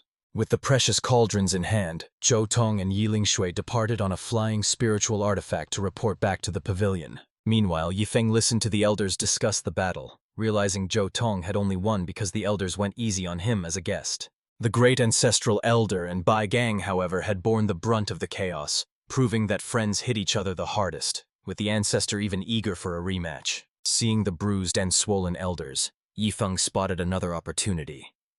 He proposed to the system that since they were training so hard, surely giving them tens of thousands of top-grade healing pills wouldn't be excessive. The system skeptically questioned if the brawl was actually training or just goofing off, but Yifeng insisted they were honing their combat skills. Convinced, the system agreed and awarded him 30,000 flame blood vitalizing pills, with the strict condition that they must be consumed within a day. Just then, old Zia pulled out a single flame blood vitalizing pill and began flaunting it in front of the group, shouting, "Everyone, look at this! This used to be one of my most treasured pills, but now, it's nothing more than a snack to me," old Zia declared with immense pride. "After all, aside from Yifeng, I'm the richest one here. I just love seeing your beaten and bruised faces while I enjoy this luxury." But in the next second, Luo Chenshui and Yifeng appeared behind him. "So, old Xia, you seem to enjoy our miserable state?" Yifeng teased with a sly smile. "It looks like you don't need my help then." Old Xia had gotten a bit too carried away, completely forgetting that the sect master and Yifeng were standing right there. Yifeng then asked the system, "Old Xia has already consumed a pill and recovered. How should this be counted towards the quota?" The system chimed in with a notification. "Target locked. Condition met. Beaten and bruised. Host, please proceed with your wasteful conduct." Yifeng knew exactly what had to be done. "Old Xia, you can't escape now," he declared. Immediately, little Shui and Luo Kai charged in with a furnace, targeting old Xia. "Old Xia, the master insists you take your pills. You asked for this, so prepare yourself for the full experience." Old Xia stood frozen in shock. "Wait, what are you trying to do to me?" Before he could react, a storm of fists rained down upon him. A few minutes later, the battered old Xia was unceremoniously dumped in front of Yifeng. His face was swollen beyond recognition. Old Xia was utterly bewildered. "Why is this happening? I've already recovered." Yifeng grinned. "Because true recovery requires my pills." Old Bai burst into laughter. "Ha ha ha! Old Xia, you really had that coming." But his amusement was short-lived. "Old Bai, don't get too comfortable. You're part of this too," Yifeng declared. Luo Qinshu then interjected. "Yifeng, the taste isn't bad. Maybe we should save these for the dog instead." Old Bai quickly seized the opportunity to agree. "Exactly. You always give the leftovers to the dog, don't you?" Yifeng wanted to agree, but the system demanded he treat the injured, not the dog. A storage ring materialized in his hand. "Master, your injuries linger. How could I prioritize the dog? Here are 30,000 pills. For your health, please finish them all before dawn." Luo Qinshu was flabbergasted. 30,000 pills? On that day, the sect was reminded of the sheer terror invoked by Yifeng's elixirs. Luo Qinshu was numb with regret. They never should have started that brawl. He established a new iron rule. Anyone causing a chaotic fight would be expelled. Meanwhile, Yifeng suddenly remembered his junior brother. Speaking of which, what has Wu Feng been up to? I should go check on him. Elsewhere, the long-forgotten Wu Feng was actually hard at work honing his culinary skills. Yifeng tracked him down immediately. "Junior brother Wu Feng, you've just switched to the path of a chef. Are you adjusting well?" Wu Feng beamed. "Big senior brother, the path of cooking is far more fascinating than alchemy. Before, I needed supervision to cultivate. But now I have the freedom to cook whatever dish I desire." Yifeng was surprised. "Could it be that you've discovered a hidden genius for this?" Wu Feng nodded earnestly. "It's true. Even though Master only taught me briefly, I mastered it instantly. This isn't about the culinary enlightenment fragment. It's pure natural talent. I used to think you were only good at squandering resources, senior brother. But now I realize your wisdom runs deep. Even old Bai admits you have a unique vision. You saw at a glance that I was destined to be a chef." Yifeng felt a bit embarrassed by the praise, waving it off. "I'm just idling away. You're flattering me too much." At that moment, Chu Xiao Xiao appeared, calling out, "Junior brother Wu Feng, I finished washing the vegetables." Yifeng looked surprised. "How did you two end up working together?" Wu Feng replied awkwardly, "Actually, she's just here because she's greedy for food." Yifeng smiled mischievously. "I see. In that case, junior brother, you'll have to work extra hard to feed her." Chu Xiao Xiao was startled by the sudden intrusion, wondering why the sect master was meddling in the kitchen. She was quite wary of Yifeng, especially given the powerful guards backing him. The one-armed man had terrified her previously, and she feared Yifeng might summon him on a whim. However, Yifeng casually remarked, "Chu Xiao Xiao, I almost forgot about you. You seem to be the only one in the sect with nothing to do." Speechless, she stammered, I am the Inner Door Executive. I oversee the training of the 5 heavenly prides." Yifeng dismissed her protests. "Since you seem so free, I have a new task for you. Making tea." He decided to entrust her with the soul-purifying water, adding, "Anyone who wants tea can come to you." Chu Xiao Xiao felt overwhelmed and slightly humiliated. realizing she had essentially been demoted to a combination of a cook and a tea lady. But just as Yifeng brought out the soul-purifying water, the heavy container burst right through the roof of the house. The crash startled Wu Feng and the others, leaving Chu Xiaoxiao dumbfounded. Yifeng, your huge barrel just wrecked the roof. How am I supposed to brew tea with this? What kind of water is it? Yifeng was also taken aback. I didn't expect this barrel to be quite that heavy or large. He then instructed, anyone can drink this water, but Elder Xiao must not, or he might accidentally ascend. Puzzled, Chu Xiaoxiao asked, what kind of strange reason is that? And besides tea, what is this water for? Yifeng responded indifferently, do whatever you want with the rest. Meanwhile, not far from the Star Soul Sect, Huang Xiaofei, his father Huang Duhai, and old Meng were approaching. Huang Duhai cautioned them, we'll arrive soon. Don't speak when we get there. I'll test the waters first. Curious about Yifeng's true identity, Huang Duhai planned to offer a 50% profit share to the sect for the blood ginseng pill. They noticed a significantly stronger aura of cultivators compared to their last visit. Old Meng was surprised, wondering if the Star Soul Sect had recently recruited new powerhouses. Spotting the visitors, Luo Chenshui quickly instructed, it's Huang Xiaofei and his group. Elder Xiao, please conceal your aura. They are guests of our Star Soul Sect. Just as Old Meng was about to introduce their president, Huang Duhai, he was abruptly interrupted. They retreated hastily, leaving only a polite excuse. Sect leader Luo, we were just passing through. We'll return with proper gifts next time. Watching them flee, Xiao Chun munched on an elixir, completely baffled. Sect leader, what was that about? Old Meng was equally confused. President, why leave? I thought we were here to negotiate the blood ginseng pill deal. Huang Duhai looked utterly defeated. Negotiate what? Did you see what they were snacking on? Those were 9-pattern, 9-grade flame blood vitalizing pills. A single one is worth dozens of ours, and they were popping them by the handful like common candy. Against a sect with that kind of foundation, even 10 years of our profits would look like pocket change. We need to rethink our strategy and find a gift that actually shows sincerity. Huang Duhai couldn't stop thinking about the mysterious Yifeng. The sheer number of 9-pattern elixirs was terrifying. The entire mysterious heaven continent couldn't match such wealth. Meanwhile, Elder Xiao, having gorged himself on too many potent pills, began to feel an intense thirst. Suddenly, the rich, inviting aroma of freshly brewed tea drifted his way. He followed the scent to Chu Xiaoxiao. Xiao, that tea smells incredible. Pour me a bowl quickly. My throat is parched. But the girl shook her head. I'm sorry, Elder Xiao, but you aren't allowed to drink this. Xiao Chen paused, confused. Why not? Is it not done brewing? Chu Xiaoxiao relayed her master's orders faithfully. Yifeng said everyone in the sect can have some, except you. He's worried that if you drink it, you might accidentally ascend immediately. Xiao Chen jolted in surprise. He's afraid I'll ascend? He peered closer at the liquid, and suddenly, the truth dawned on him. I see now. This tea is brewed with soul-purifying water. No wonder Yifeng forbade me. It's too potent. But Xiao, such water is incredibly rare. You really shouldn't waste it like this. Chu Xiao simply pointed to a barrel the size of a house behind her. Elder Xiao, are you sure it's rare? We have plenty. Xiao Chen felt like he'd been slapped by reality. He staggered away, swaying slightly on his feet. Never mind. Just keep making the tea. I need to be alone for a while. As the sun dipped below the horizon, Xiao Chen sat alone, questioning the very meaning of his existence. I regret it, he muttered. I should never have joined this sect. Having my worldview shattered on a daily basis is just too much for my heart to handle. Suddenly, a familiar, chilling voice pierced the air. Xiao Chen, so this is where you've been hiding. He instantly recognized the voice of his nemesis, Ding Yi. Ding Yi materialized before him, sneering. Xiao Chen, I must admit, I never expected you to escape the soul-devouring Great Array. You've actually surprised me. But look at you now. The man once hailed as the most handsome soul cultivator is reduced to looking like a filthy old beggar. How tragically ironic.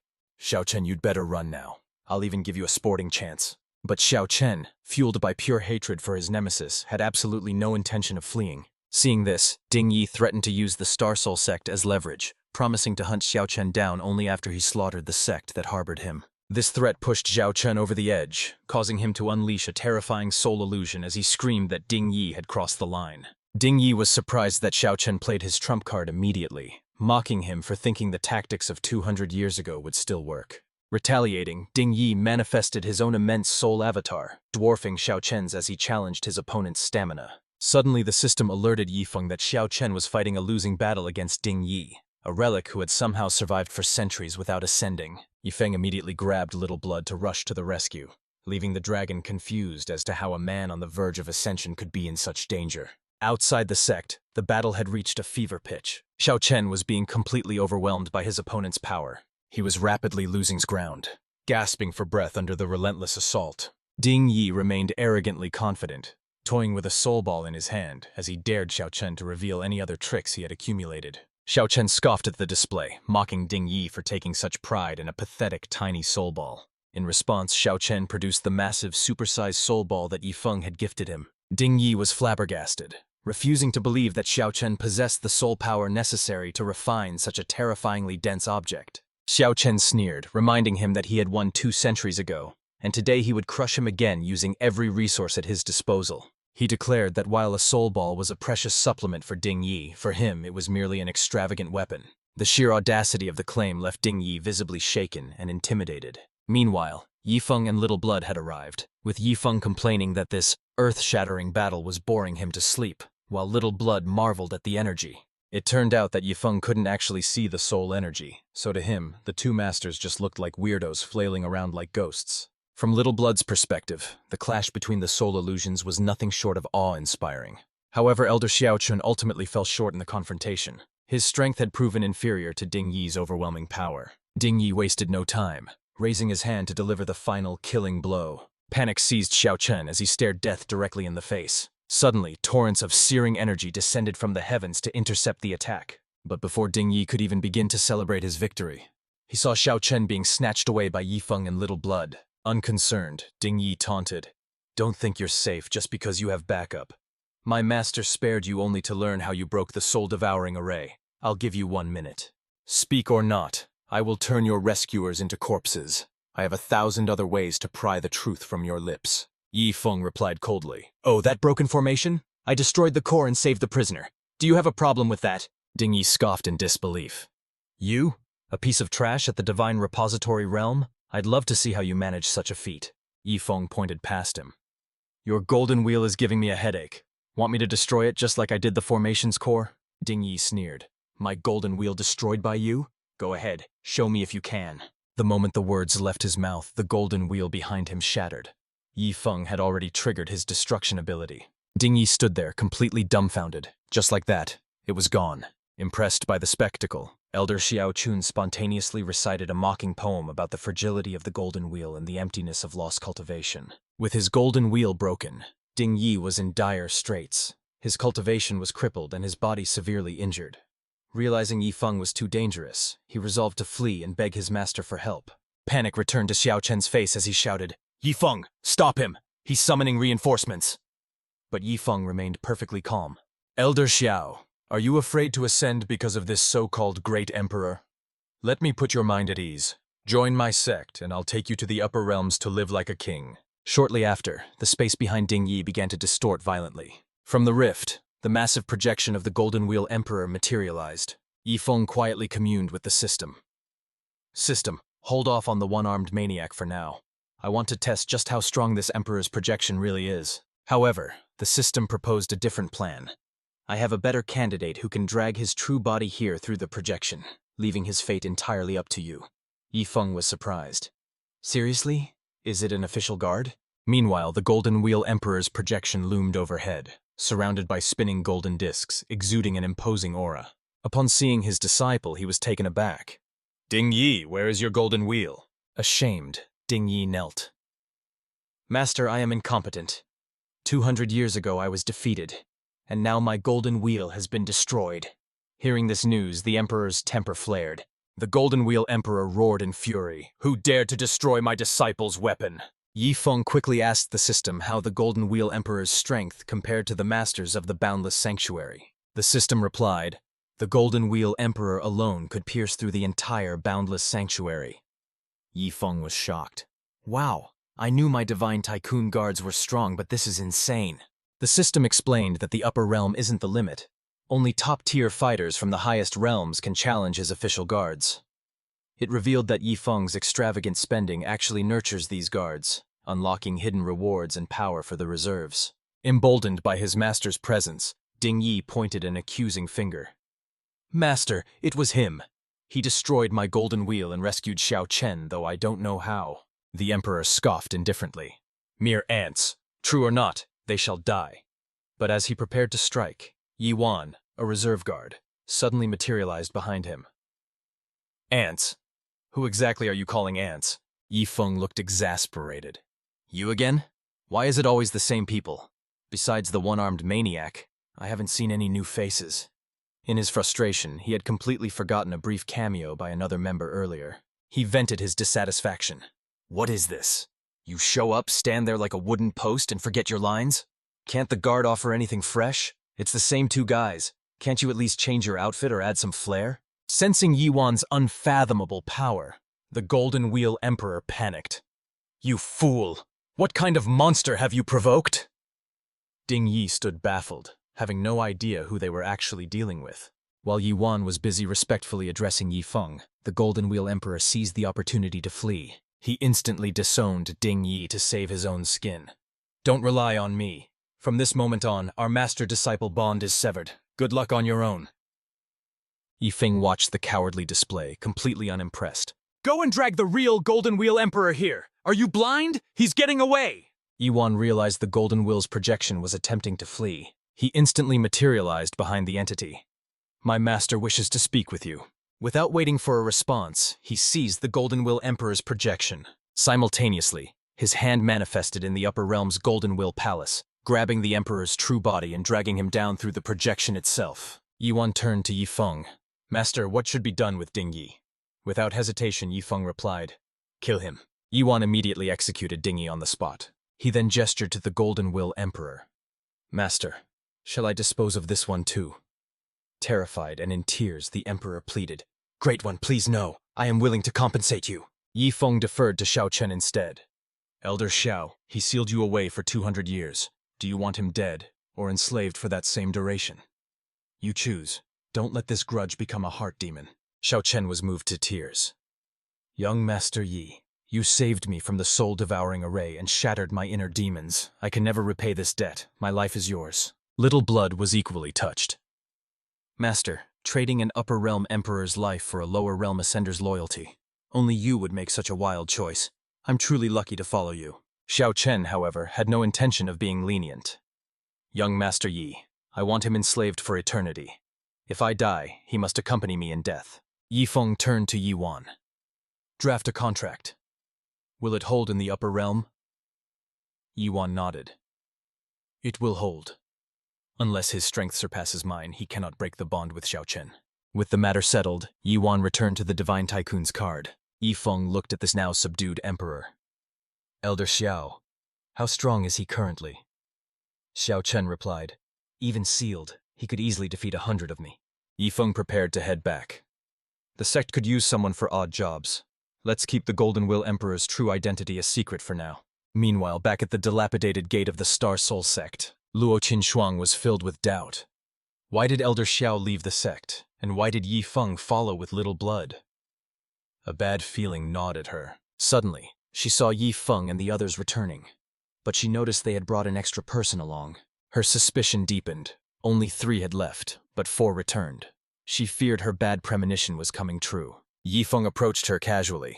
Sect Master, why are you standing out here? Luo Qinshuang, visibly annoyed, cut him off. Never mind why I'm standing here, just explain to me who that person is.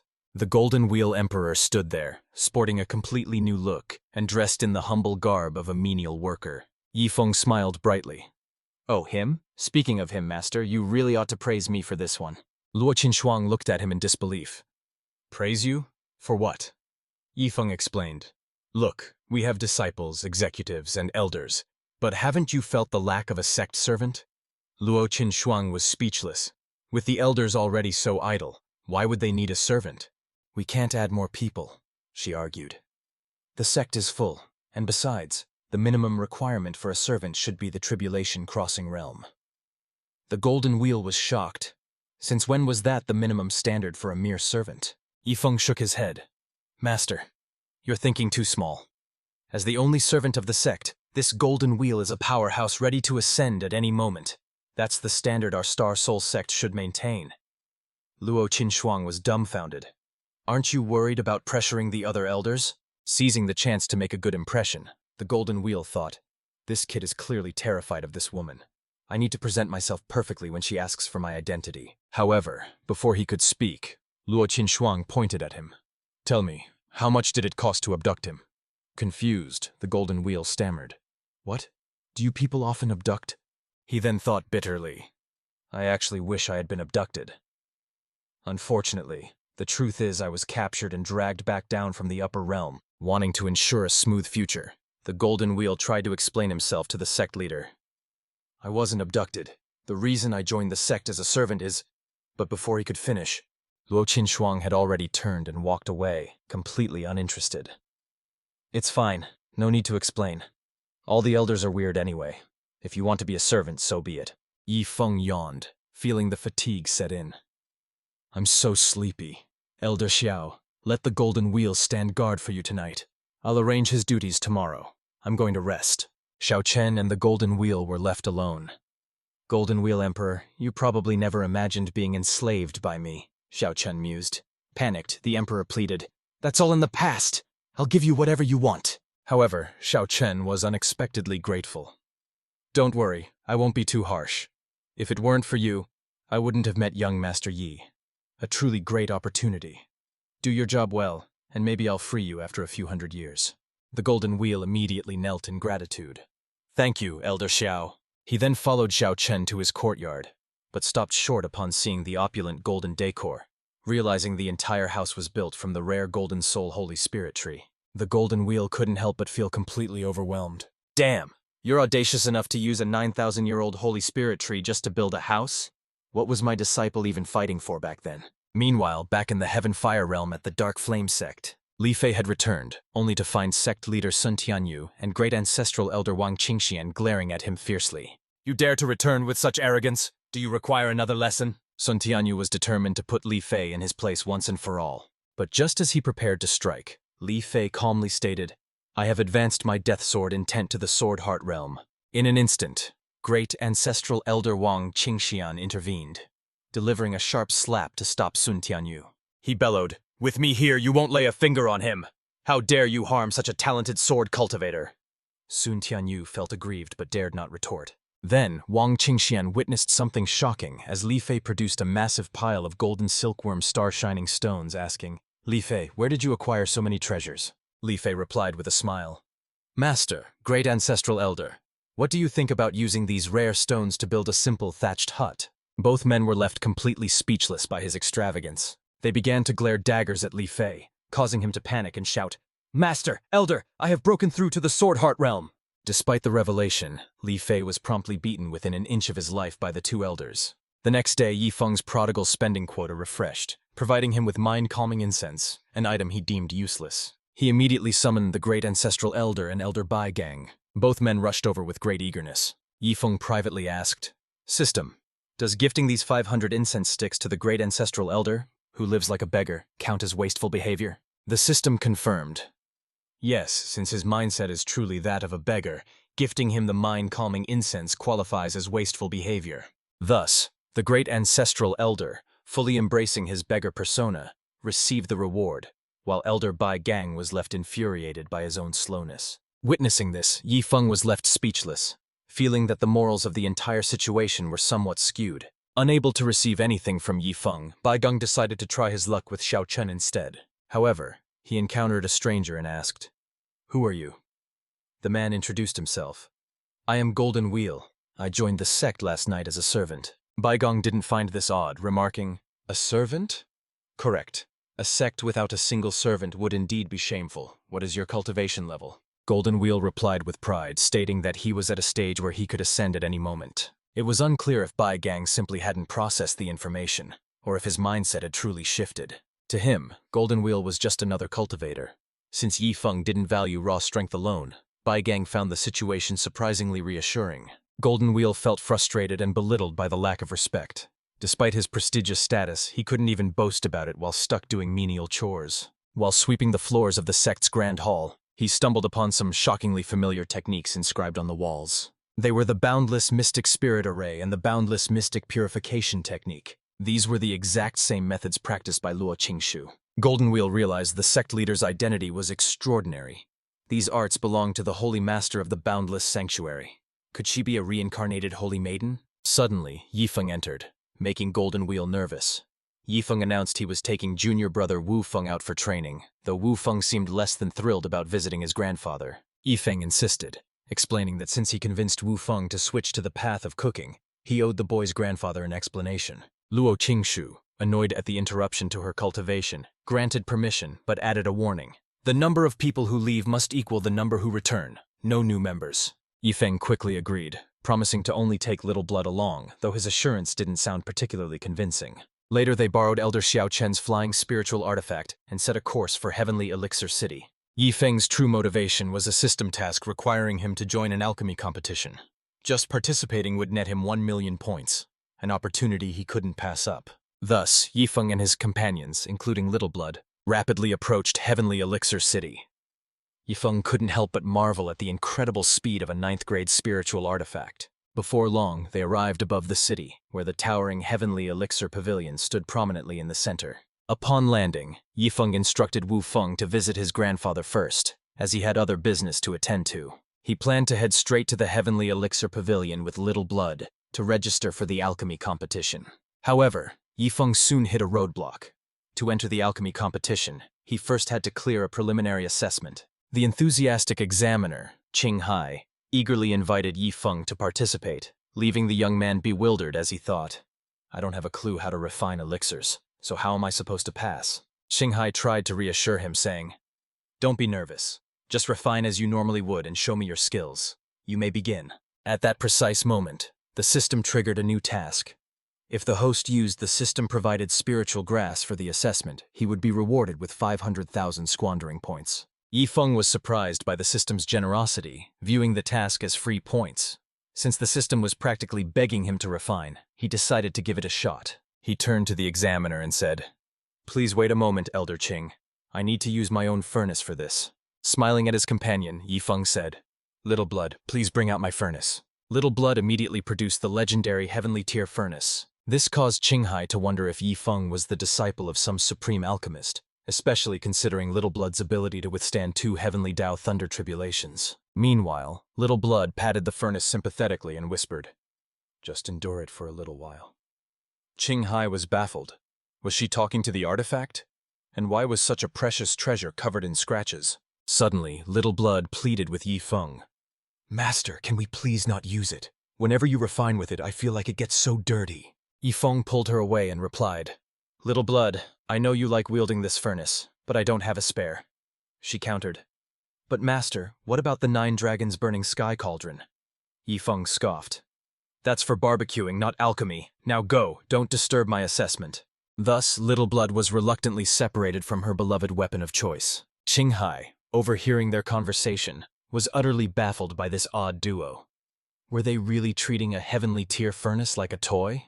He decided to ignore it and focus on the alchemy. Qing Hai signaled the start of the assessment with a resounding drumbeat. Yifeng began haphazardly tossing ingredients into the pot, completely ignoring Qing Hai's guidance on proper proportions. Qing Hai sighed, thinking, It's okay, this is just the first step.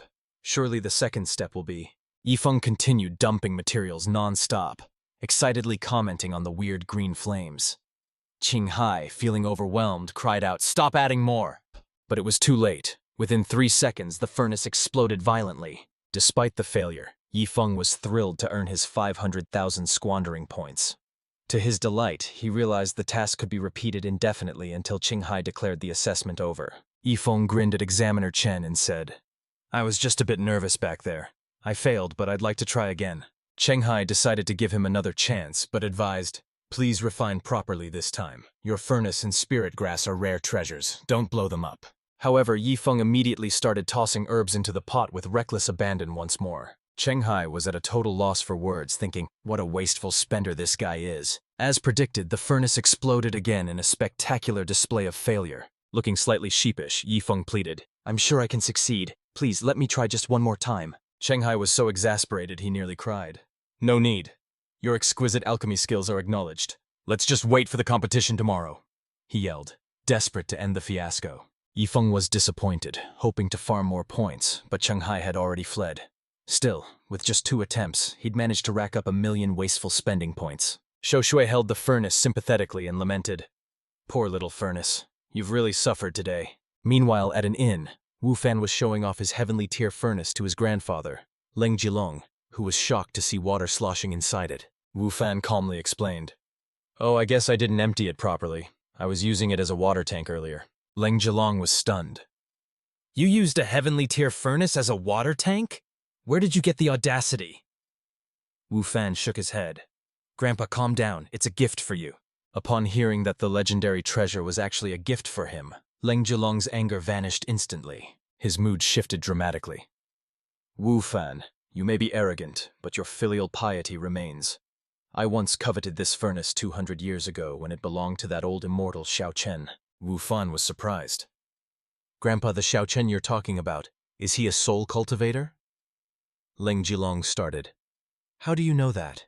Wu Fan confirmed. "That's right. Elder Xiao Chen is actually an elder of our Star Soul sect now." Leng Jilong was amazed that such a small sect could recruit him. Wu Fan asked if his grandfather wanted to join, noting that even ascended powerhouses served as servants there. But Leng Jilong refused, clinging to his dignity as a strong cultivator. Just then, Cheng Hai burst into the room shouting, "Old Leng, I have big news!" But before he could elaborate, he paused, finally noticing the grown-up Wu Fan standing there. Moments later, Leng Jilong was briefed on the chaos at the pavilion. "Outrageous! How can someone be so wasteful? And how are there over a dozen heavenly tier furnaces in this continent?" Both Chen Hai and Wu Feng insisted they were telling the truth. Just then, Yi Feng arrived on the scene, surprised by the lively gathering and greeting Examiner Chen with a knowing smile. It was only then that Chen Hai realized Yi Feng was actually Wu Feng's senior brother. Surprised to find an acquaintance running the Heavenly Elixir Pavilion, Yi Feng discreetly consulted his system about gifting a heavenly tier furnace as a bribe. The system judged the act as buying an unfair advantage, which perfectly fit the criteria for wasteful behavior. Yi Feng cheerfully handed the furnace to Examiner Chen as a token of thanks, and although Chen Hai feigned modesty, he didn't hesitate to grab the gift. Leng Jilong stood dumbfounded, accusing them of blatant corruption and lamenting that Chen Hai had tarnished the pavilion's reputation. But for Yi Feng, the bribery was a success, triggering the system and earning him a cool 100,000 wasteful spending points. Yi Feng laughed and slung an arm around Chen Hai, joking that he would have gifted a cauldron spirit if given more chances, though the examiner dismissed such things as myths. Even Leng Jilong remained skeptical, scoffing at the mention of artifact spirits as nothing more than tall tales. Determined to prove them wrong, Wu Feng summoned his culinary blades, shocking his grandfather by revealing a genuine dragon spirit residing within the tools. Hours later, Yi Feng checked his progress, looking for the next opportunity to increase his wasteful spending. He selected a barrel of myriad herbs elixir liquid, a 10,000-year-old brew so potent that a single sip would ruin the taste of all other drinks forever. Meanwhile, Leng Jilong finally stopped resisting the absurdity, joining his grandson for a luxurious foot bath in a rare herb solution. Little Blood arrived with a new bucket of liquid, announcing that her master had sent over a special blend for Wu Feng and the old man. Wu Feng, blushing at Little Blood's attire, was confused by the liquid's rich aroma, wondering why footwater smelled so much like fine wine. The scent was so intoxicating that both men found themselves seriously considering drinking the bathwater. Just as Wu Feng was about to give in, Little Blood warned him that tasting the soak would render all other beverages bland for the rest of his life. Leng Jilong slapped some sense into him, suddenly realizing that they were soaking their feet in the legendary myriad herbs elixir liquid. When Wu Feng asked if it was really that dangerous, Little Blood confirmed that the consequences were absolute. Reluctantly, the grandfather and grandson simply used the precious liquid for a foot bath. The sheer luxury made Leng Jilong consider joining the Star Soul sect as an elder, but Wu Feng quickly shot that idea down. "The sect has more elders than disciples right now. We're only accepting servants, and even then, it's entirely up to my senior brother." Leng Jilong suddenly perked up. "I see." Wu Feng looked at him, puzzled. "Grandpa, what exactly do you understand?" Leng Jilong stood up with sudden determination. "Tomorrow, no matter which tier Yi Feng enters, he will take first place. I'll make sure of it." Taken aback, Wu Feng protested. "Grandpa, that's rigging the game. You were just criticizing Chen Hai for losing face earlier." The next morning, Yi Feng woke up feeling completely refreshed. That wine bath wasn't just comfortable. The system had rewarded him with 10,000 jars of myriad herbs elixir liquid. He figured he should try drinking a jar properly when he had the time. He then checked the system for today's special wasteful item. It was a divine elixir refining card. This item granted the user the ability to refine a single divine elixir within 24 hours, though the specific grade and type would be random. An extravagant idea sparked in Yifeng's mind. System, what if I refine a legendary divine elixir, and then immediately crush it into dust in front of everyone? Would that count as wasteful behavior? The system confirmed that it would indeed be considered wasteful, adding that such an act would grant him a bonus of 1,000,000 points. Yifeng was thrilled. Fantastic. For 1,000,000 points, I don't mind offending a few alchemists. Just then, Wu Feng arrived to urge him along.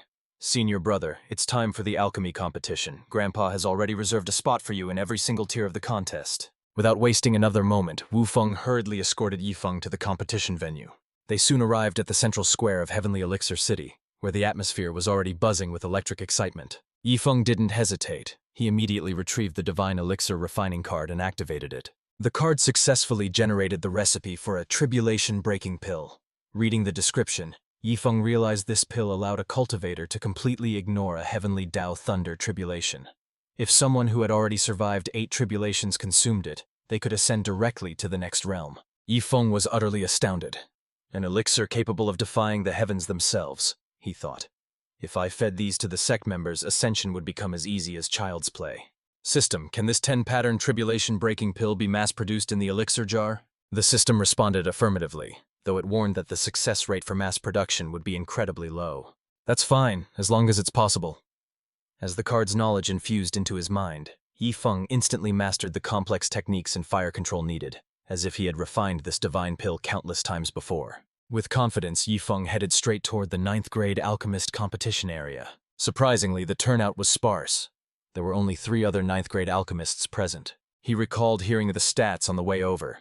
There were fewer than 10 6th grade alchemists, less than 3 7th grade, and barely over 10 8th grade masters in total. The 3 alchemists turned their gaze toward Yifeng, confused by the sight of a kid without a robe standing in the 9th grade area. However, a long-haired elder immediately shut down their doubts, exclaiming that something wasn't right. When the bald alchemist asked what was wrong, the elder explained that this boy must be an ancient monster maintaining a youthful facade. He pointed out that Elder Len had been staring in that direction the entire time, and indeed, Len Julong was laser-focused on the 9th grade zone. This convinced the trio that Yifeng was actually a powerful senior cultivator concealing his true age. Meanwhile, Yifeng felt a sudden chill, confused as to why his reputation felt unjustly tarnished before he had even lifted a finger.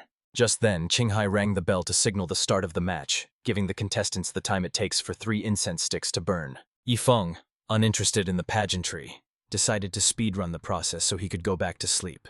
The audience was instantly left speechless when he summoned his life-bound heart flame, expecting the heat of the competition to rise immediately. Instead, Yifeng casually dumped out a massive pile of spiritual grass and rare medicinal ingredients. Relying on the temporary knowledge he had acquired, he tossed the ingredients for the tribulation-breaking pill straight into the furnace. Len Julong was bewildered by the sloppy technique, wondering what on earth the boy was doing. Despite the incredible flame, he was using unrecognizable spiritual herbs, leaving the elder questioning what kind of elixir he was attempting to brew. The 3 9th grade alchemists were dumbfounded, noting that he seemed to be using the precious herbs as firewood rather than refining them properly. However, in the very next moment, Yifeng's chaotic process unexpectedly summoned a heavenly Tao thunder tribulation. Len Julong froze in shock, instantly realizing that this storm was actually an elixir tribulation. The crowd watched in astonishment as lightning filled the sky, recalling the legends that say a tribulation only descends when a divine elixir is born.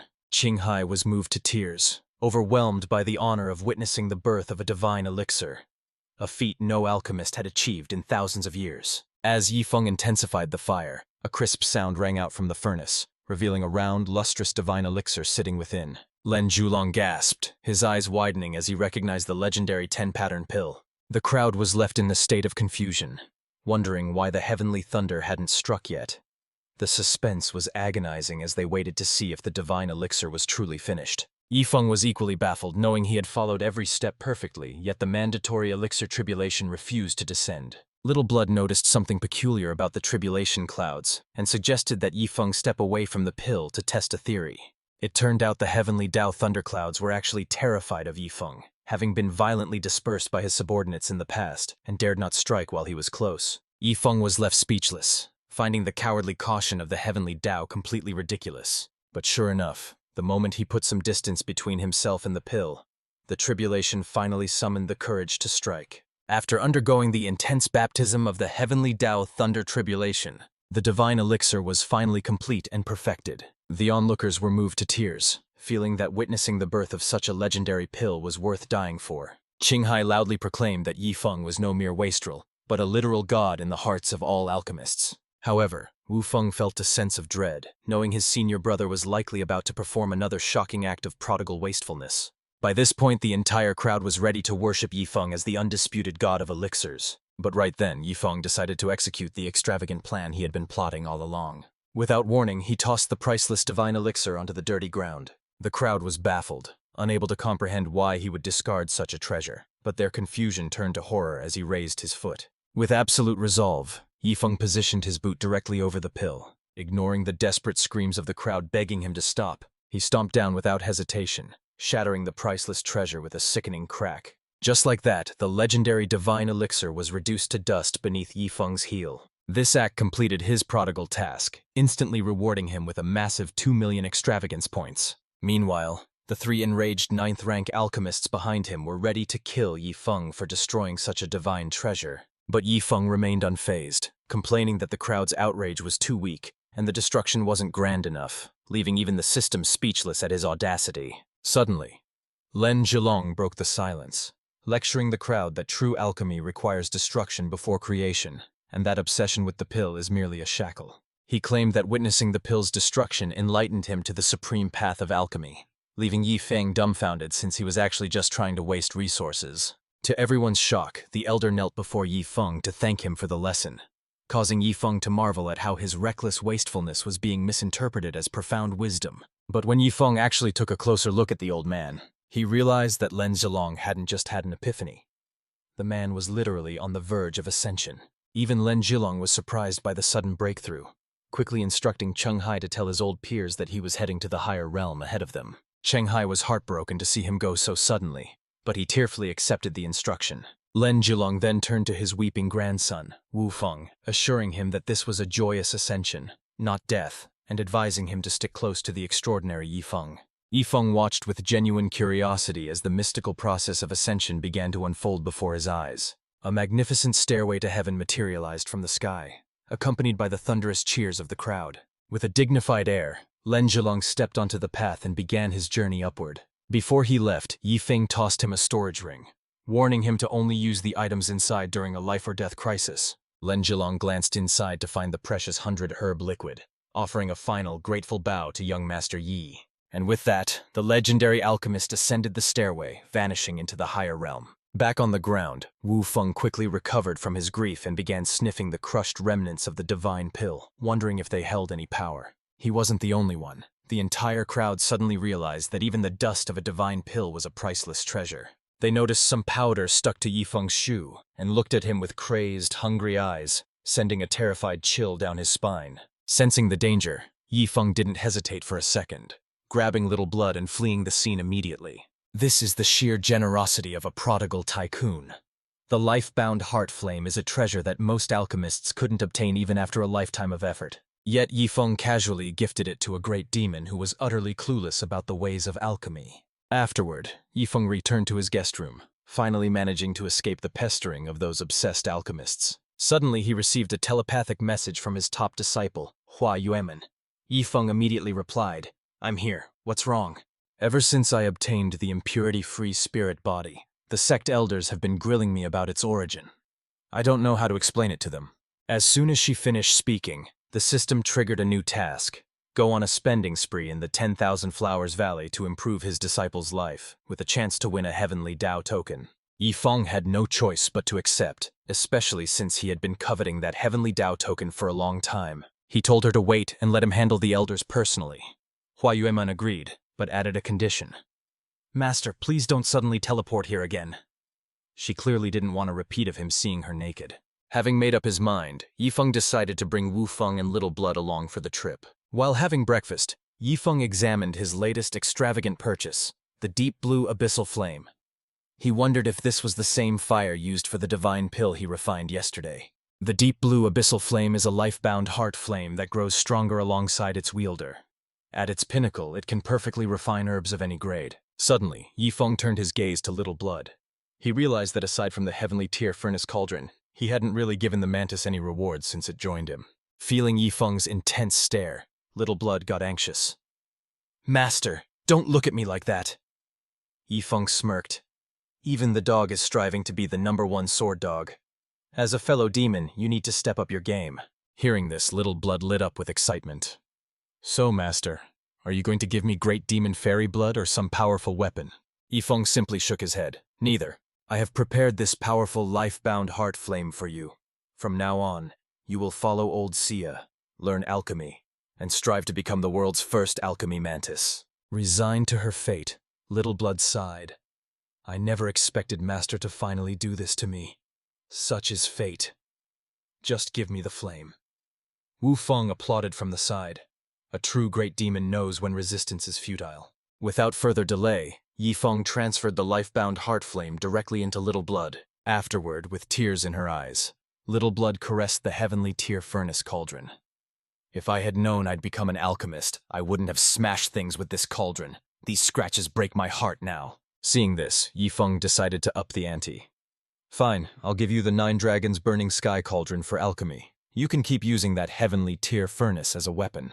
With the 9 Dragons Burning Sky Cauldron in hand, Little Blood instantly lost interest in her old heavenly tier furnace, kicking it aside to embrace her new treasure with remarkable speed.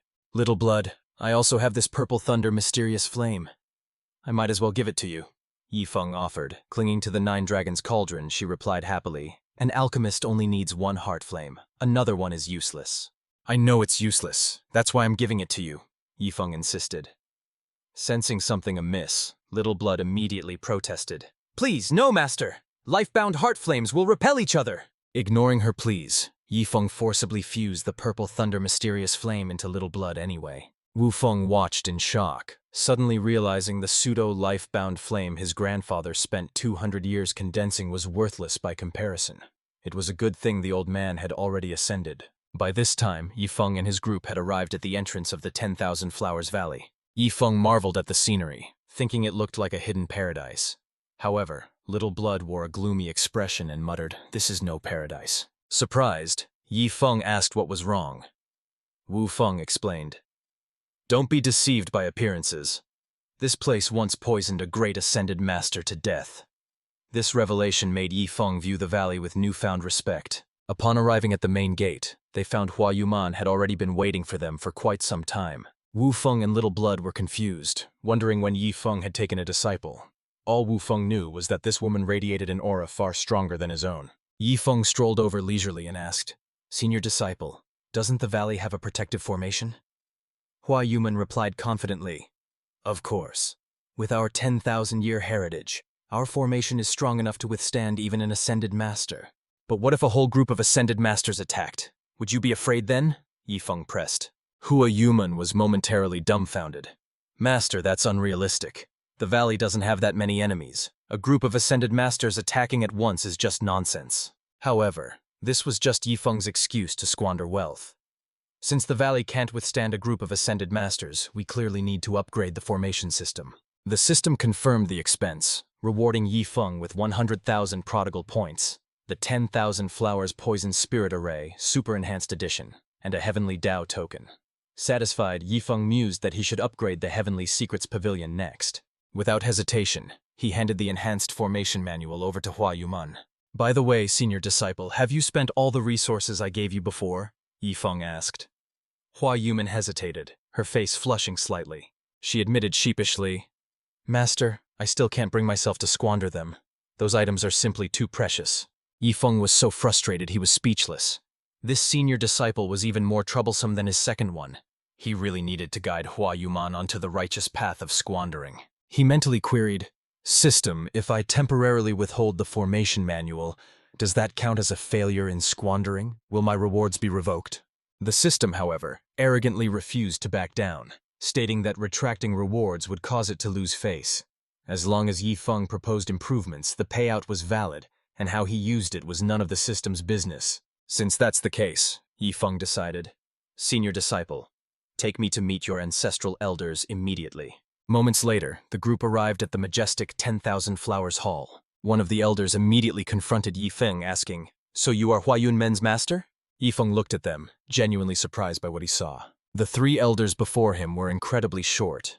The red-clad Great Elder Zhu Binglan, the green-clad Second Elder Chen Weiman, and the yellow-clad Third Elder Gu Jia, all demanding to know how Yifeng had deceived their disciple. Yifeng found their diminutive stature amusing and squatted down to look the Great Elder in the eye, teasing, "You tiny elders are too cute.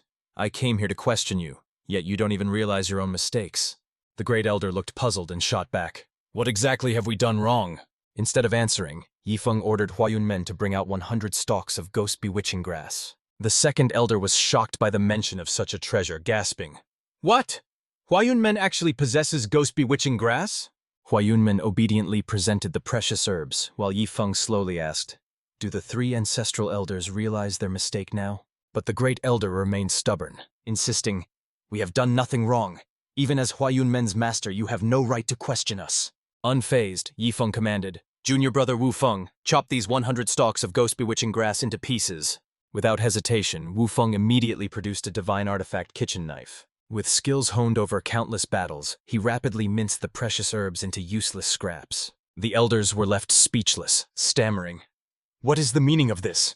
Are you threatening us with brute force? Such wasteful arrogance is shameful." Ignoring them, Yifeng ordered Huayun Men to bring out 100 withered soul branches for Wu Feng to chop next, a command the disciple followed with a heavy heart. As the extravagant destruction continued, the Great and Second Elders scoffed disdainfully. "It's your own property. Waste it if you want, we don't care."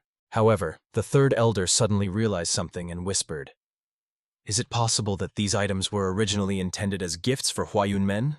In other words, these precious materials should technically be considered the property of our 10,000 Flowers Valley." Yifeng threatened that if they didn't comply, Wu Feng should chop up the 100 fragrance flowers of the 5 poisons next. This ultimatum terrified the ancestral elders, causing them to instantly admit their faults and beg Yifeng to stop. They threw themselves at his feet, pleading for mercy, but Yifeng ignored them and poured out 100 drops of the rare soul-scorching spirit bamboo water. Within minutes, the Grand Elder and the Second Elder were left staring in agony at the precious remnants soaking into the dirt. Yifeng finally explained his reasoning. These treasures were meant for his senior sister to waste, but she refused to be extravagant. And since you, the ancestral elders, failed to teach her the art of squandering, this entire disaster is squarely your fault. Heartbroken, the Second Elder tried to salvage the scraps, muttering that the 10,000 Flowers Valley values thriftiness, making such waste unbearable for them. Yifeng countered that if they had taught her to enjoy these luxuries, like brewing tea with them, then the elders could have shared in the wealth instead of watching it vanish. The Grand Elder felt aggrieved, admitting that while they understood the logic, their hearts simply couldn't accept such reckless behavior. Seeing their hesitation, Yifeng played his trump card.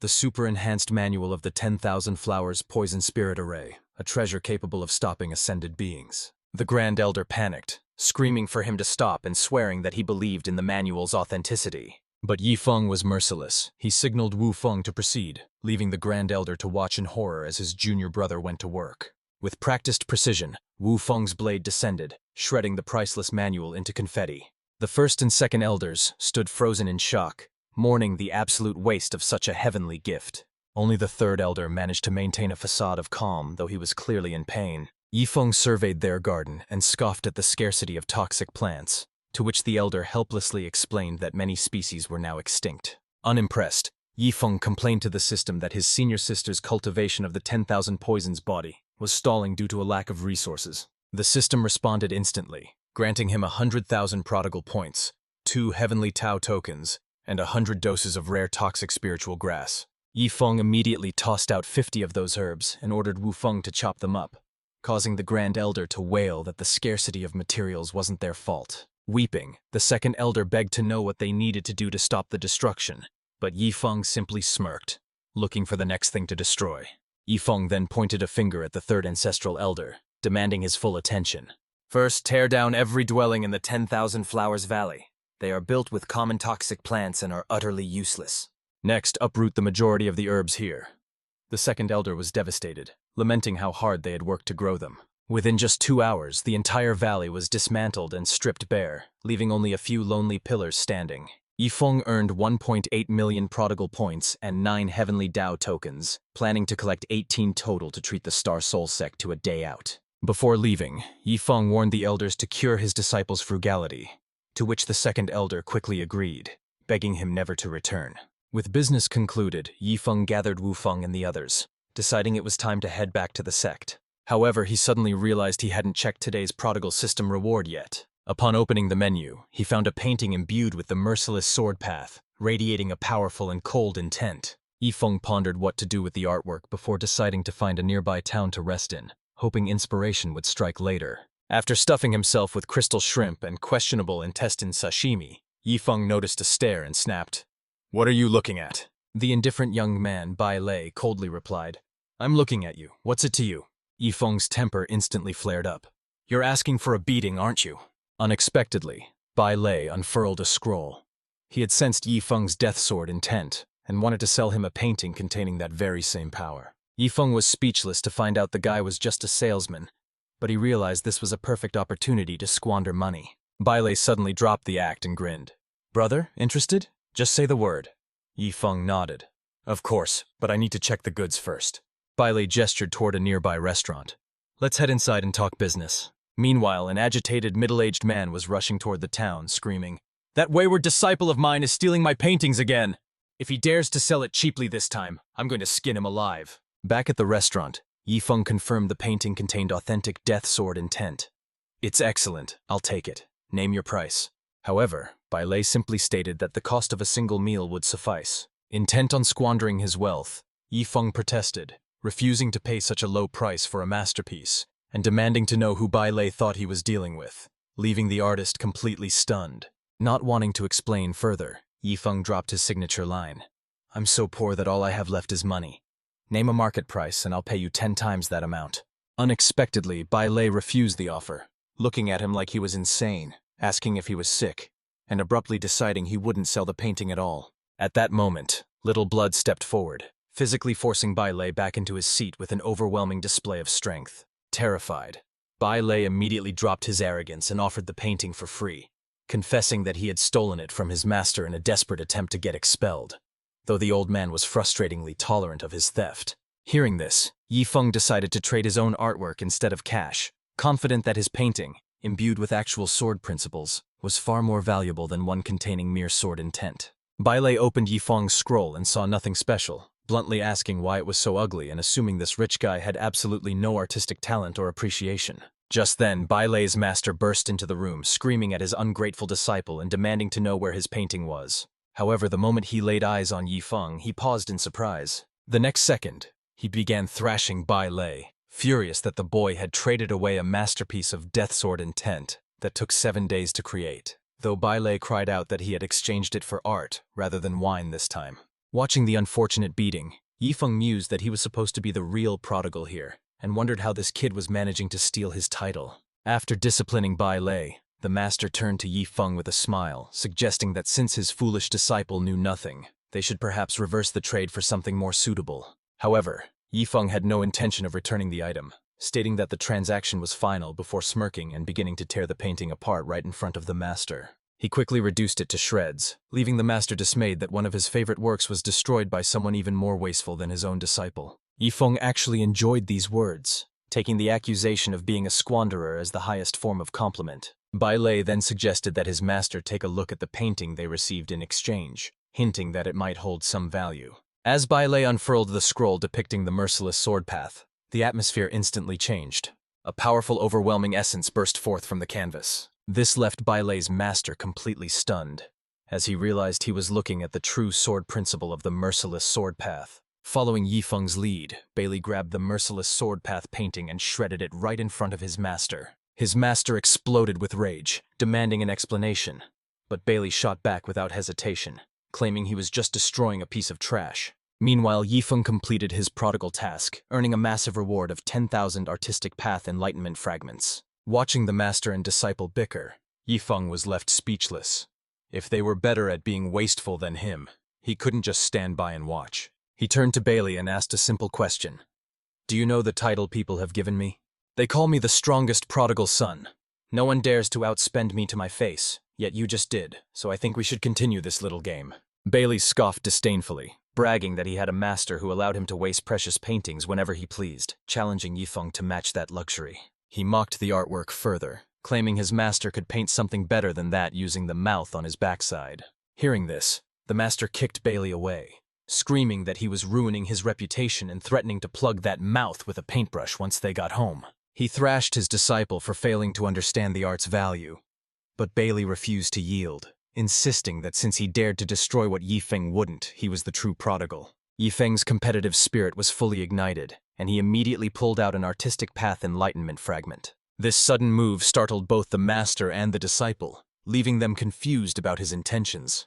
Yifeng signaled for Little Blood to pin Bailey to the ground, declaring that he was about to demonstrate the true definition of wastefulness. Realizing what was coming, Bailey frantically begged for mercy, claiming he didn't care about the title anymore, and pleading not to be tortured with art. But Yifeng just smiled menacingly, telling him that the title of prodigal son was something sacred and inviolable in his eyes. Bailey looked to his master for help, but the old man was all too eager to assist, jumping in to hold his rebellious disciple down. With a look of pure horror on Bailey's face, Yifeng forced the artistic path enlightenment fragment into his mouth.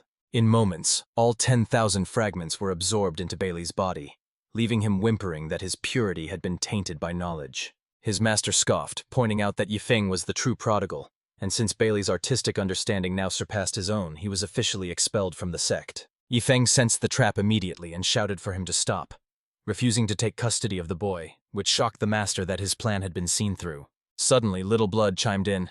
"Master, I think we should take this guy back to our sect." Yifeng was surprised. Why? Little Blood argued that he had the potential of a true prodigal and insisted on bringing him back to the sect. Yifeng hesitated. "Even if this guy has a talent for squandering, our master explicitly told me not to bring any more people back." But Little Blood had a plan. "Master, just have him paint a portrait for the sect leader. She'll agree. After all, what woman doesn't want to preserve her beauty?" Yifeng whimsically imagined a beautiful portrait of his master, but shrugged. That alone seems a bit boring. Little Blood leaned in closer and whispered conspiratorially, "Master, have you ever heard of a painter named Benzi who created erotic art?"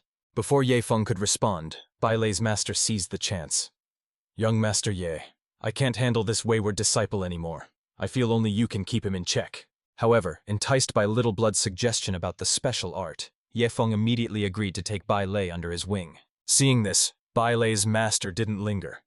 After a fake tearful goodbye, he bolted, leaving Bailei screaming, "Old man, come back here!" The old master danced joyfully through the street, thrilled to finally be rid of his troublesome disciple. Now he was finally free to chase after women. Bailei watched the scene with a cynical sneer. "I knew it. That old lecher is definitely sneaking off to a brothel." Resigned to his fate, he followed Yifeng, begging not to study painting, but Yifeng gave a non-committal shrug. "We'll see, but most likely yes." At that moment, Yifeng's junior brother, Wu Feng, arrived. "Senior brother, are we leaving already?" Seeing Bailei kneeling and thanking Yifeng, Wu Feng sensed something was off. "It seems like our sect has gained another weird member." The next day, Yifeng and his group returned to the Star Soul sect. Bailei, lugging his bags, was confused by the dilapidated state of the sect entrance. "I hope I haven't been brought here to be harvested for organs. Yesterday, that guy said this sect has great demons and chefs with dragon spirits, but this place looks like a total dump."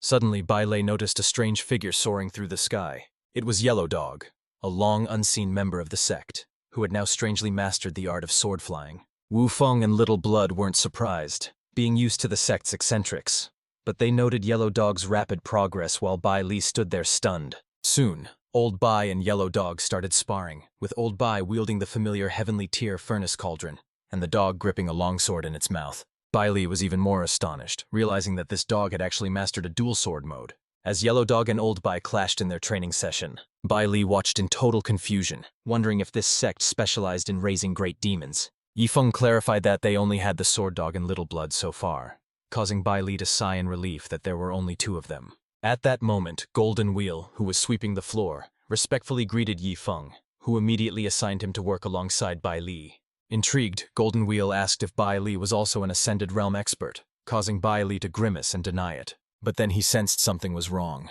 Why would an Ascended expert be doing menial janitorial tasks? It was so bizarre that Bai Li prepared to flee. Seeing through his hesitation, Golden Wheel realized Yifeng wanted him to keep watch, so he decided to give the newcomer a little shock. Just then, a tribulation-crossing realm great demon happened to fly overhead. Golden Wheel casually struck it down, muttering that this was the 8th one in 2 days, and that tonight's meal would be improved again. In the blink of an eye, Golden Wheel's casual strike completely obliterated the flying beast. Terrified that a janitor could one-shot a tribulation demon, Bai Li listened as Golden Wheel explained that he only stayed because Yifeng wouldn't let him leave, implying Bai Li was now in the same trap. Bai Li looked utterly defeated, realizing that there was absolutely no hope of escaping this place. Meanwhile, inside the sect's main hall, Luo Qinqiu sarcastically questioned Yifeng, praising him for expanding the sect single-handedly before demanding an explanation for the new person he brought back. Yifeng explained that the newcomer was a painter-cultivator capable of infusing intents into art, suggesting he could paint a portrait to preserve her beauty for worship even after she ascended. Luo Qinqiu found the idea appealing and admitted she might have misjudged him before asking where he had taken Wu Feng and Little Blood. Yifeng shared that they had gone to Heavenly Elixir City and proceeded to recount their glorious achievements there. Luo Chenshu slammed the table in a rage, scolding him for crushing divine pills, bullying the elders, and forcing a body cultivator to refine medicine. She demanded to know if he felt any regret for wasting such resources. Yifeng glanced down at the cracked floor tiles and suddenly had an analogy in mind. He casually kicked another tile loose to illustrate his point, leaving Luo Chenshui completely baffled by his actions. Yifeng explained that to him those treasures were as worthless as these broken tiles, asking if she would regret breaking a mere stone. To his surprise, she admitted that she actually did. Yifeng was left speechless, telling his master she was exaggerating for caring about some cheap flooring. But Luo Chenshui tearfully explained that she wasn't upset about the tiles, but the formation underneath. He had just destroyed the formation eye she spent all day setting up. Yifeng froze, realizing the awkward timing of his demonstration, and muttered that it was quite a coincidence. Luo Chenshui stared at the ruined formation on the ground, her frustration clearly boiling over. She began to miss her old master from the boundless sanctuary, wondering why she felt so aggrieved as a sect leader when her own teacher had always been so imposing. Meanwhile, back at the boundless sanctuary, Luo Chenshui's master Hu Li suddenly let out a loud sneeze. She rubbed her nose, wondering who was talking about her behind her back. Dismissing it, she continued sweeping the area with her divine sense, searching for any trace of Luo Chenshui's whereabouts. Back at the Star Soul sect, Yifeng felt guilty seeing his master so dejected, so he consulted the system on how to compensate her for the destroyed formation. The system explained that the damaged array was low quality, suggesting he replace the missing core with a boundless gathering spirit stone. With a plan in mind, Yifeng comforted his master, promising to replace the broken eye with something far superior. Luo Chenshui calmed down, realizing that her prodigal disciple likely possessed treasures that would make the repair easy. Suddenly, Yifeng summoned a massive boundless gathering spirit stone the size of a mountain, though Luo Chenshui quickly pointed out that a fist-sized piece would be enough. Hearing this, Yifeng prepared to break the stone down, causing Luo Chenshui to panic and scream at him to stop smashing it. But it was too late, as Yifeng was already pounding away at the massive treasure. He ground the mountain down to a single bead, leaving Luo Chenshui speechless and regretting that she hadn't just used the entire massive stone as the formation core. Thanks to his wasteful antics, Yifeng racked up 100,000 prodigal points and snagged a Heavenly Dao token, a reward he certainly wasn't anticipating. Shifting gears, he immediately turned his attention to the day's newest extravagant item. It was the 3-leaf fig, a rare delicacy found only on the Heavenly Dao battlefield, with a massive stock of 100,000 units. Yifeng took a bite of the legendary item and mused that, surprisingly, it tasted just like a common tomato. The challenge now was how to squander 100,000 of them. They were too large to swallow like pills and impossible to finish by eating normally. Suddenly, a brilliant flash of inspiration struck Yifeng. He devised the perfect solution for disposal, an all-out fruit fight. Addressing the crowd, Yifeng declared that the sect had been too dull lately, proposing a simple game where everyone would hurl spirit fruits at one another. To raise the stakes, the person hit the most, and the one hit the least, would be penalized by having to eat 5,000 marrow-cleansing elixirs. The mere mention of the punishment terrified everyone, as no one wanted to force down those nauseating medicinal pills. Luo Chenshui, feeling such a game was beneath her dignity, prepared to leave, claiming her presence would only make the disciples too nervous to have fun.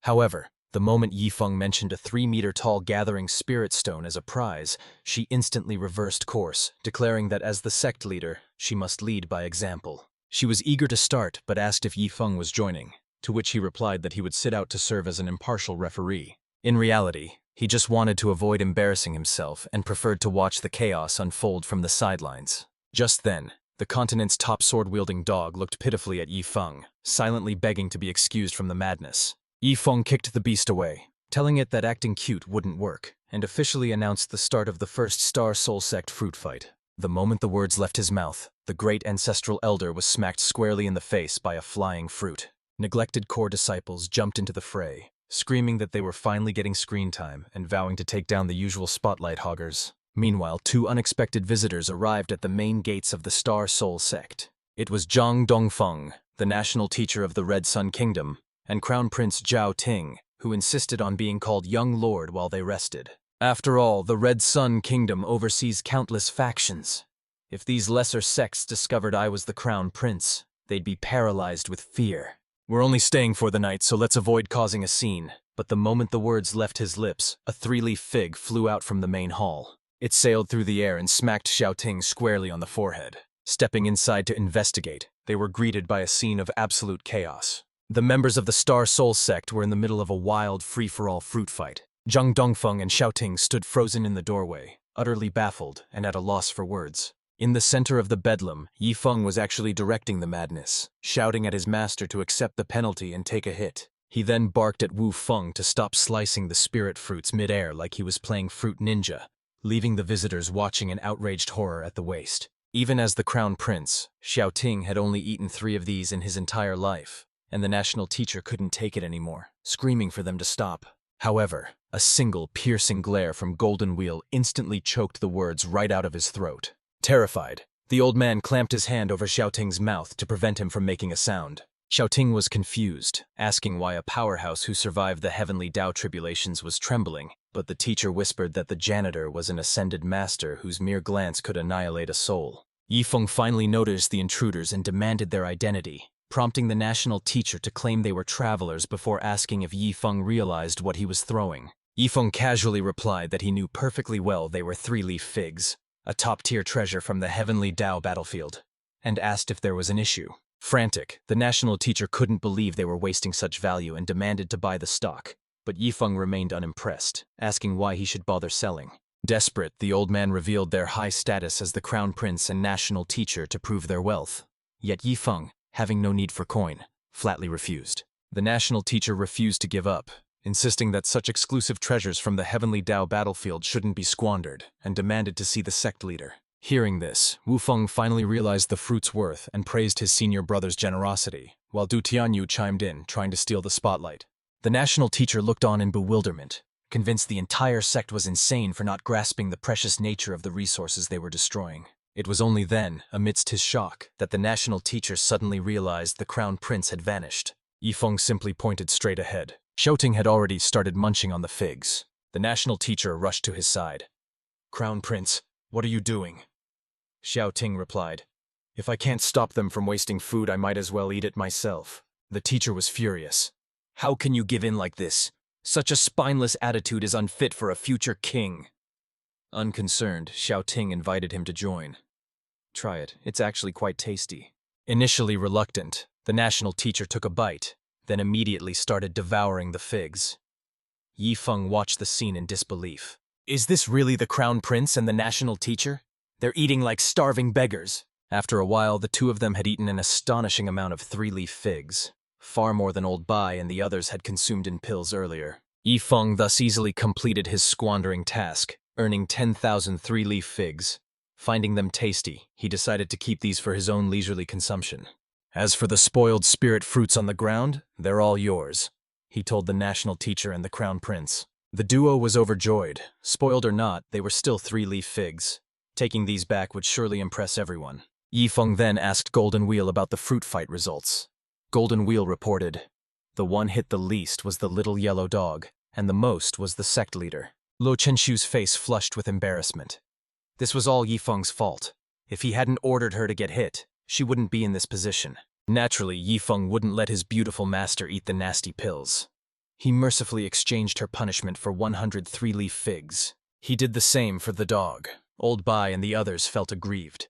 They were promised the foul-tasting pills, so why were these two getting delicious figs? Witnessing this, Xiaoting felt a pang of sadness. It seemed even a dog was valued more than him. The national teacher advised him to be content with the spoiled fruits they had. Aside from the taste, these don't increase cultivation, Shouting noted. Should we still take them? The teacher insisted. Of course. Their rarity and flavor alone can trade for favors from strong cultivators.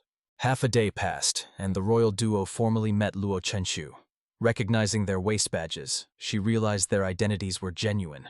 I've heard that sects within the Red Sun Kingdom must pay a protection fee and send troops during wars. So are you here to collect money or manpower? Yifeng saw a perfect opportunity to squander wealth, but the national teacher clarified. The Red Sun Kingdom has no such tradition. We only ask for manpower against threats, never money. Yifeng was eager to pay up. No, you must take something. Our sect lacks everything except money. Shouting was baffled. Who in their right mind insists on giving money away? Puzzled, Luo Chenshu asked. Then what exactly brings you here? Shouting's expression turned serious as he replied. We are searching for a pill god. We heard a pill god appeared at the recent alchemy conference. We desperately need him to refine divine pills crucial for our kingdom's safety. Luo Chenshu glanced at Yifeng and asked, Is this the same pill god who crushed a divine pill into mud? Guilt-ridden, Yifeng tried to flee, stammering, You two chat. I hope you find him soon. Technically, they had come to the right place, but I couldn't help even if I wanted to. It was the system that refined that pill, not me. However, before he could escape, junior brother Wu Feng stepped forward. Senior brother, aren't they talking about you? You know the divine pill you made in Heavenly Elixir City? The national teacher and crown prince slowly approached, while Yifeng muttered, Junior brother, why did you have to reveal my identity? Both the national teacher and the crown prince were stunned, realizing that he was indeed the pill god. Wu Feng was delighted, thinking he had done a good deed by putting his senior brother in the spotlight, fully expecting some gratitude. Instead, he was met with a deathly glare from Yifeng. Terrified, Wu Feng quickly excused himself. Senior brother, I'm leaving. Leaving an aggrieved Yifeng behind as the visitors confirmed the rumors matched the man before them. Luo Chenshu stepped forward and noted, Compared to other kingdoms, the Red Sun Kingdom has been quite fair to our sect. It is only reasonable we offer our support. Hearing his beautiful master speak, Yifeng readily agreed. Of course, but I don't need to handle such a trivial matter. He summoned Little Blood and secretly ordered the system to create 7 9-pattern divine tribulation-breaking pills. The cost came out to a staggering 230,000 prodigal points. Yifeng was shocked. What? 7 pills cost that much? Isn't there a 1% success rate? That should mean 1 guaranteed pill per 100 attempts. The system, too tired to argue, deadpanned. You must have been taught math by a gym teacher. Yifeng admitted his defeat, sighing. I should have studied harder. Just then, Little Blood arrived, looking puzzled. Luo Chenshu realized his plan and asked, You aren't planning to have Little Blood concoct the divine pills, are you? But Yifeng assured her, No problem, she can do it. Jiaoting approached the girl and asked, Young master, are you also a divine-level alchemist? Little Blood kicked him instantly, shouting, With a chest this big right in front of you, are you blind? Yifeng handed Little Blood all 7 tribulation-breaking pills, instructing her to consume them for the breakthrough, but to carefully control her power to avoid ascending immediately. The moment she swallowed the final pill, Little Blood's strength skyrocketed to the level of an ascended great demon. But as her energy kept spiking, Yifeng panic-shouted for her to suppress it before she ascended by accident. Thankfully, Little Blood managed to rein in her aura at the very last second. The national teacher was dumbfounded. Had she really just become an ascended great demon that easily? Luo Qinshuang, burning with curiosity, asked what he had given her, and Yifeng explained that 7 tribulation-breaking pills were enough to nullify the lightning strikes and push her cultivation to the absolute peak. Luo Qinshuang was floored, admitting she had never even heard of such miraculous medicine before. Shouting sighed, finally understanding why he was called the Pill God, while the national teacher felt like his life-and-death struggle against the 8 thunder tribulations had been a complete joke. When Luo Qinshuang asked if he had any left, Yifeng smiled, promising that he had prepared enough for everyone, even the little yellow dog. Suddenly, Little Blood revealed her true form, reveling in the overwhelming power of her new rank. Watching the spectacle, Golden Wheel couldn't hide his envy, wondering just how many heaven-defying treasures young Master Yi actually possessed. Back in the main hall, Little Blood danced gracefully, celebrating her successful breakthrough. The national teacher wept with jealousy over a demon getting better treatment than him, while Xiaoting told him to calm down before he popped a vein.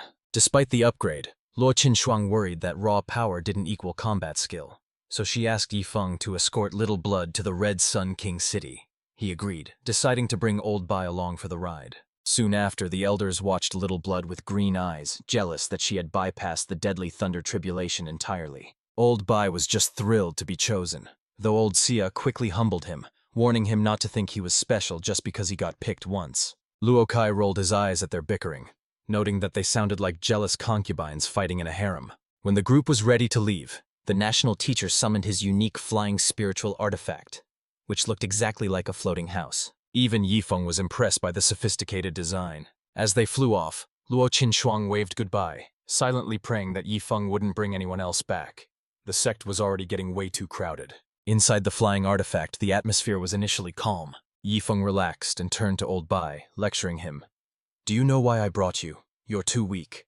Cultivate diligently so I can help you ascend." Old Bai nodded profusely, thanking the young master for the opportunity. Meanwhile, the national teacher and crown prince were slumped by the window, sighing deeply, which puzzled Yifeng enough to ask what was wrong. Chao-Ting replied casually that they just wanted some peace.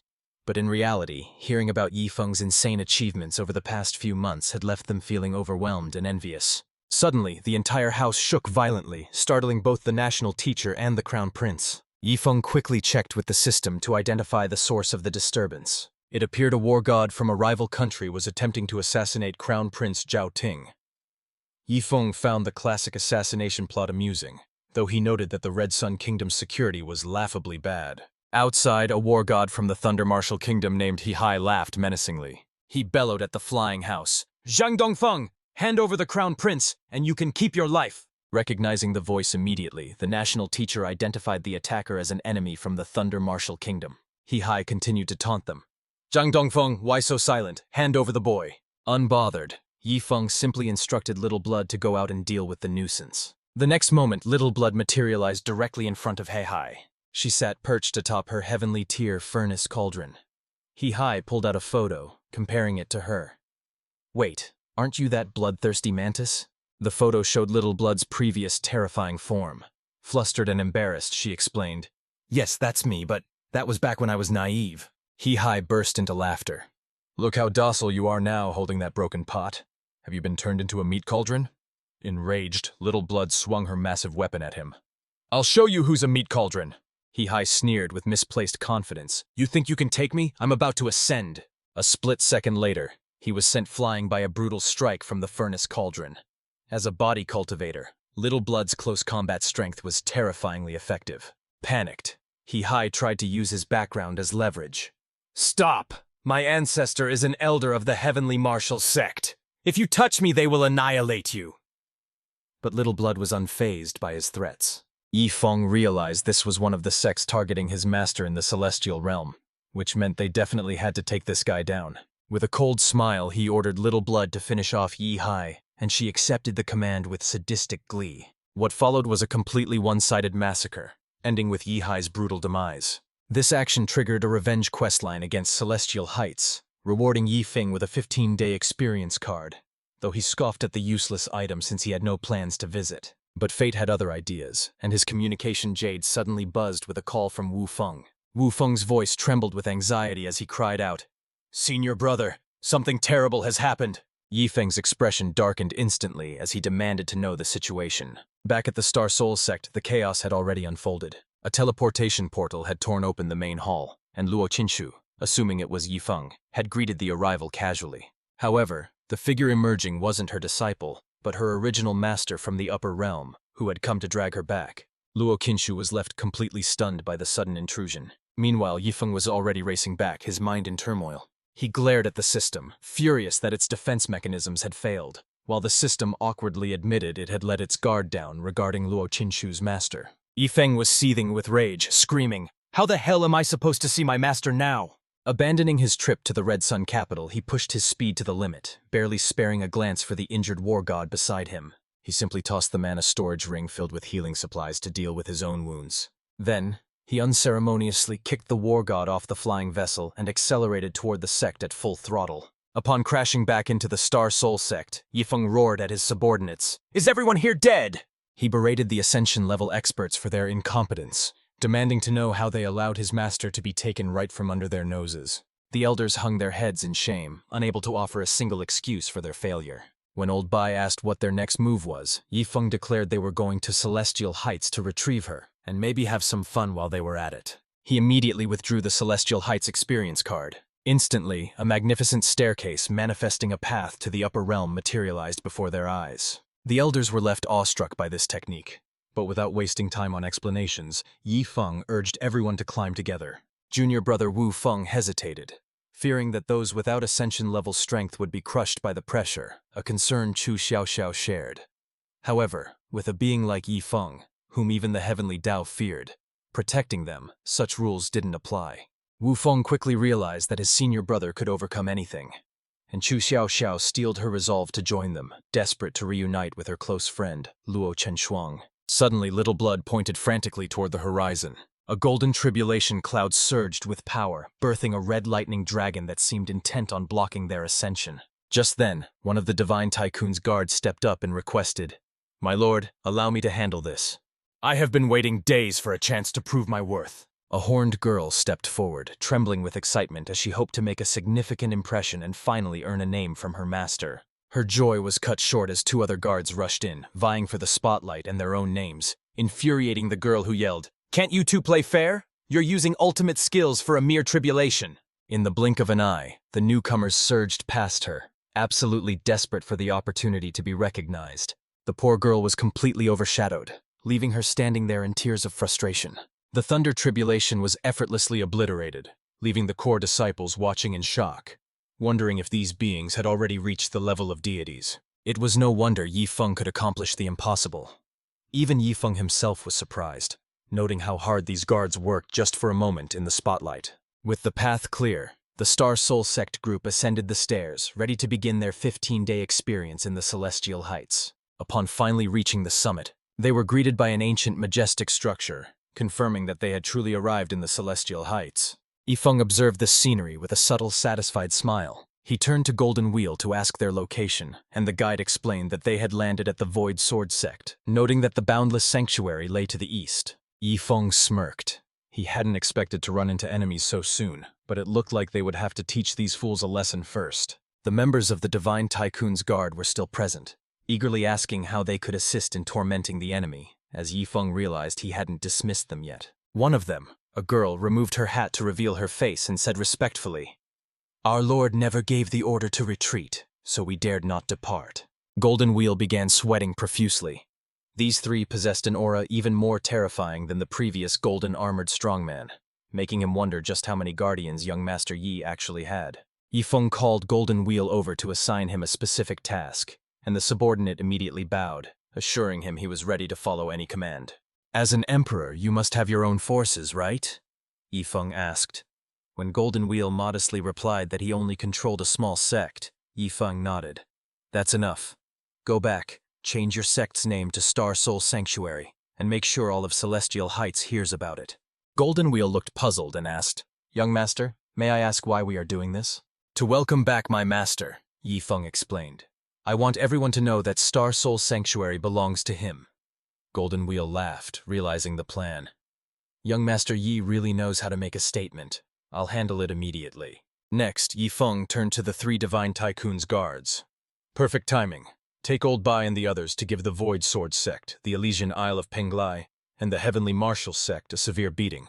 Make them fear us, and don't forget to plunder every last resource they have." The white-haired girl struck a playful pose, tilting her head. "Why go through the trouble? Why not just wipe them out completely?" Yifeng looked at her intensely. "Do you know what the most painful thing in the world is?" The girl shook her head, clueless. "It's when you're still alive, but have absolutely no money," Yifeng declared with a wicked, sadistic laugh. The girl stared at her master in speechless confusion, while Little Blood chimed in curiously. "Or maybe it's when people die without spending all their money." Shortly after, the invasion began as disciples from the Void Sword Sect rushed out shouting, "Who dares intrude upon our sacred grounds?" In response, the great ancestral elder and his team made a dramatic entrance, dressed in sleek black suits like modern mafia bosses. Slowly removing his sunglasses, the great ancestral elder declared coolly, "We aren't just visiting. We're here to rob you blind."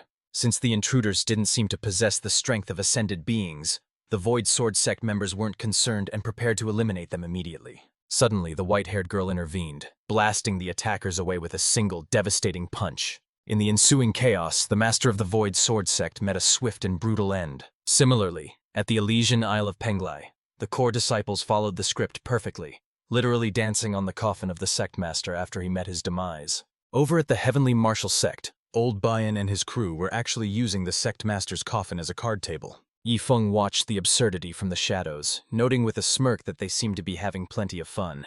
Turning to his system, he made a whimsical request. "I want to make it rain over in the Celestial Heights."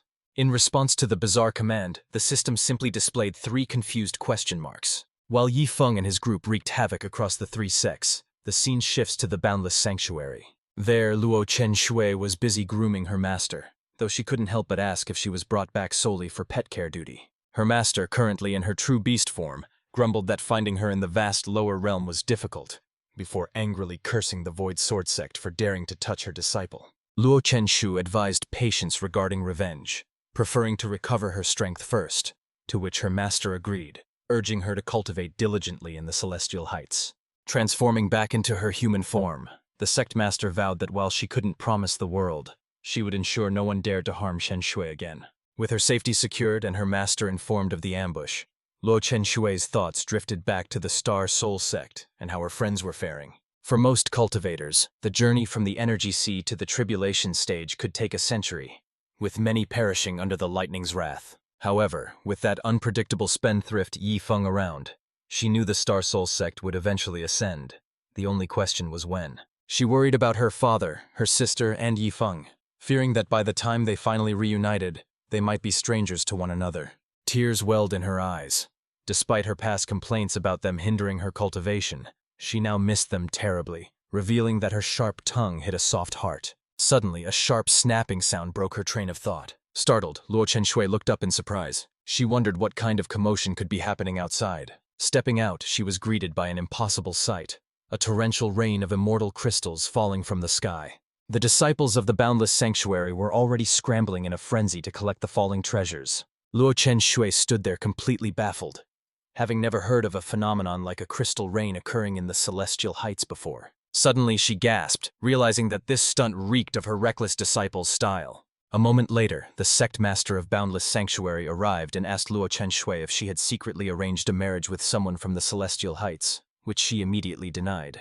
Just then, a deafening roar thundered across the sky. Seconds later, a massive spaceship materialized above the Boundless Sanctuary, piloted by none other than Yifeng.